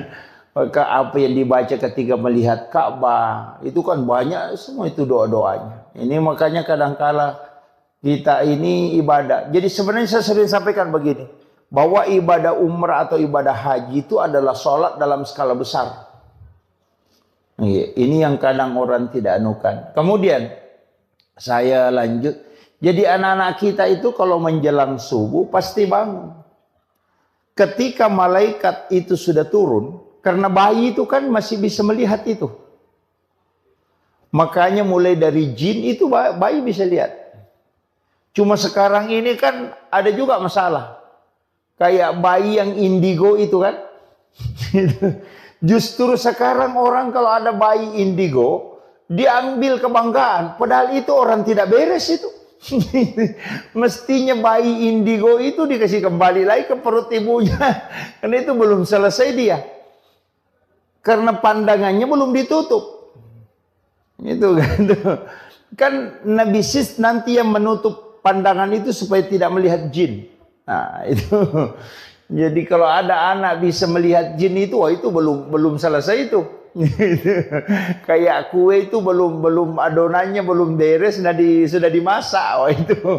Jadi kenapa bayi mestinya itu pas kelahirannya baru lahir, karena itu kuncinya di situ. Dikhawatirkan dampaknya ke situ. Iya. Dan orang yang tinggal di dalam kandungan lama itu cerdas. Itu konsensus ulama itu. Makanya Imam Syafi'i itu dikandungkan itu hampir 3 tahun. Sampai giginya itu sudah tumbuh, itu baru keluar. Walaupun ada nanti perbedaan pendapat mengatakan dulu kan tidak ada kalender. Ya kan? Itu. Sehingga dia mengatakan 2 tahun lebih itu. 2 tahun 8 bulan dikandung. Tapi kecerdasannya Imam Syafi'i itu luar biasa. Imam Malik juga begitu. Itu dikandung hampir 1,5 tahun. Abu Hanifah juga begitu. Hampir 4 ulama yang mazhab ini itu lama semua dikandung. Dan ternyata orang yang lama di dalam kandungan itu cerdas. Itu. Cuma sekarang kan ndak ini. Karena dikhawatirkan. Sekarang kan biasa orang khawatirkan. Misalnya kalau ketubannya sudah pecah, itu kan bahaya. Sehingga orang kan operasi atau apa. Cuma ulama kita menyampaikan bahwa ketika ada anak lama di kandungan, itu besar kemungkinan itu kecerdasannya luar biasa. Makanya kalau ada anak mengandung lewat dari waktu yang ditetapkan dokter aman-aman ji, tidak usah dioperasi dulu. Itu akan mempengaruhi kecerdasan. Kemudian kenapa perintah agama? Wal walidatu yurdi'na auladahunna haulaini kamilaini an yutimma radha liman arada an yutimma radha. Kenapa kita dianjurkan menyusui anak itu 2 tahun? Wal walidatu yurdi'na auladahunna haulaini kamilaini. Kenapa dianjurkan itu 2 tahun? Karena memang pergantian sel air susu ibu itu selama 2 tahun. Setiap hari itu berubah. Campuran air susu seorang ibu itu berubah setiap hari. Makanya kalau minum susu formula, itu kan formula 0 sampai 5 bulan. 5 bulan sampai 1 tahun. Bukan begitu gitu. Kalau formulasi air susu ibu itu setiap hari berubah. Di waktu asar itu berubah. Jadi campurannya air susu hari ini dengan besok, itu beda. Makanya semestinya itu tidak mengambil air susu kemudian dia simpan besok baru dikasih anak-anak. Mestinya itu tidak. Biasanya kan ada yang mengambil ASI-nya itu kemudian dia simpan di freezer atau di ini besok baru dia nukan. Mestinya tidak, karena percampuran air ASI ibu itu 2 tahun selalu berubah setiap hari. Makanya perintah agama itu menyusui anak 2 tahun. Itu baru sempurna betul untuk perkembangan otak. Makanya kenapa susu formula membuat anak cepat pintar. Itu seperti ayam potong. Ayam potong itu kan di-upgrade. Tapi PC-nya lemah. Makanya anak-anak yang dikasih susu formula memang awalnya dilihat cerdas. Tapi nanti masuk kelas 5, masuk SMP, mulai buntu. Karena dia tidak mengikuti, otaknya tidak terformat sistematis. Dari makanannya itu. Makanya itu sebenarnya agama luar biasa, Bu. Seandainya orang paham betul itu luar biasa. Sampai kenapa agama menganjurkan 2 tahun. Nah sekarang kan susu formula 0 sampai 5. 5 sampai 1 tahun. 1 tahun sampai 1,5 tahun. Baru 2 tahun. Baru 0 sampai 3 tahun. Selesai. Itu kan hanya 4 kali berubah kan. Tapi kalau ASI itu setiap hari. Jadi itu luar biasanya. Kemudian ASI pertama itu mestinya dikasih ke anak. Yang warna kuning itu dijaga betul itu. Mestinya dikasih langsung ke anak itu. Kenapa? Karena itu yang untuk fisik. Itu antibodi luar biasa itu. Nah, itu juga yang terkoneksi dengan orang tuanya nanti. Ya, makanya kalau orang menyusui anaknya itu kan jantungnya dengan jantung anak dekat. Kenapa sekarang kan banyak anak yang tidak istilahnya tidak takzim kepada kedua orang tuanya karena sudah ndak ini memang. Orang tua dulu itu anaknya kan selalu dia gendong. Sehingga jantung anak itu dekat. Sehingga anak itu kan terkoneksi tuh. Nah, ini makanya ibu-ibu kalau menyusui anak ya harus digendong sebenarnya itu. Kan terpengaruh, ASI kan begitu mempengaruhi sekali. Apalagi kalau ibu-ibu makan makanan panas, misalnya makan sayur panas, nasi panas, pasti kan pengaruhnya ke anak. Nanti itu kalau sudah menyusui, pasti putih-putih di sini. Iya, padahal ibunya tadi makan makanan panas, ASI-nya kan tidak panas. Tapi kenapa? Itu terpengaruh. Artinya itu pesan bahwa ucapan apapun yang dikeluarkan seorang ibu ketika dia menyusui atau sebelum menyusui itu akan masuk ke anak, tertransfer. Makanya jangan menyusui anak ketika dalam keadaan stres. Makanya kalau ibu-ibu mau menyusui anak, baca sholawat lah. Atau bunyikan Al-Quran, biar di HP saja, di Android. Baca sholawat, kemudian zikir, itu paling bagus. Karena itu tertransfer nanti masuk ke anak. Karena itu kan sesuatu yang dibacakan zikir itu pasti tenang. Mulai kalau sholawat, makanya anak-anak itu bacakan sholawat. Jadi kalau kasih menyusui anak itu sholawatan, insya Allah. Itu anak itu akan sabar. Iya. Jangan menyusui anak kalau dalam keadaan emosi, itu fatal itu. Itu nanti anak-anak tidak mau mendengar. Larinya ke situ. Jadi tidak usah kita jauh, tidak usah bilang doa apa, itu saja. Makanan panas yang dia makan, nanti kalau anaknya menyusui, itu pasti itu putih dia nunya. Terkupas-kupas itu di langit-langitnya. Itu karena sudah makanan panas. Padahal itu kan sudah dingin, karena sudah dia makan. Tuh. Apalagi lari ke ASI. Kan kalau kita secara logika, ilmiah ini kan tidak. Tapi itu ada koneksinya ke situ. Bahwa orang yang berzikir, kalbunya tenang, selnya dalam tubuhnya itu mengalir dengan penuh keberkahan, dan itu yang diambil oleh anak, maka hidupnya akan berkah dan darah yang mengalir dalam tubuhnya itu dipenuhi dengan berkah sholawat. Itu luar biasa. Nah, makanya itu aja kuncinya. Jangan terlambat. Misalnya anak-anak dia kan di sholawat itu insya Allah. Kemudian saya tadi mengatakan setiap mau masuk subuh pasti bangun. Karena itu dibangunkan malaikat. Makanya anak-anak itu ngomong sendiri. Bayi itu kalau jam-jam 4 subuh itu ngomong sendiri tuh. Karena itu sebenarnya karena dia kayak ulama kita mengatakan dia bicara itu sama malaikat. Makanya kalau ibu-ibu bisa perhatikan. Anak yang tidak punya bahasa, anak kecil, ketika main sama anak kecil itu baku paham. Iya. Padahal tidak ada ngomong kan? Tapi mengerti bilang, oh ini nak minta. Itu bahasanya dia. Kalau kita bilang, apa nak masuk ini? Iya, jadi kan begitu. Bahkan bayi itu kan begitu, Pak. Karena masih sucinya, sehingga itu masih tembus. Makanya Rasulullah itu mengatakan kan siapa yang ingin mencium bau surga, maka cium bayi.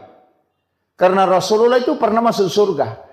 Jalan-jalan di dalam surga. Sehingga dia tahu betul baunya surga. Makanya Rasulullah mengatakan, kalau mau Anda tahu baunya surga, itu ada di dunia. Cium bayi, persis itu baunya surga. Makanya bau bayi itu satu macam. Bayi kemanapun, orang bule, orang apa, semua baunya sama. Ketika bayi, nanti ketika makanannya mulai berubah, baru baunya mulai berubah. Itu surga itu kata Nabi. Makanya kalau mencium bayi itu, mulai dari kanan, kita berdoa itu.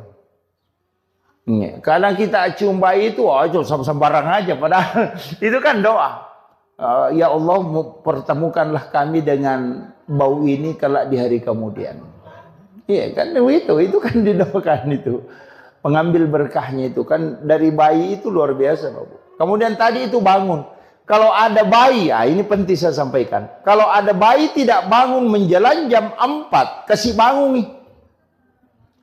Kalau ada anak kecil tidak bangun itu sekitar jam 3 lewat, kasih bangun nih. Karena nanti itu lambat. Nanti ada keterbelakangan mental itu. Kasih bangun itu di waktu itu. Nah, jangan ibunya bilang, "Woi bagus saya anakku tidak bangun." Kalau apa bagus itu nanti jadi masalah itu. Jadi kasih bangun itu, bangunkan. Ya. Jadi itu sebenarnya Bu, istilahnya kalau dalam agama kan itu aturan-aturannya. Sama dengan tadi akikah, di kulitnya itu diambil, dibungkuskan tulangnya, kemudian ditanam supaya anak kita tidak kena penyakit kulit. Kemudian tulangnya jangan dipatahkan supaya nanti kalau anak-anak kita tidak patah tulangnya hingga dia meninggal. Kemudian masak dengan masakan dengan bumbu yang manis supaya anak-anak kita tidak dibenci sama orang. Ya, itu. Kemudian ini juga hindari anak-anak dari cicak, Bu. Itu juga bahaya. Kalau biasakan kalau ada cicak itu di kamar, usahakan apalagi kalau anak kecil. Usahakan sedapat mungkin itu cicak dihindari. Karena di dalam cicak itu ada jin namanya Ummi Sibyan. Itu jin perempuan yang bisa membunuh janin dalam kandungan. Dari dulu itu ada. Makanya Nabi itu kenapa sunnahkan membunuh cicak. Sampai bahwa siapa yang membunuh cicak dengan satu kali memukul itu kan 150 hasanat. Jadi pahalanya itu 150 dengan satu kali memukul. Kalau 2 kali dipukul baru mati itu kan turun menjadi 100 hasanat. Kenapa turun pahalanya? Semakin sering dipukul baru mati turun pahalanya, karena itu menyiksa namanya. Ya, makanya dibolehkan untuk dibunuh tapi tidak dibolehkan untuk disiksa. Nah, makanya kalau cicak ya 1 kali bunuh. Makanya kalau cicak itu hindari, karena itu ada jin di situ. Itu yang biasanya biru-biru badannya anak-anak. Biasa itu ada di punggungnya biru-biru kayak dan sudah cubit. Dia bilang, kenapa ini biru-biru, kenapa hitam? Itu sebenarnya adalah Ummi Sibyan. Itu yang biasa kasih menangis tengah malam anak-anak. Bangun tengah malam menangis, itu kadang orang tidak tahu. Dia bilang, kenapa? Mungkin sakit. Enggak, cari, pasti ada cicak dekat di situ. Itu diusir. Makanya jangan biarkan banyak cicak di dalam kamar. Apalagi kalau orang hamil, itu parah itu. Karena dia bisa membunuh janin dalam kandungan. Itu jin Ummi Sibyan itu. Makanya Nabi sunnahkan untuk kita membunuh cicak. Apalagi kalau bayi. Cuma kalau misalnya kita akan, kalau bayi biasa terganggu. Biasa kalau ada jin yang mengganggu atau apa. Kalau saya ada beberapa metode untuk tidak terganggu. Yang pertama, tulis lafaz Allahu. Iya. Jadi tulis lafaz Allahu itu di antara kedua alisnya. Iya. Jadi tulis pakai cilak, pakai cilak. Itu kalau sudah dimandi pagi, tulis lafaz Allahu itu antara alisnya. Itu supaya tidak diganggu jin. Biasa orang kalau diayung, dia kasih cermin di bawahnya kan. Orang tua dulu kan begitu. Kalau nak ayung anaknya, nak kasih cermin di bawahnya. Itu cermin kan supaya pantulannya. Kan kalau ada cicak, nah dipantulkan dengan cermin, itu jinnya keluar. Makanya sebenarnya pakai cermin itu. Kalau mau aman pakai tulis Allahu saja. Kalau tidak bisa, kalau malam terganggu, tulis namanya Umar. Jadi kalau anak sudah tidur, kasih masuk jari telunjuk di langit-langit, mulai dari kepalanya kita tulis tulisan bahasa Arab, Umar bin Al-Khattab. Insya Allah tidak diganggu jin itu. Sama kita, kalau tidur kita ada jin ganggu, kita bilang tidak bisa tidur atau ada kayak ketindisan. Tulis saja nama Umar, mulai dari pusar. Jadi kasih masuk tangan di langit-langit, baru tulis Umar bin Khattab. Tapi tulis bahasa Arab, jangan bahasa Indonesia. Tulis bahasa Arab. Jadi Umar bin Khattab, itu tidak diganggu. Itu ulama-ulama hikmah itu mengajarkan itu. Jadi kalau ditulis namanya Umar, kan biasa orang diganggu itu. Ganggu jin, itu yang dipakai. Kemudian paling bagusnya tirakat itu untuk anak-anak, sedekahkan dan puasakan hari kelahirannya. Itu paling bagus. Jadi kalau setiap hari kelahirannya itu sedekah, niatkan untuk dia. Kemudian kalau mampu puasa, puasakan hari kelahiran. Insya Allah. Jadi kalau ada anak tak mau dijadikan ustaz atau kiai, paling bagus itu tirakatnya begitu. Puasakan hari kelahirannya. Cuma yang tidak usah semua. Kalau 7 anaknya nah semua hari lahir, puasa setiap hari gitu. Itu. Jadi biar yang salah satunya misalnya, oh ini anak saya mau anu kan, puasakan hari kelahirannya. Soalnya kan begitu, tirakatnya ke situ. Orang tua puasakan. Kemudian anak-anak kita kan biasa didoakan. Doakan kalau mau tidur, kalau menangis bacakan ayat kursi, kemudian bisa dipegang tangannya, kemudian baca basmalah. Bisikkan di telinganya itu ayat kursi, itu bisa untuk menghindari supaya tidak diganggu jin. Itu kuncinya. Jadi anak-anak kita kan begitu. Jadi setiap perkembangannya itu pasti istilahnya mengalami kayak demam apa ya itu. Makanya rambut bayi itu harus dicukur habis. Karena itu ada virus. Makanya itu pelapis kepalanya itu nanti terkupas. Itu yang hitam-hitam di kepalanya ketika 7 hari. Makanya akikah itu sunnahnya 7 hari. Karena itu sudah terkupas, itu virusnya sudah mulai masuk. Nah, makanya disuruh cukur habis supaya tidak masuk virusnya di situ. Nah, itu jadi anak-anak kita. Kemudian anak-anak kita sebenarnya kalau perintah agama itu, Bu, apalagi sekarang kan cepat. Nah, anak kita itu kasih belajar memang mengaji di umur 5 tahun. Makanya perintah sholat itu di umur 7 tahun. Kan sebelum sholat itu mestinya sudah tahu bacaan sholat kan. Makanya mengaji itu di umur 5 tahun. Ya, sebenarnya itu kaidah agamanya itu kalau kita mau ambil. Jangan bilang nanti 7 tahun baru diajar, enggak. Memang harus. Tapi sekarang anak-anak justru lebih cepat. Kadang 3 tahun sudah ada yang pintar ini. Ya. Apalagi kalau misalnya ibunya memang hatamkan Al-Quran ketika di dalam kandungan. Oh itu luar biasa itu. Ya. Kan sebenarnya kan anak-anak juga kalau baru lahir biasa ada yang tahnid. Di tahnid itu kasih kurma dihaluskan, kemudian dibacakan doa kemudian ini. Tapi sekarang kan enggak. Ada yang tidak sepakat dengan itu. Tapi kalau saya tidak masalah. Kemudian yang terakhir ada juga penting saya wasiatkan untuk anak-anak kita. Satu kuncinya sebenarnya begini, Bu. Yang paling lama dipelihara itu anak. Yang paling lama kita punya tanggung jawab itu ke anak. Anak ayam itu 3 bulan itu sudah pisah sama induknya. Kalau anak kita itu sudah punya anak masih dibimbing. Nah, kayaknya ini penting saya sampaikan bahwa jaga anak kita. Itu kalau misalnya setiap malam Jumat, Bu, kirimkan suratul Fatihah. Jadi tirakatnya itu istilahnya kalau dalam tarekat itu kirimkan suratul Fatihah setiap malam Jumat. Itu bisa 41 kali. Supaya kita sebut ila ruh wa nafsu wa jasad. Jadi supaya terkoneksi dengan kita. Iya. Apalagi kalau dia di pesantren. Sekolah di pesantren, kirimkan itu setiap malam Jumat kirimkan. Kirimkan Fatihah. Iya. Jadi tapi jangan bilang ila arwahi. Katakan ila ruh. Kalau arwah itu orang sudah meninggal. Kalau ila ruh itu untuk orang hidup dan bisa juga untuk orang meninggal.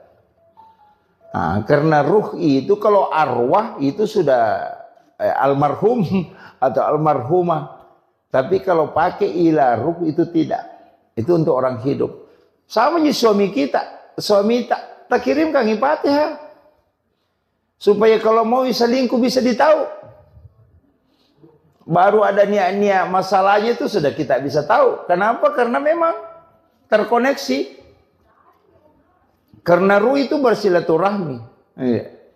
Banyak perempuan itu bisa tahu kekurangan suaminya apanya gara-gara itu begitu terkoneksi. Iya, kirimkan Fatihah, jangan tidak dikirimkan Fatihah. Nabi bilang tidak mati, Ustaz. Nabi buka orang mati dikirimkan. Yang salah itu kalau bilang ila arwahi, wah itu jadi masalah itu. Nanti suaminya marah-marah, belum Pak mati. Nah, itu ila ruh kita kirimkan itu supaya terkoneksi. Jadi kalau ada masalah itu koneksi itu. Biar kalau HP kan bisa dipakai orang berbohong. Jadi bukan HP yang berbohong, orangnya yang berbohong.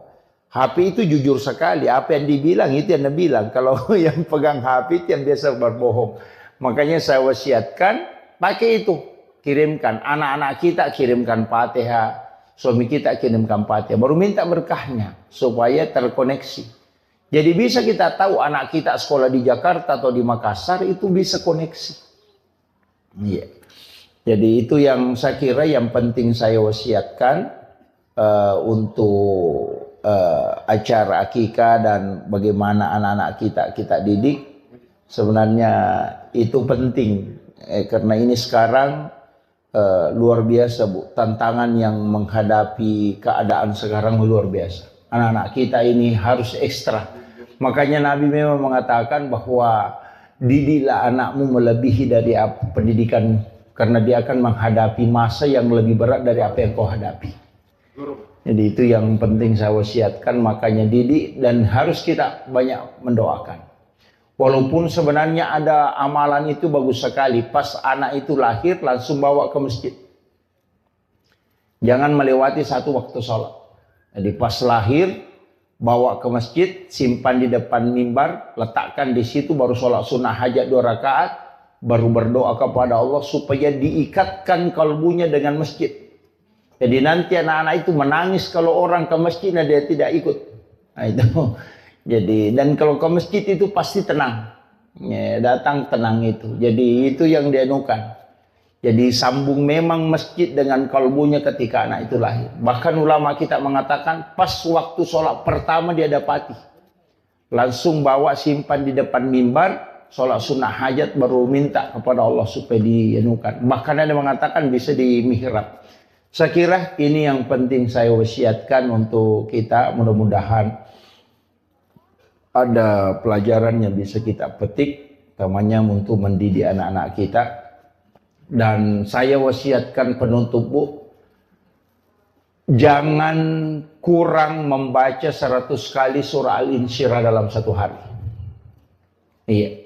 Itu aja yang paling mudah. Jangan kurang membaca 100 kali surah Al-Insyirah, Alam Nasrah. Nggak usah pikirkan apa nanti jabatannya anakku, apa nanti sekolahnya anakku. Nggak usah pikirkan. Selesaikan saja surah Al-Insyirah 100 kali dalam satu hari. Allah akan menempatkan anak-anak kita di tempat yang tinggi. Nggak usah pikirkan ada nanti pekerjaannya di mana nanti. Nggak usah pikirkan itu. Ini saja selesaikan Al-Insyirah 100 kali dalam sehari. Insya Allah anak-anakmu ditempatkan di tempat yang tinggi. Iya. Maka dia guru tadi nanti nak guru bija-bija mutanya rupu mujajian. Yang penting bisa cukup. Dicicil bisa Bu. 20 setiap selesai sholat fardu. Bukan 100 gitu. Cicil aja 20. Jadi surah Al-Insyirah itu Alam Nasrah. Itu dilakukan. Tapi jangan kurang 100. Ke minimal 100. Insya Allah anak-anak kita itu ada saja jalurnya itu. Tidak usah khawatir bilang anu begini-begini. Tidak. Nanti Allah tempatkan khusus. Dia kasih kedudukan khusus. Itu untuk orang tuanya. Itu amalan yang paling gampang sebenarnya. Tapi susah juga. Karena harus rutin. Ya, istiqomah.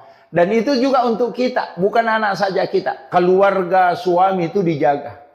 Ya, karena itu surah hadiah memang kepada Rasulullah. Siapa yang membacanya maka Allah akan mengangkat derajatnya bersama dengan para keluarganya. Jadi kalau mau dijaga kehidupan dunianya dan juga ukhrawinya, kemudian imannya, maka amalkan ini surah Al-Insyirah.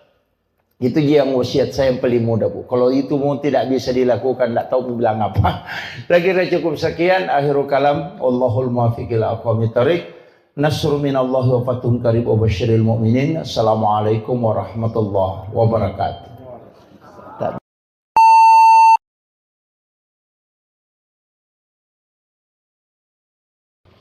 Alhamdulillah, salah satu tugas orang tua ketika Allah menganugerahkan anak, yakni dengan 4 hal. Yang pertama, memberi nama. Yang kedua, akikah. Akikah itu sebenarnya dua tugasnya. Yang pertama adalah menyembeli binatang. Kemudian yang kedua adalah memotong rambut, menggunting rambut. Itu yang akikah. Jadi memang cuma kadang-kala kita kalau menggunting rambut itu tidak secara keseluruhan. Padahal di dalam hadis itu disebutkan jangan engkau sisa walau hanya selembar. Jadi rambut bayi itu dicukur habis. Kemudian sunnahnya itu ditimbang berapa berat rambut itu, kemudian dibelikan emas, kemudian emas itu disedekahkan, yang sunnahnya. Jadi untuk aturan dalam agama itu yang kaidah-kaidahnya itu sebenarnya sempurna betul, utamanya dalam anak, pendidikan anak dan perlakuan terhadap anak yang telah lahir. Jadi mulai pertama dianjurkan untuk diazankan, walaupun nanti ada beberapa pendapat ulama mengatakan hadisnya adalah dhaif. Jadi mengazankan kalau laki-laki itu diazankan kemudian diiqamatkan, kalau perempuan cukup diiqamatkan saja. Kemudian akikah itu diperintahkan di hari ke-7. Sunnah akikah itu hari ke-7. Kalau tidak sempat di hari ke-7, itu ditambah 7 hari. Jadi hari ke-14. Nanti kalau tidak sempat lagi di hari ke-14-nya, ditambah lagi 7 hari. Di hari ke-21-nya. Nah, kalau tidak sempat di 2 hari ke-21, itu sudah tidak ada lagi penetapan waktu. Dicari saja kapan kita ada waktu dan kesempatan. Jadi yang sunnah akikah itu penetapannya 3 hari. 7 hari kelahiran, 14 hari kelahiran, dan 21 hari kelahiran. Cuman ketika anak itu lahir sudah asar, maka tidak dihitung hari itu. Jadi misalnya lahir hari Ahad, sudah sholat asar, itu tidak dihitung hari itu. Jadi kita mulai menghitung hari Senin. Jadi kenapa? Karena bulan itu sudah muncul di situ. Nah, makanya nanti apalagi kalau menjelang maghrib lahir, kayaknya tidak dihitung itu hari untuk hitungan akikahnya, maksud saya. Jadi makanya kalau misalnya Ahad sore, makanya langsung hitung Senin, Selasa, Rabu, Kamis, Jumat, Sabtu, Ahad. Nah, begitu. Tapi kalau dia lahir sebelum duhur, maka dihitung hari itu. Ya, jadi itu begitu cara menghitungnya kalau untuk penetapan hari akikah. Sebenarnya kenapa ada semua rahasia di dalam kitab-kitab hikmah itu, para ulama kita itu sebenarnya sudah menjelaskan beberapa asbab kenapa ada hitungan 7. Anak itu kan sebenarnya 7 bulan kandungan itu kita adakan acara syukuran. Nah, biasa orang mengatakan syukuran 7 bulanan.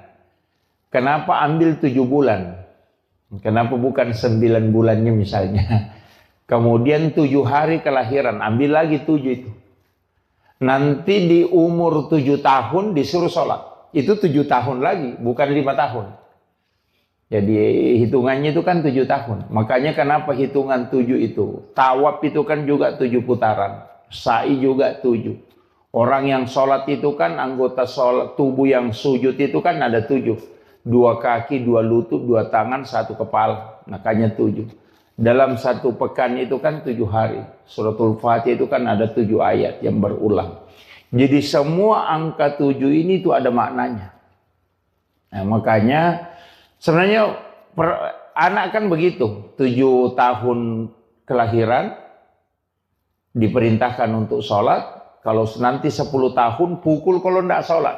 Karena dia akan menghadapi 7 tahun kedua, yakni 14. Nah, di umur 14 itu sudah masuk. Nanti kan juga SD begitu, 7 tahun masuk SD, 7 tahun kemudian masuk SMP, 7 7 tahun kemudian masuk perguruan tinggi. Makanya itu pasti begitu. Jadi 14, 21. Jadi semua itu hitungan 7. Jadi sebenarnya ada rahasia-rahasia nanti itu yang ulama kita sampaikan di angka 7 itu. Makanya orang tua dulu itu kalau ada uangnya ada angkanya 77, wah itu nasimpang itu. Ya situ nomornya kan. Ini kenapa? Karena memang angka itu sebenarnya enggak ini. Istilahnya ada pesan bahwa angka itu dipilih oleh Allah. Itu tidak sembarang. Angka 7 itu bukan angka yang kebetulan enggak. Itu kenapa sa'i, tawaf, langit, 7 susun, tanah, 7 lapis. Kenapa semua 7 itu ada maknanya. Kemudian untuk anak kita sebenarnya begini, itu memberi nama, ini nama yang dikasih ini luar biasa karena itu memiliki makna. Itu azkiya itu sebenarnya kan cerdas. Dari zakiya itu kan cerdas, kecerdasan. Kemudian kalau Zia itu keyakinan. Jadi nama itu memang adalah doa. Cuma biasanya kalau terlalu panjang nama itu berubah-ubah sifatnya nanti. Iya.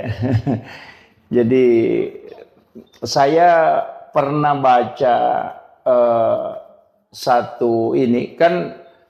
Ulama kita dari dulu itu memahami semua dalam segala lini ilmu. Jadi bukan hanya satu, bukan hanya melihat dari arti, tapi juga melihat dari makna. Jadi kadang juga melihat dari hitungan. Ada namanya silogi itu kan ada. Ilmu seperti itu palmitri ada. Jadi ulama kita dari dulu itu mempelajari. Tapi kalau melihat saja sepintas, itu biasa tidak. Makanya nama itu kadang ulama-ulama dulu itu tidak terlalu panjang.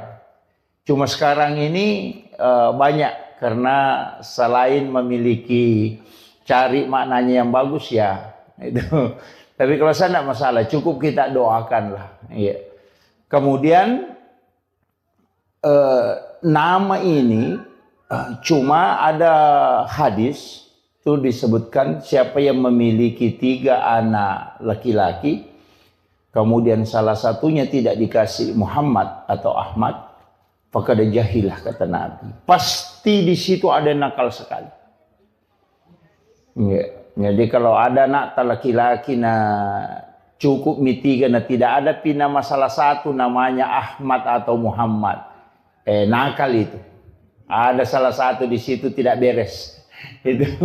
Itu didoakan itu pakai ada jahilah kata Rasulullah. Jadi itu makanya penting juga menggunakan, makanya orang Arab itu rata-rata pakai kata Muhammad atau Ahmad. Kemudian itu tadi akikah.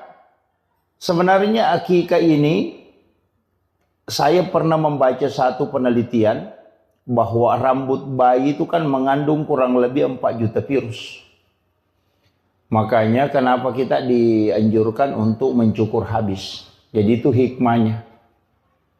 Jadi bahkan Rasulullah mengatakan kalau kau tidak bisa menilai dengan emas, maka nilai dengan perak. Jadi bagi orang tua yang tidak mampu membeli emas untuk rambut berapa gram rambut bayi itu yang sudah dicukur habis tadi, kalau tidak bisa belikan emas, Nabi Rasulullah mengatakan belikan perak. Harus dinilai. Jadi kalau perak kan sudah murah, kan? Kenapa? Sebenarnya itu hikmahnya dalam ilmu hikmah. Kenapa dibelikan emas? Itu anak kita itu insya Allah selalu akan diberikan, diangkat derajatnya di tengah-tengah masyarakat. Jadi kalau mau anak kita, jadi bukan uangnya yang disedekahkan Bu ya, bukan. Tapi memang emasnya. Jadi ditimbang berapa gram rambutnya kan kalau bayi itu tidak sampai 10 gram. Apalagi kalau paling itu palingan 1 gram paling berat itu. Iya, bahkan ada yang tidak cukup. Itu dibelikan emas. Jadi, tahu gitu kalau dibawa ke penjual emas langsung ditimbang itu. baru dibelikan emas. Itu untuk anak-anak. Kalau sudah tua nah dicukur jangan ya Pak. Biasa kan ada orang tidak diakikah. Kan ada yang orang-orang tua dulu itu banyak tidak diakikah. Sebenarnya diakikah cuma dia sembeli ayam. Orang Bugis bilang icera lutu karena lutu paceran. Karena ya padahal akikah itu kan kambing atau domba. Syafi'i itu membolehkan sapi. Karena di antara kita dulu mungkin ada yang diakikah dengan sapi. Jadi Imam Syafi'i itu dalam kitab dan bahkan juga di Fiqhul Islam wa Adillatuhu itu dibolehkan menggunakan sapi. Jadi kalau ada orang diakikah na sapi na pakai itu nilainya 1 ekor sapi itu dinilai 7 ekor kambing. Makanya kalau ada anak tak kembar laki-laki 1 ekor sapi dipotong itu sudah lebih itu. Ya, jadi kalau Syafi'i walaupun ada ulama lain itu mengatakan afdalnya memang kambing. Ya, jadi kambing itu juga memasuki tahun kedua umurnya. Nah, makanya di situ banyak tafaulnya Bu. Termasuk kalau anak laki-laki usahakan kambingnya sama besar. Biasa kan ada beli kambing 1 kecil 1 besar. Oh jangan. Nanti anak kita itu tidak mampu berlaku adil. Sebenarnya ada aturan-aturannya itu kalau di ini untuk hikmahnya. Tapi itu bukan aturan fikih mutlak enggak. Itu hanya diambil dari ilmu-ilmu tafaul itu. Ulama-ulama kita dari dulu itu pakai itu, ilmu hikmah. Termasuk kalau wanita, itu kalau di perempuan kita mau akikah, kambing yang kita beli itu diperiksa kaki depannya. Lama dulu itu mengatakan periksa kaki depannya. Karena dari 10 kambing, paling tinggi 3 ekor itu yang sama besar kaki depannya. Jadi cek itu kaki depannya yang sama besar. Itu yang kau jadikan kambing untuk akikah anak perempuan. Karena supaya anakmu bisa berlaku adil kalau nanti ketika dia besar. Nah, kalau laki-laki sama besar kambingnya. Apalagi kalau ada kambing kembar itu bagus sekali. Yang tidak bisa dibedakan besarnya, warnanya itu paling bagus. Tapi itu sunnahnya Bu ya. Kalau akikah itu untuk laki-laki bisa 1 ekor kambing. Tidak mutlak harus 2. Jadi Rasulullah mengakikah cucunya itu dengan kamshan. Hanya 1 ekor domba. Tidak mutlak bilang harus 2. Cuma sunnahnya 2. Kalau tidak mampu 1 ekor itu sudah sah. Iya, jadi jangan paksakan harus 2 ekor. Tidak. 1 ekor itu sudah sah. Yang penting kambing dan umurnya memasuki tahun kedua. Artinya 1 tahun lebih. Ya. Kalau aturan-aturannya itu kambing. Kemudian sebenarnya ini yang banyak melanggar sebenarnya nih. Foto kambing itu kalau disembeli untuk akikah, paling bagusnya itu tulangnya tidak dipatahkan. Itu tidak dipatahkan. Jadi hanya dagingnya yang diambil. Makanya ada beberapa itu di Arab itu dia pakai pisau kecil itu dia iris itu. Ikuti tulangnya jadi kemudian kulitnya dipakai bungkus tulangnya kemudian ditanam. Jadi kulit binatang akikah itu mestinya ditanam. Iya, ditanam. Tulangnya tidak dipatah karena itu 60 potongan. Itu persis sama dengan potongan tubuh manusia. Tulang bayi itu persis sama dengan jumlah tulang kambing itu yang dipakai sebagai binatang sembelihan. Makanya kalau tidak patah itu nanti anak itu dijamin tidak akan patah tulangnya hingga dia meninggal. Itu hebatnya itu sebenarnya, itu hikmahnya. Makanya ulama-ulama dulu itu menjaga betul itu. Tapi sekarang kan kita tidak. Kemudian yang ketiga kalau masakan akikah itu tidak boleh pedis. Jangan dikasih lombok. Bahkan diminta itu bumbunya sedikit agak manis. Supaya orang itu sayang dan cinta ke anak-anak kita. Jadi jangan pedis, nanti orang jengkel melihat anak-anak kita itu mudah jengkel. Kayaknya kalau ada anak sering diputar telinganya itu mungkin karena banyak lomboknya waktunya dimasakkan kambingnya. Itu ini. Jadi itu kuncinya sebenarnya. Jadi makanya aturannya di situ luar biasa itu ya. Kemudian kita dianjurkan untuk sedekah. Jadi itu kalau sunnah. Kemudian mendidik anak. Sebenarnya begini. Kita ini sekarang banyak hal yang saya dapat itu Bapak. Terus terang saya harus sampaikan ini. Orang tua dulu itu ilmunya itu bukan dari satu sumber. Dia belajar fikih, belajar tasawuf, belajar ilmu hikmah. Jadi sehingga mereka itu paham betul. Termasuk kan kayak plasenta bayi itu. Tali pusar. Tali pusar itu kan sebenarnya obat. Dan itu sudah ditemukan sekarang. Cuma kita tidak bisa simpan dalam waktu lama. Makanya di London itu kan ada bank plasenta. Yang disimpan kemudian bisa dipakai ketika suatu waktu anak kita kena drop atau stroke. Itu bisa diambil untuk dia rendam. Kemudian dia minum. Itu untuk peremajaan sel. Itu kan sudah ada.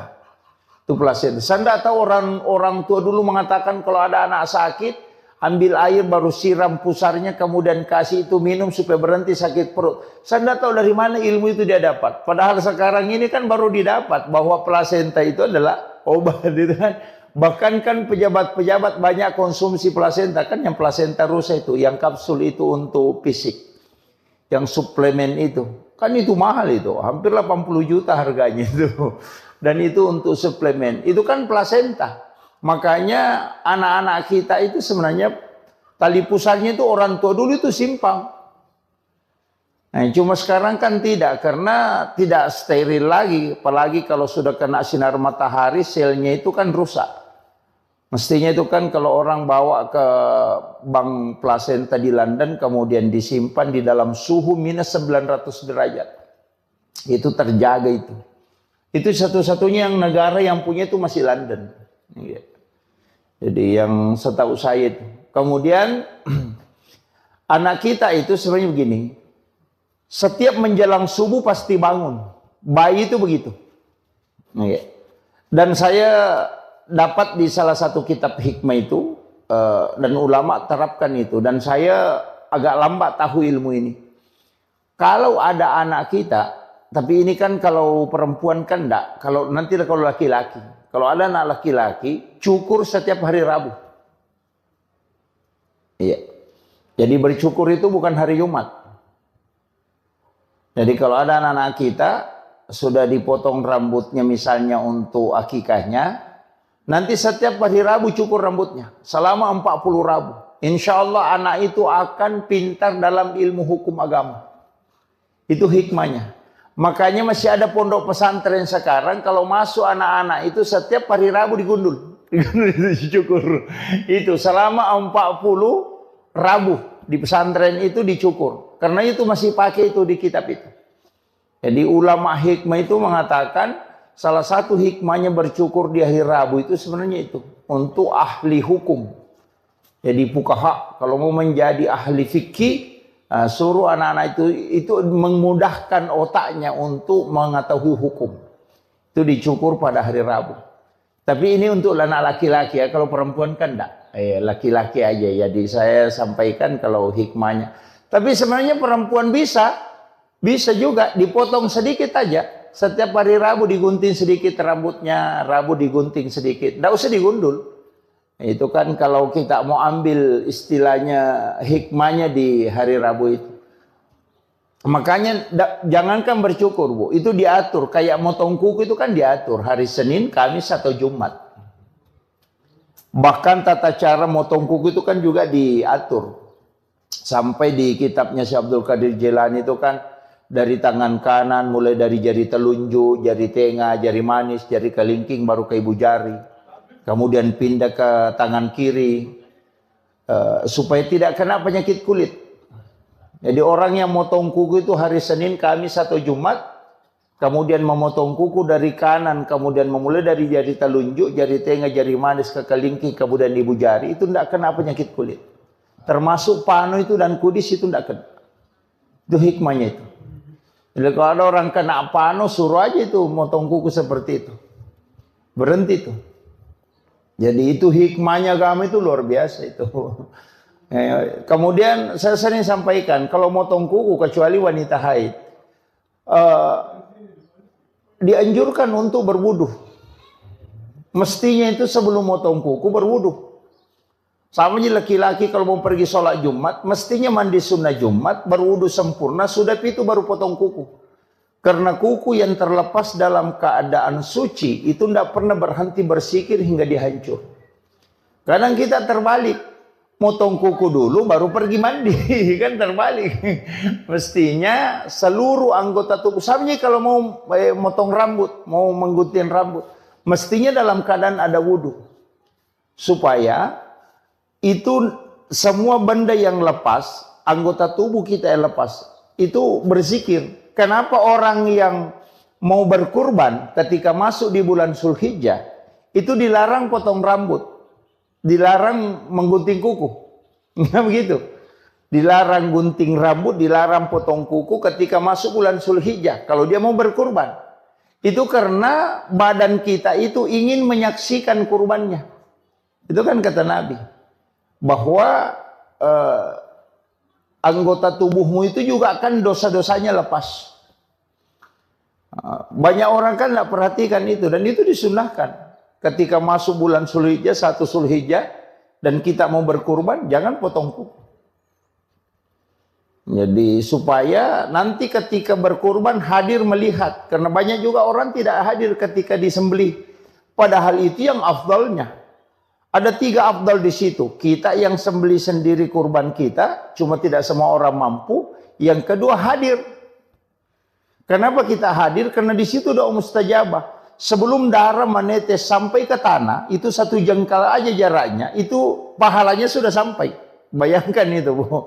Ketika pisau sudah melekat di leher binatang yang mau dikurbankan, itu sebelum darahnya sampai ke tanah, itu pahalanya sudah sampai. Makanya doa yang paling cepat di situ, ketika pisaunya Pak Imam itu sudah di leher binatang, di situ kita berdoa. Biar tidak dilepaskan, cukup dalam hati. Mudahkan rezekiku, panjangkan umurku untuk bisa berkurban tahun depan. Itu luar biasa itu. Karena itu doa yang paling cepat itu. Kalau sholat kan belum tentu. Itu. Makanya ibadah kurban ini luar biasa sebenarnya kalau orang paham betul itu. Cuma kadang-kala kita bilang sembelih nanti bagi daging baru datang. Itu rugi betul itu. Itu karena tidak paham, dia tidak mengambil berkahnya dalam setiap nilai-nilai ibadah yang ada. Sama aja orang yang haji itu. Apa yang dibaca ketika di tawaf putaran pertama, apa yang dibaca ketika tawaf di putaran kedua, ketika di posisinya Hijri Ismail, kemudian di posisinya apa yang harus diminta, itu kan banyak orang tidak paham. Iya. Kenapa berziarah ke makam Nabi, apa yang harusnya kita sampaikan kepada Rasulullah, itu kan banyak orang tidak tahu itu. Jadi kadang-kala bolak-balik umrah tapi tidak ngerti itu. Iya itu kan. Maka apa yang dibaca ketika melihat Ka'bah, itu kan banyak semua itu doa-doanya. Ini makanya kadang-kala kita ini ibadah. Jadi sebenarnya saya sering sampaikan begini, bahwa ibadah umrah atau ibadah haji itu adalah sholat dalam skala besar. Ini yang kadang orang tidak anukan. Kemudian saya lanjut. Jadi anak-anak kita itu kalau menjelang subuh pasti bangun. Ketika malaikat itu sudah turun, karena bayi itu kan masih bisa melihat itu. Makanya mulai dari jin itu bayi bisa lihat. Cuma sekarang ini kan ada juga masalah. Kayak bayi yang indigo itu kan. Justru sekarang orang kalau ada bayi indigo, diambil kebanggaan. Padahal itu orang tidak beres itu. Mestinya bayi indigo itu dikasih kembali lagi ke perut ibunya. Karena itu belum selesai dia. Karena pandangannya belum ditutup. Itu kan. Kan Nabi Sis nanti yang menutup pandangan itu supaya tidak melihat jin. Nah, itu. Jadi kalau ada anak bisa melihat jin itu, wah itu belum selesai itu. Kayak kue itu belum adonannya belum beres sudah dimasak. Oh, itu. Jadi kenapa bayi mestinya itu pas kelahirannya baru lahir, karena itu kuncinya di situ. Dikhawatirkan dampaknya ke situ. Iya. Dan orang yang tinggal di dalam kandungan lama itu cerdas. Itu konsensus ulama itu. Makanya Imam Syafi'i itu dikandungkan itu hampir 3 tahun. Sampai giginya itu sudah tumbuh, itu baru keluar. Walaupun ada nanti perbedaan pendapat mengatakan dulu kan tidak ada kalender. Ya kan? Itu. Sehingga dia mengatakan 2 tahun lebih itu. 2 tahun 8 bulan dikandung. Tapi kecerdasannya Imam Syafi'i itu luar biasa. Imam Malik juga begitu. Itu dikandung hampir 1,5 tahun. Abu Hanifah juga begitu. Hampir 4 ulama yang mazhab ini itu lama semua dikandung. Dan ternyata orang yang lama di dalam kandungan itu cerdas. Itu. Cuma sekarang kan ndak ini. Karena dikhawatirkan. Sekarang kan biasa orang khawatirkan. Misalnya kalau ketubannya sudah pecah, itu kan bahaya. Sehingga orang kan operasi atau apa. Cuma ulama kita menyampaikan bahwa ketika ada anak lama di kandungan, itu besar kemungkinan itu kecerdasannya luar biasa. Makanya kalau ada anak mengandung lewat dari waktu yang ditetapkan dokter aman-aman ji, tidak usah dioperasi dulu. Itu akan mempengaruhi kecerdasan. Kemudian kenapa perintah agama? Wal walidatu yurdi'na auladahunna haulaini kamilaini an yutimma radha liman arada an yutimma radha. Kenapa kita dianjurkan menyusui anak itu 2 tahun? Wal walidatu yurdi'na auladahunna haulaini kamilaini. Kenapa dianjurkan itu 2 tahun? Karena memang pergantian sel air susu ibu itu selama 2 tahun. Setiap hari itu berubah. Campuran air susu seorang ibu itu berubah setiap hari. Makanya kalau minum susu formula, itu kan formula 0 sampai 5 bulan. 5 bulan sampai 1 tahun. Bukan begitu gitu. Kalau formulasi air susu ibu itu setiap hari berubah. Di waktu asar itu berubah. Jadi campurannya air susu hari ini dengan besok, itu beda. Makanya semestinya itu tidak mengambil air susu kemudian dia simpan besok baru dikasih anak-anak. Mestinya itu tidak. Biasanya kan ada yang mengambil ASI-nya itu kemudian dia simpan di freezer atau di ini besok baru dia nukan. Mestinya tidak, karena percampuran air ASI ibu itu 2 tahun selalu berubah setiap hari. Makanya perintah agama itu menyusui anak 2 tahun.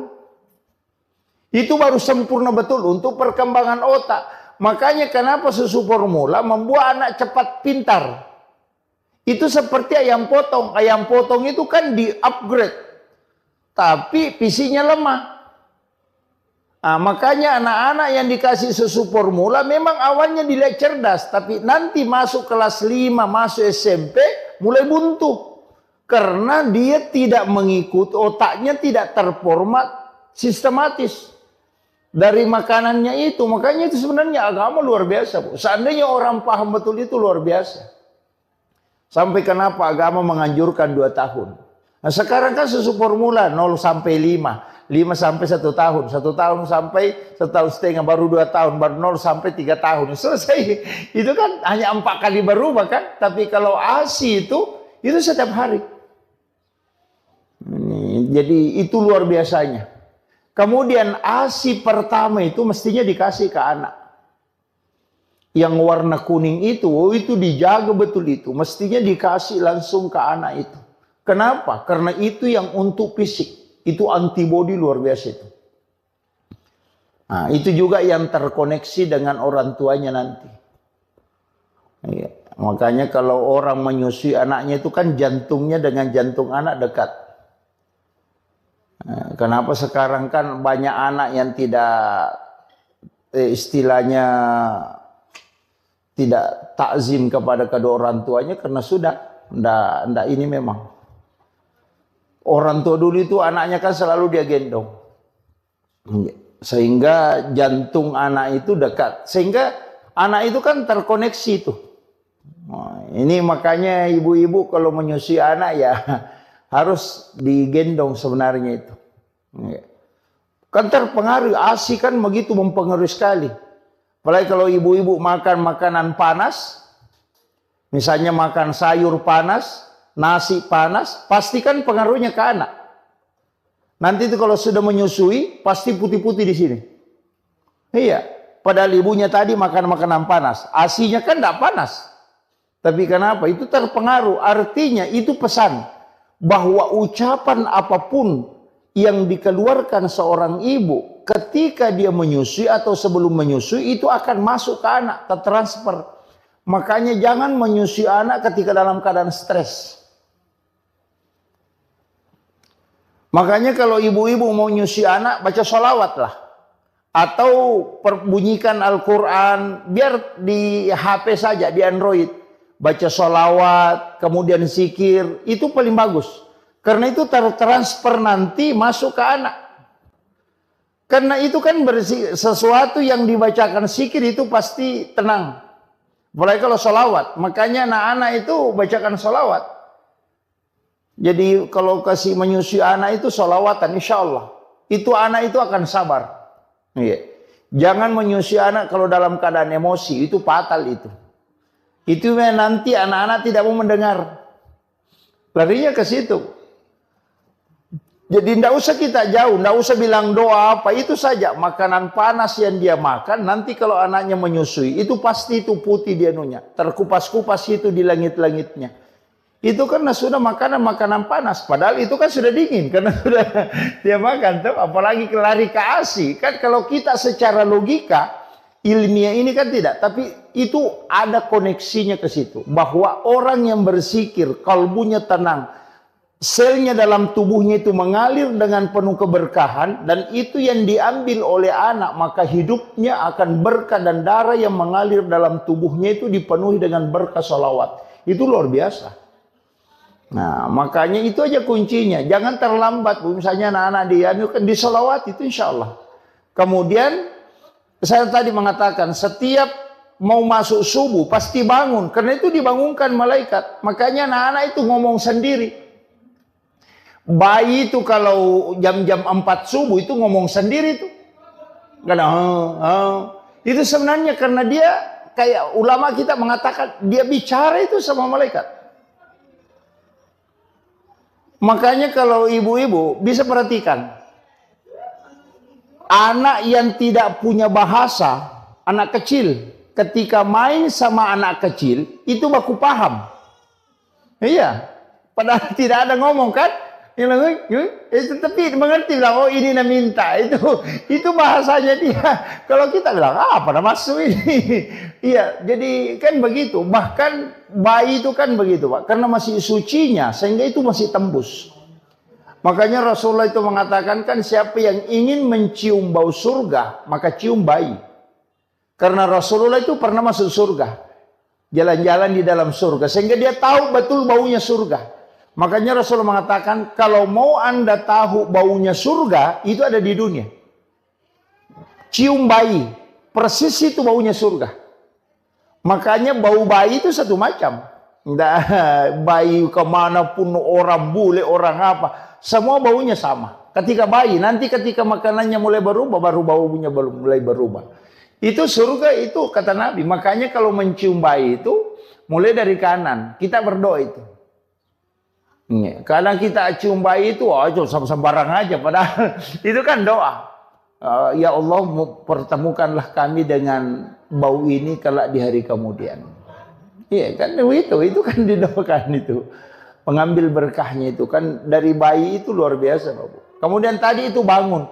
Kalau ada bayi, ini penting saya sampaikan. Kalau ada bayi tidak bangun menjelang jam 4, kasih bangun nih.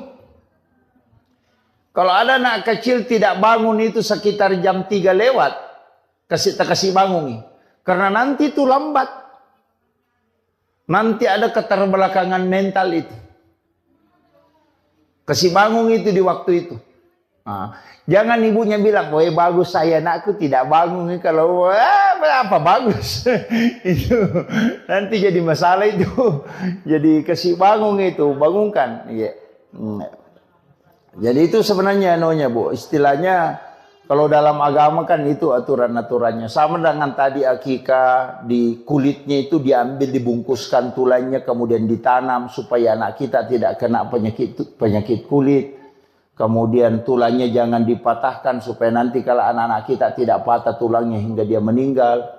Kemudian masak dengan masakan dengan bumbu yang manis supaya anak-anak kita tidak dibenci sama orang. Ya, itu.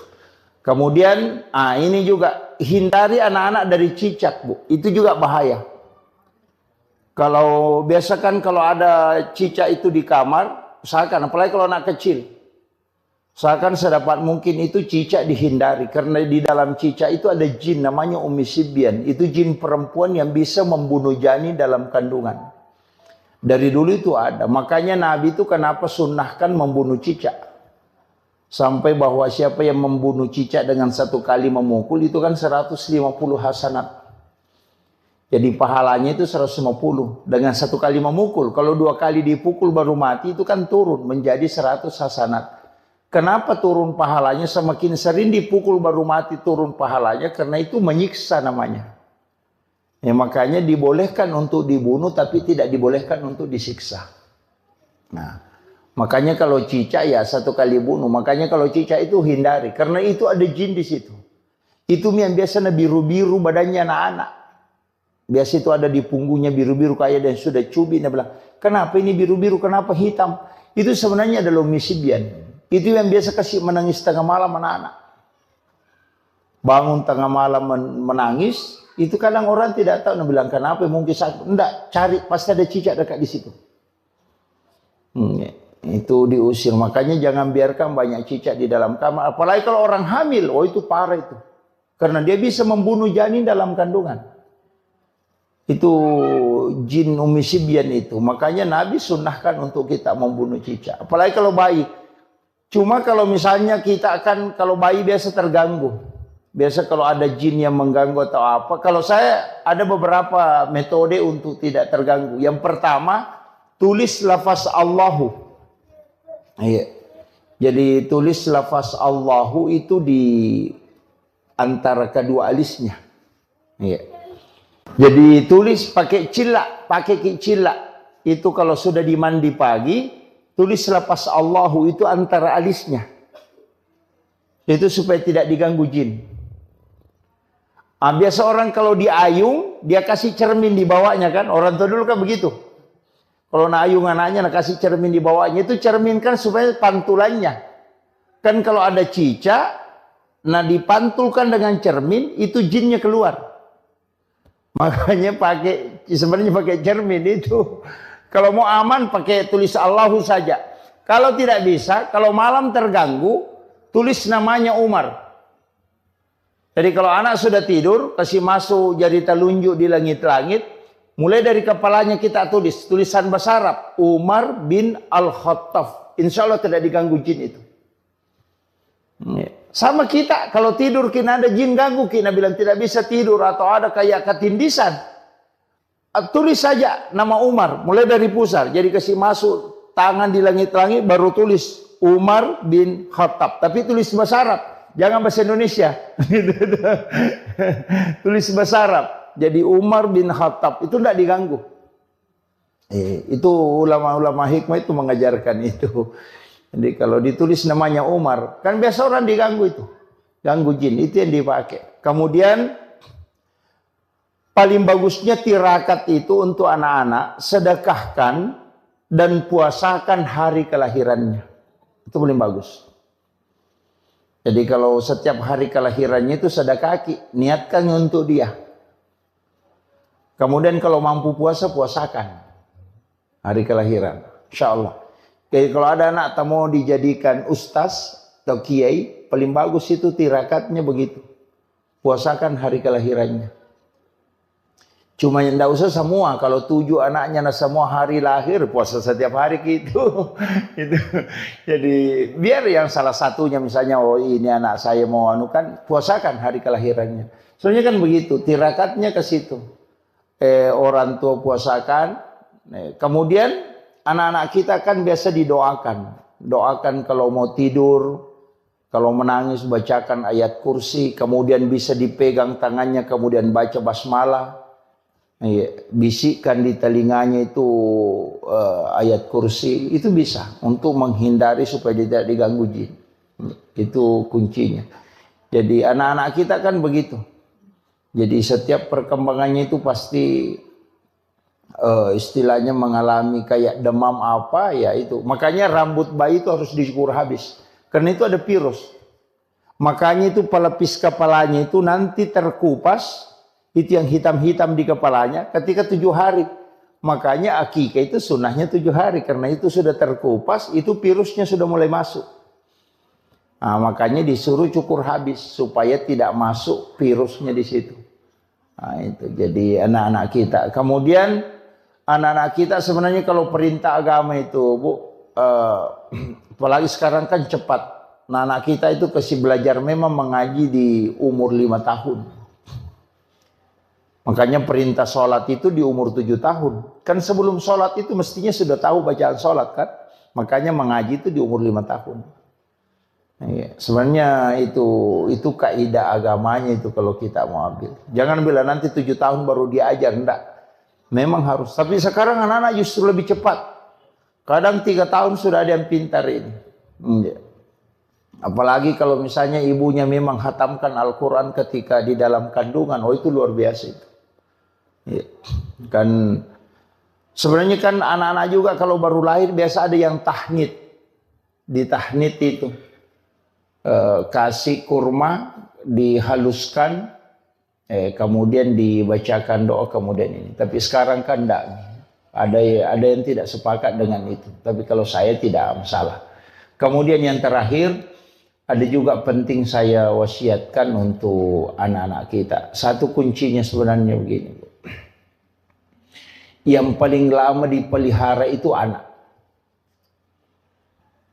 Yang paling lama kita punya tanggung jawab itu ke anak. Anak ayam itu 3 bulan itu sudah pisah sama induknya. Kalau anak kita itu sudah punya anak masih dibimbing. Nah, kayaknya ini penting saya sampaikan bahwa jaga anak kita. Itu kalau misalnya setiap malam Jumat, Bu, kirimkan suratul Fatihah. Jadi tirakatnya itu istilahnya kalau dalam tarekat itu kirimkan suratul Fatihah setiap malam Jumat. Itu bisa 41 kali. Supaya kita sebut ila ruh wa nafsu wa jasad. Jadi supaya terkoneksi dengan kita. Iya. Apalagi kalau dia di pesantren. Sekolah di pesantren, kirimkan itu setiap malam Jumat kirimkan. Kirimkan Fatihah. Iya. Jadi tapi jangan bilang ila arwahi. Katakan ila ruh. Kalau arwah itu orang sudah meninggal. Kalau ila ruh itu untuk orang hidup dan bisa juga untuk orang meninggal. Nah, karena ruh itu kalau arwah itu sudah almarhum atau almarhumah. Tapi kalau pakai ila ruh itu tidak. Itu untuk orang hidup. Sama dengan suami kita. Suami tak kirimkan Fatihah. Supaya kalau mau selingkuh bisa ditahu. Baru ada niat-niat masalahnya itu sudah kita bisa tahu. Kenapa? Karena memang terkoneksi. Karena ruh itu bersilaturahmi. Iya. Banyak perempuan itu bisa tahu kekurangan suaminya apanya gara-gara itu begitu terkoneksi. Iya, kirimkan Fatihah, jangan tidak dikirimkan Fatihah. Nabi bilang tidak mati, Ustaz. Nabi buka orang mati dikirimkan. Yang salah itu kalau bilang ila arwahi, wah itu jadi masalah itu. Nanti suaminya marah-marah, belum Pak mati. Nah, itu ila ruh kita kirimkan itu supaya terkoneksi. Jadi kalau ada masalah itu koneksi itu. Biar kalau HP kan bisa dinapaki orang berbohong. Jadi bukan HP yang berbohong, orangnya yang berbohong. HP itu jujur sekali, apa yang dibilang itu yang dia bilang. Kalau yang pegang HP itu yang biasa berbohong. Makanya saya wasiatkan pakai itu, kirimkan anak-anak kita, kirimkan Fatihah, suami kita kirimkan Fatihah, baru minta berkahnya supaya terkoneksi. Jadi bisa kita tahu anak kita sekolah di Jakarta atau di Makassar itu bisa koneksi. Iya. Jadi itu yang saya kira yang penting saya wasiatkan untuk acara akikah dan bagaimana anak-anak kita didik. Sebenarnya itu penting karena ini sekarang luar biasa Bu, tantangan yang menghadapi keadaan sekarang luar biasa. Anak-anak kita ini harus ekstra. Makanya Nabi memang mengatakan bahwa didiklah anakmu melebihi dari pendidikan, karena dia akan menghadapi masa yang lebih berat dari apa yang kau hadapi. Jadi itu yang penting saya wasiatkan, makanya didik dan harus kita banyak mendoakan. Walaupun sebenarnya ada amalan itu bagus sekali, pas anak itu lahir langsung bawa ke masjid.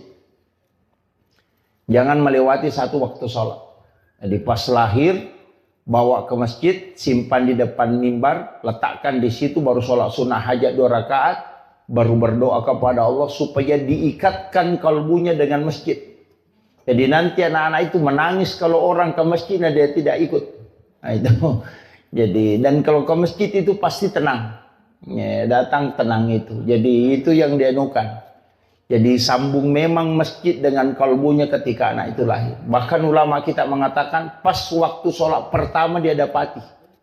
Langsung bawa simpan di depan mimbar. Sholat sunnah hajat baru minta kepada Allah supaya dianukan. Bahkan ada mengatakan bisa di mihrab. Saya kira ini yang penting saya wasiatkan untuk kita. Mudah-mudahan ada pelajaran yang bisa kita petik, namanya untuk mendidik anak-anak kita.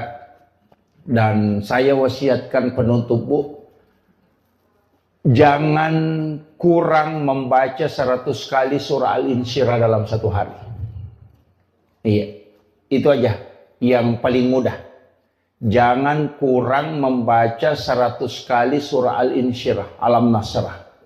Nggak usah pikirkan apa nanti jabatannya anakku, apa nanti sekolahnya anakku. Nggak usah pikirkan. Selesaikan saja surah Al-Insyirah 100 kali dalam satu hari.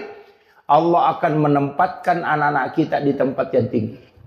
Nggak usah pikirkan ada nanti pekerjaannya di mana nanti. Nggak usah pikirkan itu. Ini saja selesaikan Al-Insyirah 100 kali dalam sehari. Insya Allah anak-anakmu ditempatkan di tempat yang tinggi. Iya. Maka dia guru tadi nanti nak guru bija-bija mutanya rupu mujajian. Yang penting bisa cukup. Dicicil bisa Bu. 20 setiap selesai sholat fardu. Bukan 100 gitu. Cicil aja 20. Jadi surah Al-Insyirah itu Alam Nasrah. Itu dilakukan. Tapi jangan kurang 100. Maks ke minimal 100. Insya Allah anak-anak kita itu ada saja jalurnya itu. Nggak usah khawatir bilang anu begini-begini, enggak. Nanti Allah tempatkan khusus. Dia kasih kedudukan khusus. Itu untuk orang tuanya. Itu amalan yang paling gampang sebenarnya, tapi susah juga. Karena harus rutin, ya, istiqomah. Dan itu juga untuk kita, bukan anak saja kita. Keluarga, suami itu dijaga. Ya, karena itu surah hadiah memang kepada Rasulullah. Siapa yang membacanya maka Allah akan mengangkat derajatnya bersama dengan para keluarganya. Jadi kalau mau dijaga kehidupan dunianya dan juga ukhrawinya, kemudian imannya, maka amalkan ini surah Al-Insyirah. Itu yang wasiat saya yang paling mudah Bu. Kalau itu mau tidak bisa dilakukan, tidak tahu bilang apa. Kira cukup sekian. Akhirul kalam. Allahul muwaffiq ila aqwamit thoriq.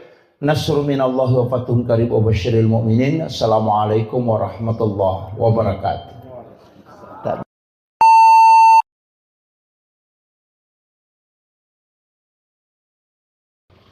Alhamdulillah, salah satu tugas orang tua ketika Allah menganugerahkan anak, yakni dengan 4 hal.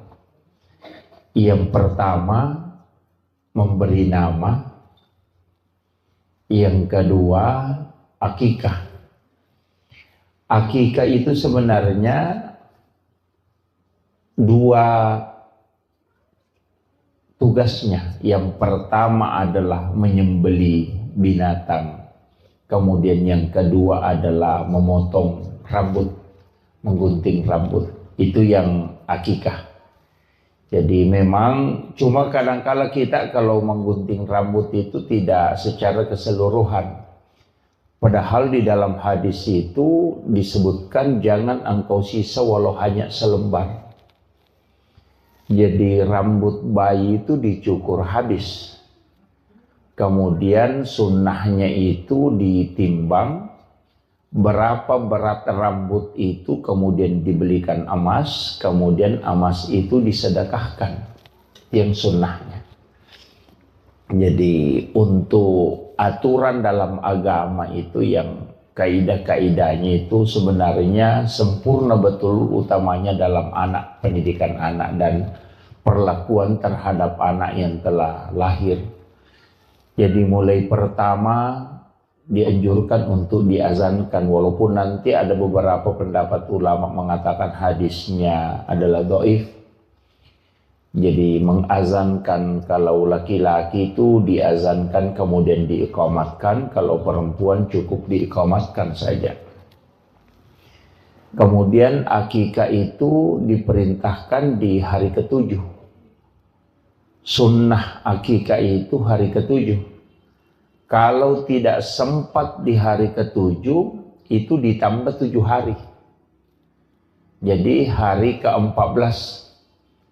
Nanti kalau tidak sempat lagi di hari ke-14-nya, ditambah lagi 7 hari. Di hari ke-21-nya. Nah, kalau tidak sempat di 2 hari ke-21, itu sudah tidak ada lagi penetapan waktu. Dicari saja kapan kita ada waktu dan kesempatan. Jadi, yang sunnah akikah itu penetapannya 3 hari. 7 hari kelahiran, 14 hari kelahiran, dan 21 hari kelahiran. Cuman ketika anak itu lahir sudah asar, maka tidak dihitung hari itu. Jadi misalnya lahir hari Ahad, sudah sholat asar, itu tidak dihitung hari itu. Jadi kita mulai menghitung hari Senin. Jadi kenapa? Karena bulan itu sudah muncul di situ. Nah, makanya nanti apalagi kalau menjelang maghrib lahir, kayaknya tidak dihitung itu hari untuk hitungan akikahnya, maksud saya. Jadi makanya kalau misalnya Ahad sore, makanya langsung hitung Senin, Selasa, Rabu, Kamis, Jumat, Sabtu, Ahad. Nah, begitu.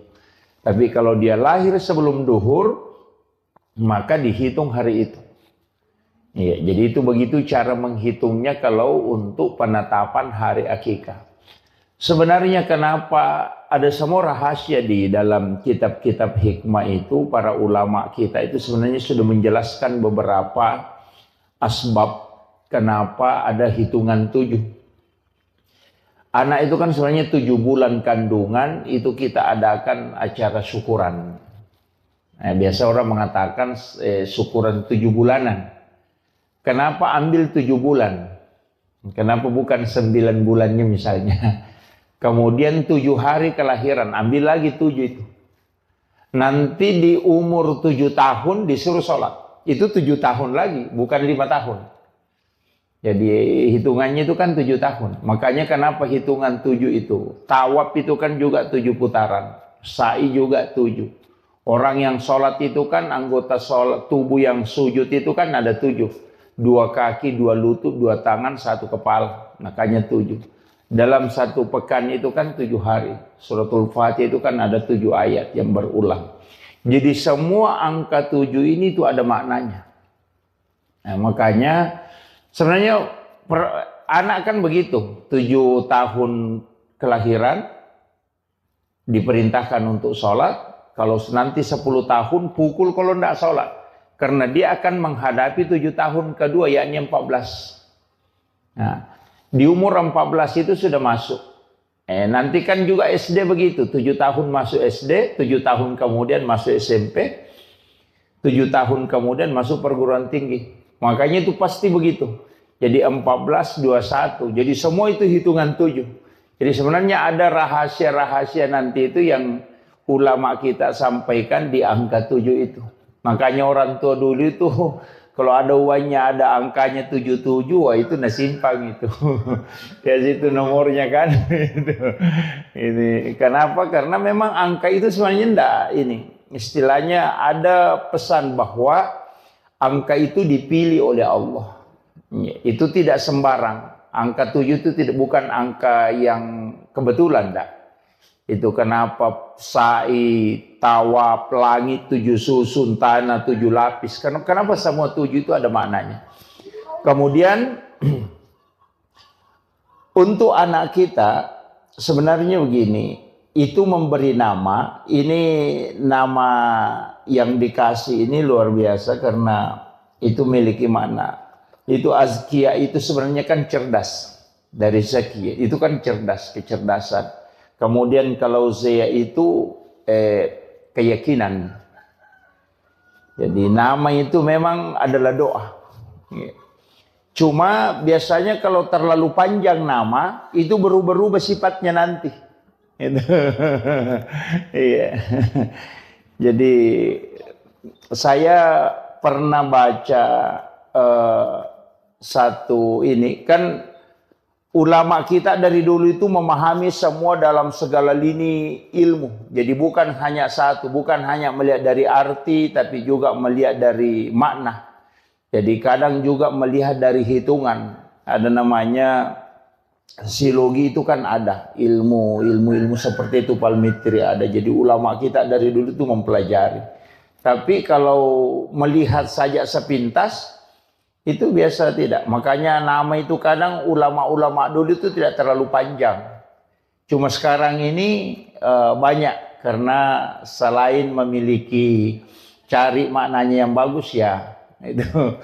Tapi kalau saya tidak masalah. Cukup kita doakan lah. Ya. Kemudian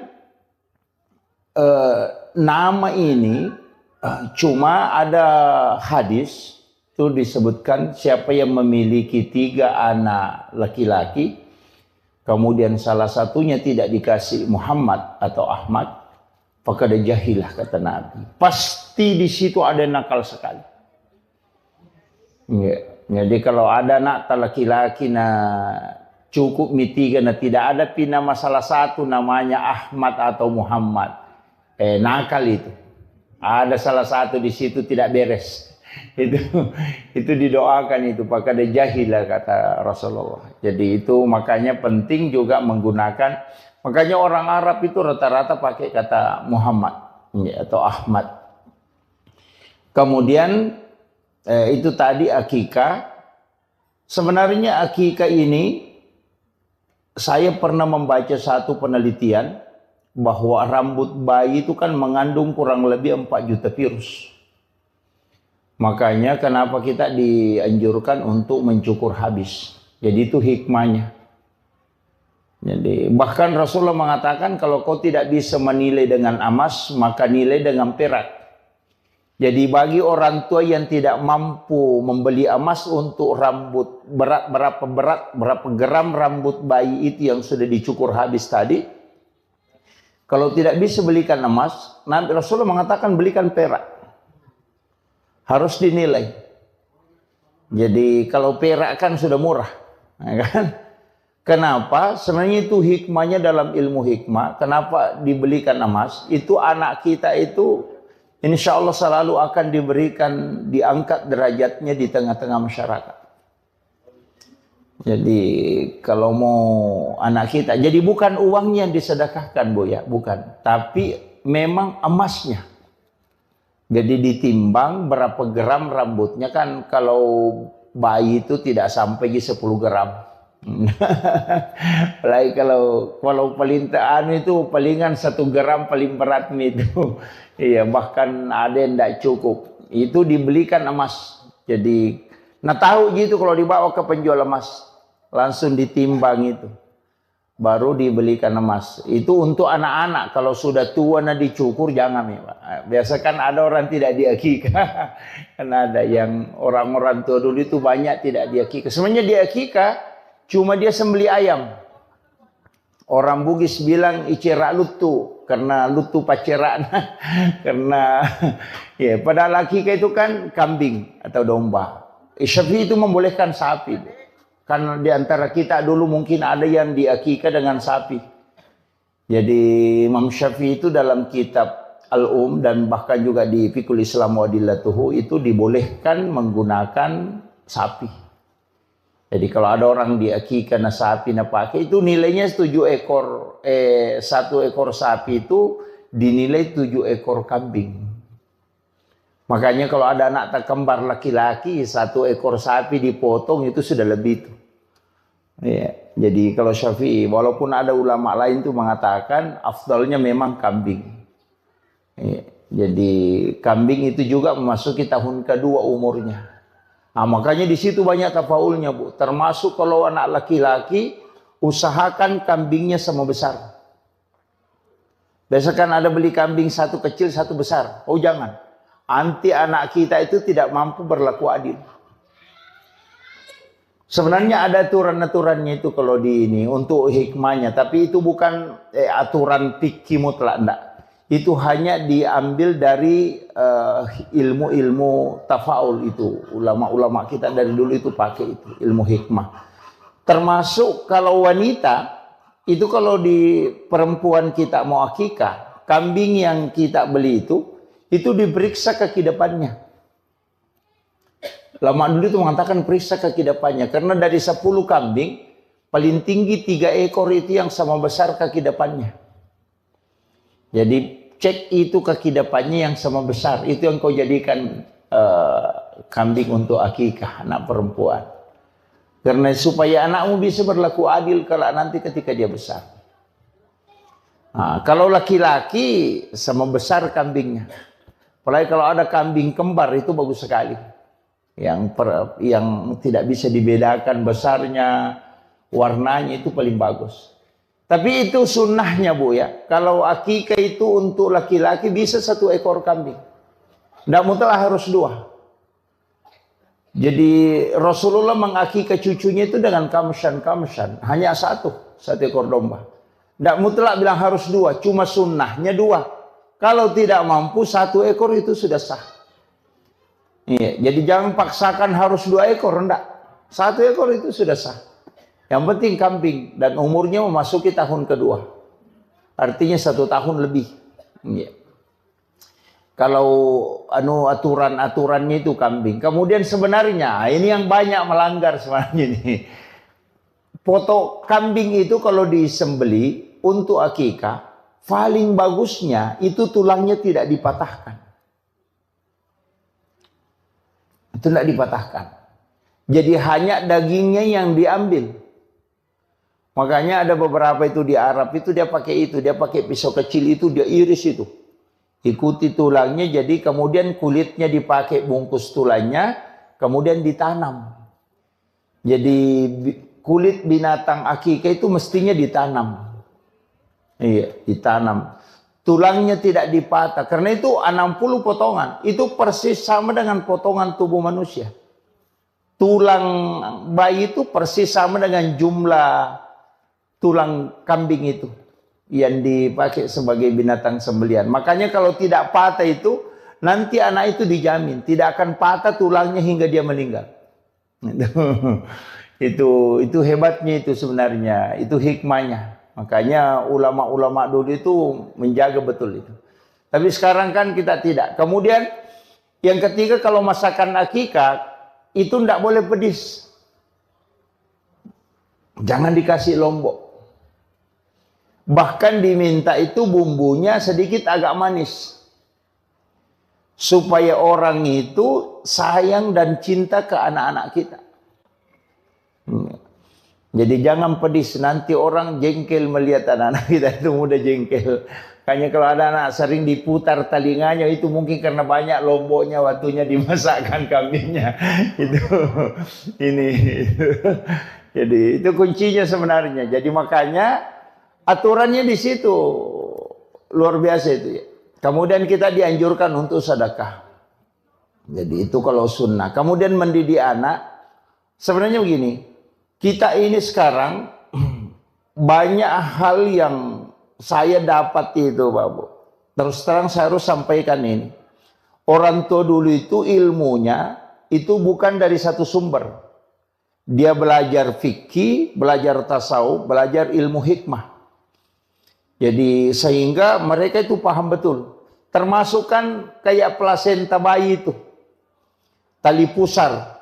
Tali pusar itu kan sebenarnya obat. Dan itu sudah ditemukan sekarang. Cuma kita tidak bisa simpan dalam waktu lama. Makanya di London itu kan ada bank plasenta. Yang disimpan kemudian bisa dipakai ketika suatu waktu anak kita kena drop atau stroke. Itu bisa diambil untuk dia rendam. Kemudian dia minum. Itu untuk peremajaan sel. Itu kan sudah ada. Itu plasenta. Saya tidak tahu orang tua dulu mengatakan kalau ada anak sakit, ambil air baru siram pusarnya, kemudian kasih itu minum supaya berhenti sakit perut. Saya tidak tahu dari mana ilmu itu dia dapat. Padahal sekarang ini kan baru didapat bahwa plasenta itu adalah obat. Gitu kan. Bahkan kan pejabat-pejabat banyak konsumsi plasenta. Kan yang plasenta rusa itu, yang kapsul itu untuk fisik. Yang suplemen itu. Kan itu mahal itu. Hampir 80 juta harganya itu. Dan itu untuk suplemen. Itu kan plasenta. Makanya anak-anak kita itu sebenarnya tali pusarnya itu orang tua dulu itu simpang. Nah, cuma sekarang kan tidak. Karena tidak steril lagi. Apalagi kalau sudah kena sinar matahari selnya itu kan rusak. Mestinya itu kan kalau orang bawa ke bank plasenta di London kemudian disimpan di dalam suhu minus 900 derajat. Itu terjaga itu. Itu satu-satunya yang negara yang punya itu masih London. Jadi yang setahu saya itu. Kemudian anak kita itu sebenarnya begini. Setiap menjelang subuh pasti bangun. Bayi itu begitu. Dan saya dapat di salah satu kitab hikmah itu. Dan ulama terapkan itu. Dan saya agak lambat tahu ilmu ini. Kalau ada anak kita. Tapi ini kan kalau perempuan kan enggak. Kalau nanti kalau laki-laki. Kalau ada anak laki-laki, cukur setiap hari Rabu. Iya. Jadi bercukur itu bukan hari Jumat. Jadi kalau ada anak-anak kita, sudah dipotong rambutnya misalnya untuk akikahnya, nanti setiap hari Rabu cukur rambutnya. Selama 40 Rabu. Insya Allah anak itu akan pintar dalam ilmu hukum agama. Itu hikmahnya. Makanya masih ada pondok pesantren sekarang kalau masuk anak-anak itu setiap hari Rabu digundul. Dicukur. Itu selama 40 Rabu di pesantren itu dicukur. Karena itu masih pakai itu di kitab itu.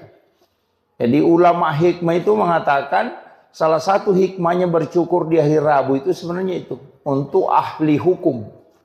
Jadi fuqaha kalau mau menjadi ahli fikih. Suruh anak-anak itu memudahkan otaknya untuk mengetahui hukum. Itu dicukur pada hari Rabu. Tapi ini untuk anak laki-laki ya. Kalau perempuan kan enggak. Laki-laki aja. Jadi saya sampaikan kalau hikmahnya. Tapi sebenarnya perempuan bisa. Bisa juga dipotong sedikit aja. Setiap hari Rabu digunting sedikit rambutnya. Rabu digunting sedikit. Enggak usah digundul. Itu kan kalau kita mau ambil istilahnya hikmahnya di hari Rabu itu. Makanya jangankan bercukur Bu. Itu diatur. Kayak motong kuku itu kan diatur. Hari Senin, Kamis atau Jumat. Bahkan tata cara motong kuku itu kan juga diatur. Sampai di kitabnya Syekh Abdul Qadir Jilani itu kan.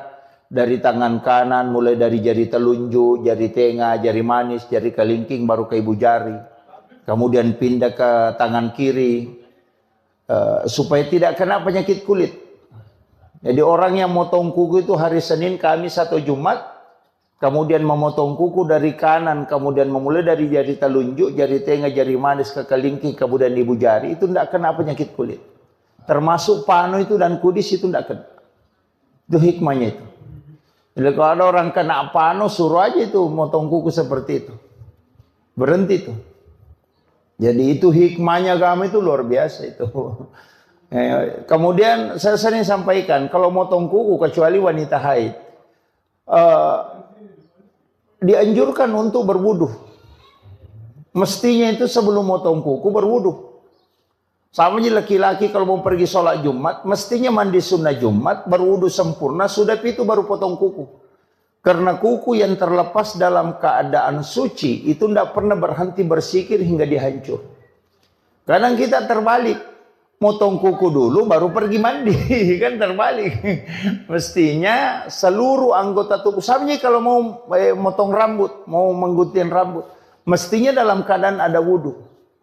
Supaya itu semua benda yang lepas, anggota tubuh kita yang lepas, itu berzikir. Kenapa orang yang mau berkurban ketika masuk di bulan Zulhijjah, itu dilarang potong rambut, dilarang menggunting kuku.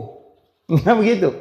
Dilarang gunting rambut, dilarang potong kuku ketika masuk bulan Zulhijjah, kalau dia mau berkurban. Itu karena badan kita itu ingin menyaksikan kurbannya. Itu kan kata Nabi. Bahwa anggota tubuhmu itu juga akan dosa-dosanya lepas.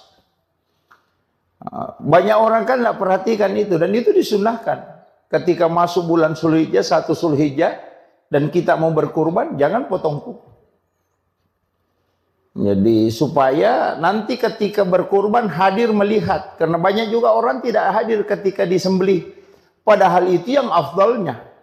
Ada 3 afdal di situ. Kita yang sembelih sendiri kurban kita, cuma tidak semua orang mampu. Yang kedua hadir. Kenapa kita hadir? Karena di situ doa mustajabah. Sebelum darah menetes sampai ke tanah, itu 1 jengkal aja jaraknya, itu pahalanya sudah sampai. Bayangkan itu, Bu.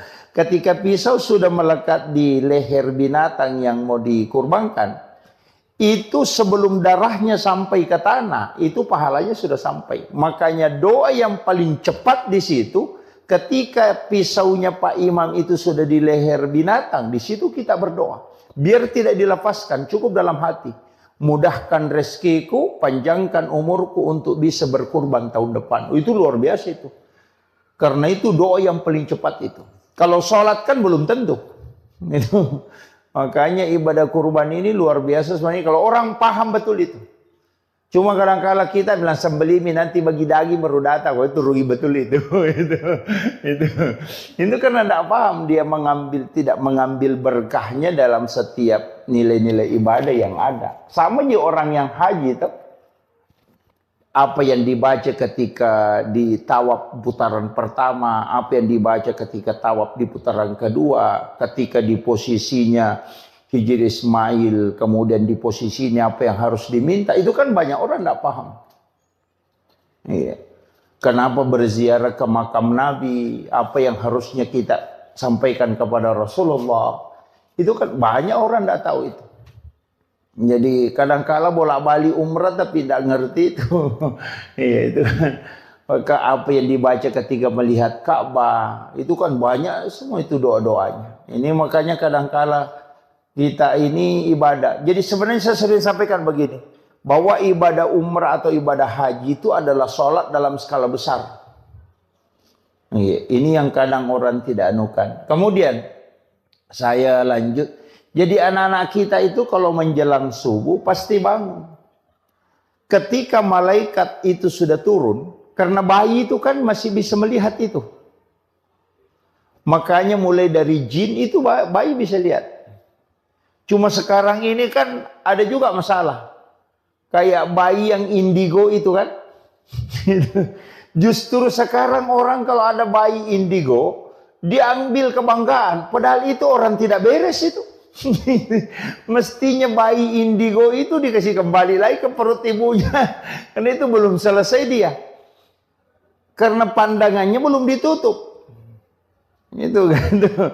Kan Nabi Sis nanti yang menutup pandangan itu supaya tidak melihat jin. Nah itu. Jadi kalau ada anak bisa melihat jin itu, wah itu belum selesai itu. Kayak kue itu belum adonannya belum beres, sudah dimasak. Wah itu. Jadi kenapa bayi mestinya itu pas kelahirannya baru lahir, karena itu kuncinya di situ. Dikhawatirkan dampaknya ke situ. Iya. Dan orang yang tinggal di dalam kandungan lama itu cerdas. Itu konsensus ulama itu. Makanya Imam Syafi'i itu dikandungkan itu hampir 3 tahun. Sampai giginya itu sudah tumbuh, itu baru keluar. Walaupun ada nanti perbedaan pendapat mengatakan dulu kan tidak ada kalender. Ya kan? Itu. Sehingga dia mengatakan 2 tahun lebih itu. 2 tahun 8 bulan dikandung. Tapi kecerdasannya Imam Syafi'i itu luar biasa. Imam Malik juga begitu. Itu dikandung hampir 1,5 tahun. Abu Hanifah juga begitu. Hampir 4 ulama yang mazhab ini itu lama semua dikandung. Dan ternyata orang yang lama di dalam kandungan itu cerdas. Itu. Cuma sekarang kan ndak ini. Karena dikhawatirkan. Sekarang kan biasa orang khawatirkan. Misalnya kalau ketubannya sudah pecah, itu kan bahaya. Sehingga orang kan operasi atau apa. Cuma ulama kita menyampaikan bahwa ketika ada anak lama di kandungan, itu besar kemungkinan itu kecerdasannya luar biasa. Makanya kalau ada anak mengandung lewat dari waktu yang ditetapkan dokter aman-aman ji, tidak usah dioperasi dulu. Itu akan mempengaruhi kecerdasan. Kemudian kenapa perintah agama? Wal walidatu yurdi'na auladahunna haulaini kamilaini an yutimma radha liman arada an yutimma radha. Kenapa kita dianjurkan menyusui anak itu 2 tahun? Wal walidatu yurdi'na auladahunna haulaini kamilaini. Kenapa dianjurkan itu 2 tahun? Karena memang pergantian sel air susu ibu itu selama 2 tahun. Setiap hari itu berubah.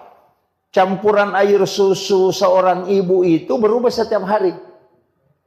Makanya kalau minum susu formula, itu kan formula 0 sampai 5 bulan. 5 bulan sampai 1 tahun. Bukan begitu gitu. Kalau formulasi air susu ibu itu setiap hari berubah. Di waktu asar itu berubah. Jadi campurannya air susu hari ini dengan besok, itu beda. Makanya semestinya itu tidak mengambil air susu kemudian dia simpan besok baru dikasih anak-anak. Mestinya itu tidak. Biasanya kan ada yang mengambil ASI-nya itu kemudian dia simpan di freezer atau di ini besok baru dia nukan. Mestinya tidak, karena percampuran air ASI ibu itu 2 tahun selalu berubah setiap hari. Makanya perintah agama itu menyusui anak 2 tahun. Itu baru sempurna betul untuk perkembangan otak. Makanya kenapa susu formula membuat anak cepat pintar. Itu seperti ayam potong. Ayam potong itu kan di-upgrade. Tapi PC-nya lemah. Makanya anak-anak yang dikasih susu formula memang awalnya dilihat cerdas. Tapi nanti masuk kelas 5, masuk SMP, mulai buntu. Karena dia tidak mengikuti, otaknya tidak terformat sistematis. Dari makanannya itu. Makanya itu sebenarnya agama luar biasa, Bu. Seandainya orang paham betul itu luar biasa. Sampai kenapa agama menganjurkan 2 tahun. Nah sekarang kan susu formula 0 sampai 5. 5 sampai 1 tahun. 1 tahun sampai 1,5 tahun. Baru 2 tahun. Baru 0 sampai 3 tahun. Selesai. Itu kan hanya 4 kali berubah kan. Tapi kalau ASI itu setiap hari. Jadi itu luar biasanya. Kemudian ASI pertama itu mestinya dikasih ke anak.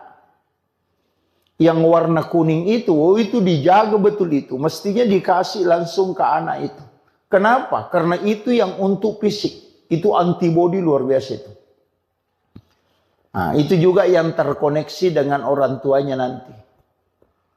Ya, makanya kalau orang menyusui anaknya itu kan jantungnya dengan jantung anak dekat.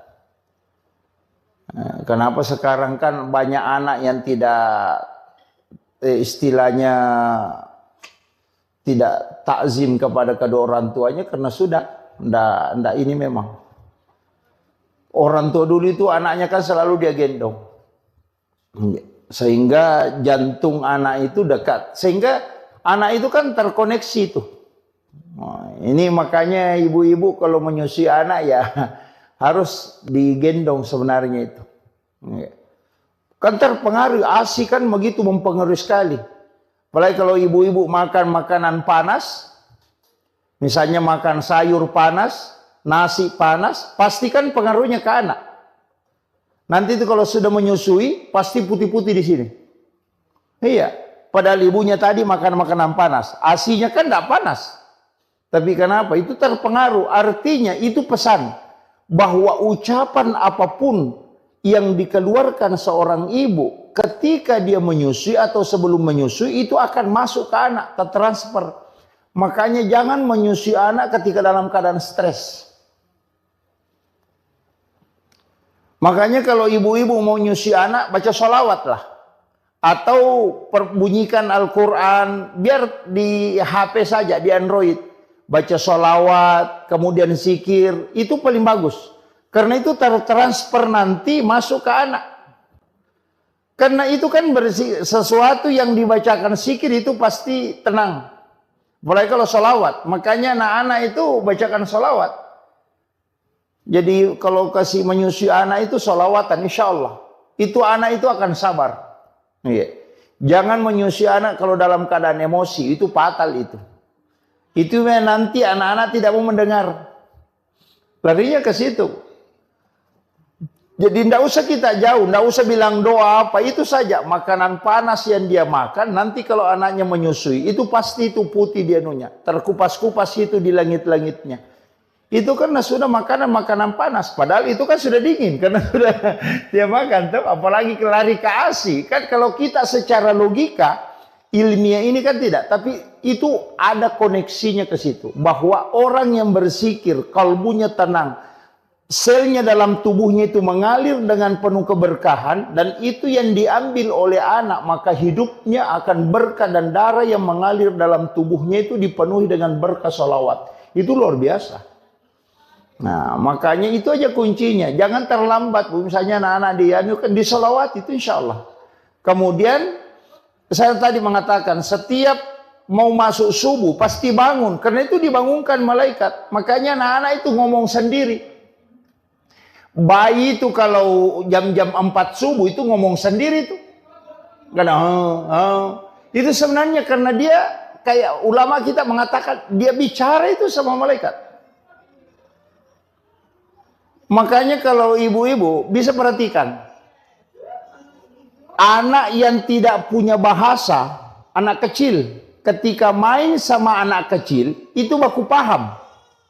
Iya, padahal tidak ada ngomong kan? Tapi mengerti bilang, oh ini minta, itu bahasanya dia. Kalau kita bilang, pada masuk ini. Iya, jadi kan begitu. Bahkan bayi itu kan begitu, Pak. Karena masih sucinya, sehingga itu masih tembus. Makanya Rasulullah itu mengatakan kan siapa yang ingin mencium bau surga, maka cium bayi. Karena Rasulullah itu pernah masuk surga. Jalan-jalan di dalam surga. Sehingga dia tahu betul baunya surga. Makanya Rasulullah mengatakan, kalau mau Anda tahu baunya surga, itu ada di dunia. Cium bayi. Persis itu baunya surga. Makanya bau bayi itu satu macam. Bayi kemanapun, orang bule, orang apa. Semua baunya sama. Ketika bayi, nanti ketika makanannya mulai berubah, baru baunya mulai berubah. Itu surga itu kata Nabi. Makanya kalau mencium bayi itu, mulai dari kanan. Kita berdoa itu. Kadang kita cium bayi itu, sembarang aja. Padahal itu kan doa. Ya Allah, pertemukanlah kami dengan bau ini kelak di hari kemudian. Iya kan itu kan didoakan itu. Pengambil berkahnya itu kan dari bayi itu luar biasa, Bapak. Kemudian tadi itu bangun. Kalau ada bayi, ini penting saya sampaikan. Kalau ada bayi tidak bangun menjelang jam 4, kasih bangun nih. Kalau ada anak kecil tidak bangun itu sekitar jam 3 lewat, kasih bangun nih. Karena nanti itu lambat. Nanti ada keterbelakangan mental itu. Kasih bangun itu di waktu itu. Jangan ibunya bilang, wah bagus saya anakku tidak bangun. Kalau apa bagus. Itu nanti jadi masalah itu. Jadi kasih bangun itu, bangunkan. Jadi itu sebenarnya Bu, istilahnya Kalau dalam agama kan itu aturan-aturannya. Sama dengan tadi akikah, di kulitnya itu diambil, dibungkuskan tulangnya, kemudian ditanam supaya anak kita tidak kena penyakit kulit. Kemudian tulangnya jangan dipatahkan supaya nanti kalau anak-anak kita tidak patah tulangnya hingga dia meninggal.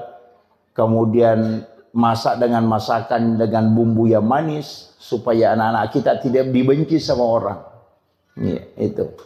Kemudian, ini juga hindari anak-anak dari cicak, Bu. Itu juga bahaya.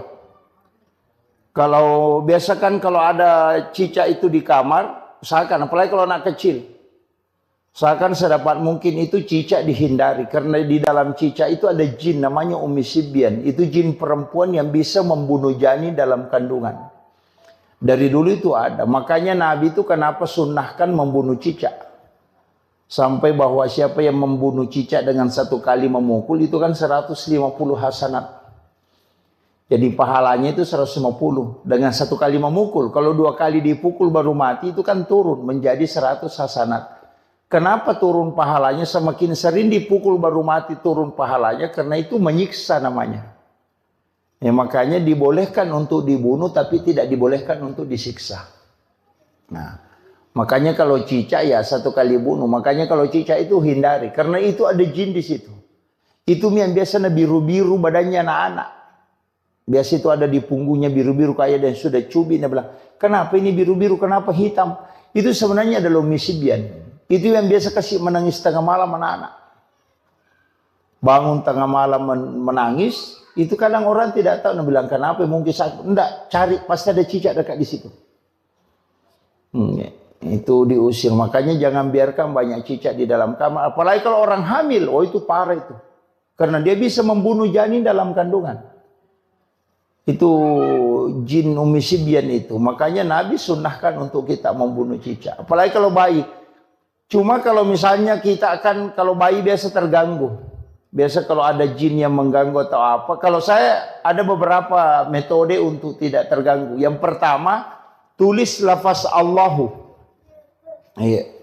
Jadi tulis lafaz Allahu itu di antara kedua alisnya. Iya. Jadi tulis pakai cilak, pakai cilak. Itu kalau sudah dimandi pagi, tulis lafaz Allahu itu antara alisnya. Itu supaya tidak diganggu jin. Biasa orang kalau diayung, dia kasih cermin di bawahnya kan. Orang tua dulu kan begitu.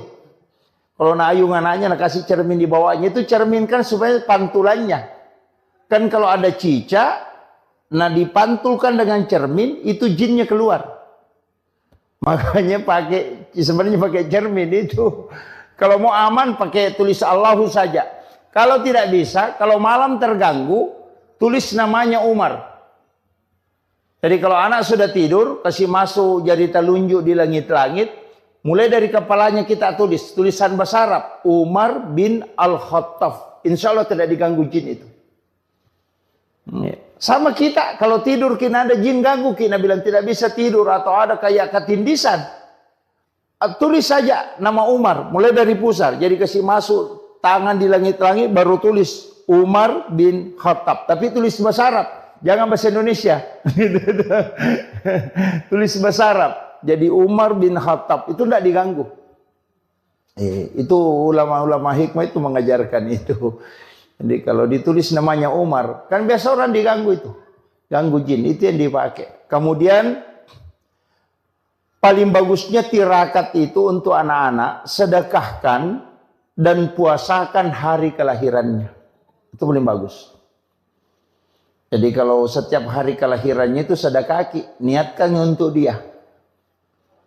Kemudian kalau mampu puasa, puasakan hari kelahiran. Insya Allah. Jadi kalau ada anak tak mau dijadikan ustaz atau kiai, paling bagus itu tirakatnya begitu. Puasakan hari kelahirannya. Cuma yang tidak usah semua. Kalau 7 anaknya semua hari lahir, puasa setiap hari gitu. Gitu. Jadi biar yang salah satunya misalnya, oh ini anak saya mau anukan, puasakan hari kelahirannya. Soalnya kan begitu, tirakatnya ke situ. Orang tua puasakan. Kemudian anak-anak kita kan biasa didoakan. Doakan kalau mau tidur. Kalau menangis bacakan ayat kursi, kemudian bisa dipegang tangannya, kemudian baca basmalah. Bisikkan di telinganya itu ayat kursi, itu bisa untuk menghindari supaya tidak diganggu jin. Itu kuncinya. Jadi anak-anak kita kan begitu. Jadi setiap perkembangannya itu pasti istilahnya mengalami kayak demam apa ya itu. Makanya rambut bayi itu harus dicukur habis. Karena itu ada virus. Makanya itu pelapis kepalanya itu nanti terkupas. Itu yang hitam-hitam di kepalanya ketika 7 hari. Makanya akikah itu sunnahnya 7 hari. Karena itu sudah terkupas, itu virusnya sudah mulai masuk. Nah, makanya disuruh cukur habis supaya tidak masuk virusnya di situ.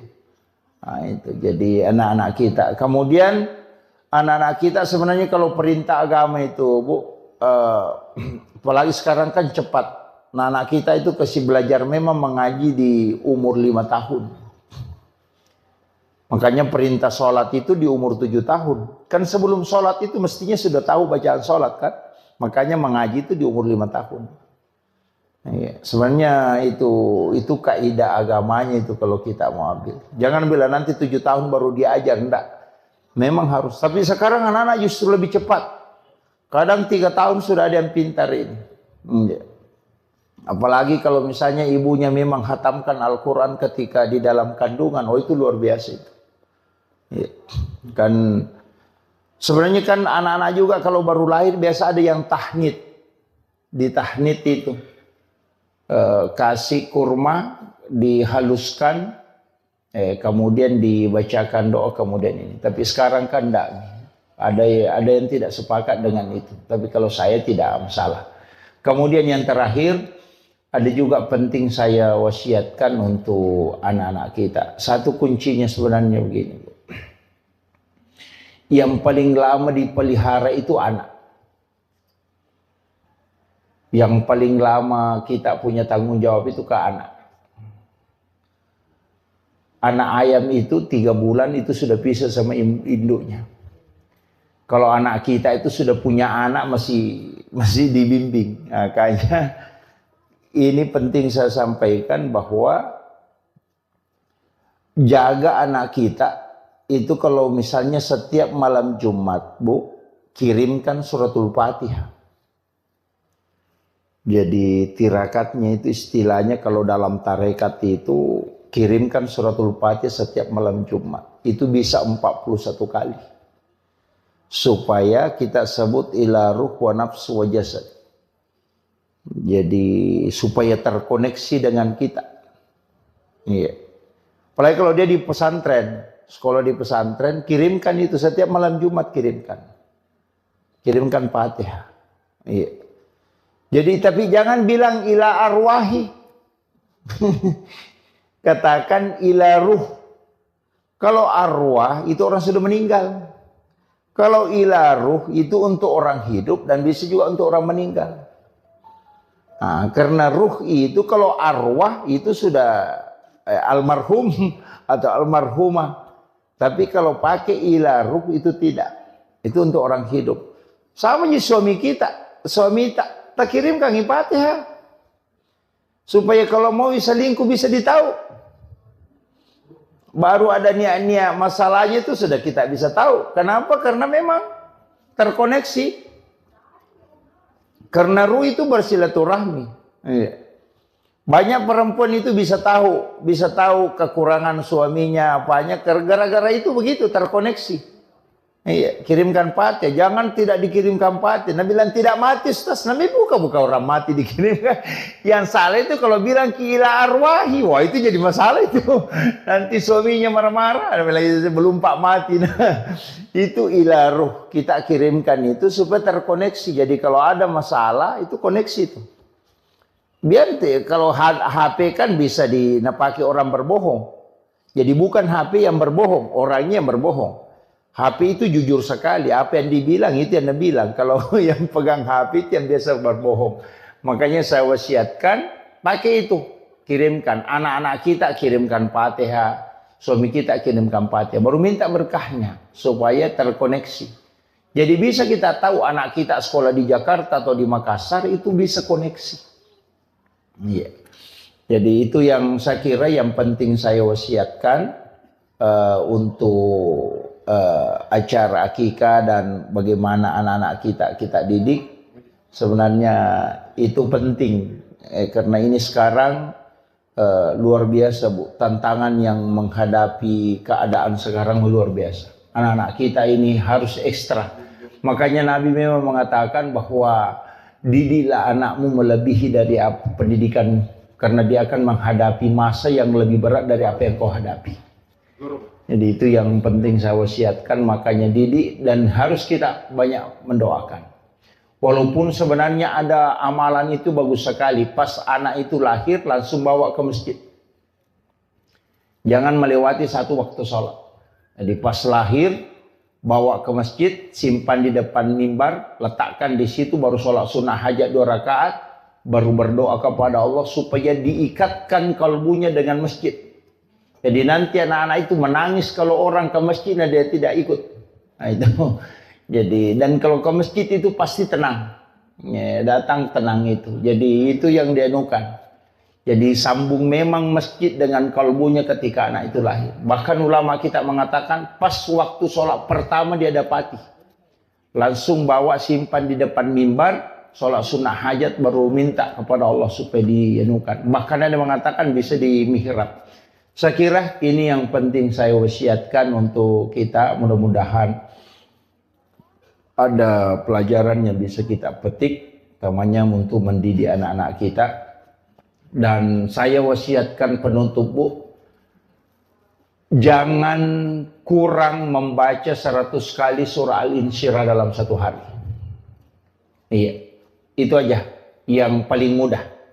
Jangan kurang membaca 100 kali surah Al-Insyirah, Alam Nasrah. Nggak usah pikirkan apa nanti jabatannya anakku, apa nanti sekolahnya anakku. Nggak usah pikirkan. Selesaikan saja surah Al-Insyirah 100 kali dalam satu hari. Allah akan menempatkan anak-anak kita di tempat yang tinggi. Nggak usah pikirkan ada nanti pekerjaannya di mana nanti. Nggak usah pikirkan itu. Ini saja selesaikan Al-Insyirah 100 kali dalam sehari. Insya Allah anak-anakmu ditempatkan di tempat yang tinggi. Iya. Maka dia guru tadi nanti dia nak guru bija-bija mutanya rupu mujajian. Yang penting bisa cukup. Dicicil bisa Bu. 20 setiap selesai sholat fardu. Bukan 100 gitu. Cicil aja 20. Jadi surah Al-Insyirah itu Alam Nasrah. Itu dilakukan. Tapi jangan kurang 100. Ke minimal 100. Insya Allah anak-anak kita itu ada saja jalurnya itu. Nggak usah khawatir bilang anu begini-begini. Enggak. Nanti Allah tempatkan khusus. Dia kasih kedudukan khusus. Itu untuk orang tuanya. Itu amalan yang paling gampang sebenarnya. Tapi susah juga. Karena harus rutin. Ya, istiqomah. Dan itu juga untuk kita. Bukan anak saja kita. Keluarga suami itu dijaga. Ya, karena itu surah hadiah memang kepada Rasulullah. Siapa yang membacanya maka Allah akan mengangkat derajatnya bersama dengan para keluarganya. Jadi kalau mau dijaga kehidupan dunianya dan juga ukhrawinya, kemudian imannya, maka amalkan ini surah Al-Insyirah. Itu yang wasiat saya yang paling mudah Bu. Kalau itu mau tidak bisa dilakukan, tidak tahu bilang apa. Saya kira cukup sekian. Akhirul kalam. Allahul muwaffiq ila aqwamit thoriq. Nasrun minallahi wa fathun qarib wa basyiril mu'minin. Assalamualaikum warahmatullahi wabarakatuh.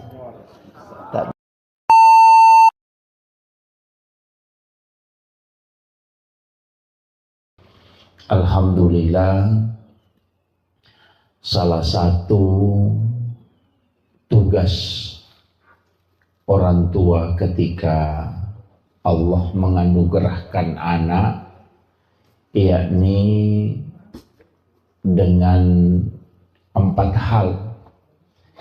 Yang pertama, memberi nama. Yang kedua, akikah. Akikah itu sebenarnya 2 tugasnya. Yang pertama adalah menyembelih binatang. Kemudian yang kedua adalah memotong rambut, menggunting rambut. Itu yang akikah. Jadi memang cuma kadang-kala kita kalau menggunting rambut itu tidak secara keseluruhan. Padahal di dalam hadis itu disebutkan jangan engkau sisa walau hanya selembar. Jadi rambut bayi itu dicukur habis. Kemudian sunnahnya itu ditimbang berapa berat rambut itu, kemudian dibelikan emas, kemudian emas itu disedekahkan, yang sunnahnya. Jadi untuk aturan dalam agama itu yang kaidah-kaidahnya itu sebenarnya sempurna betul, utamanya dalam anak, pendidikan anak dan perlakuan terhadap anak yang telah lahir.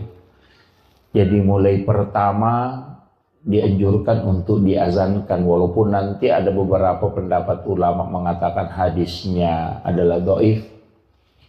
Jadi mengazankan kalau laki-laki itu diazankan kemudian diiqamatkan, kalau perempuan cukup diiqamatkan saja. Kemudian akikah itu diperintahkan di hari ke-7. Sunnah akikah itu hari ke-7. Kalau tidak sempat di hari ke-7, itu ditambah 7 hari. Jadi hari ke-14. Nanti kalau tidak sempat lagi di hari ke-14-nya, ditambah lagi 7 hari. Di hari ke-21-nya. Nah, kalau tidak sempat di 2 hari ke-21, itu sudah tidak ada lagi penetapan waktu. Dicari saja kapan kita ada waktu dan kesempatan. Jadi yang sunnah akikah itu penetapannya 3 hari. 7 hari kelahiran, 14 hari kelahiran, dan 21 hari kelahiran. Cuman ketika anak itu lahir sudah asar, maka tidak dihitung hari itu. Jadi misalnya lahir hari Ahad, sudah sholat asar, itu tidak dihitung hari itu. Jadi kita mulai menghitung hari Senin. Jadi kenapa? Karena bulan itu sudah muncul di situ.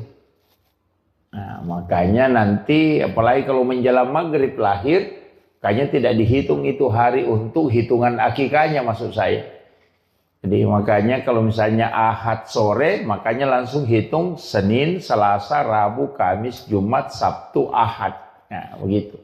Tapi kalau dia lahir sebelum duhur, maka dihitung hari itu. Ya, jadi itu begitu cara menghitungnya kalau untuk penetapan hari akikah. Sebenarnya kenapa ada semua rahasia di dalam kitab-kitab hikmah itu, para ulama kita itu sebenarnya sudah menjelaskan beberapa asbab kenapa ada hitungan 7.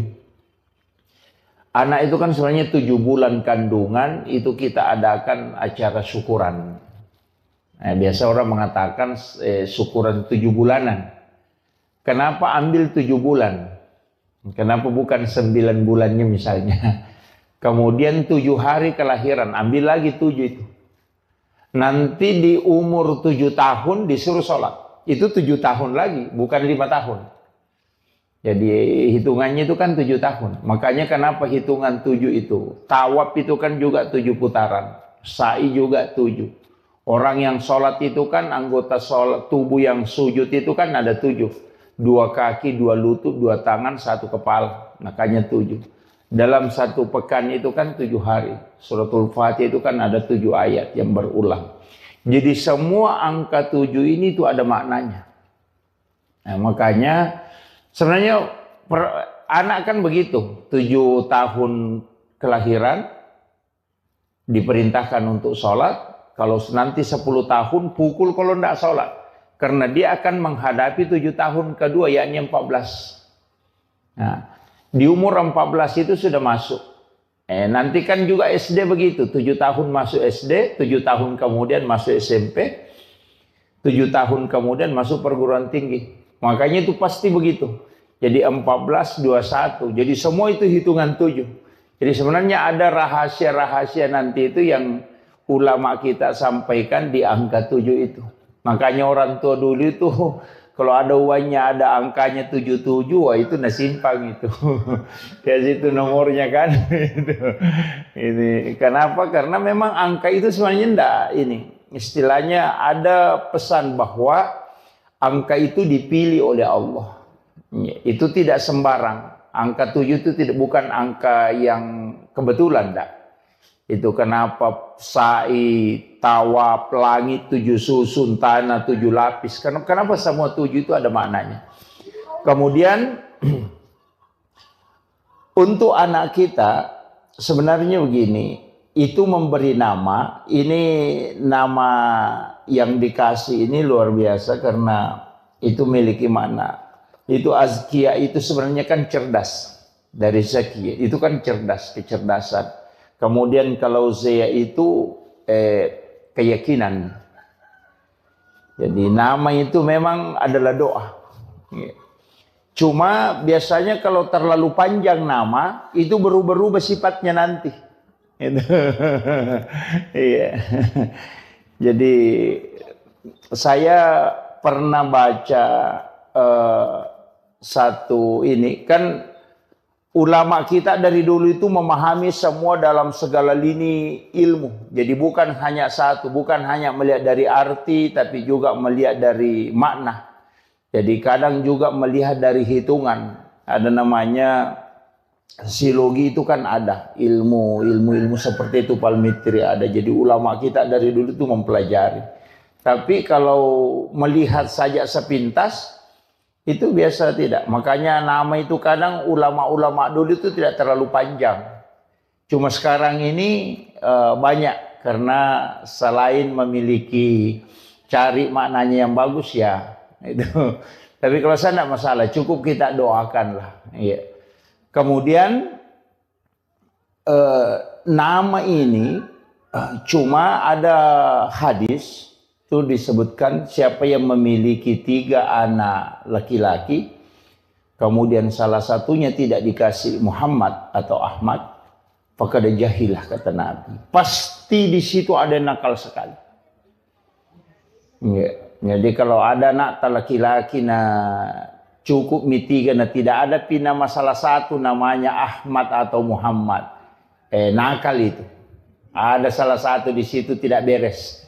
Itu didoakan itu pakai jahilah kata Rasulullah. Jadi itu makanya penting juga menggunakan, makanya orang Arab itu rata-rata pakai kata Muhammad atau Ahmad. Kemudian itu tadi akikah. Sebenarnya akikah ini saya pernah membaca satu penelitian bahwa rambut bayi itu kan mengandung kurang lebih 4 juta virus. Makanya kenapa kita dianjurkan untuk mencukur habis. Jadi itu hikmahnya. Jadi bahkan Rasulullah mengatakan kalau kau tidak bisa menilai dengan emas, maka nilai dengan perak. Jadi bagi orang tua yang tidak mampu membeli emas untuk rambut berapa gram rambut bayi itu yang sudah dicukur habis tadi, kalau tidak bisa belikan emas, Nabi Rasulullah mengatakan belikan perak. Harus dinilai. Jadi kalau perak kan sudah murah, kan? Kenapa? Sebenarnya itu hikmahnya dalam ilmu hikmah. Kenapa dibelikan emas? Itu anak kita itu insya Allah selalu akan diberikan, diangkat derajatnya di tengah-tengah masyarakat. Jadi kalau mau anak kita, jadi bukan uangnya yang disedekahkan Bu ya, bukan. Tapi memang emasnya. Jadi ditimbang berapa gram rambutnya kan kalau bayi itu tidak sampai 10 gram. Apalagi kalau paling itu palingan 1 gram paling berat itu. Iya, bahkan ada yang tidak cukup. Itu dibelikan emas. Jadi, tahu gitu kalau dibawa ke penjual emas, langsung ditimbang itu. Baru dibelikan emas. Itu untuk anak-anak. Kalau sudah tua dicukur jangan ya Pak. Biasa kan ada orang tidak diakikah. Kan ada yang orang-orang tua dulu itu banyak tidak diakikah. Sebenarnya diakikah cuma dia sembeli ayam. Orang Bugis bilang icera lutu karena lutu paceran. Karena ya padahal akikah itu kan kambing atau domba. Syafi'i itu membolehkan sapi. Karena di antara kita dulu mungkin ada yang diakikah dengan sapi. Jadi Imam Syafi'i itu dalam kitab dan bahkan juga di Fiqhul Islam wa Adillatuhu itu dibolehkan menggunakan sapi. Jadi kalau ada orang diakikah na sapi na pakai itu nilainya 1 ekor sapi itu dinilai 7 ekor kambing. Makanya kalau ada anak tak kembar laki-laki 1 ekor sapi dipotong itu sudah lebih itu. Ya, jadi kalau Syafi'i walaupun ada ulama lain tuh mengatakan afdalnya memang kambing. Ya, jadi kambing itu juga memasuki tahun kedua umurnya. Nah, makanya di situ banyak tafaulnya, Bu. Termasuk kalau anak laki-laki usahakan kambingnya sama besar. Biasa kan ada beli kambing 1 kecil 1 besar. Oh jangan. Nanti anak kita itu tidak mampu berlaku adil.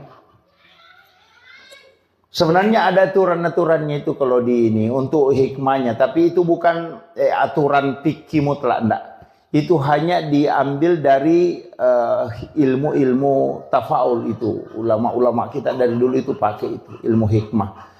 Termasuk kalau wanita, itu kalau di perempuan kita mau akikah, kambing yang kita beli itu diperiksa kaki depannya.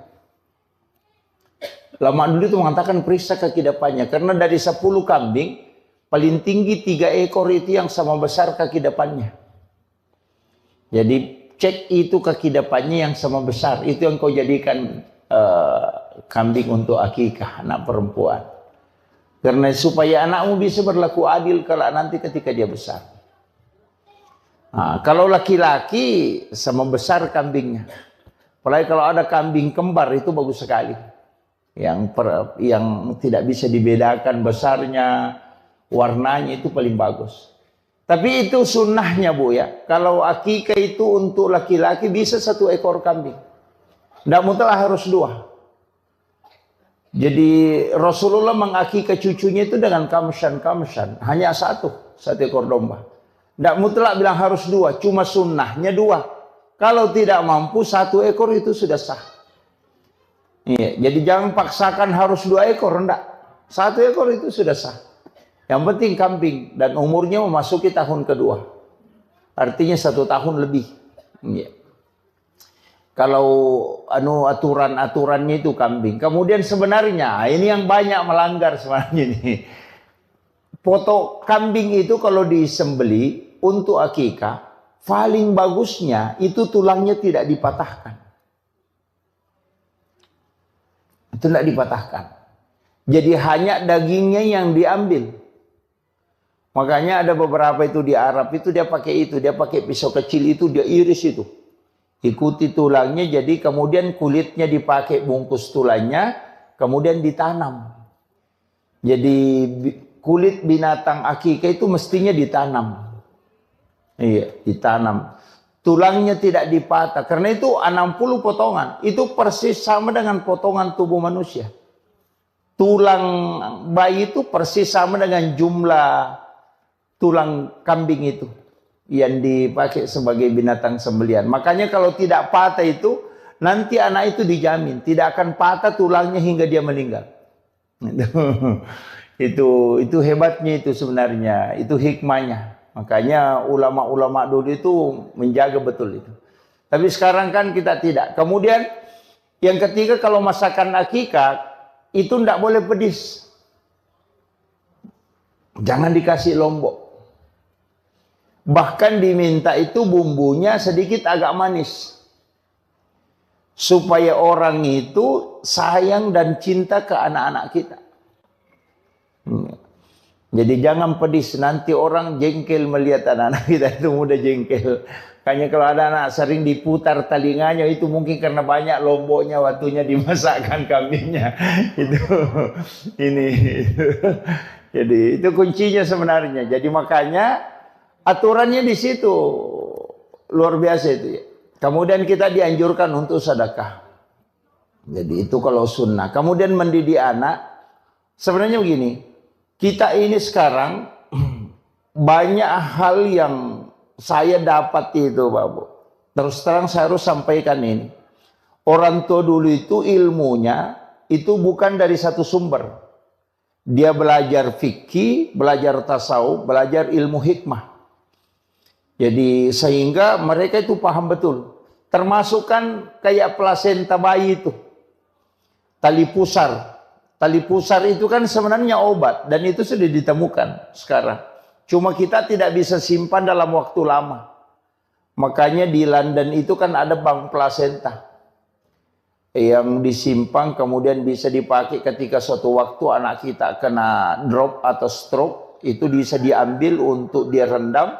Kemudian dia minum. Itu untuk peremajaan sel. Itu kan sudah ada.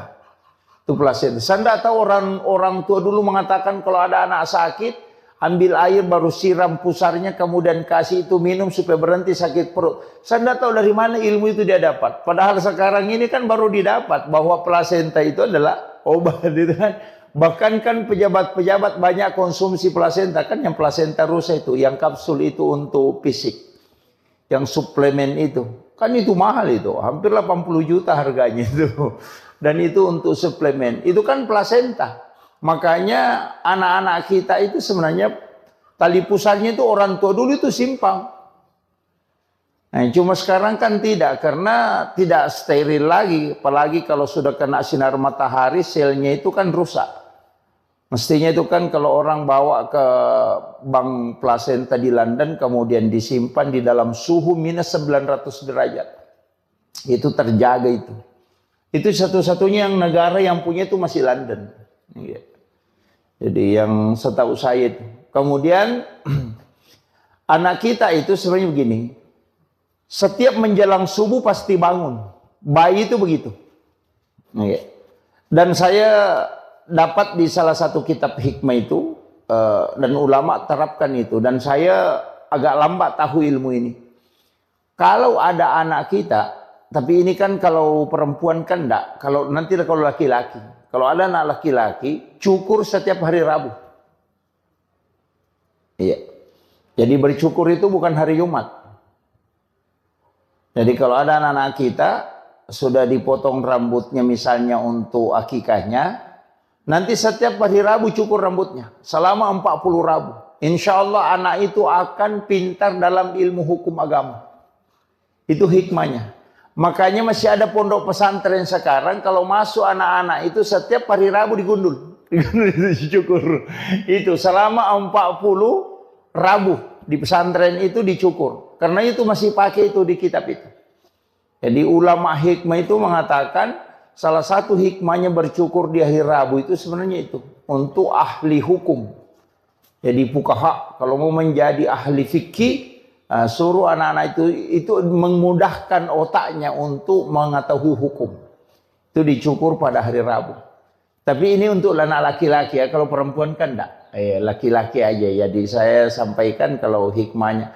Tapi sebenarnya perempuan bisa juga dipotong sedikit aja. Setiap hari Rabu digunting sedikit rambutnya, Rabu digunting sedikit. Enggak usah digundul. Itu kan kalau kita mau ambil istilahnya hikmahnya di hari Rabu itu.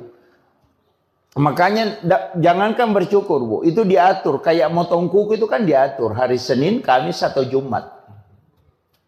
Bahkan tata cara motong kuku itu kan juga diatur. Sampai di kitabnya Syekh Abdul Qadir Jilani itu kan dari tangan kanan mulai dari jari telunjuk, jari tengah, jari manis, jari kelingking baru ke ibu jari. Kemudian pindah ke tangan kiri supaya tidak kena penyakit kulit. Jadi orang yang motong kuku itu hari Senin, Kamis atau Jumat, kemudian memotong kuku dari kanan, kemudian memulai dari jari telunjuk, jari tengah, jari manis ke kelingking, kemudian ibu jari, itu tidak kena penyakit kulit. Termasuk panu itu dan kudis itu tidak kena. Itu hikmahnya itu. Jadi kalau ada orang kena panu, suruh aja itu motong kuku seperti itu. Berhenti itu. Jadi itu hikmahnya agama itu luar biasa itu. Kemudian saya sering sampaikan, kalau motong kuku kecuali wanita haid, dianjurkan untuk berwudu. Mestinya itu sebelum motong kuku berwudu. Sama aja laki-laki kalau mau pergi sholat Jumat, mestinya mandi sunnah Jumat, berwudu sempurna, sudah itu baru potong kuku. Karena kuku yang terlepas dalam keadaan suci itu tidak pernah berhenti bersikir hingga dihancur. Kadang kita terbalik. motong kuku dulu baru pergi mandi. Kan terbalik.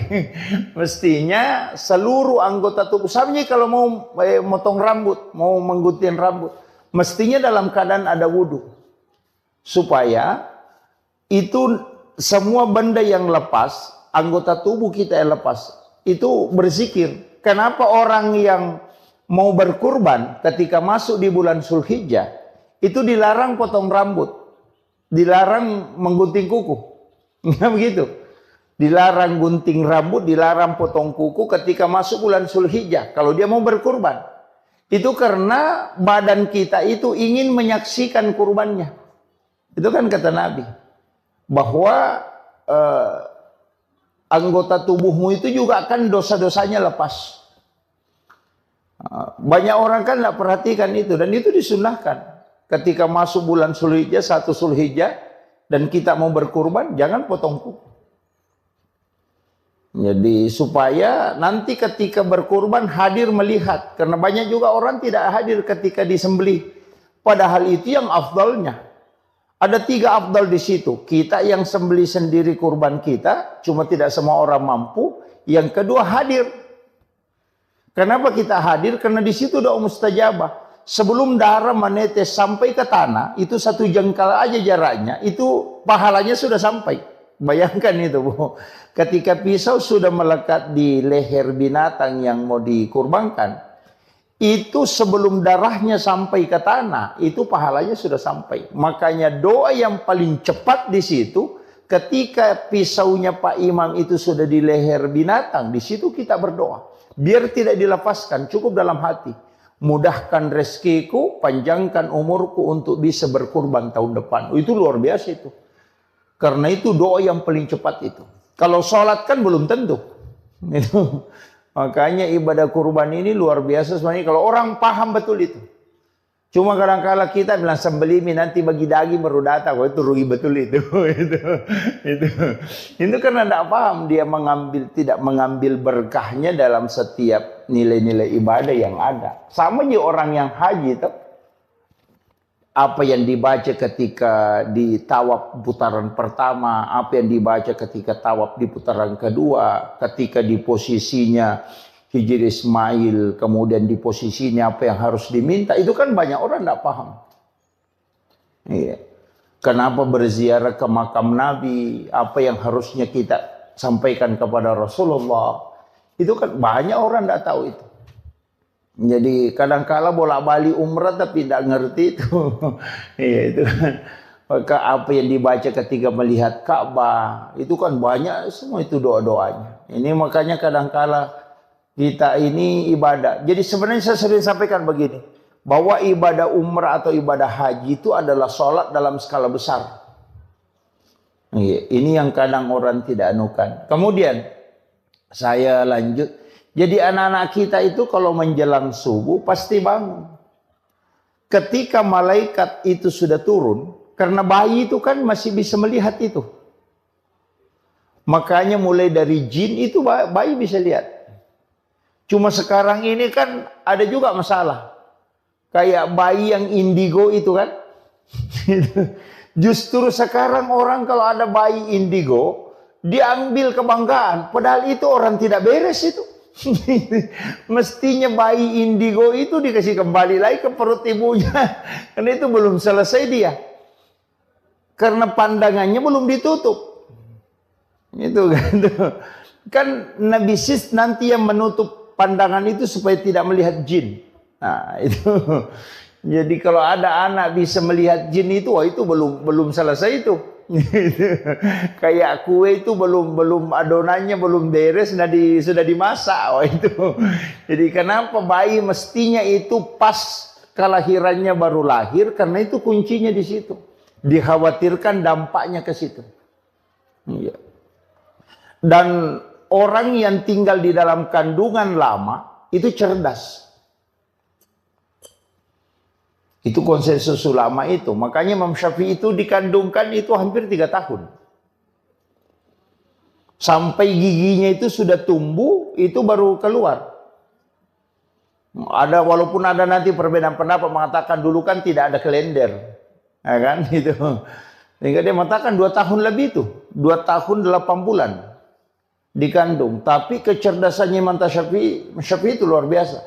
Imam Malik juga begitu. Itu dikandung hampir 1,5 tahun. Abu Hanifah juga begitu. Hampir 4 ulama yang mazhab ini itu lama semua dikandung. Dan ternyata orang yang lama di dalam kandungan itu cerdas. Itu. Cuma sekarang kan ndak ini, karena dikhawatirkan. Sekarang kan biasa orang khawatirkan. Misalnya kalau ketubannya sudah pecah, itu kan bahaya. Sehingga orang kan operasi atau apa. Cuma ulama kita menyampaikan bahwa ketika ada anak lama di kandungan, itu besar kemungkinan itu kecerdasannya luar biasa. Makanya kalau ada anak mengandung lewat dari waktu yang ditetapkan dokter aman-aman ji, tidak usah dioperasi dulu. Itu akan mempengaruhi kecerdasan. Kemudian kenapa perintah agama? Wal walidatu yurdina auladahunna haulaini kamilaini an yutimma radha liman arada an yutimma radha. Kenapa kita dianjurkan menyusui anak itu 2 tahun? Wal walidatu yurdina auladahunna haulaini kamilaini. Kenapa dianjurkan itu 2 tahun? Karena memang pergantian sel air susu ibu itu selama 2 tahun. Setiap hari itu berubah. Campuran air susu seorang ibu itu berubah setiap hari. Makanya kalau minum susu formula, itu kan formula 0 sampai 5 bulan. 5 bulan sampai 1 tahun. Bukan begitu gitu. Kalau formulasi air susu ibu itu setiap hari berubah. Di waktu asar itu berubah. Jadi campurannya air susu hari ini dengan besok itu beda. Makanya semestinya itu tidak mengambil air susu kemudian dia simpan besok baru dikasih anak-anak. Mestinya itu tidak. Biasanya kan ada yang mengambil ASI-nya itu kemudian dia simpan di freezer atau di ini, besok baru dia nukan. Mestinya tidak, karena percampuran air ASI ibu itu 2 tahun selalu berubah setiap hari. Makanya perintah agama itu menyusui anak 2 tahun. Itu baru sempurna betul untuk perkembangan otak. Makanya kenapa susu formula membuat anak cepat pintar. Itu seperti ayam potong. Ayam potong itu kan di-upgrade. Tapi PC-nya lemah. Makanya anak-anak yang dikasih susu formula memang awalnya dilihat cerdas. Tapi nanti masuk kelas 5, masuk SMP, mulai buntu. Karena dia tidak mengikuti, otaknya tidak terformat sistematis. Dari makanannya itu. Makanya itu sebenarnya agama luar biasa, Bu. Seandainya orang paham betul itu luar biasa. Sampai kenapa agama menganjurkan 2 tahun. Nah sekarang kan susu formula 0 sampai 5. 5 sampai 1 tahun. 1 tahun sampai 1,5 tahun. Baru 2 tahun. Baru 0 sampai 3 tahun. Selesai. Itu kan hanya 4 kali berubah kan. Tapi kalau ASI itu setiap hari. Jadi itu luar biasanya. Kemudian ASI pertama itu mestinya dikasih ke anak. Yang warna kuning itu dijaga betul itu. Mestinya dikasih langsung ke anak itu. Kenapa? Karena itu yang untuk fisik. Itu antibodi luar biasa itu. Nah, itu juga yang terkoneksi dengan orang tuanya nanti. Ya, makanya kalau orang menyusui anaknya itu kan jantungnya dengan jantung anak dekat. Kenapa sekarang kan banyak anak yang tidak istilahnya tidak takzim kepada kedua orang tuanya karena sudah ndak ini memang. Orang tua dulu itu anaknya kan selalu dia gendong. Sehingga jantung anak itu dekat. Sehingga anak itu kan terkoneksi itu. Nah, ini makanya ibu-ibu kalau menyusui anak ya harus digendong sebenarnya itu.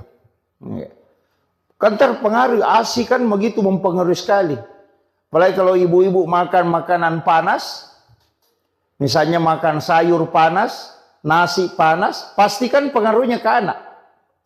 Nanti itu kalau sudah menyusui, pasti putih-putih di sini. Iya, padahal ibunya tadi makan makanan panas, ASI-nya kan tidak panas. Tapi kenapa? Itu terpengaruh. Artinya itu pesan bahwa ucapan apapun yang dikeluarkan seorang ibu ketika dia menyusui atau sebelum menyusui itu akan masuk ke anak, tertransfer. Makanya jangan menyusui anak ketika dalam keadaan stres. Makanya kalau ibu-ibu mau nyusui anak, baca sholawat lah. Atau bunyikan Al-Quran, biar di HP saja, di Android. Baca sholawat, kemudian zikir, itu paling bagus. Karena itu tertransfer nanti masuk ke anak. Karena itu kan sesuatu yang dibacakan zikir itu pasti tenang. Mulai kalau sholawat, makanya anak-anak itu bacakan sholawat. Jadi kalau kasih menyusui anak itu sholawatan, insya Allah. Itu anak itu akan sabar. Iya. Jangan menyusui anak kalau dalam keadaan emosi, itu fatal itu. Itu nanti anak-anak tidak mau mendengar. Larinya ke situ. Jadi tidak usah kita jauh, tidak usah bilang doa apa, itu saja. Makanan panas yang dia makan, nanti kalau anaknya menyusui, itu pasti itu putih dia nunya. Terkupas-kupas itu di langit-langitnya.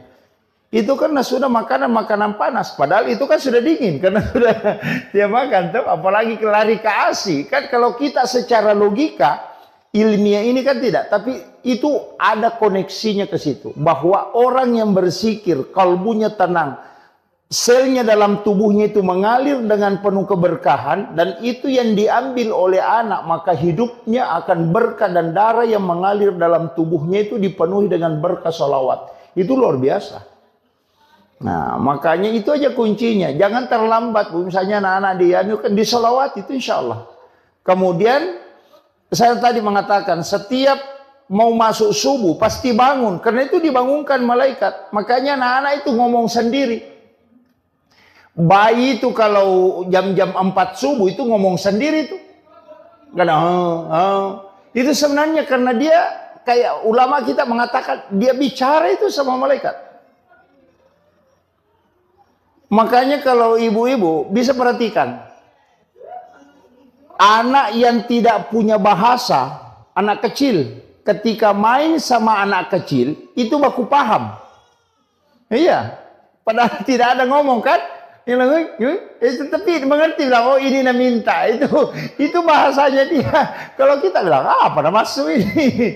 Iya, jadi kan begitu. Bahkan bayi itu kan begitu, Pak. Karena masih sucinya, sehingga itu masih tembus.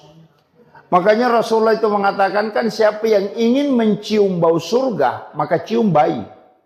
Karena Rasulullah itu pernah masuk surga. Jalan-jalan di dalam surga. Sehingga dia tahu betul baunya surga. Makanya Rasulullah mengatakan, kalau mau Anda tahu baunya surga, itu ada di dunia. Cium bayi, persis itu baunya surga. Makanya bau bayi itu satu macam. Bayi kemanapun, orang bule, orang apa, semua baunya sama. Ketika bayi, nanti ketika makanannya mulai berubah, baru baunya mulai berubah. Itu surga itu kata Nabi. Makanya kalau mencium bayi itu, mulai dari kanan, kita berdoa itu. Kadang kita cium bayi itu, sembarang aja. Padahal itu kan doa. Ya Allah, pertemukanlah kami dengan bau ini kelak di hari kemudian. Iya kan, itu kan didoakan itu. Pengambil berkahnya itu kan dari bayi itu luar biasa, Bapak. Kemudian tadi itu bangun. Kalau ada bayi, ini penting saya sampaikan. Kalau ada bayi tidak bangun menjelang jam 4, kasih bangun nih. Kalau ada anak kecil tidak bangun itu sekitar jam 3 lewat, kasih bangun nih. Karena nanti itu lambat. Nanti ada keterbelakangan mental itu. Kasih bangun itu di waktu itu. Jangan ibunya bilang, wah bagus saya anakku tidak bangun nih. Kalau apa bagus. Itu nanti jadi masalah itu. Jadi kasih bangun itu, bangunkan. Iya. Jadi itu sebenarnya Bu, istilahnya kalau dalam agama kan itu aturan-aturannya. Sama dengan tadi akikah, di kulitnya itu diambil, dibungkuskan tulangnya, kemudian ditanam supaya anak kita tidak kena penyakit kulit. Kemudian tulangnya jangan dipatahkan supaya nanti kalau anak-anak kita tidak patah tulangnya hingga dia meninggal. Kemudian masak dengan masakan dengan bumbu yang manis supaya anak-anak kita tidak dibenci sama orang. Ya, itu. Kemudian ini juga hindari anak-anak dari cicak, Bu. Itu juga bahaya. Kalau biasa kan kalau ada cicak itu di kamar, usahakan, apalagi kalau anak kecil, usahakan sedapat mungkin itu cicak dihindari. Karena di dalam cicak itu ada jin namanya Ummi Sibyan. Itu jin perempuan yang bisa membunuh janin dalam kandungan. Dari dulu itu ada. Makanya Nabi itu kenapa sunnahkan membunuh cicak. Sampai bahwa siapa yang membunuh cicak dengan satu kali memukul itu kan 150 hasanat. Jadi pahalanya itu 150 dengan satu kali memukul. Kalau 2 kali dipukul baru mati itu kan turun menjadi 100 hasanat. Kenapa turun pahalanya? Semakin sering dipukul baru mati turun pahalanya karena itu menyiksa namanya. Ya, makanya dibolehkan untuk dibunuh tapi tidak dibolehkan untuk disiksa. Nah, makanya kalau cicak ya 1 kali bunuh. Makanya kalau cicak itu hindari karena itu ada jin di situ. Itu yang biasanya biru-biru badannya anak-anak. Biasa itu ada di punggungnya biru-biru kayak dan sudah cubit. Dia bilang, kenapa ini biru-biru, kenapa hitam? Itu sebenarnya adalah Ummi Sibyan. Itu yang biasa kasih menangis tengah malam anak-anak. Bangun tengah malam menangis, itu kadang orang tidak tahu. Dia bilang, kenapa? Mungkin sakit. Enggak, cari, pasti ada cicak dekat di situ. Itu diusir. Makanya jangan biarkan banyak cicak di dalam kamar. Apalagi kalau orang hamil, oh itu parah itu. Karena dia bisa membunuh janin dalam kandungan. Itu jin Ummi Sibyan itu. Makanya Nabi sunnahkan untuk kita membunuh cicak. Apalagi kalau bayi. Cuma kalau misalnya kita akan, kalau bayi biasa terganggu. Biasa kalau ada jin yang mengganggu atau apa. Kalau saya ada beberapa metode untuk tidak terganggu. Yang pertama, tulis lafaz Allahu. Iya. Jadi tulis lafaz Allahu itu di antara kedua alisnya. Iya. Jadi tulis pakai cilak, pakai cilak. Itu kalau sudah dimandi pagi, tulis lafaz Allahu itu antara alisnya. Itu supaya tidak diganggu jin. Biasa orang kalau diayung, dia kasih cermin di bawahnya kan. Orang tua dulu kan begitu. Kalau nak ayung anaknya, nak kasih cermin di bawahnya. Itu cermin kan supaya pantulannya. Kan kalau ada cicak, nah dipantulkan dengan cermin, itu jinnya keluar. Makanya sebenarnya pakai cermin itu. Kalau mau aman pakai tulis Allahu saja. Kalau tidak bisa, kalau malam terganggu, tulis namanya Umar. Jadi kalau anak sudah tidur, kasih masuk jari telunjuk di langit-langit, mulai dari kepalanya kita tulis tulisan bahasa Arab, Umar bin Al-Khattab. Insya Allah tidak diganggu jin itu.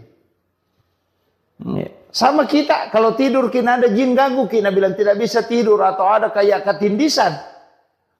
Tulis saja nama Umar, mulai dari pusar. Jadi kasih masuk tangan di langit-langit, baru tulis Umar bin Khattab. Tapi tulis bahasa Arab, jangan bahasa Indonesia. Tulis bahasa Arab. Jadi Umar bin Khattab, itu tidak diganggu. Itu ulama-ulama hikmah itu mengajarkan itu. Jadi kalau ditulis namanya Umar, kan biasa orang diganggu itu.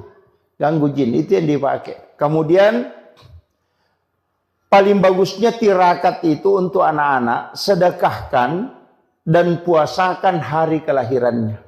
Itu paling bagus. Jadi kalau setiap hari kelahirannya itu sedekah, niatkan untuk dia. Kemudian kalau mampu puasa, puasakan hari kelahiran. Insya Allah.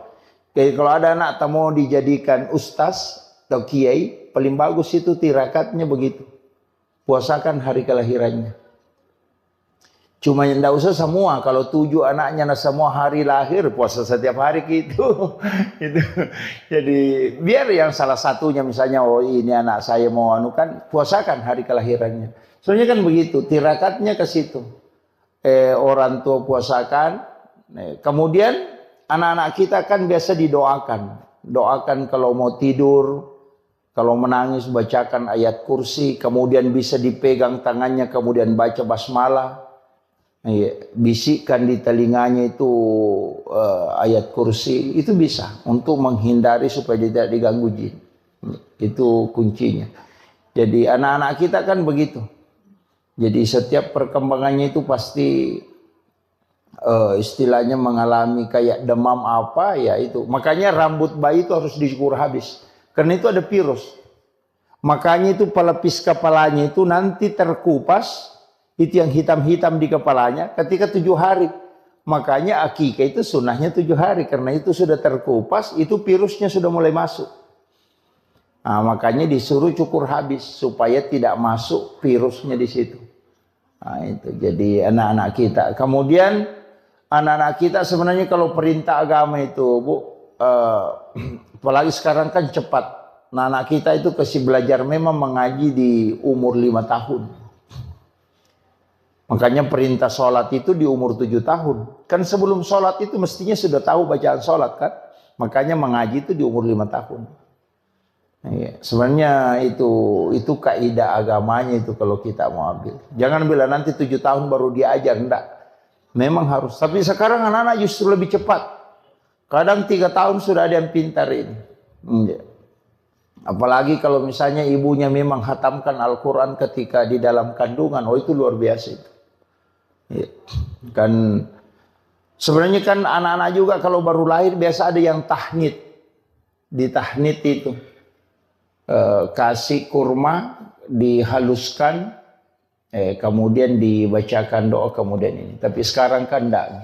Ada yang tidak sepakat dengan itu. Tapi kalau saya tidak masalah. Kemudian yang terakhir, ada juga penting saya wasiatkan untuk anak-anak kita. Satu kuncinya sebenarnya begini, Bu. Yang paling lama dipelihara itu anak. Yang paling lama kita punya tanggung jawab itu ke anak. Anak ayam itu 3 bulan itu sudah pisah sama induknya. Kalau anak kita itu sudah punya anak masih dibimbing. Makanya ini penting saya sampaikan bahwa jaga anak kita itu kalau misalnya setiap malam Jumat, Bu, kirimkan suratul Fatihah. Jadi tirakatnya itu istilahnya kalau dalam tarekat itu kirimkan suratul Fatihah setiap malam Jumat. Itu bisa 41 kali. Supaya kita sebut ila ruh wa nafsu wa jasad. Jadi supaya terkoneksi dengan kita. Iya. Apalagi kalau dia di pesantren, sekolah di pesantren, kirimkan itu setiap malam Jumat kirimkan. Kirimkan Fatihah. Iya. Jadi tapi jangan bilang ila arwahi. Katakan ila ruh. Kalau arwah itu orang sudah meninggal. Kalau ila ruh itu untuk orang hidup dan bisa juga untuk orang meninggal. Nah, karena ruh itu kalau arwah itu sudah almarhum atau almarhumah. Tapi kalau pakai ila ruh itu tidak. Itu untuk orang hidup. Sama dengan suami kita. Suami tak kirimkan Fatihah. Supaya kalau mau selingkuh bisa ditahu. Baru ada niat-niat masalahnya itu sudah kita bisa tahu. Kenapa? Karena memang terkoneksi. Karena ruh itu bersilaturahmi. Iya. Banyak perempuan itu bisa tahu kekurangan suaminya apanya. Gara-gara itu begitu terkoneksi. Iya, kirimkan Fatihah. Jangan tidak dikirimkan Fatihah. Nabi bilang tidak mati, Ustaz. Nabi buka orang mati dikirimkan. Yang salah itu kalau bilang ila arwahi. Wah, itu jadi masalah itu. Nanti suaminya marah-marah. Nabi bilang belum Pak mati. Nah, itu ila ruh. Kita kirimkan itu supaya terkoneksi. Jadi kalau ada masalah itu koneksi itu. Biar kalau HP kan bisa dipakai orang berbohong. Jadi bukan HP yang berbohong, orangnya yang berbohong. HP itu jujur sekali, apa yang dibilang itu yang dibilang. Kalau yang pegang HP itu yang biasa berbohong. Makanya saya wasiatkan, pakai itu. Kirimkan, anak-anak kita kirimkan Fatihah. Suami kita kirimkan Fatihah. Baru minta berkahnya, supaya terkoneksi. Jadi bisa kita tahu anak kita sekolah di Jakarta atau di Makassar, itu bisa koneksi. Iya. Jadi itu yang saya kira yang penting saya wasiatkan untuk acara akikah dan bagaimana anak-anak kita didik. Sebenarnya itu penting karena ini sekarang luar biasa, Bu, tantangan yang menghadapi keadaan sekarang luar biasa. Anak-anak kita ini harus ekstra. Makanya Nabi memang mengatakan bahwa didiklah anakmu melebihi dari pendidikan, karena dia akan menghadapi masa yang lebih berat dari apa yang kau hadapi. Jadi itu yang penting saya wasiatkan, makanya didik dan harus kita banyak mendoakan. Walaupun sebenarnya ada amalan itu bagus sekali, pas anak itu lahir langsung bawa ke masjid. Jangan melewati satu waktu sholat. Jadi pas lahir bawa ke masjid, simpan di depan mimbar, letakkan di situ, baru sholat sunnah hajat 2 rakaat, baru berdoa kepada Allah supaya diikatkan kalbunya dengan masjid. Jadi nanti anak-anak itu menangis kalau orang ke masjid, nah dia tidak ikut. Nah itu. Jadi dan kalau ke masjid itu pasti tenang. Ya, datang tenang itu. Jadi itu yang dianukan. Jadi sambung memang masjid dengan kalbunya ketika anak itu lahir. Bahkan ulama kita mengatakan pas waktu sholat pertama dia dapati. Langsung bawa simpan di depan mimbar, sholat sunnah hajat baru minta kepada Allah supaya dianukan. Bahkan ada mengatakan bisa di mihrab. Saya kira ini yang penting saya wasiatkan untuk kita, mudah-mudahan ada pelajaran yang bisa kita petik, utamanya untuk mendidik anak-anak kita. Dan saya wasiatkan penutup, Bu, jangan kurang membaca 100 kali surah Al-Insyirah dalam satu hari. Iya, itu aja yang paling mudah. Jangan kurang membaca 100 kali surah Al-Insyirah, Alam Nasrah. Nggak usah pikirkan apa nanti jabatannya anakku, apa nanti sekolahnya anakku. Nggak usah pikirkan. Selesaikan saja surah Al-Insyirah 100 kali dalam satu hari. Allah akan menempatkan anak-anak kita di tempat yang tinggi.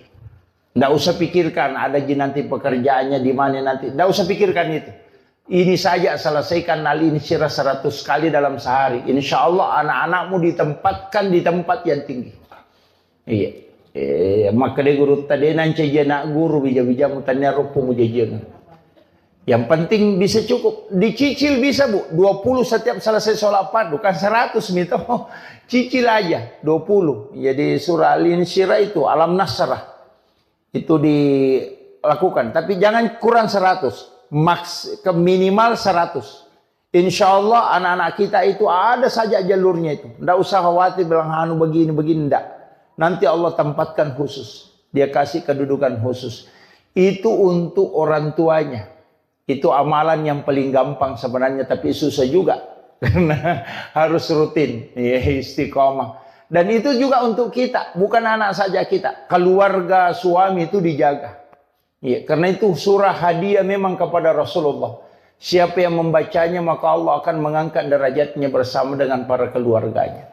Jadi kalau mau dijaga kehidupan dunianya dan juga ukhrawinya, kemudian imannya, maka amalkan ini surah Al-Insyirah. Itu yang wasiat saya yang paling mudah, Bu. Kalau itu mau tidak bisa dilakukan, tidak tahu bilang apa. Saya kira cukup sekian. Akhirul kalam. Allahul muwaffiq ila aqwamit thoriq. Nasrun minallahi wa fathun qarib wa basyiril mu'minin. Assalamualaikum warahmatullahi wabarakatuh.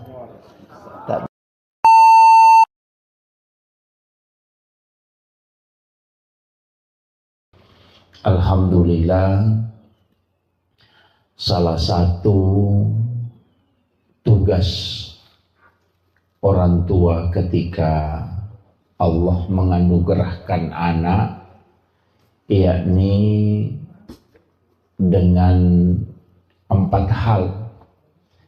Yang pertama, memberi nama. Yang kedua, akikah. Akikah itu sebenarnya 2 tugasnya. Yang pertama adalah menyembelih binatang. Kemudian yang kedua adalah memotong rambut, menggunting rambut. Itu yang akikah. Jadi memang cuma kadang-kala kita kalau menggunting rambut itu tidak secara keseluruhan. Padahal di dalam hadis itu disebutkan jangan engkau sisa walau hanya selembar. Jadi rambut bayi itu dicukur habis. Kemudian sunnahnya itu ditimbang berapa berat rambut itu, kemudian dibelikan emas, kemudian emas itu disedekahkan, yang sunnahnya. Jadi untuk aturan dalam agama itu yang kaidah-kaidahnya itu sebenarnya sempurna betul, utamanya dalam anak, pendidikan anak dan perlakuan terhadap anak yang telah lahir.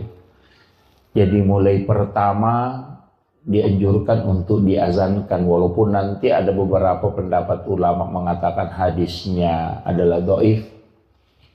Jadi mengazankan kalau laki-laki itu diazankan kemudian diiqamatkan, kalau perempuan cukup diiqamatkan saja. Kemudian akikah itu diperintahkan di hari ke-7. Sunnah akikah itu hari ke-7. Kalau tidak sempat di hari ke-7, itu ditambah 7 hari. Jadi hari ke-14. Nanti kalau tidak sempat lagi di hari ke-14-nya, ditambah lagi 7 hari. Di hari ke-21-nya. Nah, kalau tidak sempat di 2 hari ke-21, itu sudah tidak ada lagi penetapan waktu. Dicari saja kapan kita ada waktu dan kesempatan. Jadi yang sunnah akikah itu penetapannya 3 hari. 7 hari kelahiran, 14 hari kelahiran, dan 21 hari kelahiran. Cuman ketika anak itu lahir sudah asar, maka tidak dihitung hari itu. Jadi misalnya lahir hari Ahad, sudah sholat asar, itu tidak dihitung hari itu. Jadi kita mulai menghitung hari Senin. Jadi kenapa? Karena bulan itu sudah muncul di situ. Nah, makanya nanti apalagi kalau menjelang maghrib lahir, kayaknya tidak dihitung itu hari untuk hitungan akikahnya, maksud saya. Jadi makanya kalau misalnya Ahad sore, makanya langsung hitung Senin, Selasa, Rabu, Kamis, Jumat, Sabtu, Ahad. Nah, begitu. Tapi kalau dia lahir sebelum duhur, maka dihitung hari itu. Ya, jadi itu begitu cara menghitungnya kalau untuk penetapan hari akikah. Sebenarnya kenapa ada semua rahasia di dalam kitab-kitab hikmah itu, para ulama kita itu sebenarnya sudah menjelaskan beberapa asbab kenapa ada hitungan 7. Anak itu kan sebenarnya 7 bulan kandungan itu kita adakan acara syukuran. Nah, biasa orang mengatakan syukuran 7 bulanan. Kenapa ambil 7 bulan? Kenapa bukan 9 bulannya misalnya? Kemudian 7 hari kelahiran, ambil lagi 7 itu. Nanti di umur 7 tahun disuruh sholat. Itu 7 tahun lagi, bukan 5 tahun. Jadi hitungannya itu kan 7 tahun. Makanya kenapa hitungan 7 itu? Tawaf itu kan juga 7 putaran. Sa'i juga 7. Orang yang sholat itu kan anggota sholat tubuh yang sujud itu kan ada 7. 2 kaki, 2 lutut, 2 tangan, 1 kepala. Makanya 7. Dalam 1 pekan itu kan 7 hari. Suratul Fatihah itu kan ada 7 ayat yang berulang. Jadi semua angka 7 ini itu ada maknanya. Nah, makanya sebenarnya anak kan begitu. 7 tahun kelahiran diperintahkan untuk sholat. Kalau nanti 10 tahun pukul kalau tidak sholat. Karena dia akan menghadapi 7 tahun kedua, yakni 14. Nah, di umur 14 itu sudah masuk. Nanti kan juga SD begitu. 7 tahun masuk SD, 7 tahun kemudian masuk SMP, 7 tahun kemudian masuk perguruan tinggi. Makanya itu pasti begitu. Jadi 14, 21. Jadi semua itu hitungan 7. Jadi sebenarnya ada rahasia-rahasia nanti itu yang ulama kita sampaikan di angka 7 itu. Makanya orang tua dulu itu kalau ada uangnya ada angkanya 77, wah itu nasimpang itu. Ya situ nomornya kan. Ini kenapa? Karena memang angka itu sebenarnya enggak ini. Istilahnya ada pesan bahwa angka itu dipilih oleh Allah. Itu tidak sembarang. Angka 7 itu bukan angka yang kebetulan enggak. Itu kenapa sa'i, tawaf, langit 7 susun, tanah 7 lapis. Kenapa semua 7 itu ada maknanya. Kemudian untuk anak kita sebenarnya begini. itu memberi nama, ini nama yang dikasih ini luar biasa karena itu memiliki makna. Itu azkia itu sebenarnya kan cerdas, dari zakia itu kan cerdas, kecerdasan. Kemudian kalau zia itu keyakinan. Jadi nama itu memang adalah doa. Cuma biasanya kalau terlalu panjang nama itu berubah-ubah sifatnya nanti. Iya.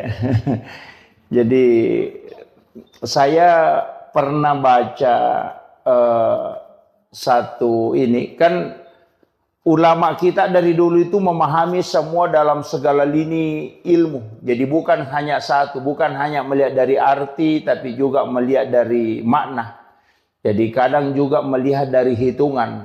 Ada namanya silogi, itu kan ada ilmu seperti itu, palmitri ada. Jadi ulama kita dari dulu itu mempelajari.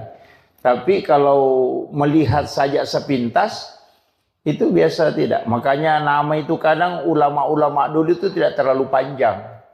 Cuma sekarang ini banyak, karena selain memiliki cari maknanya yang bagus ya itu. Tapi kalau saya tidak masalah, cukup kita doakanlah. Iya. Kemudian nama ini cuma ada hadis itu disebutkan, siapa yang memiliki 3 anak laki-laki, kemudian salah satunya tidak dikasih Muhammad atau Ahmad, faqad jahilah, kata Nabi. Pasti di situ ada nakal sekali. Ya. Jadi kalau ada anak laki-laki cukup mitiga, tidak ada nama salah satu namanya Ahmad atau Muhammad, nakal itu. Ada salah satu di situ tidak beres. Itu didoakan itu, faqad jahilah, kata Rasulullah. Jadi itu makanya penting juga menggunakan, makanya orang Arab itu rata-rata pakai kata Muhammad atau Ahmad. Kemudian itu tadi akikah. Sebenarnya akikah ini saya pernah membaca satu penelitian bahwa rambut bayi itu kan mengandung kurang lebih 4 juta virus. Makanya kenapa kita dianjurkan untuk mencukur habis. Jadi itu hikmahnya. Jadi bahkan Rasulullah mengatakan kalau kau tidak bisa menilai dengan emas, maka nilai dengan perak. Jadi bagi orang tua yang tidak mampu membeli emas untuk rambut berapa gram rambut bayi itu yang sudah dicukur habis tadi, kalau tidak bisa belikan emas, Nabi Rasulullah mengatakan belikan perak. Harus dinilai. Jadi kalau perak kan sudah murah, kan? Kenapa? Sebenarnya itu hikmahnya dalam ilmu hikmah. Kenapa dibelikan emas? Itu anak kita itu insya Allah selalu akan diangkat derajatnya di tengah-tengah masyarakat. Jadi kalau mau anak kita, jadi bukan uangnya yang disedekahkan, Bu ya, bukan. Tapi memang emasnya. Jadi ditimbang berapa gram rambutnya, kan kalau bayi itu tidak sampai 10 gram. Apalagi kalau paling itu palingan 1 gram paling berat itu. Iya, bahkan ada yang tidak cukup. Itu dibelikan emas. Jadi, tahu gitu kalau dibawa ke penjual emas, langsung ditimbang itu. Baru dibelikan emas. Itu untuk anak-anak. Kalau sudah tua dicukur jangan ya, Pak. Biasa kan ada orang tidak diakikah. Kan ada yang orang-orang tua dulu itu banyak tidak diakikah. Sebenarnya diakikah cuma dia sembeli ayam. Orang Bugis bilang icera lutu, karena lutu paceran. Karena ya padahal akikah itu kan kambing atau domba. Syafi'i itu membolehkan sapi. Karena di antara kita dulu mungkin ada yang diakikah dengan sapi.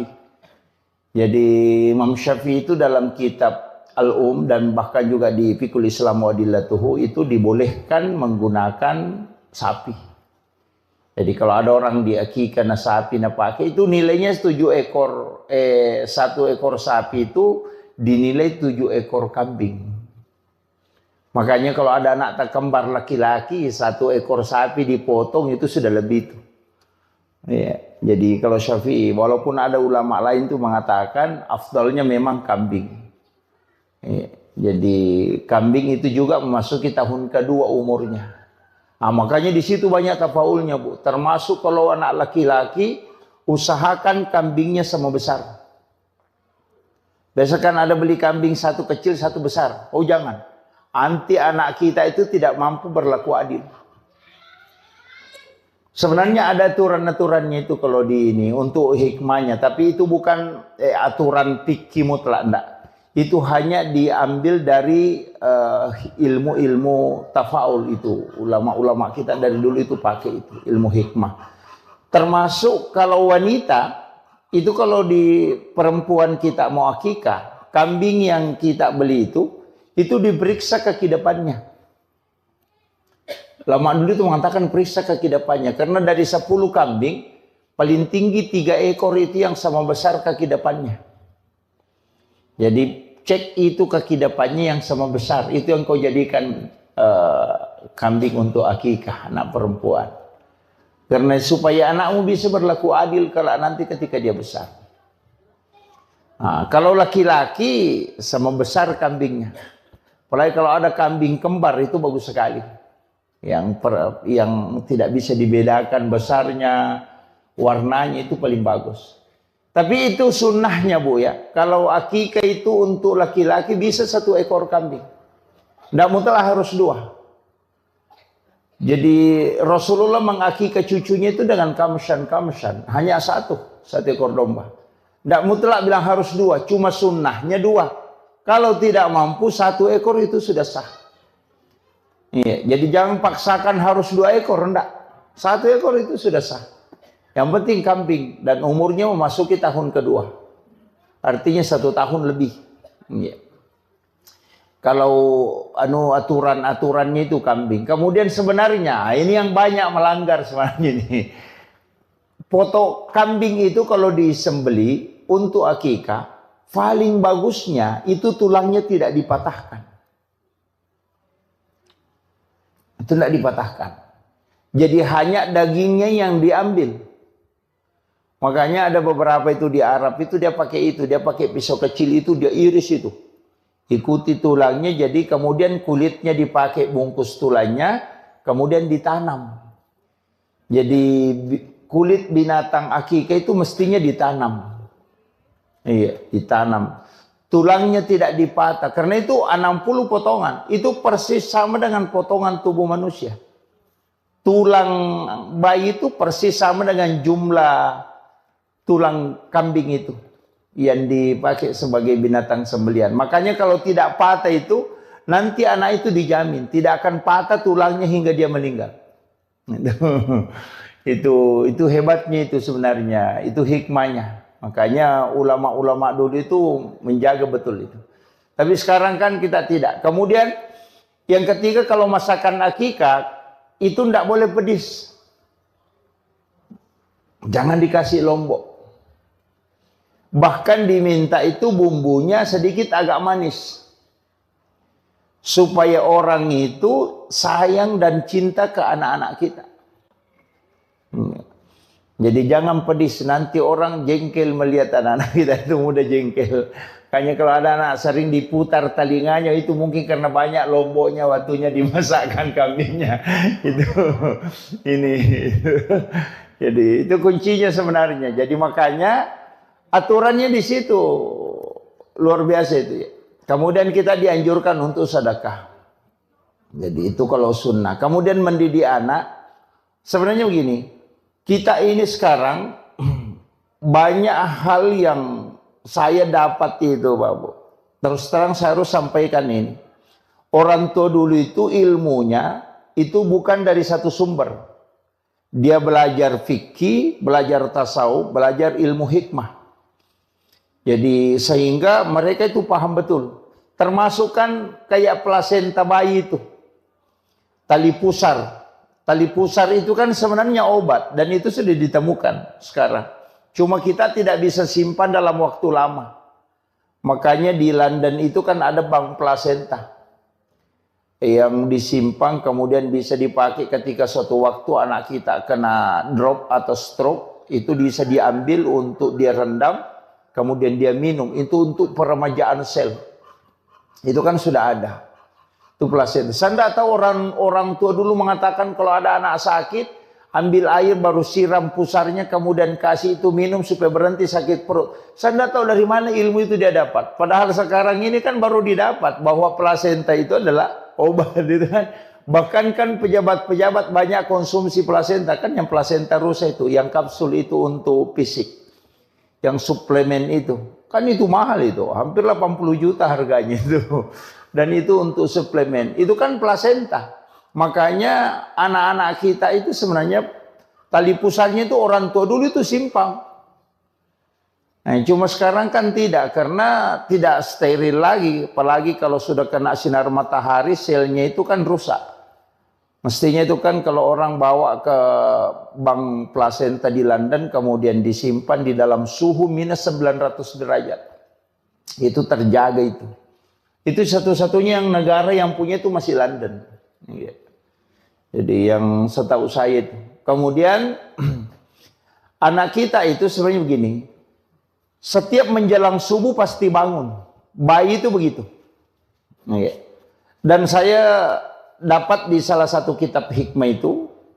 Dan ulama terapkan itu. Dan saya agak lambat tahu ilmu ini.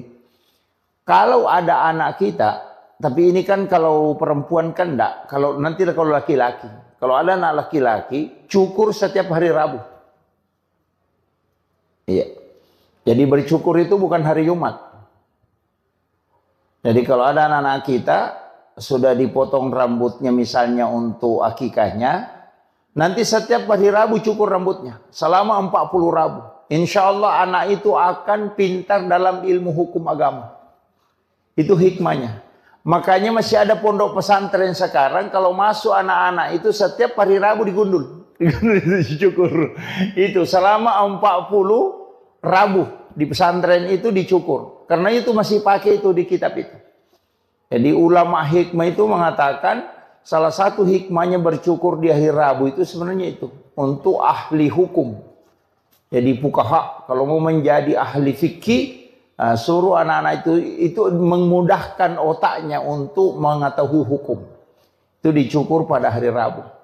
Tapi ini untuk anak laki-laki ya, kalau perempuan kan enggak. Laki-laki aja. Jadi saya sampaikan kalau hikmahnya. Tapi sebenarnya perempuan bisa juga dipotong sedikit aja. Setiap hari Rabu digunting sedikit rambutnya, Rabu digunting sedikit. Enggak usah digundul. Itu kan kalau kita mau ambil istilahnya hikmahnya di hari Rabu itu. Makanya jangankan bercukur Bu, itu diatur. Kayak motong kuku itu kan diatur hari Senin, Kamis atau Jumat. Bahkan tata cara motong kuku itu kan juga diatur. Sampai di kitabnya Syekh Abdul Qadir Jilani itu kan dari tangan kanan mulai dari jari telunjuk, jari tengah, jari manis, jari kelingking baru ke ibu jari. Kemudian pindah ke tangan kiri supaya tidak kena penyakit kulit. Jadi orang yang motong kuku itu hari Senin, Kamis atau Jumat, kemudian memotong kuku dari kanan, kemudian memulai dari jari telunjuk, jari tengah, jari manis ke kelingking, kemudian ibu jari, itu tidak kena penyakit kulit. Termasuk panu itu dan kudis itu tidak kena. Itu hikmahnya itu. Jadi kalau ada orang kena panu, suruh aja itu motong kuku seperti itu. Berhenti itu. Jadi itu hikmahnya agama itu luar biasa itu. Kemudian saya sering sampaikan, kalau motong kuku kecuali wanita haid, dianjurkan untuk berwudu. Mestinya itu sebelum motong kuku berwudu. Sama aja laki-laki kalau mau pergi sholat Jumat, mestinya mandi sunnah Jumat, berwudu sempurna, sudah itu baru potong kuku. Karena kuku yang terlepas dalam keadaan suci itu tidak pernah berhenti bersikir hingga dihancur. Kadang kita terbalik, motong kuku dulu baru pergi mandi, kan terbalik. Mestinya seluruh anggota tubuh, sama kalau mau motong rambut, mau menggunting rambut, mestinya dalam keadaan ada wudhu.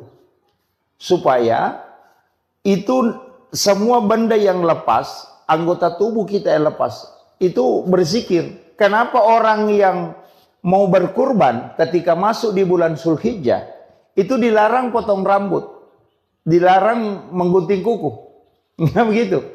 Dilarang gunting rambut, dilarang potong kuku ketika masuk bulan Zulhijjah. Kalau dia mau berkurban, Itu karena badan kita itu ingin menyaksikan kurbannya. Itu kan kata Nabi.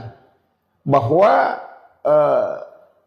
anggota tubuhmu itu juga akan dosa-dosanya lepas.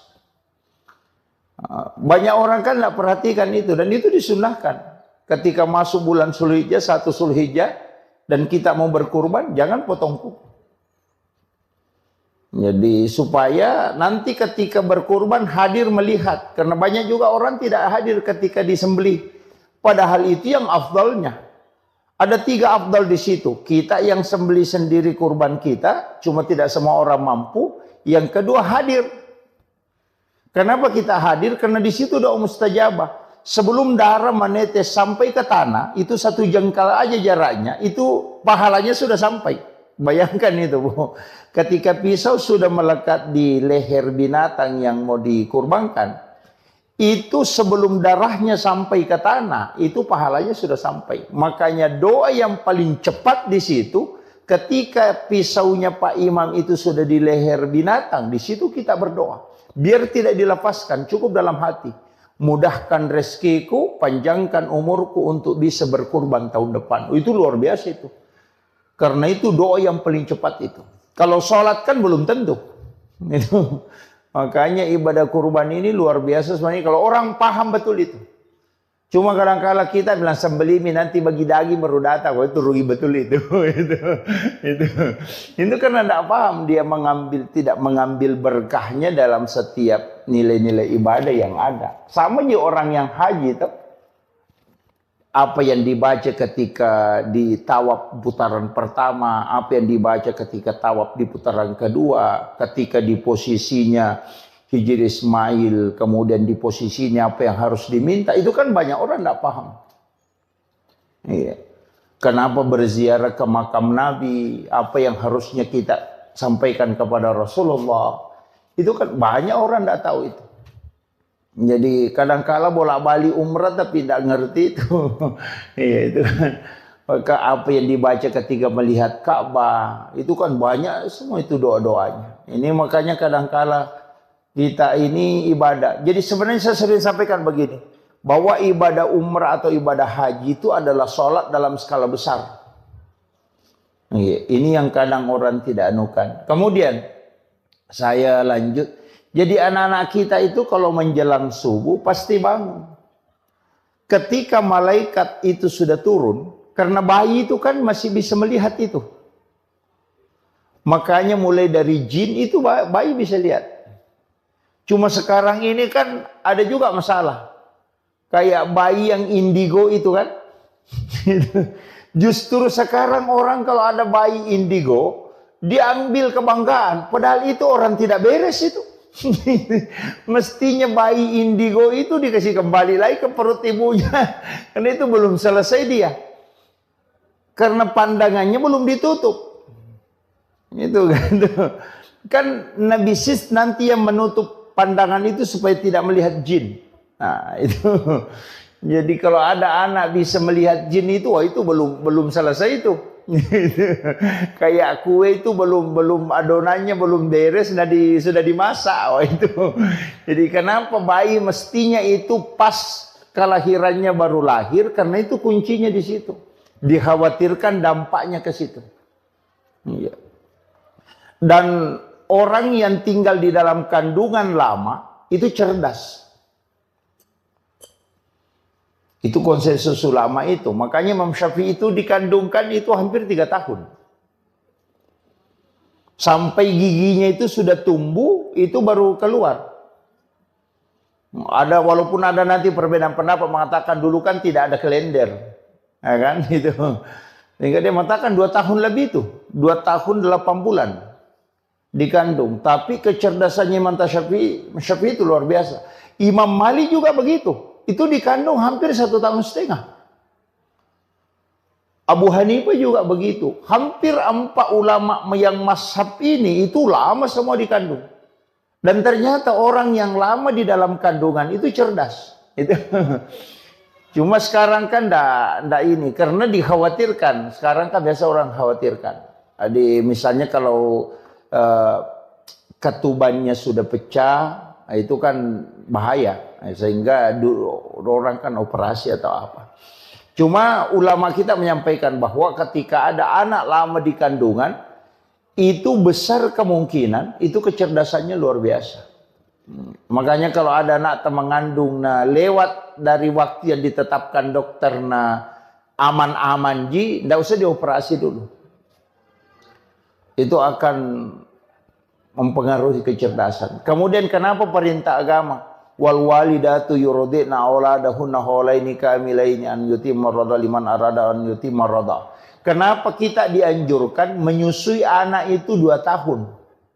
Wal walidatu yurdi'na auladahunna haulaini kamilaini. Kenapa dianjurkan itu 2 tahun? Karena memang pergantian sel air susu ibu itu selama 2 tahun. Setiap hari itu berubah.